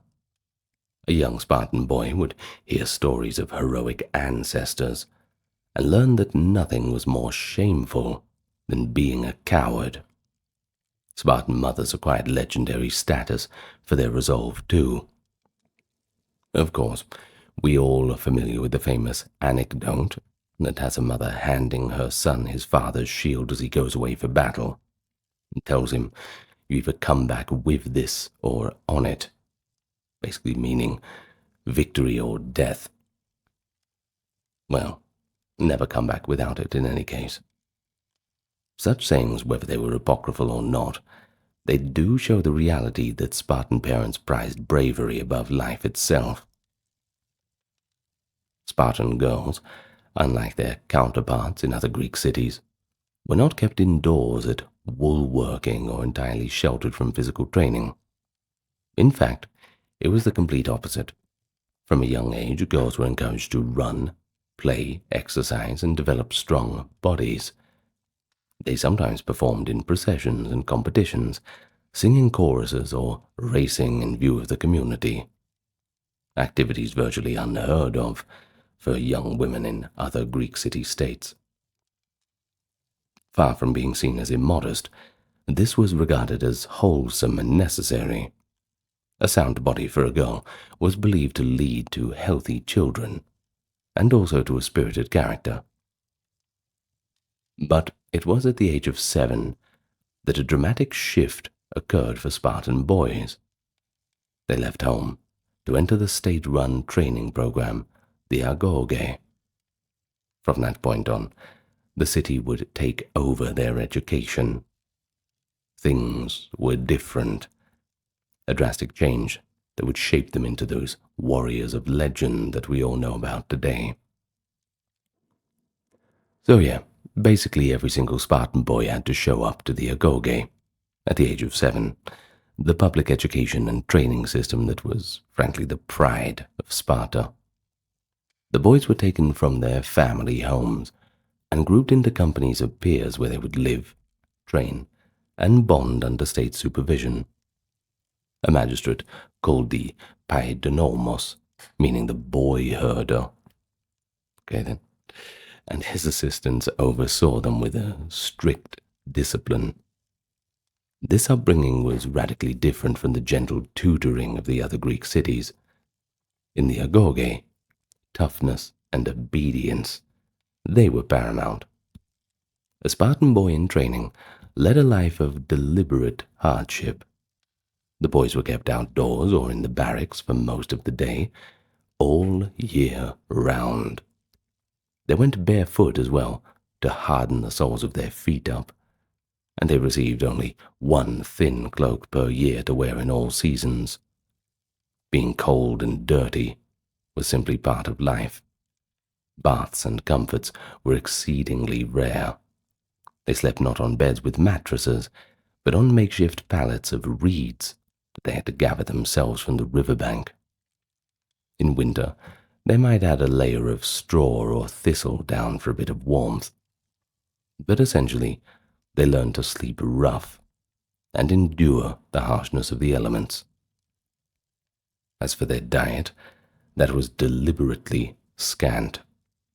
We mentioned it in the introduction, too. But as for the Spartan boys, they were given just enough food to keep them active, but never enough to feel completely full. The idea, as explained by the Spartans, was to make the boys lean and hungry, physically tough and also motivated to fend for themselves. To that end, the boys were actually encouraged to steal extra food. They would sneak out to pilfer fruit, grains, or cheeses from gardens or storehouses to supplement their meager meals. If successful, they were neither blamed nor praised, it was simply expected. But if they were caught in the act, the punishment was severe, a whipping, and a period of even shorter rations. There was a lesson and a logic in it, and that was that a good Spartan must be cunning and stealthy. There was no disgrace in theft itself, only getting caught due to carelessness. One famous story tells of a Spartan boy who secretly stole a fox cub to eat. When a trainer approached him, the boy hid the fox under his tunic. Rather than cry out and admit theft, as the fox clawed and bit into his stomach, the boy supposedly let it just tear his insides out, and he died without making a sound. Well, that is certainly the ideal of endurance. That was the goal of the agoge. Pain was to be ignored. Hunger and thirst were just another feeling to be mastered, and all fear had to be overcome. Discipline was unrelenting. The boys were organized into platoons under youth leaders, and every adult Spartan had the authority to correct or punish any boy if necessary. Indeed, if a child was disciplined by a stranger and later complained to his father, it was expected that the father would administer a second round of punishment for good measure. Well, in Sparta, everyone in the community took responsibility for molding obedient, respectful youths. Punishments for infractions were usually physical. A boy might be flogged for showing cowardice or for failing to follow orders swiftly. At a religious festival in honor of Artemis Orthia, Spartan youths underwent a notorious endurance ordeal. They tried to snatch cheeses from the altar of the goddess while the older boys whipped them mercilessly. In front of gathered onlookers, the young contestants would endure lash after lash, and they had to keep quiet about it too. It was all to strive to prove their bravery. Some were said to have been whipped until they collapsed or even died. But it was rituals like this that drove home the core Spartan teaching, that valor and resilience were the virtues of life itself. The training regimen was not solely physical punishment and deprivation. The agoge also deliberately cultivated camaraderie, competition, and a bit of mental agility. The boys learned to sing and dance to martial music, performing old war songs and patriotic hymns that praised courage and mocked cowardice. These performances, often part of festivals, helped instill pride and unity. Intellectual studies, as we think of them, about science, philosophy, literature, they had little place in Sparta's curriculum. Boys were taught only basic reading and writing, just enough for practical purposes. Instead, education centered on sharpening their wits in other ways. For instance, Spartans placed great value on laconic speech, which was named after Laconia, which is their region, and that basically meant a pithy and terse kind of expression. In the agoge, boys were trained to answer questions with maximum meaning in minimum words. An instructor might demand an opinion or a quick report from a boy on the spot, and if he babbled on about things or used too many words, he could be scolded or even bitten on the thumb. That is a particular Spartan punishment for a foolish reply. Better hope he washed his hands. Well, through constant practice, the young Spartans became masters of concise wit and self-restraint in speaking. This is the origin of the later famous Spartan one-liners that astonished the other Greeks with their brevity and sharpness. Well, another distinctive aspect of the agoge was the mentorship system. It was common for an adolescent boy to be taken under the wing of a slightly older youth or young adult, a bond that Spartans saw as educational and honorable. The older companion, sometimes called a lover, though the ideal was that this relationship be largely platonic and focused on moral support. But people look the other way if it is the otherwise. Well, it would all be to set an example and encourage the boy in bravery and proper conduct. A kind of older role model system. And this practice bound the generations together and created a network of loyalty and affection within the army. Any hint of inappropriate physicality in such relationships was officially condemned. The Spartan aim was to channel youthful energies into a wholesome brotherhood. But it did happen. In the same vein, all the boys in a unit developed intense loyalty to one another. They lived, ate, and trained together from childhood, forming ties that would be crucial when they stood shield to shield in battle.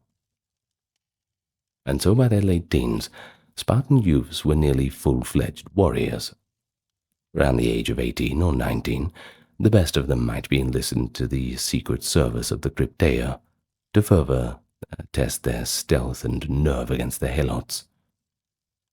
Those who completed the agoge successfully became young adults who had known hardship and discipline every day of their lives.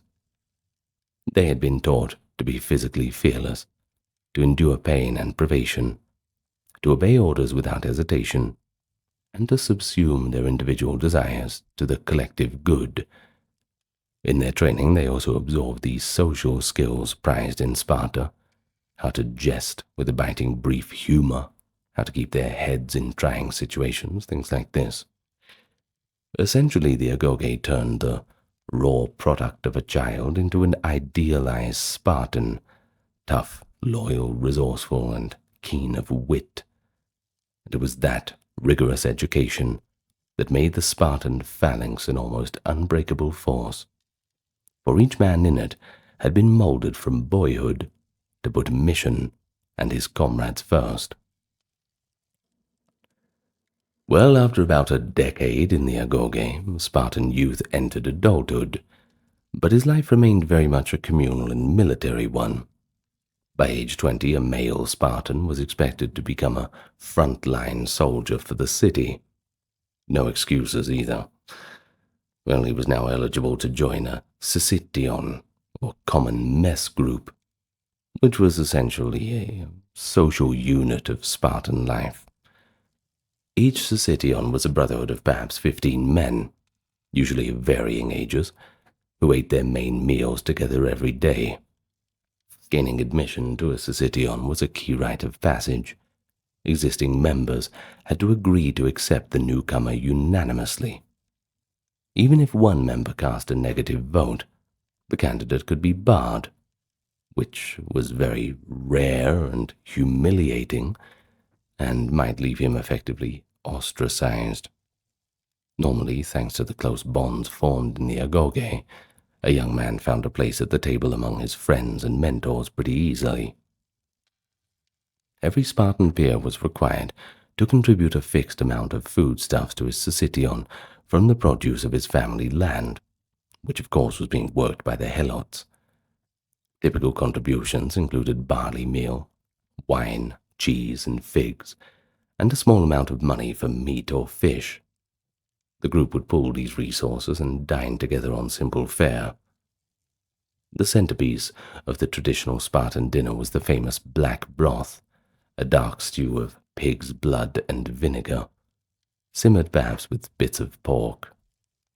Alongside it, the men ate coarse barley bread and ate whatever game meat they could collectively provide. This fare was not meant to delight the palate so much as to sustain strength. In fact, the dish was an object of curiosity and sometimes disgust for outsiders. There is the old story, too, that goes that Dionysius, a Sicilian ruler, once obtained a Spartan cook to prepare black broth for him, and upon tasting it, he spat it out in revulsion. The Spartan cook dryly told him, "My lord, you would have to have trained on the erotas to appreciate this broth."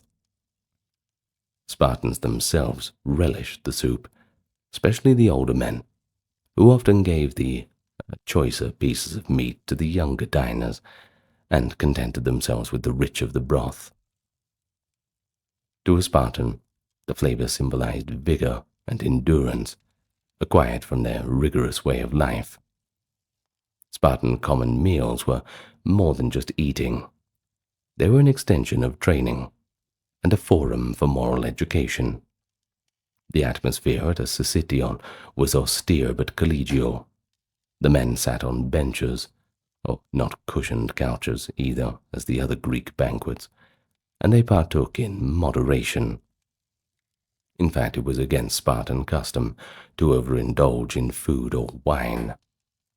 Wine was served, of course, but always diluted and taken sparingly, just enough to quench thirst or encourage a bit of good cheer. Getting drunk? Well, that was viewed as a disgrace, seen as un-Spartan. As a cautionary lesson, the Spartans would sometimes force their helot servants to drink pure wine until they were stupefied and ridiculous, and then these unfortunate helots were paraded around in the dining hall, so that the young Spartan youths could see the shameful spectacle of intoxication.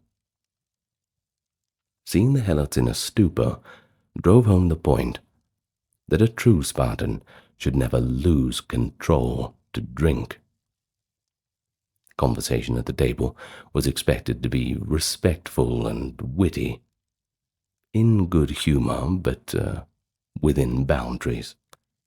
Younger men learned by listening to seasoned veterans. They discussed deeds of valor or public matters and exchanged dry, barbed jokes. Boasting and vulgarity, however, were not tolerated. An elder's presence ensured the tone remained edifying. If a quip stung too sharply, the offended party needed only to say so, and the joker would desist. In this way, the common mess cultivated camaraderie and a thick skin among the Spartans. It was a nightly continuation of the agoges lessons, blending discipline with a dose of hearty fellowship. When the meal was finished, typically after a small libation of wine to the gods, the Spartans did something peculiar to further train themselves. They departed without torchlight. In fact, it was forbidden to carry a lantern or torch on the way home. Instead, even on the blackest night, a Spartan was expected to find his path in the darkness, whether the route led back to his barracks or, for those over 30, to his own home. Stumbling or faltering along the way would often invite ridicule. This custom meant that even dining and relaxation did not wholly exempt them from exercise and training. Walking off into the night, a Spartan remained alert, learning to navigate by keen senses and courage, rather than by sight. A Spartan man's day by modern standards was singularly focused. When not engaged in actual warfare, adult Spartans spent much of their time maintaining their physical condition and readiness. They continued to practice combat sports and weapon drills regularly. It was often said that in peacetime they were the only men who truly remained at war, implying that their rigorous routine hardly slackened outside of combat. A typical day might include hours of training in the palaestra, that is an exercise yard, wrestling, running, throwing the javelin or discus, followed by a simple midday meal, and perhaps hunting in the afternoon. Hunting wild game in the rough countryside was both sport and additional military training. Spartans also attended to civic duties. Those over 30 would participate in assembly meetings, which were brief given the lack of debate. And then some served as local magistrates too, or supervisors of the younger boys. Unlike an Athenian or Corinthian citizen, a Spartan had no farm work or trade to occupy them. His helots and perioikoi took care of all economic tasks. Thus he had many hours each day to devote to physical conditioning, weapons practice, and the camaraderie with his peers. Idleness was always scorned. To be seen loitering idly in the marketplace was shameful. Every Spartan was expected to be engaged in something useful at all times. They generally lived in barracks with their comrades through the age of 29. Only upon reaching 30 were they officially allowed to set up a household and live openly with their wives and children. Even then, their obligations to the Sycition and to daily training continued. A man over 30 could sleep at home, but he still took his meals with his messmates and spent much of the day with the troops. Family life was thus woven sparingly into a fabric dominated by public life. This unusual arrangement meant that even married Spartans saw relatively little of their wives compared to other Greeks. One reason, Spartans believed, that their women and men maintained such strong mutual desire was due to their separation. Even in later years, Spartans often maintained the habits of discipline ingrained in youth. Their lifelong drill and self-control were the foundations of Sparta's legendary military prowess, the qualities that made the Spartan phalanx unbreakable, well, nearly unbreakable on the battlefield. Of course, it didn't last forever, didn't it? Well, of course, there's the other side of things, the Spartan women. And you might be surprised to hear that they enjoyed a degree of freedom and public presence compared to other Greeks, which was quite startling to the other Greeks. While women in Athens, for example, were confined to the household and expected to be demure and proper, Spartan women were raised to be strong, capable, and even outspoken. From girlhood, they participated in physical training, running, wrestling, discus, and javelin, often competing in front of the young men during festivals. The rationale, said the Spartans, was that healthy, vigorous mothers would bear healthy, vigorous sons. I suppose it makes sense. A sturdy girl was also likely to survive childbirth and impart her vitality to her offspring. Thus, unlike elsewhere, Spartan girls grew up well-fed and exercised, not shoved away into the house to do domestic chores like weaving and grain grinding, this kind of thing. They had the helots for that. They even wore relatively short dresses, and at certain religious processions, they would dance with limbs bared, something scandalous to outsiders. But in Sparta, it was normal, and once again symbolic of their robustness. The emphasis on female fitness went hand in hand with an unusual social status for women. Because Spartan men lived collectively in barracks and were frequently absent on campaign, women had to manage domestic affairs. Spartan wives controlled the household and the family estates, including directing the helot laborers, to a much greater extent than women in other Greek states did. They could own and inherit property.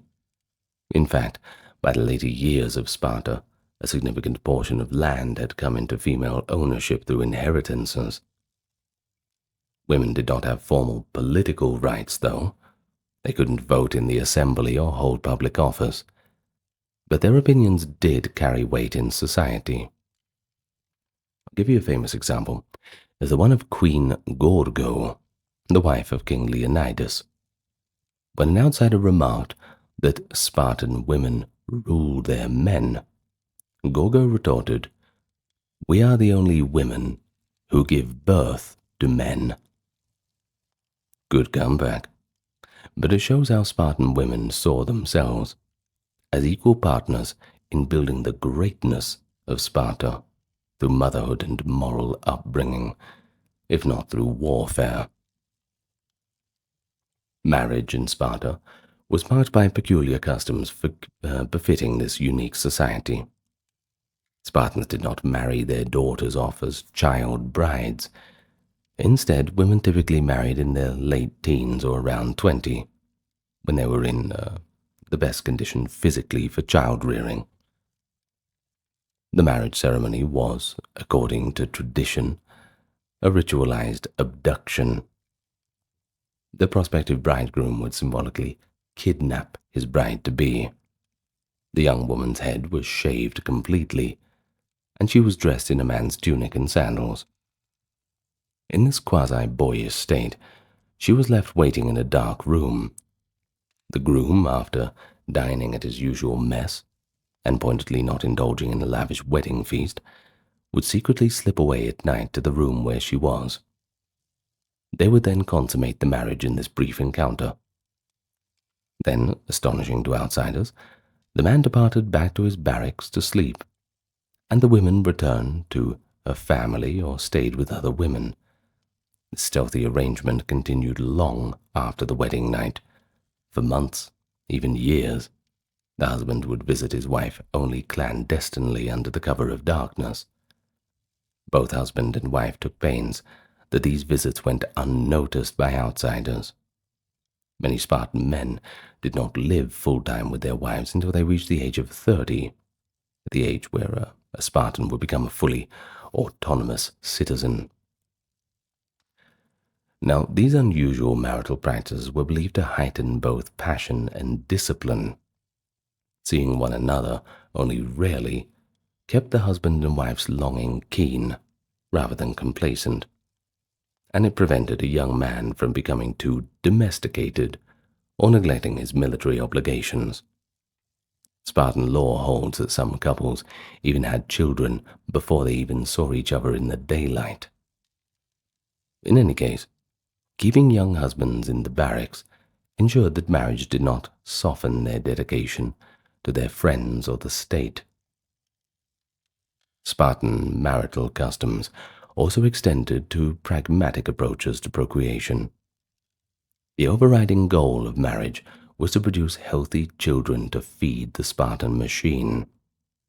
Love and exclusivity in the romantic sense were secondary, and they even allowed for husband-approved borrowing of spouses to achieve this goal. For example, an elderly husband might invite a vigorous young man to father a child with his wife, or a childless couple might agree for another worthy Spartan to impregnate the wife, all with consent and for the sake of good offspring. And such arrangements were not seen as scandalous or adulterous in Sparta, provided that they were done openly and with the agreement of all involved. The typical Greek notion of adultery, a furtive affair violating a husband's honor, scarcely applied. One Spartan, when asked what the punishment for adultery was in his city, supposedly answered, "There is no adultery in Sparta," implying that by their rules, such situations just did not arise. Well, I know what you're thinking. Maybe that's idealized. Maybe. But it does show that there was far less stigma around shared parenthood in Sparta, so long as it aimed to strengthen the family and the state, the higher-ups giving their explicit approval. while Spartan women, for their part, were expected to be entirely loyal to Sparta's values. Only two types of people in Sparta were honored with their names on tombstones: men who died in battle and women who died in childbirth. Both were seen as making the ultimate sacrifice for the survival and glory of the community. A Spartan wife or mother often displayed a proud stoicism. She might receive news of her son's heroic death with grief, but tempered with a bit of pride, or in some stories, even kill a son who showed cowardice.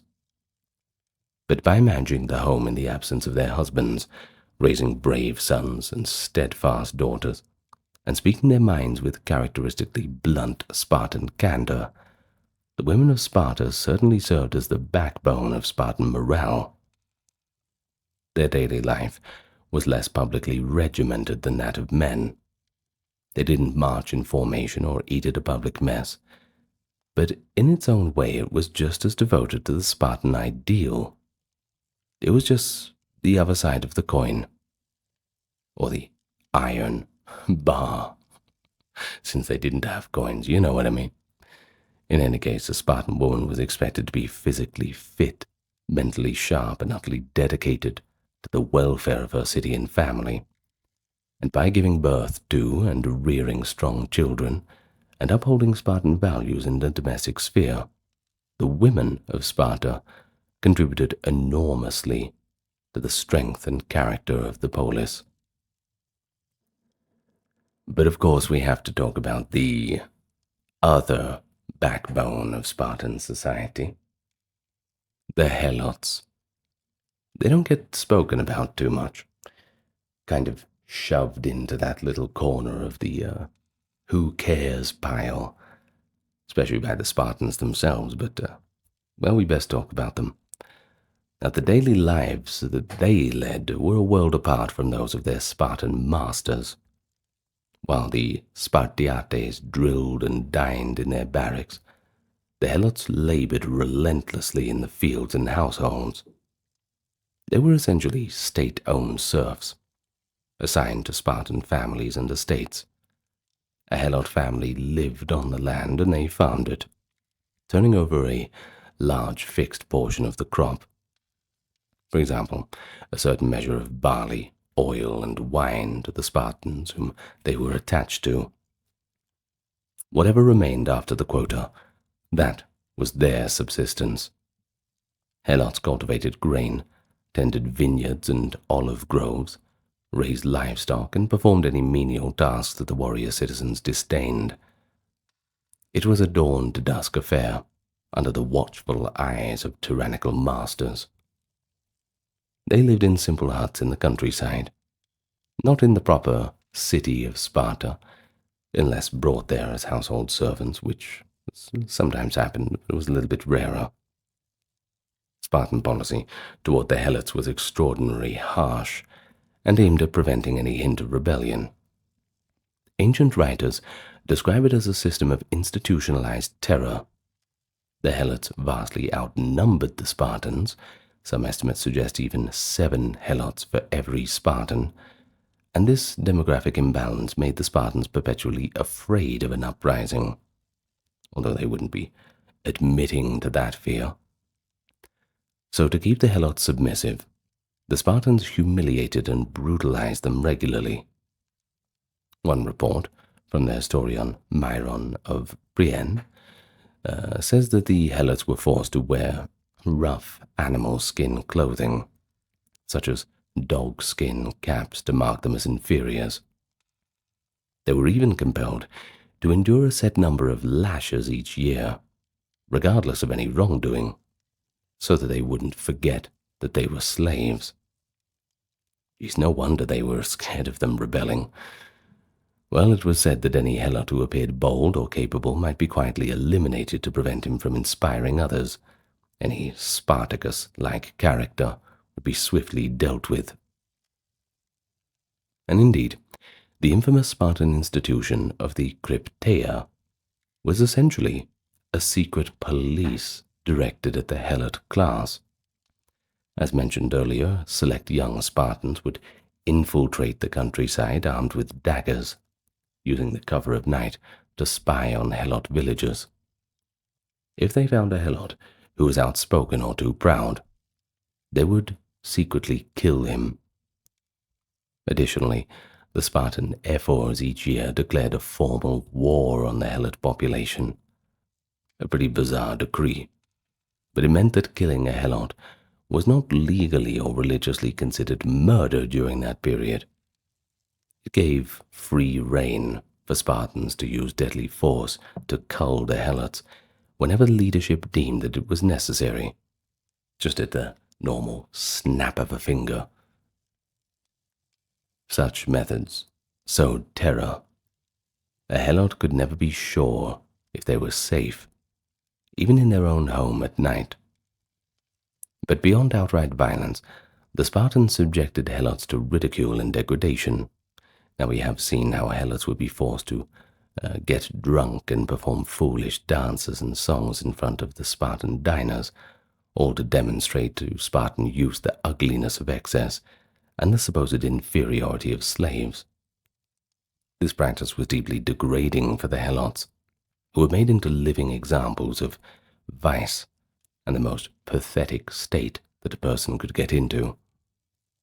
But it served the Spartan interest by keeping the Helots demoralized and by reinforcing the Spartan minds a sense of natural superiority over the servile classes. For the most part, the Helots endured all of this silently, but there were moments where they had enough and they tested their chains. On rare occasions, exceptional service in war might earn a Helot his freedom. The Spartans did free a small number of Helots after the Battle of Plataea against the Persians in 479, and later in the Peloponnesian War some Helots who fought bravely were emancipated. But these instances were exceptions that prove the rule. Sparta fundamentally depended on keeping its Helot workforce bound to the soil. The Spartans were known to carry their spears even to dinner and to lock their doors at night, a testament to the level of fear that permeated relations between the master and slave. Thus, daily existence of a Helot was one of toil, fear, and imposed inferiority. In their festivals, the Spartans sang of freedom, but it was a freedom built on the back of slaves. The Helots, ploughing the fields under watchful overseers and enduring this periodic cruelty, were the hidden engine of Sparta's strength. Their produce fed the Syssitia mess halls. The labor allowed Spartan men to train full time. Yet they themselves had to live always in the shadows. The story of Sparta's might cannot be told without the acknowledgement in suffering and the suppressed humanity of the Helots, who in their thousands lived and died to support the warrior utopia of the Spartans. And so we see that daily life in Sparta during its golden age was a bit of a blend of discipline and extremes. The discipline is admirable, sure, but the extremes are quite harsh. On the one hand, the Spartan system forged a society of highly effective citizen soldiers, bound together by common training, values, and purpose. And I suppose that's a good thing.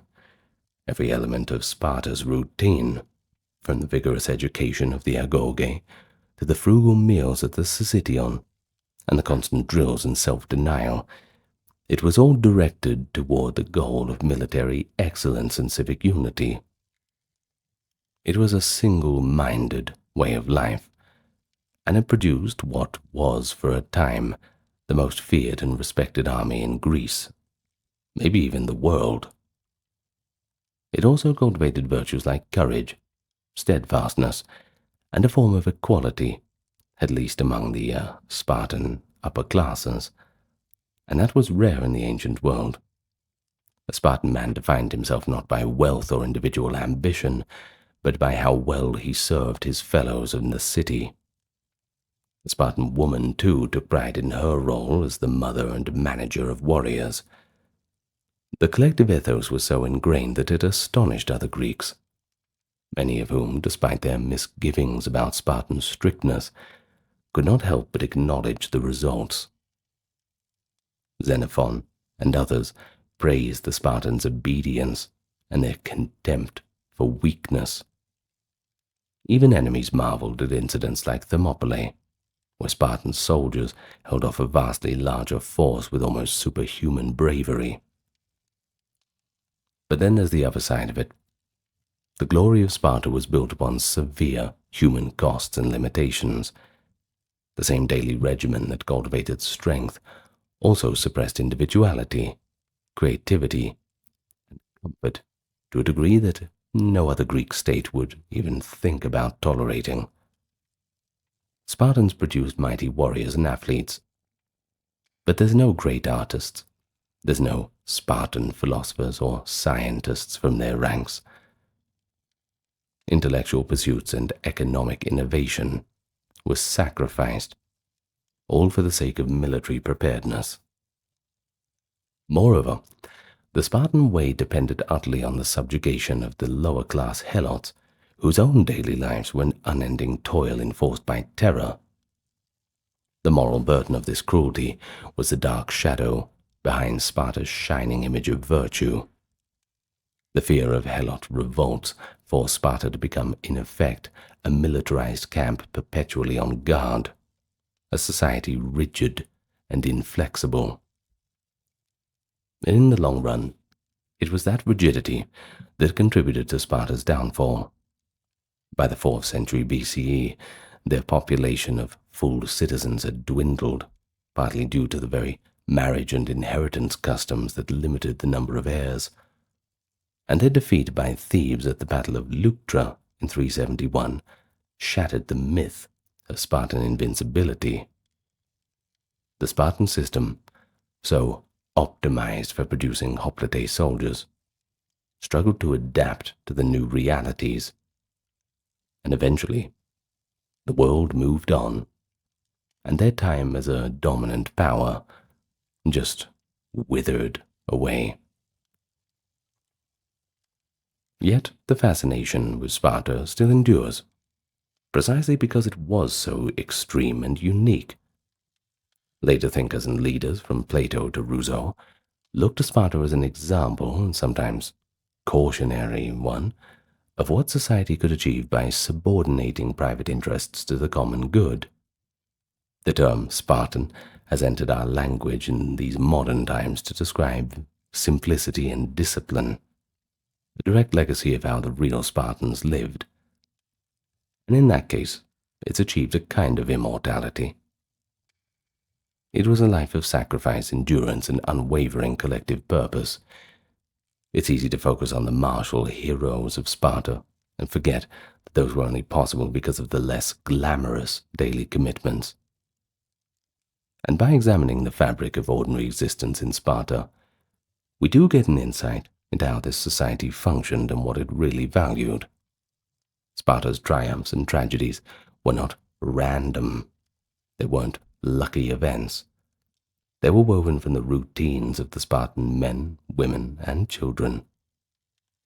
So in the quiet discipline of their every day lay the secret of their extraordinary strength, and also the seeds of their eventual weakness. And that is the enduring lesson of Sparta, that the character of a people is forged in how they live each day, in times of peace and war. What do you do when you know that no one's looking? That's what the Spartans would always be thinking about, I suppose. Life as a Roman gladiator. A life of paradox. Gladiators were at once celebrated as they were scorned, trained to perform heroic feats of arms, yet marked by the stigma of infamy. They lived under harsh discipline, bound to endure burning, chains, flogging, and death by the sword. And yet through all of this, some achieved fame akin to our modern sports superstars. So how did men, and on the rare occasions women, end up in this brutal profession? And what exactly was a day in the life of a Roman gladiator like? That's what we're going to talk about today. From the origins, in funerary rites, to their training, their combat, social life, the gladiator story is one of blood, discipline, and surprising complexity. I think you'll find it's far richer and more nuanced than the sensational depictions in popular culture. But ultimately, it is just another story of human beings who lived under the constant shadow of death, yet managed to carve out meaning, honor, and even a touch of glory within the arena of life and death. Welcome to the channel, everyone. Today we're going to talk about the life of Roman gladiators, or rather, gladiators in Rome. Not all of them were Roman, so to speak. Now, first of all, let me just thank the patrons and members, also those who check out the merch store and the donators. The reason why this entire channel remains ad-free, which is good for everyone, so thank you for your support. If you want to join them, you'll find where you need to go in the pinned comment and video description. Also, welcome to any newcomers who are here. I invite you to subscribe and like the video and leave a comment where you're listening from. Always nice to get a geographical scope of our listeners. Now, with all that being said, introductions are out of the way. Let's get on to the topic at hand. And we will begin right from the foundation. So, gladiatorial games, or as the Romans called them, munera. They didn't begin as state-sponsored mass entertainment, but rather as solemn rituals, just associated with death. According to the Roman historical tradition, the first gladiatorial combat in Rome was held in 264 BCE as part of a funeral ceremony. Two aristocratic brothers, Marcus and Decimus Junius Brutus, staged a munus, that is the plural for munera, in honor of their deceased father, where pairs of slaves fought to the death at his tomb. Now, this tribute was believed to appease the spirits of the dead or display the virtues of the fallen. Several later Roman writers, such as Tertullian in the 2nd century CE, explained that Romans thought spilling human blood at a grave could purify the soul of the departed. Maybe a grim substitution of older practices for human sacrifice. Perhaps. Well, over the next few centuries, what began as an occasional funerary duel evolved into what was more of a form of public spectacle. You see, by the late Republic, which is around the 1st century BCE, gladiatorial contests had grown beyond private memorials and became political tools. Ambitious politicians hosted ever larger games to curry favor with the masses, bred in circuses in the hard times. For sure, it certainly stops people from protesting. Well, Julius Caesar, for example, in 65 BCE famously staged games with 320 pairs of gladiators, all to honor his deceased father. Of course, this was a display of family piety, but also a lavish public entertainment to boost his popularity. The linkage between gladiators and politics gave rise to the enduring idea of bread and circuses, as we mentioned, and as the poet Juvenal would later put it. It kept the public fed and entertained, and they would be content with the powers that be, even if those powers that be were not perfect. You'll be surprised what the government and the Senate can get away with while you've got your eyes glued to the entertainments they set up for you. Anyway, in this imperial era, that is the 1st to 2nd century CE, gladiatorial games became an institution across the Roman Empire. Emperors themselves sponsored the most extravagant shows to commemorate military victories, imperial anniversaries, or the dedication of monuments, and there were plenty of them. Now, speaking of monuments, The Flavian Amphitheatre, which you might better know as the Colosseum, opened in 80 CE with a grand inaugural festival under Emperor Titus, which allegedly lasted 100 days. And while this figure is likely exaggerated, we know from ancient sources that thousands of animals were slaughtered and numerous gladiatorial bouts were held during those inaugural games. By this time, the amphitheatre, a large oval stadium designed specifically for blood sport, was a fixture in many cities of the empire. Of course, we don't just have them in Rome, you can find them in all over the old Roman world. Perhaps ones we've not even found yet. Even cities in the Middle East, they can have their own little amphitheatres, old Near East and Parthian territories, this kind of thing. In any case, the Colosseum, in Rome that is, seated around 50,000. But smaller towns had their own arenas, like the well-preserved amphitheatre in Pompeii, which seated around 20,000 people. Not bad. What had once been a family's funeral observance had transformed into a major part of Roman public life, and even the Roman identity. After all, what's Rome without the Colosseum? But even as scale and spectacle continued to grow, the religious and symbolic undertones persisted. Romans saw gladiators as more than just entertainers. They were also embodiments of certain virtues as courage, discipline, and the disdain for death. But there is a paradox. You see, a society that prided itself on law and civilized order also relished the ritualized violence of the arena as a means of confronting mortality and showcasing Roman virtues. Philosophers and moralists of the time had ambivalent views.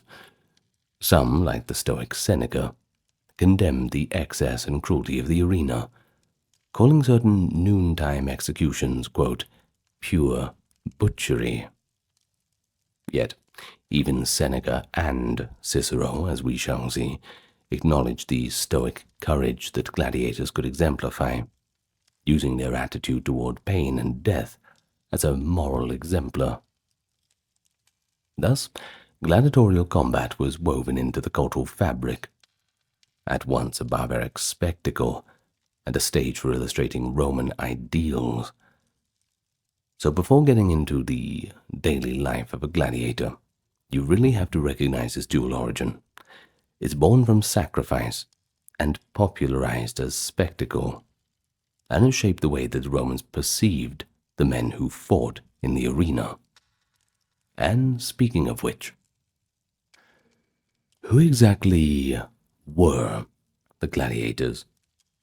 And how exactly did they find themselves in this dangerous profession?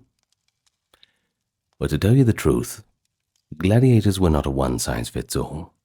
They came from various backgrounds. The majority, of course, were slaves, often prisoners of war or convicted criminals, condemned to fight as punishment. During Rome's era of expansion, many captives from conquered provinces, Gauls, Thracians, Greeks, Syrians, and others, were funneled into gladiator schools. The very names of certain gladiator types, like Thraex for Thracian or Samnis for Samnite, harkened back to the ethnic origins of early combatants. Additionally, criminals convicted of violent crimes could be sentenced to the gladiator school, ad ludum gladiatorium, as an alternative to execution. Now, these men, called damnati, were literally fighting for their lives and a chance of redemption through victory, however slim that was. But not all, however, were unwilling participants.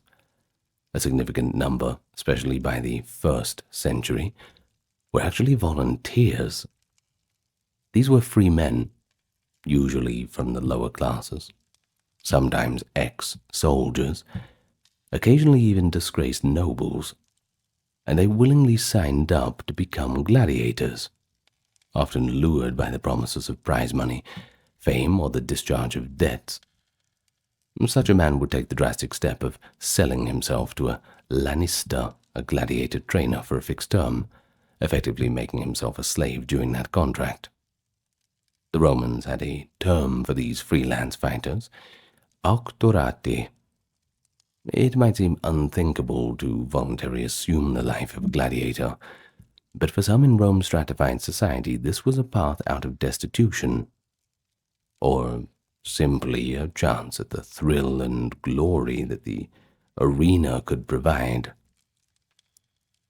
Well, contemporary evidence, including inscriptions on gladiator tombstones, show the proportion of freeborn volunteers increasing over time as the mystique of the arena grew. By the height of the empire, even a few individuals of the equestrian class, that is the middle-ranking nobility, and even a few senators were notoriously drawn to the arena.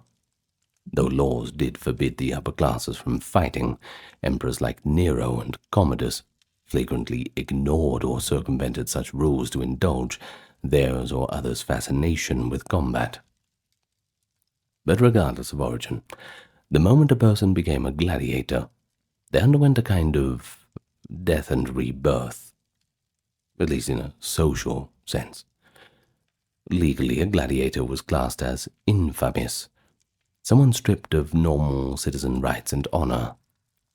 Gladiators, along with actors and prostitutes, were considered to be shameful in Roman society, no matter how their acclaim was in the amphitheater.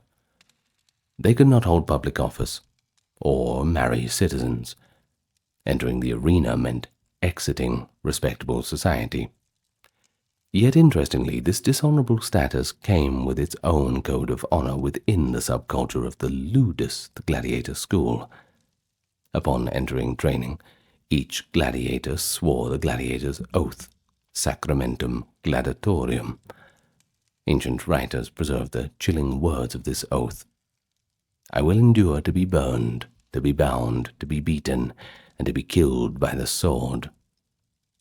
Well, by reciting this vow, often at a formal initiation, the recruit essentially agreed to submit completely, to accept whatever physical suffering or fate the profession might demand. The Stoic philosopher Seneca notes that this oath was taken, quote, even by those who hire out their strength for the arena. And that shows that every gladiator, whether you were a slave or a volunteer, bound himself to an extreme commitment. But to you and me, the oath might sound like the ultimate degradation. And in one sense, I guess it was. It reduced a person to a willing instrument of violence and death. But some scholars have observed a psychological nuance. Think about it this way. By accepting the worst in advance, the gladiator could reclaim a sliver of agency and honor in an otherwise powerless situation. The gladiator's oath transformed a formerly involuntary fate into one that was now voluntary.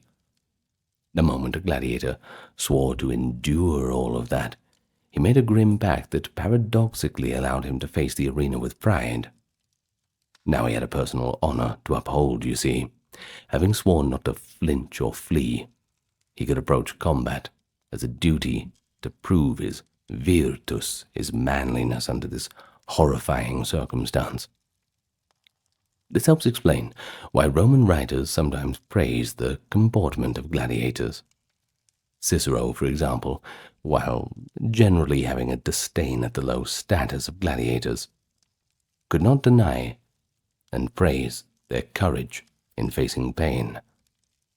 He writes in Tusculan Disputations that even the most lowly gladiators, either barbarians or the dregs of mankind, his words not mine, would endure terrible wounds without groaning, and if defeated, would present their neck to the sword, unhesitatingly, not contracting it to avoid the blow. To the Romans, a gladiator who kept his oath and met death bravely could display a kind of stoic virtue that even free men might emulate in their own struggles. and thus with their legal status forfeit and their oath sworn, the new gladiators entered a world apart from ordinary life, a world of intense training, physical hardship, and constant preparation for combat. The barracks doors close behind them, and the next phase of their journey become the life inside the ludus.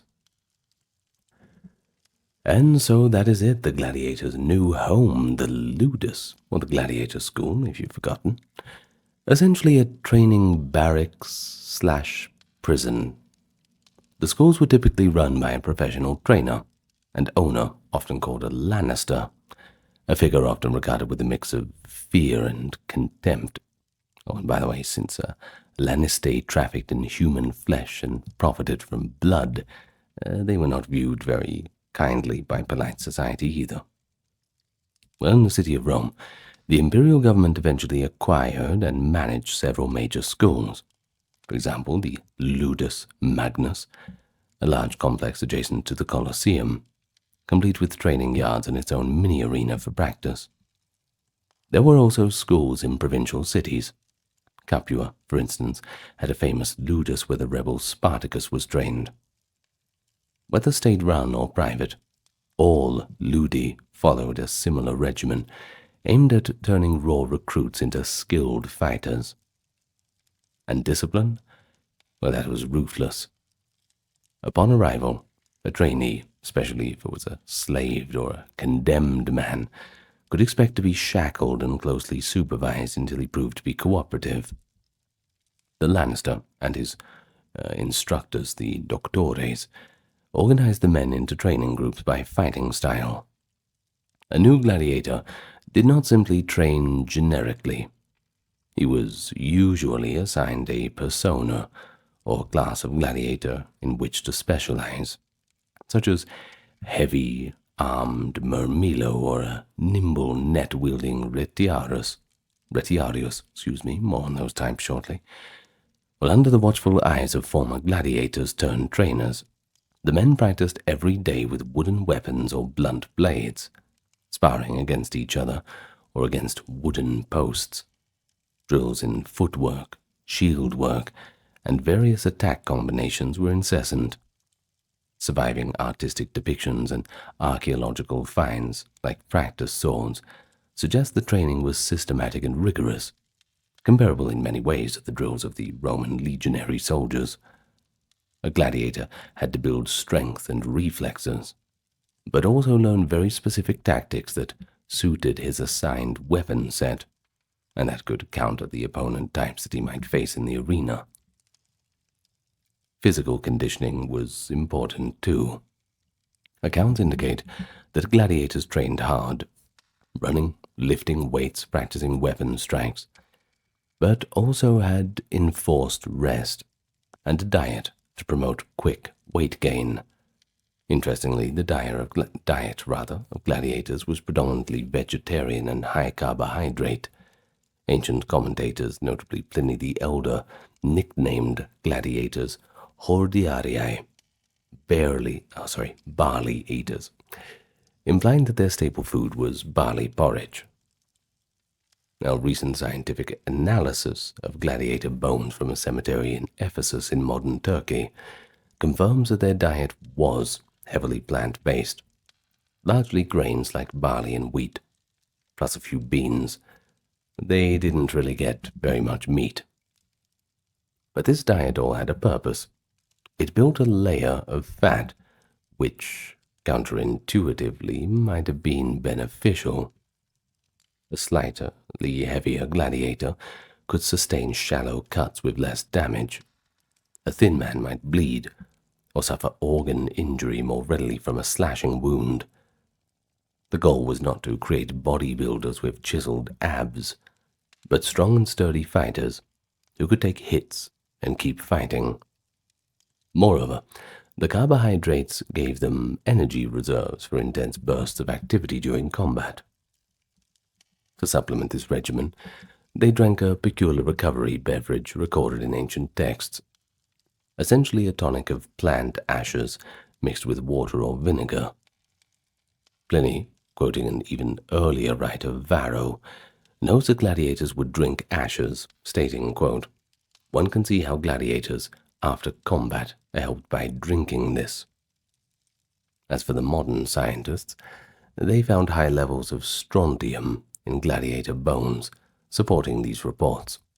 That is a mineral that you get from ash, by the way. The ash drink provided calcium and other minerals, functioning much like a contemporary electrolyte or protein shake might for athletes, to promote bone healing and replenish strength after training or injury. In effect, despite the brutality of the system, the Lannister had vested interest in maintaining the gladiators' health and fitness. These men were investments, expensive to train and potentially quite profitable if they won multiple bouts, so it was best to give them the appropriate fuel for the job. But life in the ludus followed a strict routine. A typical day might begin at dawn with drills and exercise. Trainers would pair off fighters to practice attack and defense. There was likely a curriculum of sorts. Novices would first learn basic moves and how to avoid blows, gradually working up to mock duels. As the morning progressed, training would intensify, possibly including practice fights with blunted weapons and full armor to acclimate the men to the weight and restrictiveness of their gear.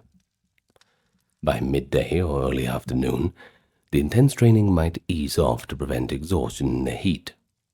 Roman advice for gladiator trainers included not overtraining to the point of diminishing returns, you see. The afternoon could involve lighter drills, strategic instruction, or tending to equipment. We know that gladiators took pride in their weapons and armor. Some relieved show fighters being equipped carefully, and there were likely specialized slaves or armorers to maintain the gear, though a gladiator probably also learned to care for his own sword and shield under supervision. Gladiators lived communally within the barracks too, within the school, that is.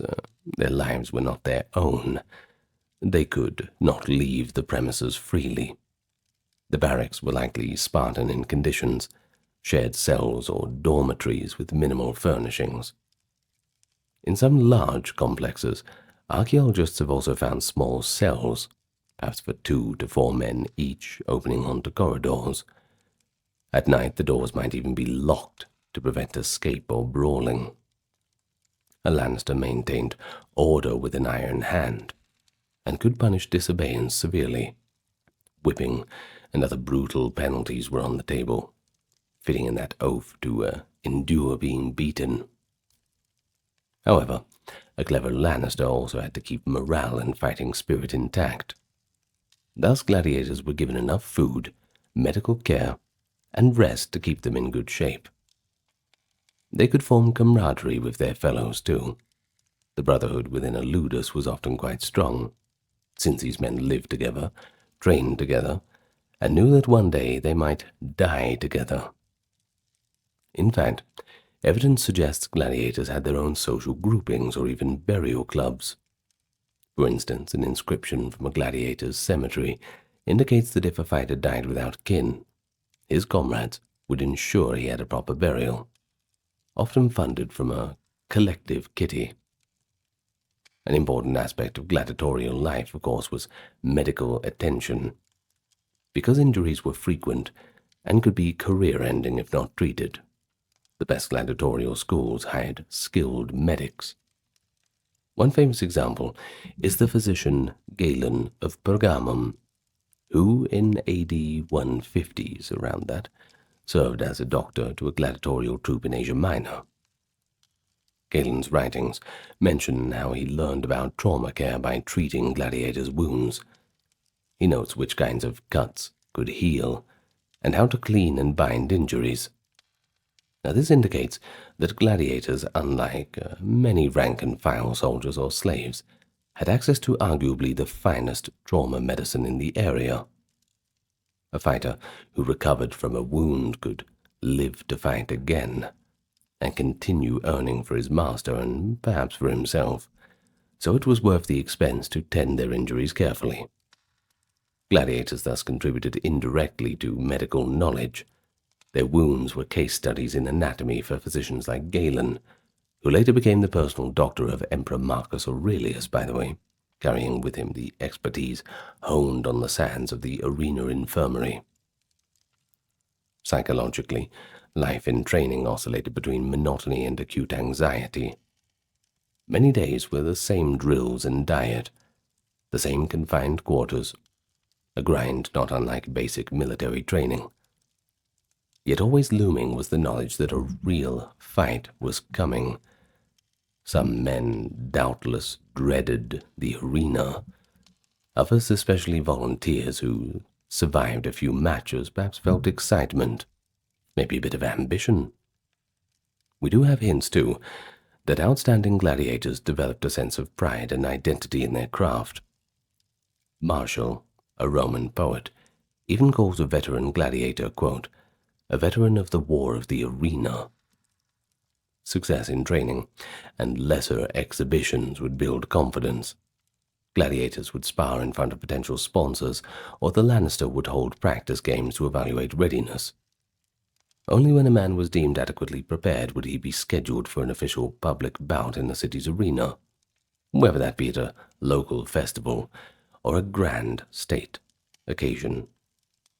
Now, we've talked about the general situation. Let's get on to the types of gladiators and the different styles of fighting they had.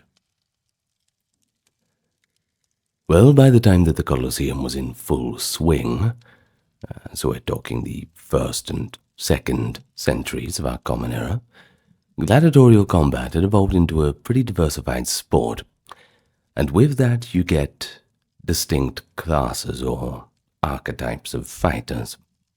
Each gladiator was trained in a particular fighting style, complete with its own arms, armor, and typical opponents.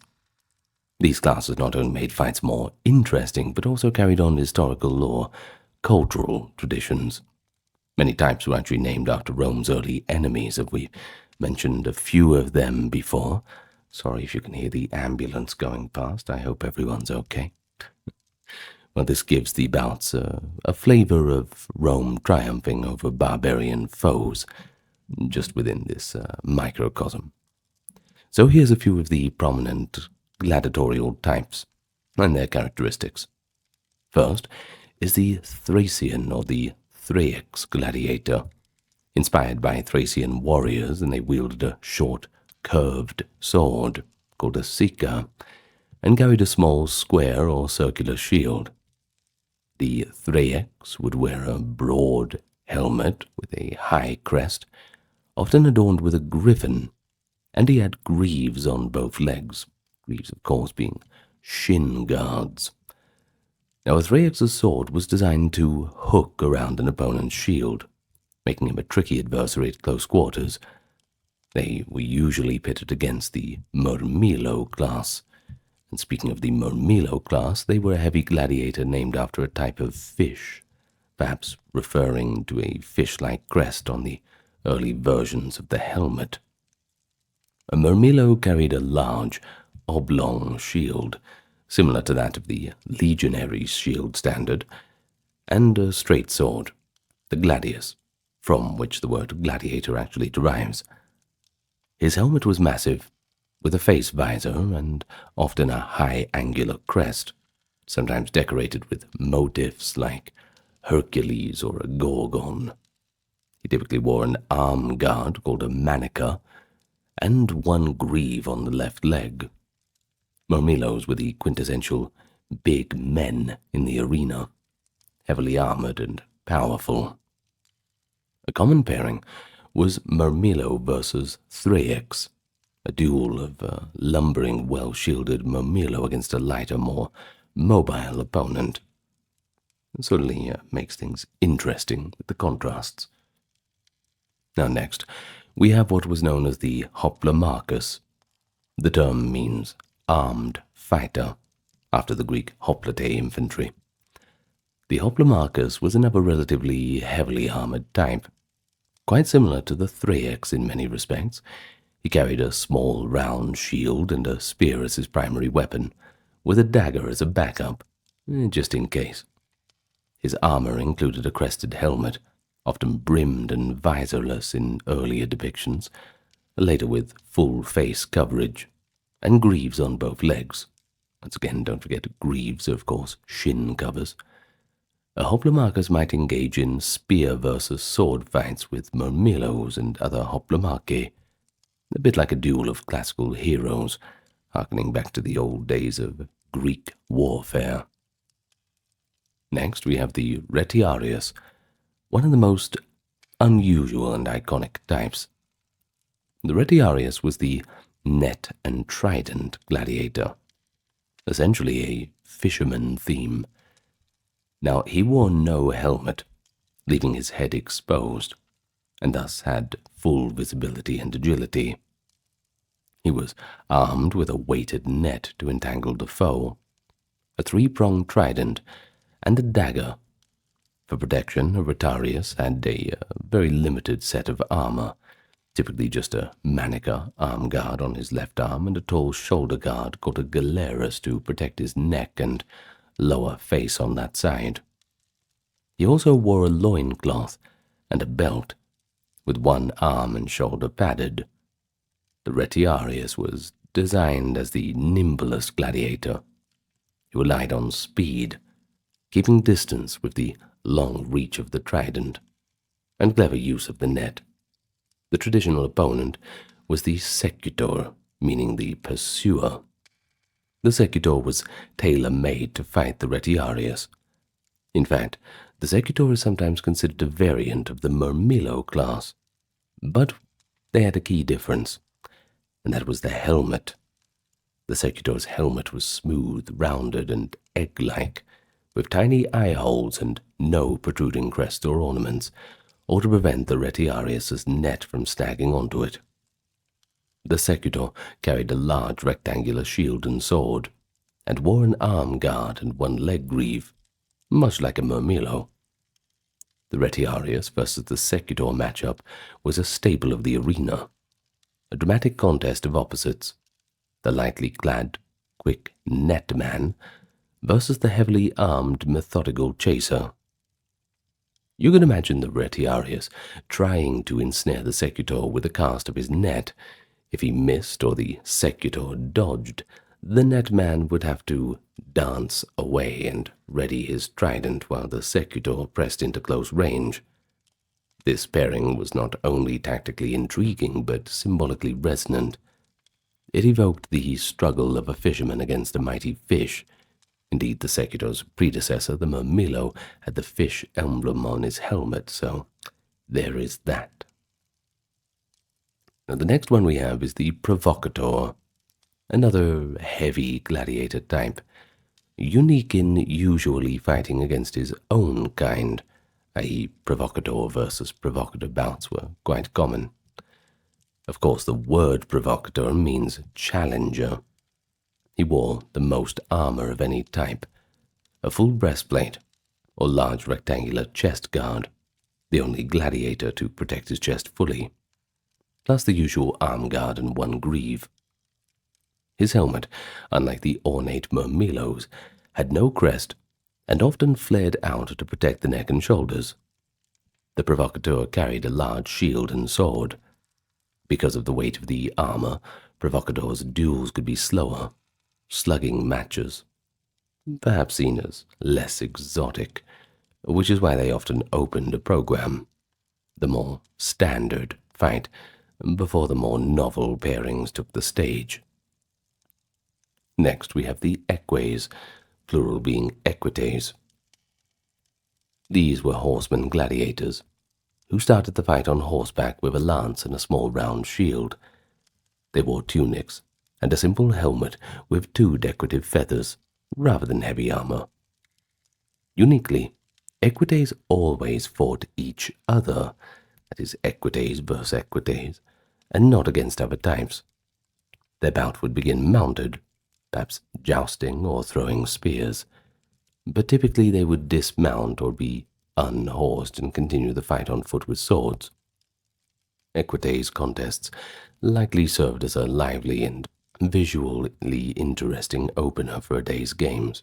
Given the involvement of horses and the dynamic of mounted combat shifting hand to hand. The next we have is the Demarcharius, a less common type, whose name actually means two-knife fighter. The Demarcharius wielded a sword, in each hand, or perhaps two daggers, and fought without a shield. We know little about how they were paired, but they might have faced each other or lightly armored types. The concept was to showcase a more offense-oriented style, sacrificing that defense for a flurry of dual-wielded attacks. Now, the next classification is quite important. This is the Venator, or the Bestiarius. You see, not all gladiators fought in the traditional sense, but worth mentioning, these were the beast fighters who fought animals in the arena.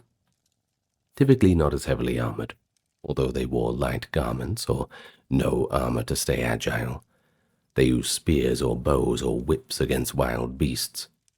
Bestiarii were sometimes gladiators who specialized in this, but often they were a separate class, sometimes even criminals thrown to the mercy of Mother Nature. While popular media often shows gladiators battling lions or tigers, the reality is that real gladiators rarely fought animals. Those combatants were usually reserved to the Bestiarii, and were staged in the morning hunt shows called the Venationes, rather than the gladiatorial duels of the afternoon. Gladiators, in the proper sense, mostly fought human opponents of a defined class. But there were, in addition to these, several other specialized or regional types over the centuries, such as the Essadarius, who fought from chariot, or the Scissor, reportedly armed with a special blade, and even a rare female type of gladiator, who did not have a unique classification but are recorded in a few instances. Once again, pretty rare though.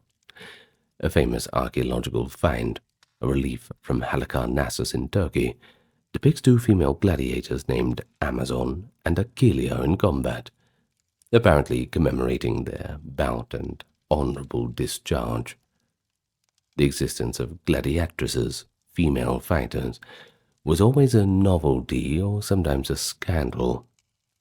There were few and generally fought in special exhibitions for shock value.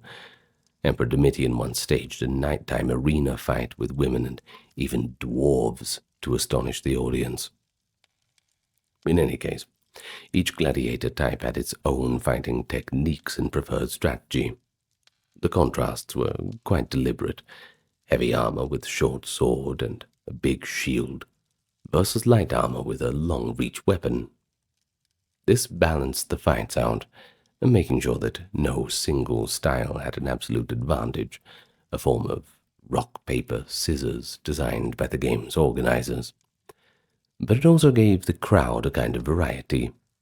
A seasoned fan of the games could identify the fighters by their gear and anticipate the kind of duel unfolding.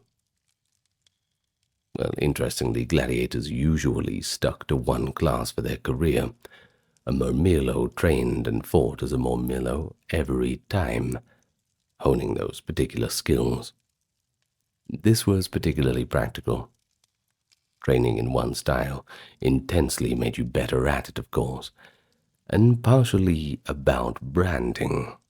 The gladiator's persona was tied to his type. Fans might cheer for a specific gladiator veteran they recognized by his fighting style, and even stage name. Many gladiators took on names, the nom de guerre, often flashy or intimidating monikers like Atlas or Hercules or other mythological names. But this allowed some gladiators to develop signature moves and a personal reputation within their category. In any case, now that we have an overview of the types and gear, let's think about a gladiator on the day he's scheduled to fight for real. He spent several months or years training in the ludus, perfecting the use of his weapons. He knows what category of opponent he will likely face. Perhaps it's announced beforehand, or designed by the match organizers. He has visualized this encounter countless times during drills, yet a real fight will not be a choreographed routine. It's going to be life or death. So, let's step into that arena and see what the experience entailed.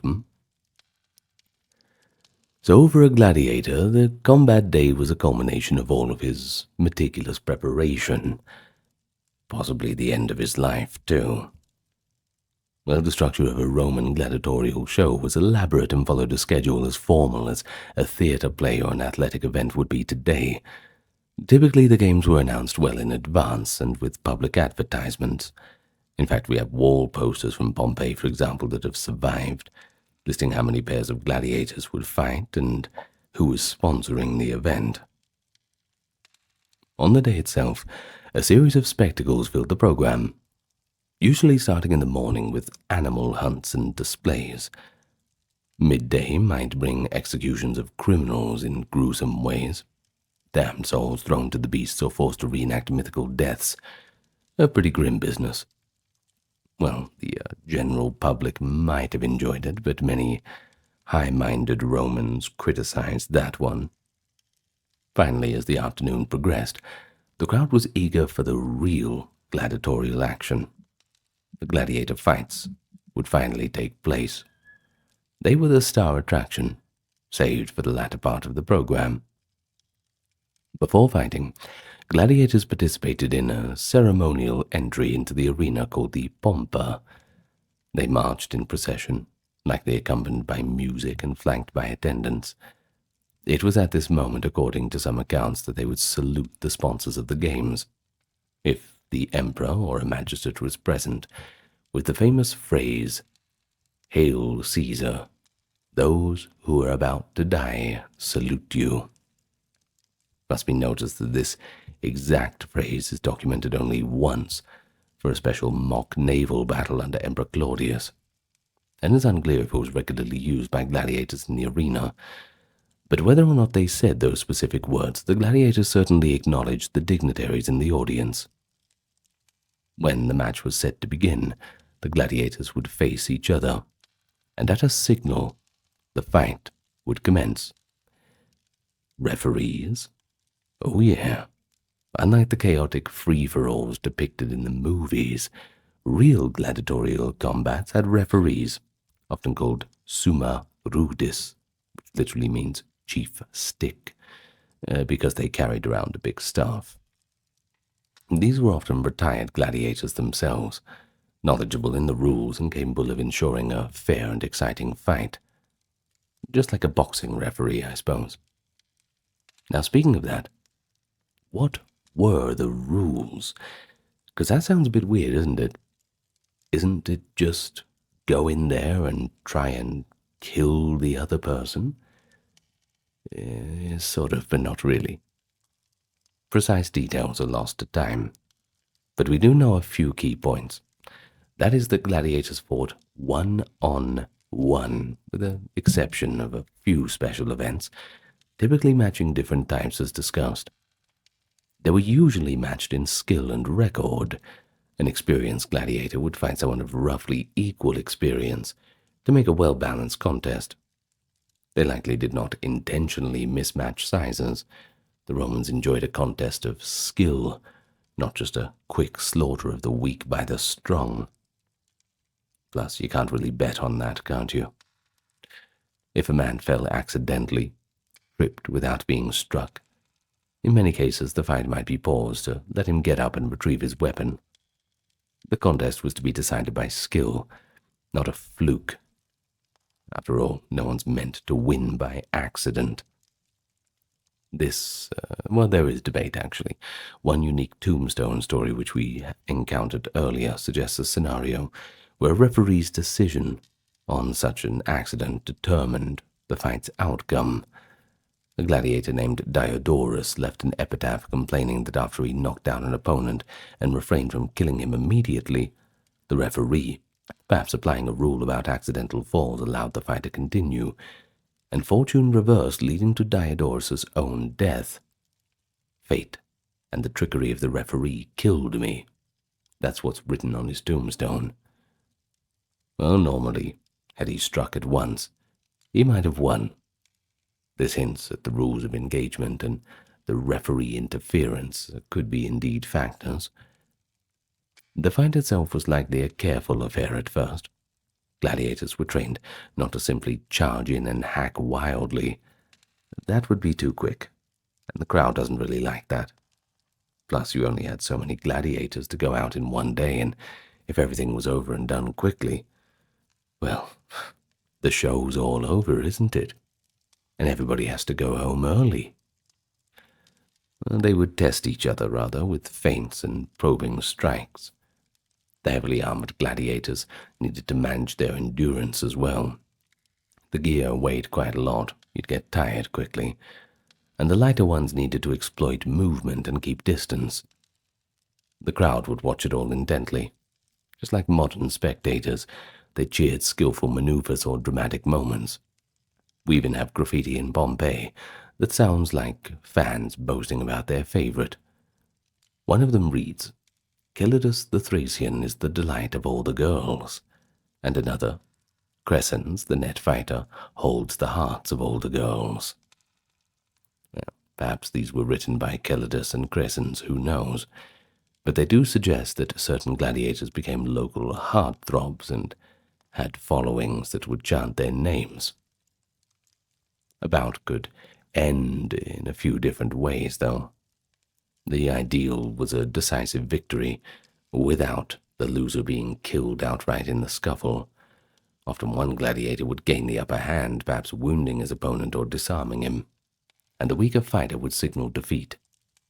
A common gesture of surrender was raising the first finger. At that moment, the fight stopped, and the fate of the defeated was in limbo. It was now up to the editor of the games, the sponsor, often swayed by the crowd's wishes, to decide if the defeated gladiator would be spared or killed. And of course, I know what you're thinking. And every time we mention this, people always bring up that decision-making as the source of that thumbs-up, thumbs-down imagery. The truth? Well, it's a little bit murky. The phrase pollice verso, with a turned thumb, is referenced by Juvenal and others, but which direction meant mercy versus death is debated by scholars. Some think that the thumbs up actually meant a thrust, sword in, and thus death, and the thumbs down, that is, the thumb turned or pointed toward the chest or hidden in the fist, meant to sheath the weapon or spare. Others follow the modern convention that thumbs down signaled death.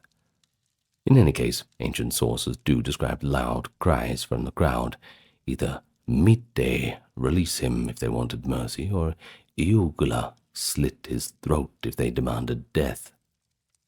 The editor was supposed to abide by the audience's mood, though if the emperor was present, his decision was final, of course.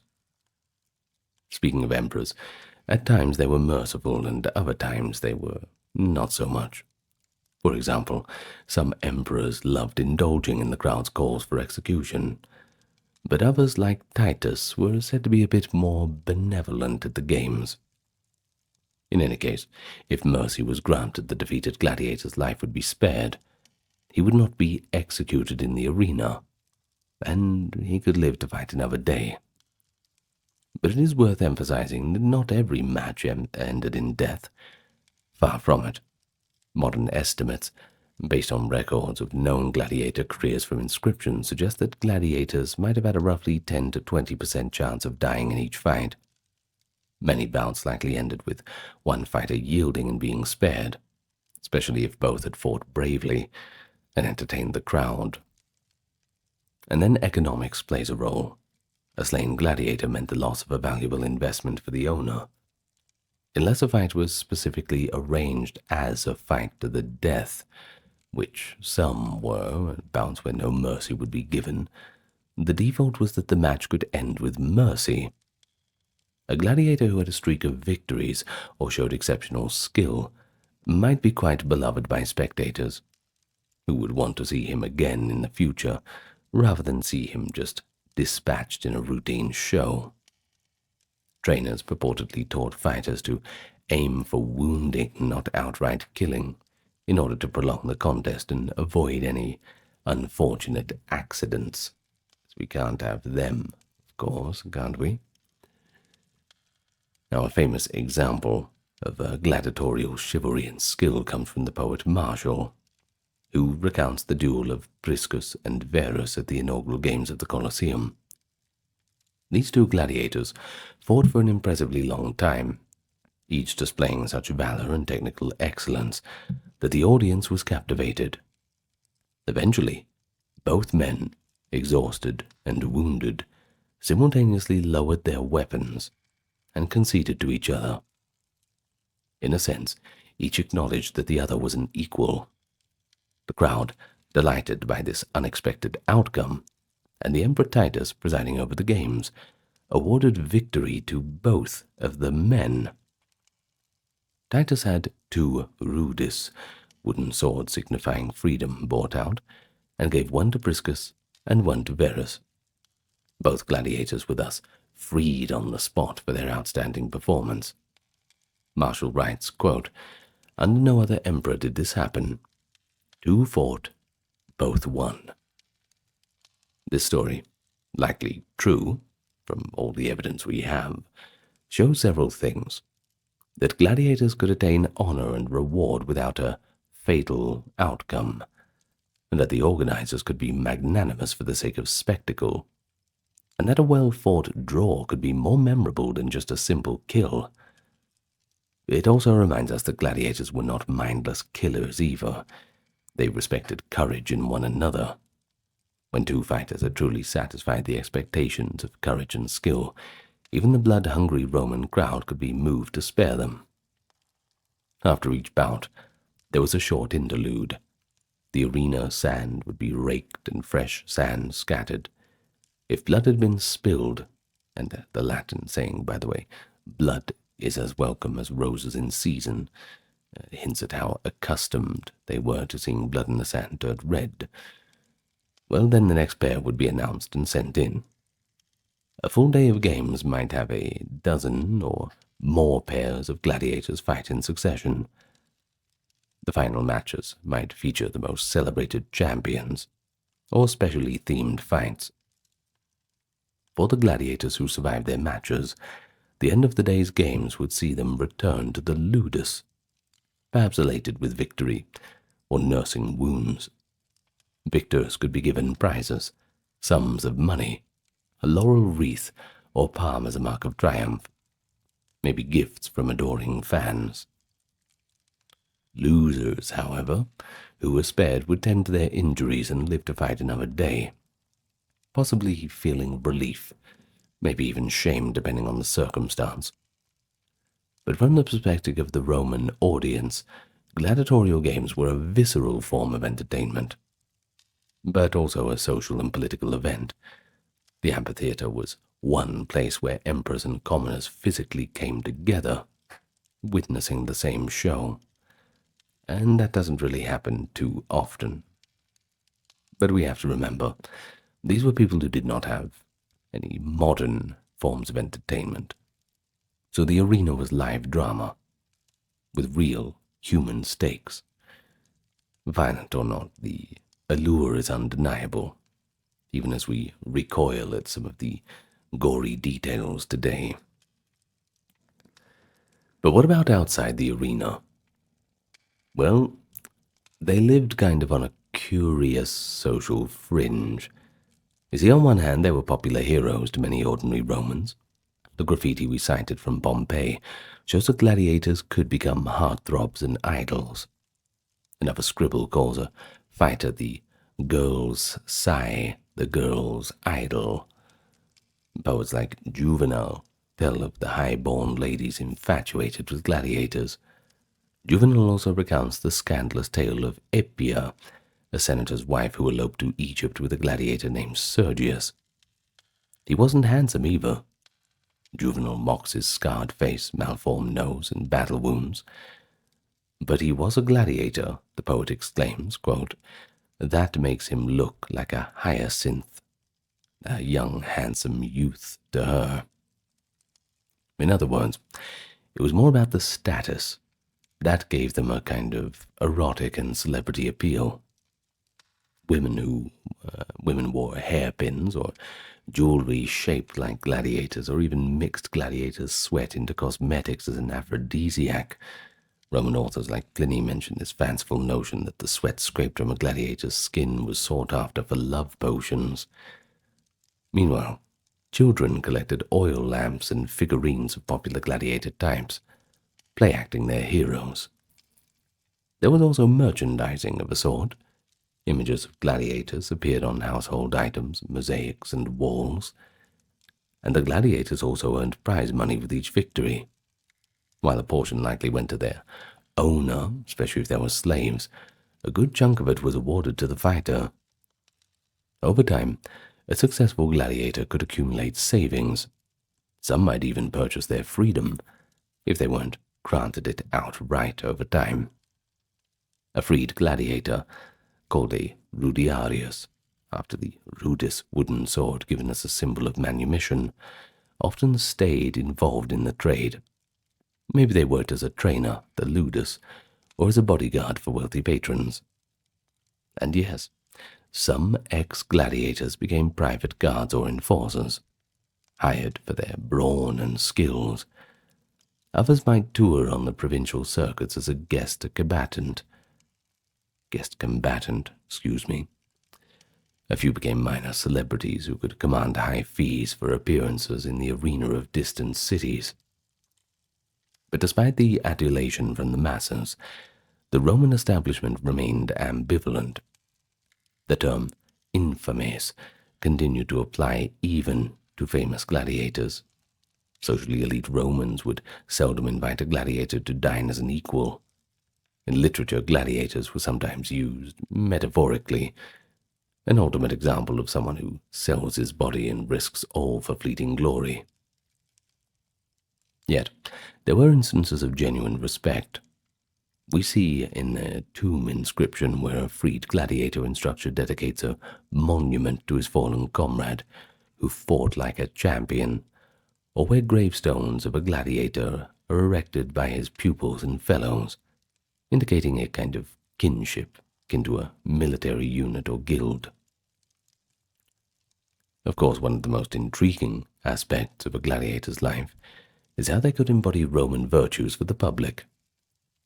Even as society officially shunned them, of course, Roman writers often contrast the ignoble status of gladiators with their noble comportment in the arena.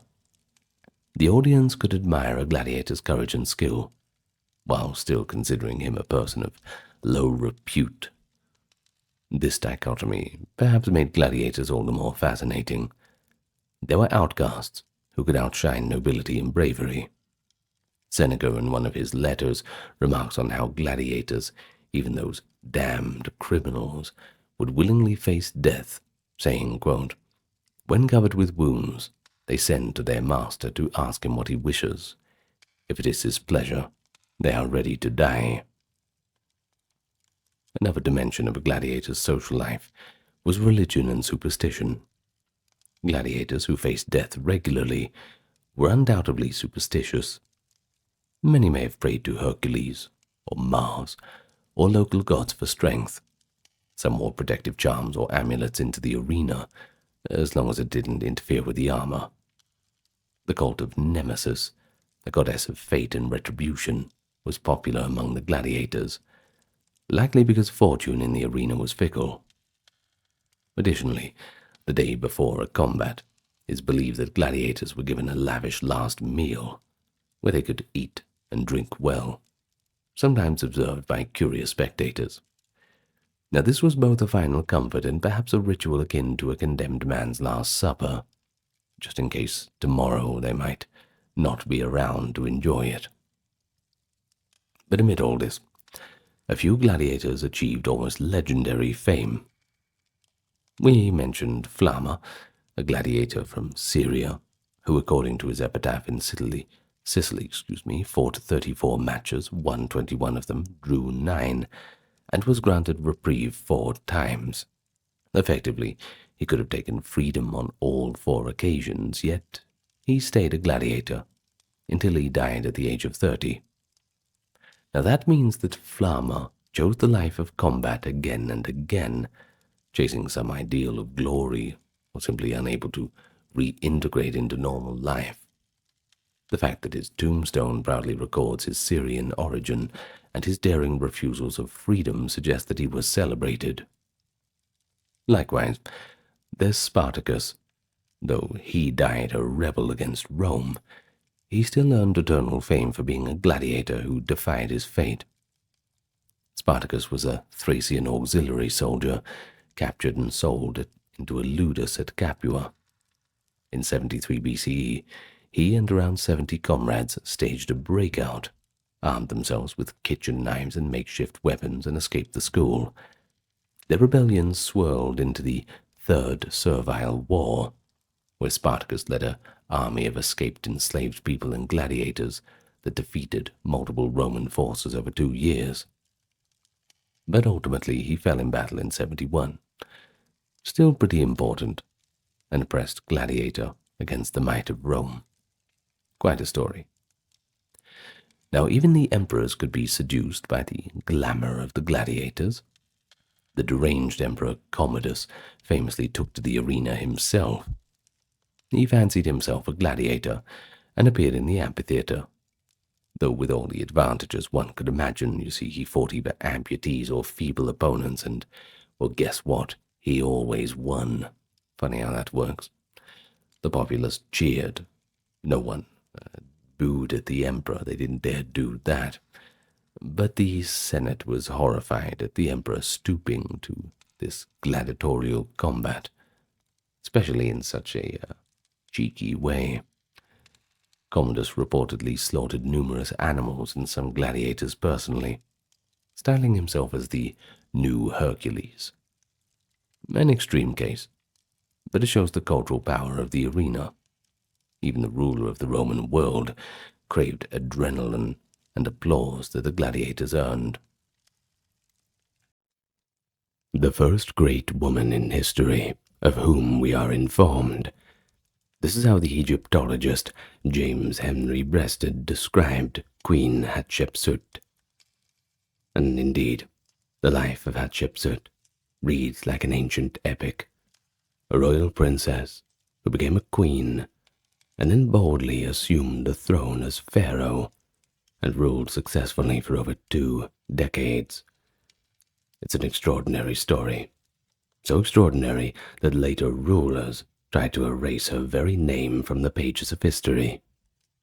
Yet through her ambitious building projects, daring trade expeditions, and the sheer audacity of her reign, hers is a legacy that refused to vanish.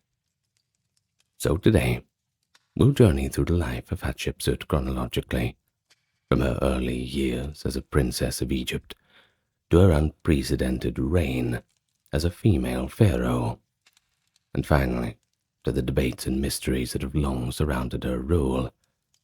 It's a tale of power, innovation, and intrigue, told with an academic lens, of course, but we'll try and keep it as entertaining as possible, as if we're uncovering one of those long buried inscriptions together.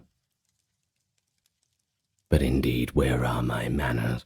Let me welcome you to the channel first. Hello to any newcomers, and welcome back to those returning. Do me a favor, click the like and subscribe button and leave a little comment down below. Certainly helps the algorithm. And thank you for those supporting on the Patreon and the ones who checked out the merch store. Much appreciated. Now with no further ado, and with all that out of the way, let's get nice and relaxed and take it slow as we walk through the life of Hatshepsut. And so our story begins around 1507 to 1505 BCE in Egypt's illustrious 18th dynasty. What a time to be alive. A family of pharaohs were forging a new era of prosperity. She was the eldest daughter of the pharaoh Thutmose I and his great royal wife, Queen Ahmose. Her father, Thutmose, was a charismatic and successful warrior king who was pretty famed for expanding Egypt's frontiers. One famous tale from his reign recounts how he hung the defeated chief of Nubia from the prow of his ship as a warning to Egypt's enemies. That ought to show them. Growing up in Thebes, young Hatshepsut would have been immersed in the grandeur of her father's court. As a princess, she likely observed rituals in Karnak temple and learned the responsibilities that came with her royal blood. And so, from an early age, she was prepared for significant religious and political roles. She held the title of God's wife of Amun, the high-ranking priestess of the state god Amun, which gave her influence in the powerful priesthood of Thebes. This role would later bolster her claim to the throne, but we'll get to that shortly. But before we do, let's discuss her name for a second. You know, Egyptian names, they always have those meanings that are quite literal. The name Hatshepsut itself actually means foremost of noble women. She certainly didn't disappoint in that promise, the very name itself a foreshadowing of her future reign. But she had several half-brothers too. Unfortunately, 2 of the elder ones died in youth. The surviving male heir of Thutmose I was a son by a secondary wife, and he would reign as Thutmose II. To strengthen the succession, the teenage Hatshepsut was married to him, uniting the royal lineage. At around the age of 12, Hatshepsut became queen of Egypt as the great royal wife of Thutmose II. Now that might sound a little bit strange to us today. Why don't you take a seat over there, Thutmose? But such sibling royal marriages were traditional. They were meant to preserve the divine bloodline. Now, as queen consort, Hatshepsut likely took an active role in court life and religious ceremonies. We know that she and Thutmose II did have one child, a daughter named Neferure. Hatshepsut doted on her, and the princess was often depicted in art, sometimes shown wearing the sidelock of youth and even a false beard, that is symbols usually reserved for kings. Neferure's prominence hints that Hatshepsut was already breaking convention, grooming her daughter for an important destiny. As for Thutmose II's reign, well, that was pretty short, possibly only 3 to 13 years, and by all accounts and measurements, pretty unremarkable. Sorry to disappoint you, he just didn't really do much. Not really his fault. Ancient sources suggest he was frail and young, so Hatshepsut's experience and royal pedigree made her a strong partner in governance, and they ruled together until tragedy struck. Thutmose II died in his 20s, leaving the throne to his infant son by a lesser wife, by the way, Thutmose III. And this is where Hatshepsut seems to step in. With Thutmose all dead and gone, around 1479, the throne passed to Thutmose III. Hatshepsut was now in her mid-20s, and she faced a pretty important decision. Traditionally, when a pharaoh died leaving a very young heir, the queen or another close relative would act as a regent, governing until the child came of age and could rule. As the child's stepmother and aunt, Hatshepsut was the logical choice for the regency. She had royal authority, experience, and, most importantly, the support of key officials and other nobles. Indeed, an inscription on the tomb of Inenni, a high official who had served Thutmose I and II, records how Hatshepsut assumed control as follows. His son stood in his place as king of the 2 lands. His sister, the divine consort Hatshepsut settled the affairs of the two lands by reason of her plans. Egypt was made to labor with bowed head for her. Well, these words of Inenni, etched on his tomb walls, are pretty telling. They credited Hatshepsut with competent rule at the very start of Thutmose III's reign, indicating that she was running the government with quite a bit of efficiency, certainly off to a good start. So at first Hatshepsut fulfilled the expected role of regent. She did not immediately take the title of pharaoh. Instead, she managed the administration in the name of the young Thutmose III. Early depictions show her standing dutifully behind the boy king in scenes, as a traditional queen mother would. But you may have guessed that Hatshepsut was no ordinary regent. She was, as Breasted said in the introduction, a great woman with a strong vision. Over the next few years, that came into play. She systematically consolidated power. She ensured that key positions were held by loyalists.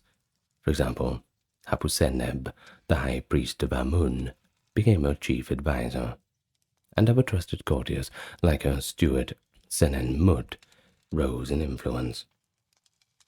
These officials had often served her father or husband before, so continuity was maintained. Notably, Hatshepsut began to take on pharaonic privileges, even as a regent. Relief carvings at Karnak Temple show her making offerings to the gods on behalf of the king, an act usually reserved for the pharaoh himself.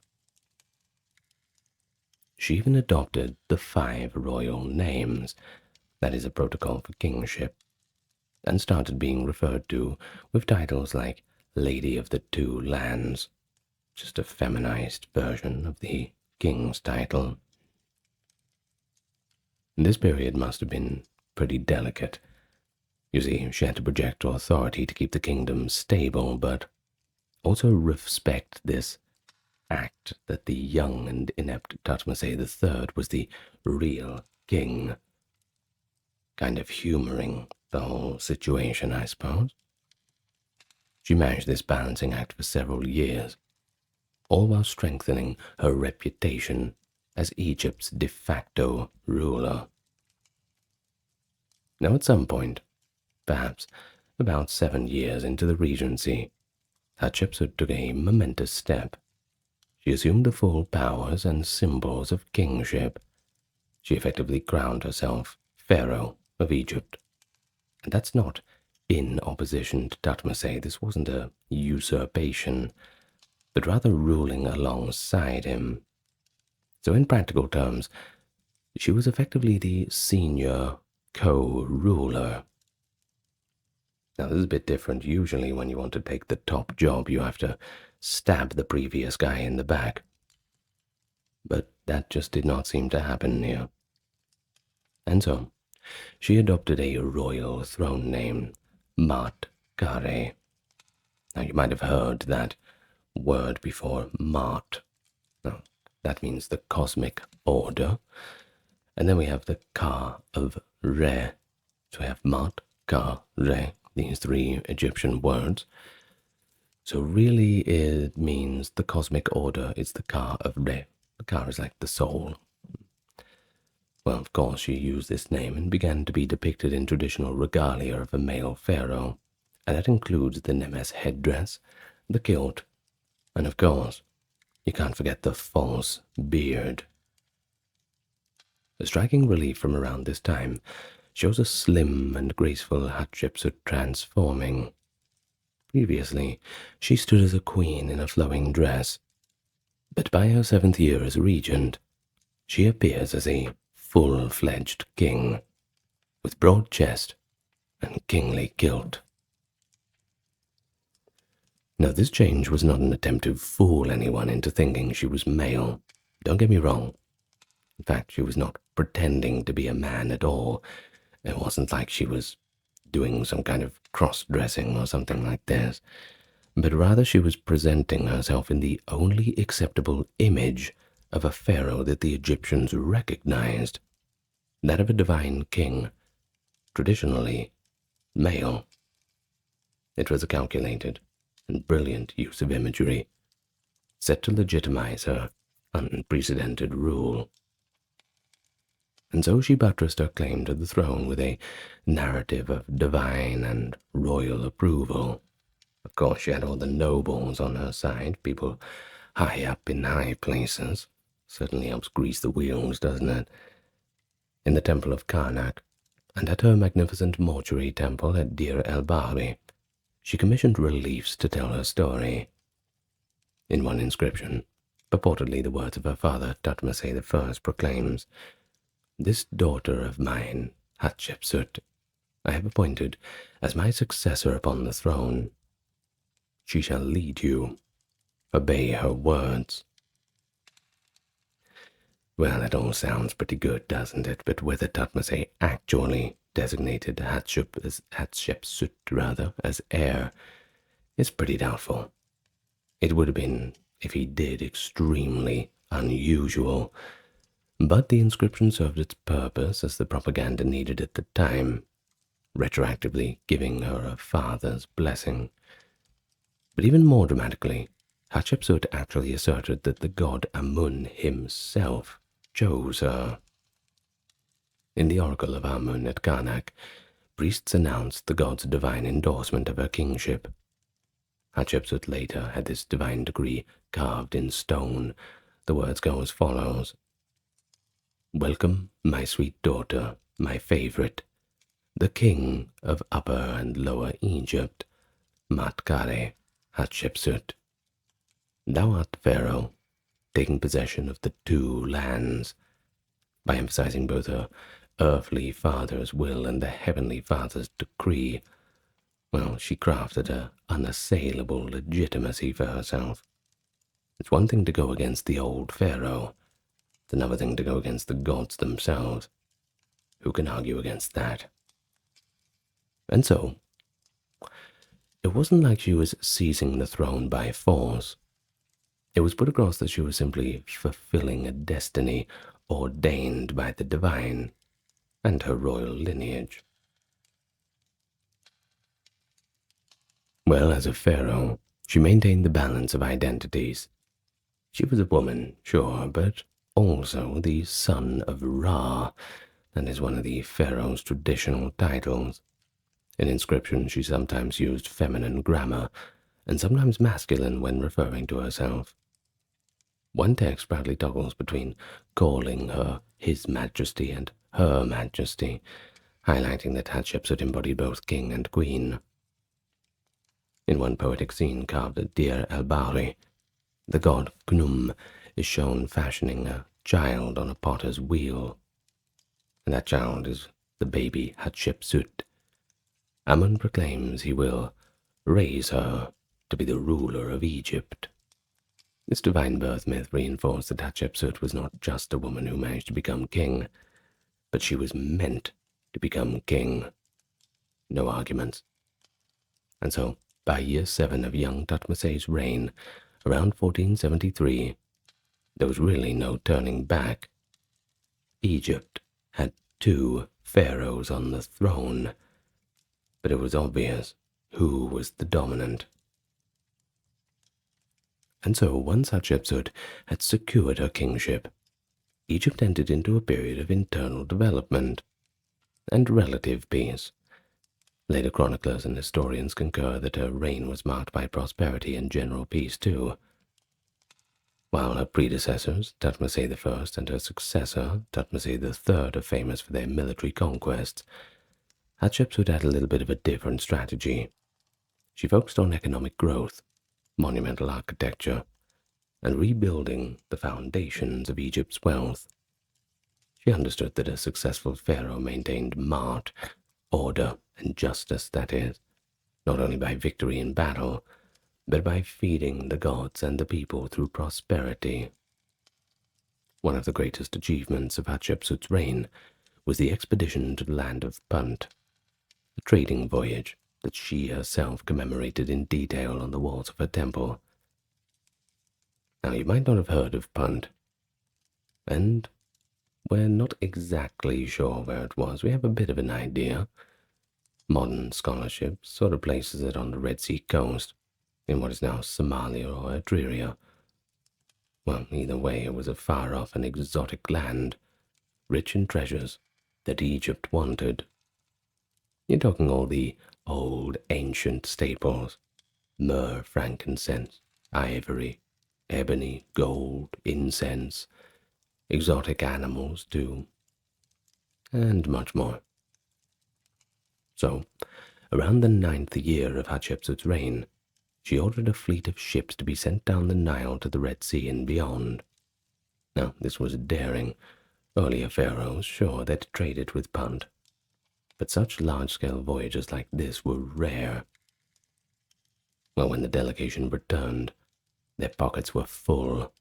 Fabulous riches. 31 live myrrh trees were brought back and planted in the gardens of Deir al-Bahri.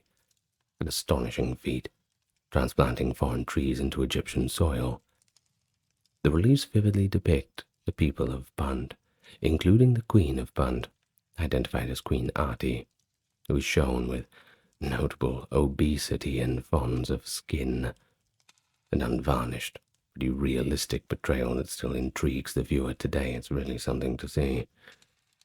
Alongside the Queen are huts on stilts, incense trees being loaded onto Egyptian ships, and joyful Egyptians carrying away their treasure. This successful expedition not only provided Egypt with precious goods, but it also proclaimed Hatshepsut's reach as a ruler. She could obtain the bounties of far lands without having to wage war to get them. Instead of stealing them and looting, she could just talk and make a deal.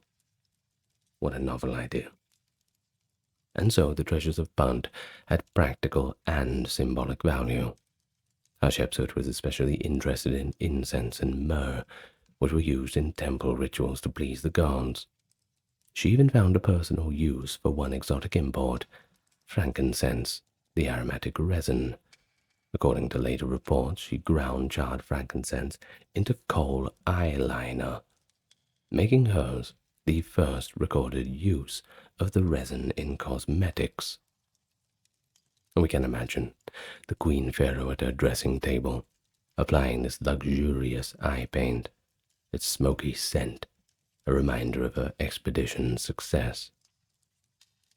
And such anecdotes kind of humanize her, don't you think? Blending that opulence with a bit of piety. Either way, the message was clear. Under Hatshepsut, Egypt was wealthy. The gods were happy, for she could shower the temples with incense, myrrh, and gold, thanks to this divine favor. But parallel to economic ventures, Hatshepsut invested heavily in monumental construction. She was one of the most prolific builders in Egyptian history. Everywhere across Egypt, she left her mark in stone, from the Delta in the north to Nubia in the south. At Karnak Temple in Thebes, the great sanctuary of Amun, Hatshepsut erected 2 towering obelisks to honor the god. These obelisks were feats of engineering. Each was about 30 meters high, nearly 100 feet, and weighed an estimated 350 tons. Carved from pink Aswan granite, they gleamed with a cap of electrum, a gold-silver alloy at the top, always catching the sun's rays. One inscription on the obelisks has Hatshepsut marveling at her own achievement, the quarrying, transport, and putting it up all accomplished just within 7 months. A remarkably short time, that's for sure, especially back then. In that text, she speaks to the future onlookers with pride and caution. Quote, "Truly, my heart turns this way and that, concerning with what people will say. Who shall see my monument years later? Beware of saying, I do not know why it was made." Interesting, huh? We hear the voice of a ruler who knew that what she was doing was unusual. she explicitly urges posterity not to underestimate her. These obelisks, as she put it, a mountain of fine gold, were made to stand the test of time and glorify Amun, showing that she, too, was a legitimate pharaoh. Indeed, one of these Karnak obelisks still stands today, the tallest ancient obelisk still standing in Egypt. Now, if that's not a testament to skillful engineering, I don't know what is.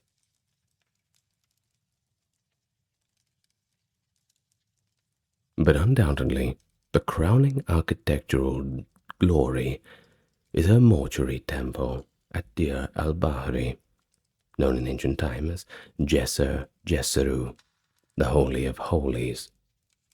Nestled against the limestone cliffs on the west bank of Thebes, the temple is a masterpiece of design. Its 3 terraces rise gradually, connected by ramps adorned with colonnades of elegant square pillars. Design was coordinated by Senenmut, Hatshepsut's chief architect and confidant, and it was unlike any other temple of its time. On the walls of Dir al-Bahri, Hatshepsut had carved the grand narratives of her reign, the story of her divine birth, where the god Amun and her mother Ahmase conceive her, and the gods Khnum and Heket form and bless the child. Her coronation with the gods, and her earthly father affirming her right to rule, and the great expedition to Punt with all of its wonders. In effect, the temple's artwork was Hatshepsut's autobiography in stone, written for the gods and for eternity. Pilgrims and priests, and plenty of them, visiting the sanctuary would see these scenes and understand that Amun himself cherished this pharaoh. The temple also served as a place of worship for Hatshepsut's cult after her death, and honored Amun and other deities. Its harmonious architecture, aligned to the winter solstice sunrise, reflected Hatshepsut's reign, ordered, prosperous, in balance with cosmic order, in balance with Mart. Beyond Thebes, she commissioned building projects throughout Egypt. At Beni Hassan in Middle Egypt, she built a rock-cut temple, Speos Artemidos, dedicated to the lioness goddess Paket. On its architrave, Hatshepsut left a powerful message about her rule. She famously denounced the recently expelled Hyksos, foreign Semitic rulers who had occupied northern Egypt in the previous era, and praised herself for restoring Egypt's temples too. Quote, "I have raised up that which was in ruins. I restored that which was destroyed." This statement, bold and concise, shows Hatshepsut positioning herself as a restorer of tradition. She claims to have rebuilt what the Asiatics had wrecked, a reference to damage or neglect during the Hyksos period, a century before. Now, by invoking the past chaos and her role in fixing it, Hatshepsut legitimized her unusual kingship as a return to normalcy and divine favor. Indeed, she carried out many restoration works. For example, she refurbished the precinct of Mut at Karnak, a venerable temple that had been ravaged in earlier turbulent times. Each restored shrine or new chapel was another brick in the edifice of her right to rule. So to administer her ambitious projects, she relied on a cadre of skilled and loyal officials. The royal steward, Senenmut, is a standout figure. Rising from a non-royal background, he became one of Hatshepsut's closest advisors.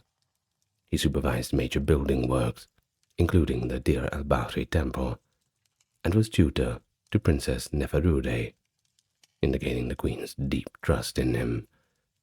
Senenmut's name appears on over 20 statues, and he was allowed to carve a humble graffiti of himself standing before Hatshepsut's names in a niche at Aswan.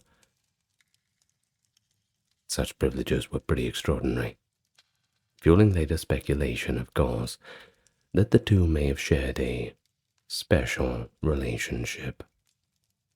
Well, Well, whether they were lovers or not, that remains unknown. Neither Hatshepsut nor Senenmut left any explicit records of that. But you have to note the close association. But other officials like Hapuseneb, the high priest of Amun and vizier, and Nessi, who led the Punt expedition, they also had key roles. Hatshepsut surrounded herself with the most talented people she could find, who had served her father and husband, and this ensured continuity and loyalty. The government of Egypt ran effectively under her guidance. There's no records of revolt or crisis in her time, and that's a pretty good achievement. In fact, one of her proud inscriptions declares, "I have no enemies in old lands. All foreign lands are my subjects." A typical royal hyperbole, perhaps, but given the stability of her era, it might not actually be far off. Well, militarily, her reign was not completely devoid of activity. Though she did not personally lead conquests on the scale of other pharaohs, Egyptian armies did campaign during her lifetime, possibly under the nominal command of Thutmose III or her generals. There is evidence suggesting a minor campaign in Nubia, early in her reign, for instance, reliefs at Sahel, and an inscription by an official named Tai, indicating action in the 12th year that could correspond to Hatshepsut's rule. She also sent the expeditions to the Sinai to mine for turquoise, and to Byblos in Lebanon to secure cedar wood. These were routine missions to protect and enhance Egypt's resources. Notably, ancient writers like Manetho and later Josephus did not attribute any wars to Hatshepsut, whom they called Amasis, reinforcing the view that her reign was largely peaceful. Well, far from being a warrior king, Hatshepsut was a strategist. She kept Egypt's borders secure, likely through forts and diplomacy, while focusing on economic enlargement and spiritual legitimacy at home. This peace dividend benefited the common people too. Agriculture and trade flourished when soldiers were not off fighting distant wars. For about 22 years, Hatshepsut and Thutmose III officially co-reigned, but she was clearly the senior partner until the end of her life. Egypt enjoyed continuity. The young king grew up in the background, presumably receiving military training, while his stepmother/aunt managed the state affairs. Thutmose III as an adult must have recognized Hatshepsut's effective rule. Later evidence even suggests he named a daughter after her, though this is debated. Certainly he did not attempt to overthrow her, and appeared content to just wait his turn. But Hatshepsut, for her part, taught him carefully. He wasn't under house arrest. He was learning how to be a very good soldier. This arrangement was perhaps mutually beneficial. Egypt got a seasoned leader in Hatshepsut, and by the time Thutmose III took sole charge, he was mature, an experienced man, ready to embark on his famous military campaigns. In the 22nd year of Thutmose's reign, around 1458, Hatshepsut seems to disappear from the historical record. So it's presumed that she died around that time, as Thutmose III began counting his reign as sole pharaoh. At that time, she may have been in her mid-40s or 50s. Ancient Egyptian records are pretty silent on the cause of her death. No dramatic tales, no obvious foul play. Just silence. For a long time, her end was shrouded in mystery. But this is where modern science comes in and gives us a few little clues about her final days. Now, when I say modern, let's start in 1903. That still counts as modern when you're talking about things that happened 3,000 years ago. In 1903, archaeologist Howard Carter discovered an undecorated tomb KV-60 in the Valley of the Kings, containing 2 female mummies, one of which was later suspected to be Hatshepsut. A small box found in a different tomb cache bore Hatshepsut's name and contained a molar tooth. In 2007, researchers led by Dr. Zahi Hawaz matched that tooth to the jaw of the unidentified mummy from KV-60, strongly suggesting that it was indeed Hatshepsut's remains. Testing of the mummy provided a poignant insight too. She likely died of natural causes, specifically illness. She appears to have suffered from bone cancer and, intriguingly, a toxic substance, benzopyrene, were found, possibly from a skin lotion in her possession. It seems the queen had chronic skin conditions, perhaps eczema or psoriasis, and was using a salve or cosmetic treatment to soothe it. Unbeknownst to her, the remedy contained carcinogenic chemicals, likely derived from tar or creosote, that could cause cancer. Thus, Hatshepsut may have inadvertently poisoned herself with her skincare routine. A pretty tragic footnote. The very cosmetics she loved might have led to her demise. The mummy also showed that she was overweight, had poor dental health, as one tooth was lost, causing an abscess, and also had arthritis. And this paints a humanizing picture. Hatshepsut in her last years, perhaps plagued by diabetes or discomfort, trying to ease her ailments while still running an empire. Well, ultimately she succumbed, and the throne passed without upheaval to Thutmose III, the junior co-king, who had waited for decades. Hatshepsut was likely buried in the royal tomb she had prepared. Initially, she had a grand tomb, that being KV-20, where she reinterred her beloved father Thutmose to lie beside her. But sometime after her death, her mummy was moved for safekeeping to a cache with other royal mummies, which preserved it until modern times. After her death, something interesting occurred. Later rulers tried to erase her from history.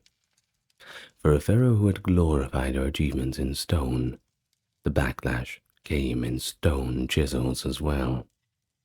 Sometime in the late reign of Thutmose III, and especially under his son Amenhotep II, they began a systematic campaign to remove her name and images from monuments. Her royal cartouches were chiseled off walls, her statues dragged down and smashed, and her monuments usurped or hidden. Oh, and by the way, cartouche is a French word, the old word for bullet. Not sure if they still use it, but you will see inscriptions in Egyptian monuments that are kind of encased in these bullet-shaped frames. So the French archaeologists dubbed them cartouches. Just so you know. Well, back to it. For example, at Deir el-Bahri, many of Hatshepsut's statues were torn down and buried in a pit. They remained hidden until they were finally excavated in the 20th century. What a find that was.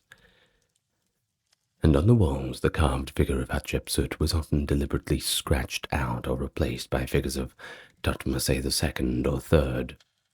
In one scene, you can see 2 cartouches side by side, where her name was erased while Thutmose III was left completely intact. At Karnak, one of her obelisks was literally encased inside a high wall of masonry, concealing its inscriptions, and incidentally, and ironically, protecting it through the ages. In other places, her names were overwritten by male pronouns, or even the names of her father. It was as if her reign was an aberration that later kings felt compelled to blot out. Now this has a Latin term, damnatio memoriae, it is the condemnation of memory. And it was highly unusual for a pharaoh who had not been a tyrant or a usurper from outside the royal family. I mean, you would accept it for something like Akhenaten, or typically for hated figures or those deemed illegitimate. Akhenaten was about a century later.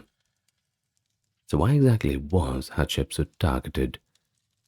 Well, ancient Egyptians never wrote down the reasons for the erasures directly, but there's a few modern theories. The most straightforward one is political expediency. The existence of a successful female king didn't really fit the narrative that the Thutmosid men wanted to portray. But that's a little bit too simplistic, I think. Either way, Thutmose III had become a mighty conqueror in his own right after Hatshepsut's death, and his son Amenhotep II was keen to secure his succession. To these male rulers, perhaps acknowledging Hatshepsut as a full pharaoh might diminish the strictly patriarchal tradition of kingship. By erasing her, they could claim a direct line of male descent from Thutmose I, II, III to Amenhotep, without the interlude of a female co-regent. Indeed, Amenhotep II went further. He not only usurped many of Hatshepsut's accomplishments, carving his own name on her works, which is pretty cheeky, but he also deliberately downplayed powerful women in his reign. He omitted the names of his own royal mothers and wives from official records, and temporarily abolished titles like God's wife of Amun, titles that had given women like Hatshepsut influence. Now, this suggests that Hatshepsut's example was troubling enough that a course correction was needed in the ideology of kingship, but it certainly sounds like more of a Amenhotep problem than anything else. There is another angle. Personal grudge, long theorized as Thutmose III's revenge. For many years, the dominant story was that once Hatshepsut died, Thutmose III, waiting in the wings, finally unleashed decades of pent-up resentment. He allegedly ordered her memory wiped out in a fit of anger to show who was the true king at last. Years of living in the shadow didn't do him very well. Early 20th century Egyptologists dramatized this as an almost Shakespearean revenge tale, with Thutmose depicted as the wronged stepson. One scholar in 1950 described Hatshepsut as the vilest type of usurper, and imagined Thutmose III harboring a loathing for her name, and her very memory. However, modern research has cast a bit of doubt on this, admittedly simplistic view. Notably, the erasures did not begin immediately upon Hatshepsut's death, but about 20 years later, and that was pretty much the end of Thutmose III's reign. So if revenge was the motive, it seems oddly delayed. Why wait 20 years? It doesn't make sense. Moreover, Thutmose III had worked closely with Hatshepsut for years and benefited from the stable kingdom she maintained. During her life, he showed no open hostility, but on the contrary, he actually named one of his daughters Hatshepsut. That indicates some respect, or at least normal relations. When Hatshepsut died, he gave her king's burial rites. Now, those facts certainly suggest that the erasure was less about a personal vendetta and more about calculated, cold political decision perhaps made when Amenhotep II became co-regent toward the end of Thutmose III's life. In other words, those in power decided to reinforce the more conventional narrative that Egypt had male rulers. Hatshepsut's images, in her unique combination of queenly and kingly form, didn't really fit that narrative, so, well, they had to go. But the erasure was thorough, not total. Importantly, Hatshepsut was left out of all of the later kings' lists. Kings' lists were official chronologies carved in places like Abydos and Saqqara under later pharaohs.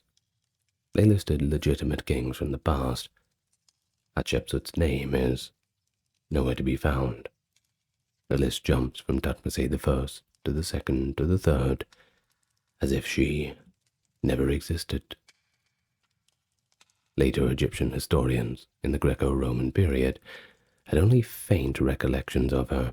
For example, Manetho, an Egyptian priest writing in the 3rd century BC, mentions a queen, Amesis or Amensis, who ruled about 21 years, and identifies her as the sister of Thutmose II.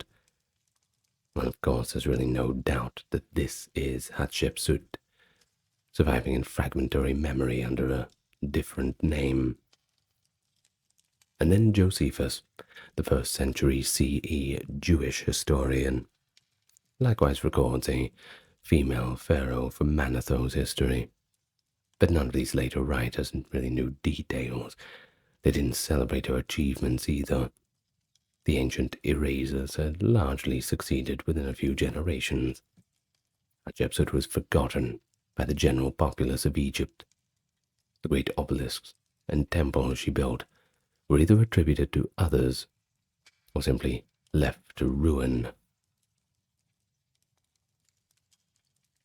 Of course, her life and reign have fueled debates among scholars for over a century. Ever since her story re-emerged from the ruins, early Egyptologists, influenced by the attitudes of their own era, often judged her harshly or treated her reign as an anomaly to be explained away. They cast her in this kind of wicked stepmother role, I suppose, suggesting that she usurped the throne from the rightful heir, Thutmose III, and so in this view she was power-hungry and scheming, and Thutmose's later destruction of her legacy was seen as a justified revenge. But more evidence came to light, and the narrative changed. Recent research portrays Hatshepsut as not a wicked stepmother, but almost like a Joan of Arc kind of figure, capable leader who stepped in to save Egypt's stability, and then was later maligned by tradition. One discussion point is whether Hatshepsut can truly be considered a usurper. It is true that she assumed a role that traditionally would have gone to Thutmose III once he came of age, but consider the context. Egypt had seen female rulers before, like Sobekneferu at the end of the 12th dynasty, when no male heir was available. But in Hatshepsut's case, there was a male heir, albeit a toddler, not going to get much out of him, and so her actions can be seen as an extension of her regency. Rather than abruptly handling full control to Thutmose as a child, she gradually transitioned from regent to co-king, likely because the elite of Egypt were comfortable with her leadership, and the kingdom faced no urgent need for a warrior king at that moment. The fact that there was no recorded opposition to her taking the throne suggests that her rule was accepted, and perhaps even welcomed.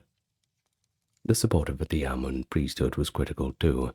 By backing her through oracles and public ceremonies, they gave her religious legitimacy, and in return, she lavished the temples with gifts and buildings. And so her reign can be seen as a collaborative arrangement among the Egyptian establishment. The alternative might have been a power struggle or dominance of a clique around the boy king. Instead, Hatshepsut provided a strong central leadership that ensured that Thutmose III was safe and received proper training. Thutmose's later brilliant career as a conqueror, sometimes even called the Napoleon of ancient Egypt, might not have been possible without Hatshepsut's stewardship in his youth. During her time, he likely led her armies on a few minor campaigns and certainly learned statecraft, and there is even evidence that Hatshepsut allowed him to assume some visible roles. For example, his name appears alongside hers on some monuments from her later years, and he may have built up a loyal military following, ready for his sole rule. It undermines the idea that she tried to permanently supplant him, that's for sure.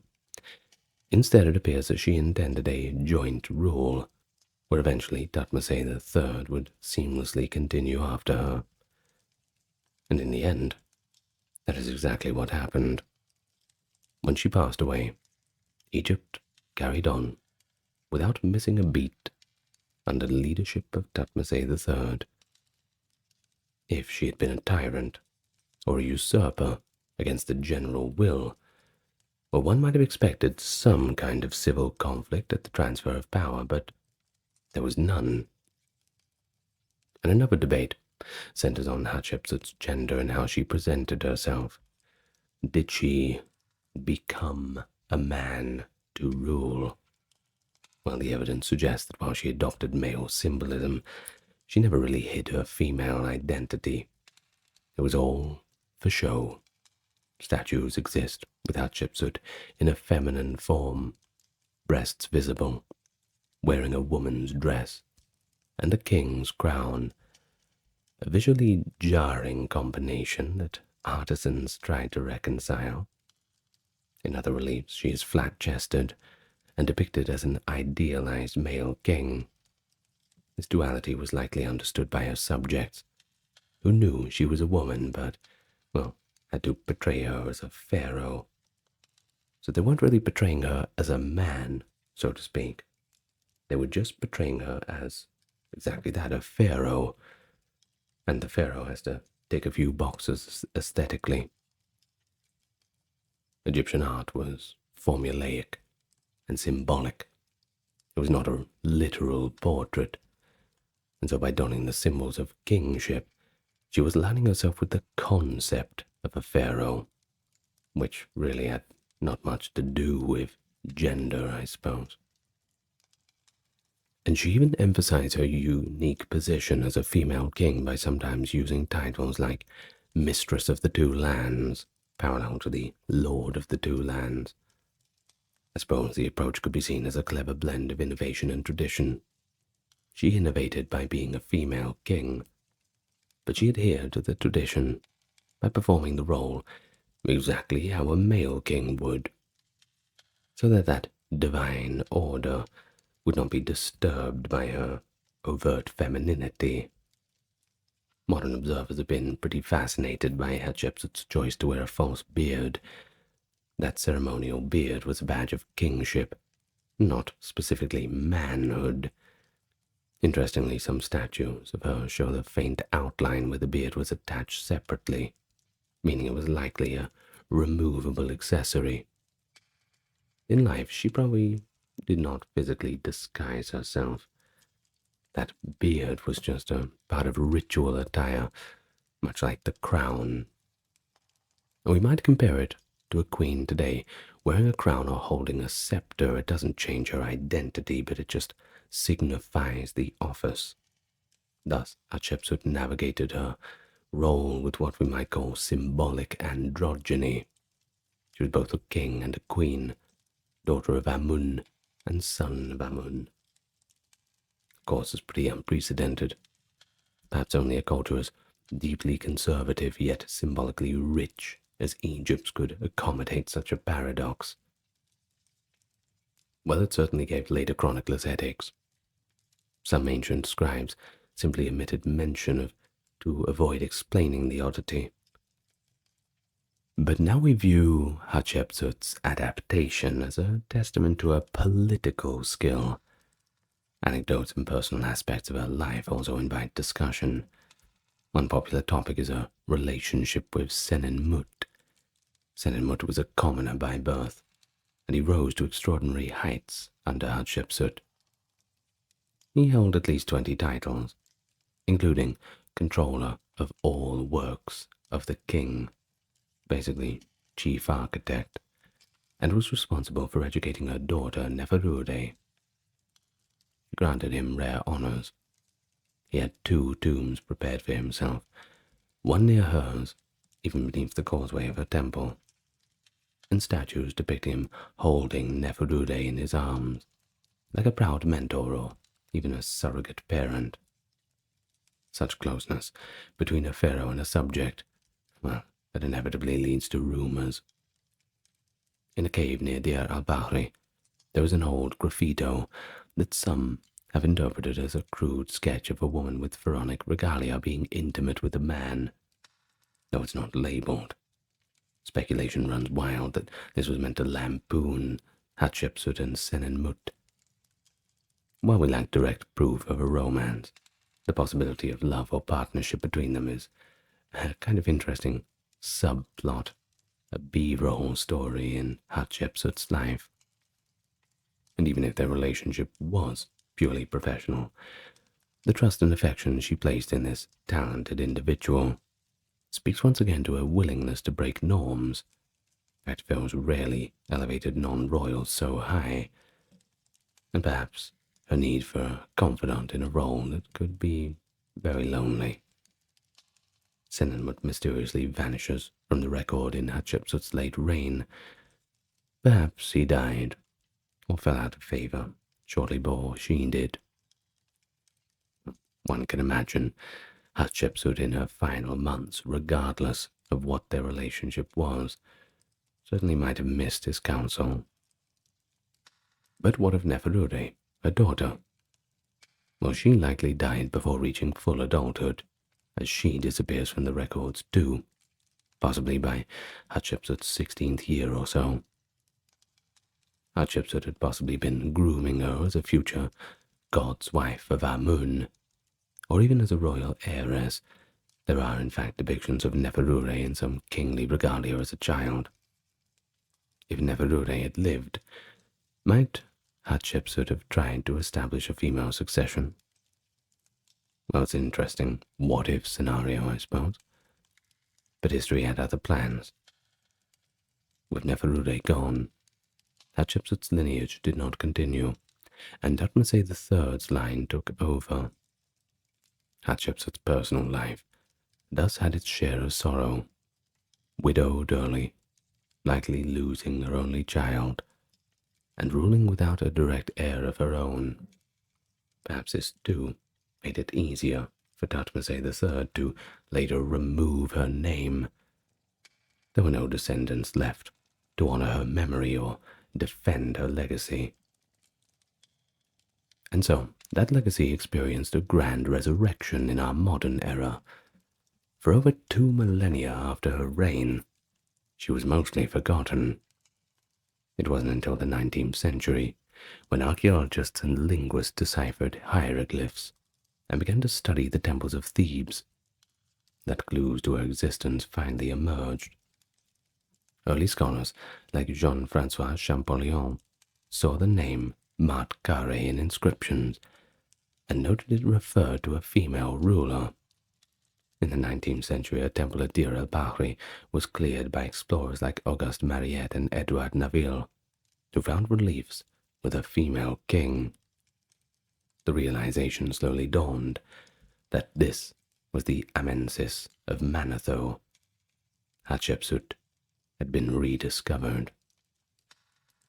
However, due to the victor's history, many statues of Hatshepsut were found decapitated or buried, which made reconstructing her story kind of like assembling a jigsaw puzzle, one that somebody's thrown on the ground and stepped on a bunch of times. And by the early 20th century, Egyptologists like James Breasted, with William C. Hayes, analyzed the evidence and narratives, though sometimes with the biases of their time, admittedly, hence Hayes' harsh label of usurper. But in recent decades, scholars have re-evaluated her with a little bit more context, viewing her as a product of her culture rather than an anomaly. Today, she's often celebrated as a visionary leader, who's sometimes held up as an ancient example of a successful female ruler in a male-dominated society. Well, I'm sure we'll find out much more about Hatshepsut as we continue to dig around in the dust. Hopefully, we'll find something good soon. Now, let me thank my top-tier patrons and supporters: Dark, Kimberly, Christine, Sally, Ember, Susan, Cameron, Legitmus, Gary, Charlene, Lynn, Therese, Katiana, Nicholas, Ulfednir, Alexander, Charles, Christine, Dr. Neuro Nerd, Jaden, Jim, Jeffrey, Jessica, Madeline, Melissa, Orthodox Review, Scott, Shell, Wendy, Stark Factory. Did I say Stark? Sorry, mate. Josie, Sarah, Ryan, Thor, Cameron, Stefan, Kevin, HMSHH, Crystal, and Talbury. Thank you so much. And with that, we get to the end of our life of Hatshepsut. I hope you enjoyed it. It was interesting, wasn't it? Well, if you're out there, I hope you're nice and relaxed. Perhaps you're already asleep. Perhaps you've finished your gardening. Perhaps you're, I don't know, doing some other thing that is a nice little relaxing activity to pair with this. Either way, wherever you are, as always, wish you good night. Lots of love to you all. See you tomorrow.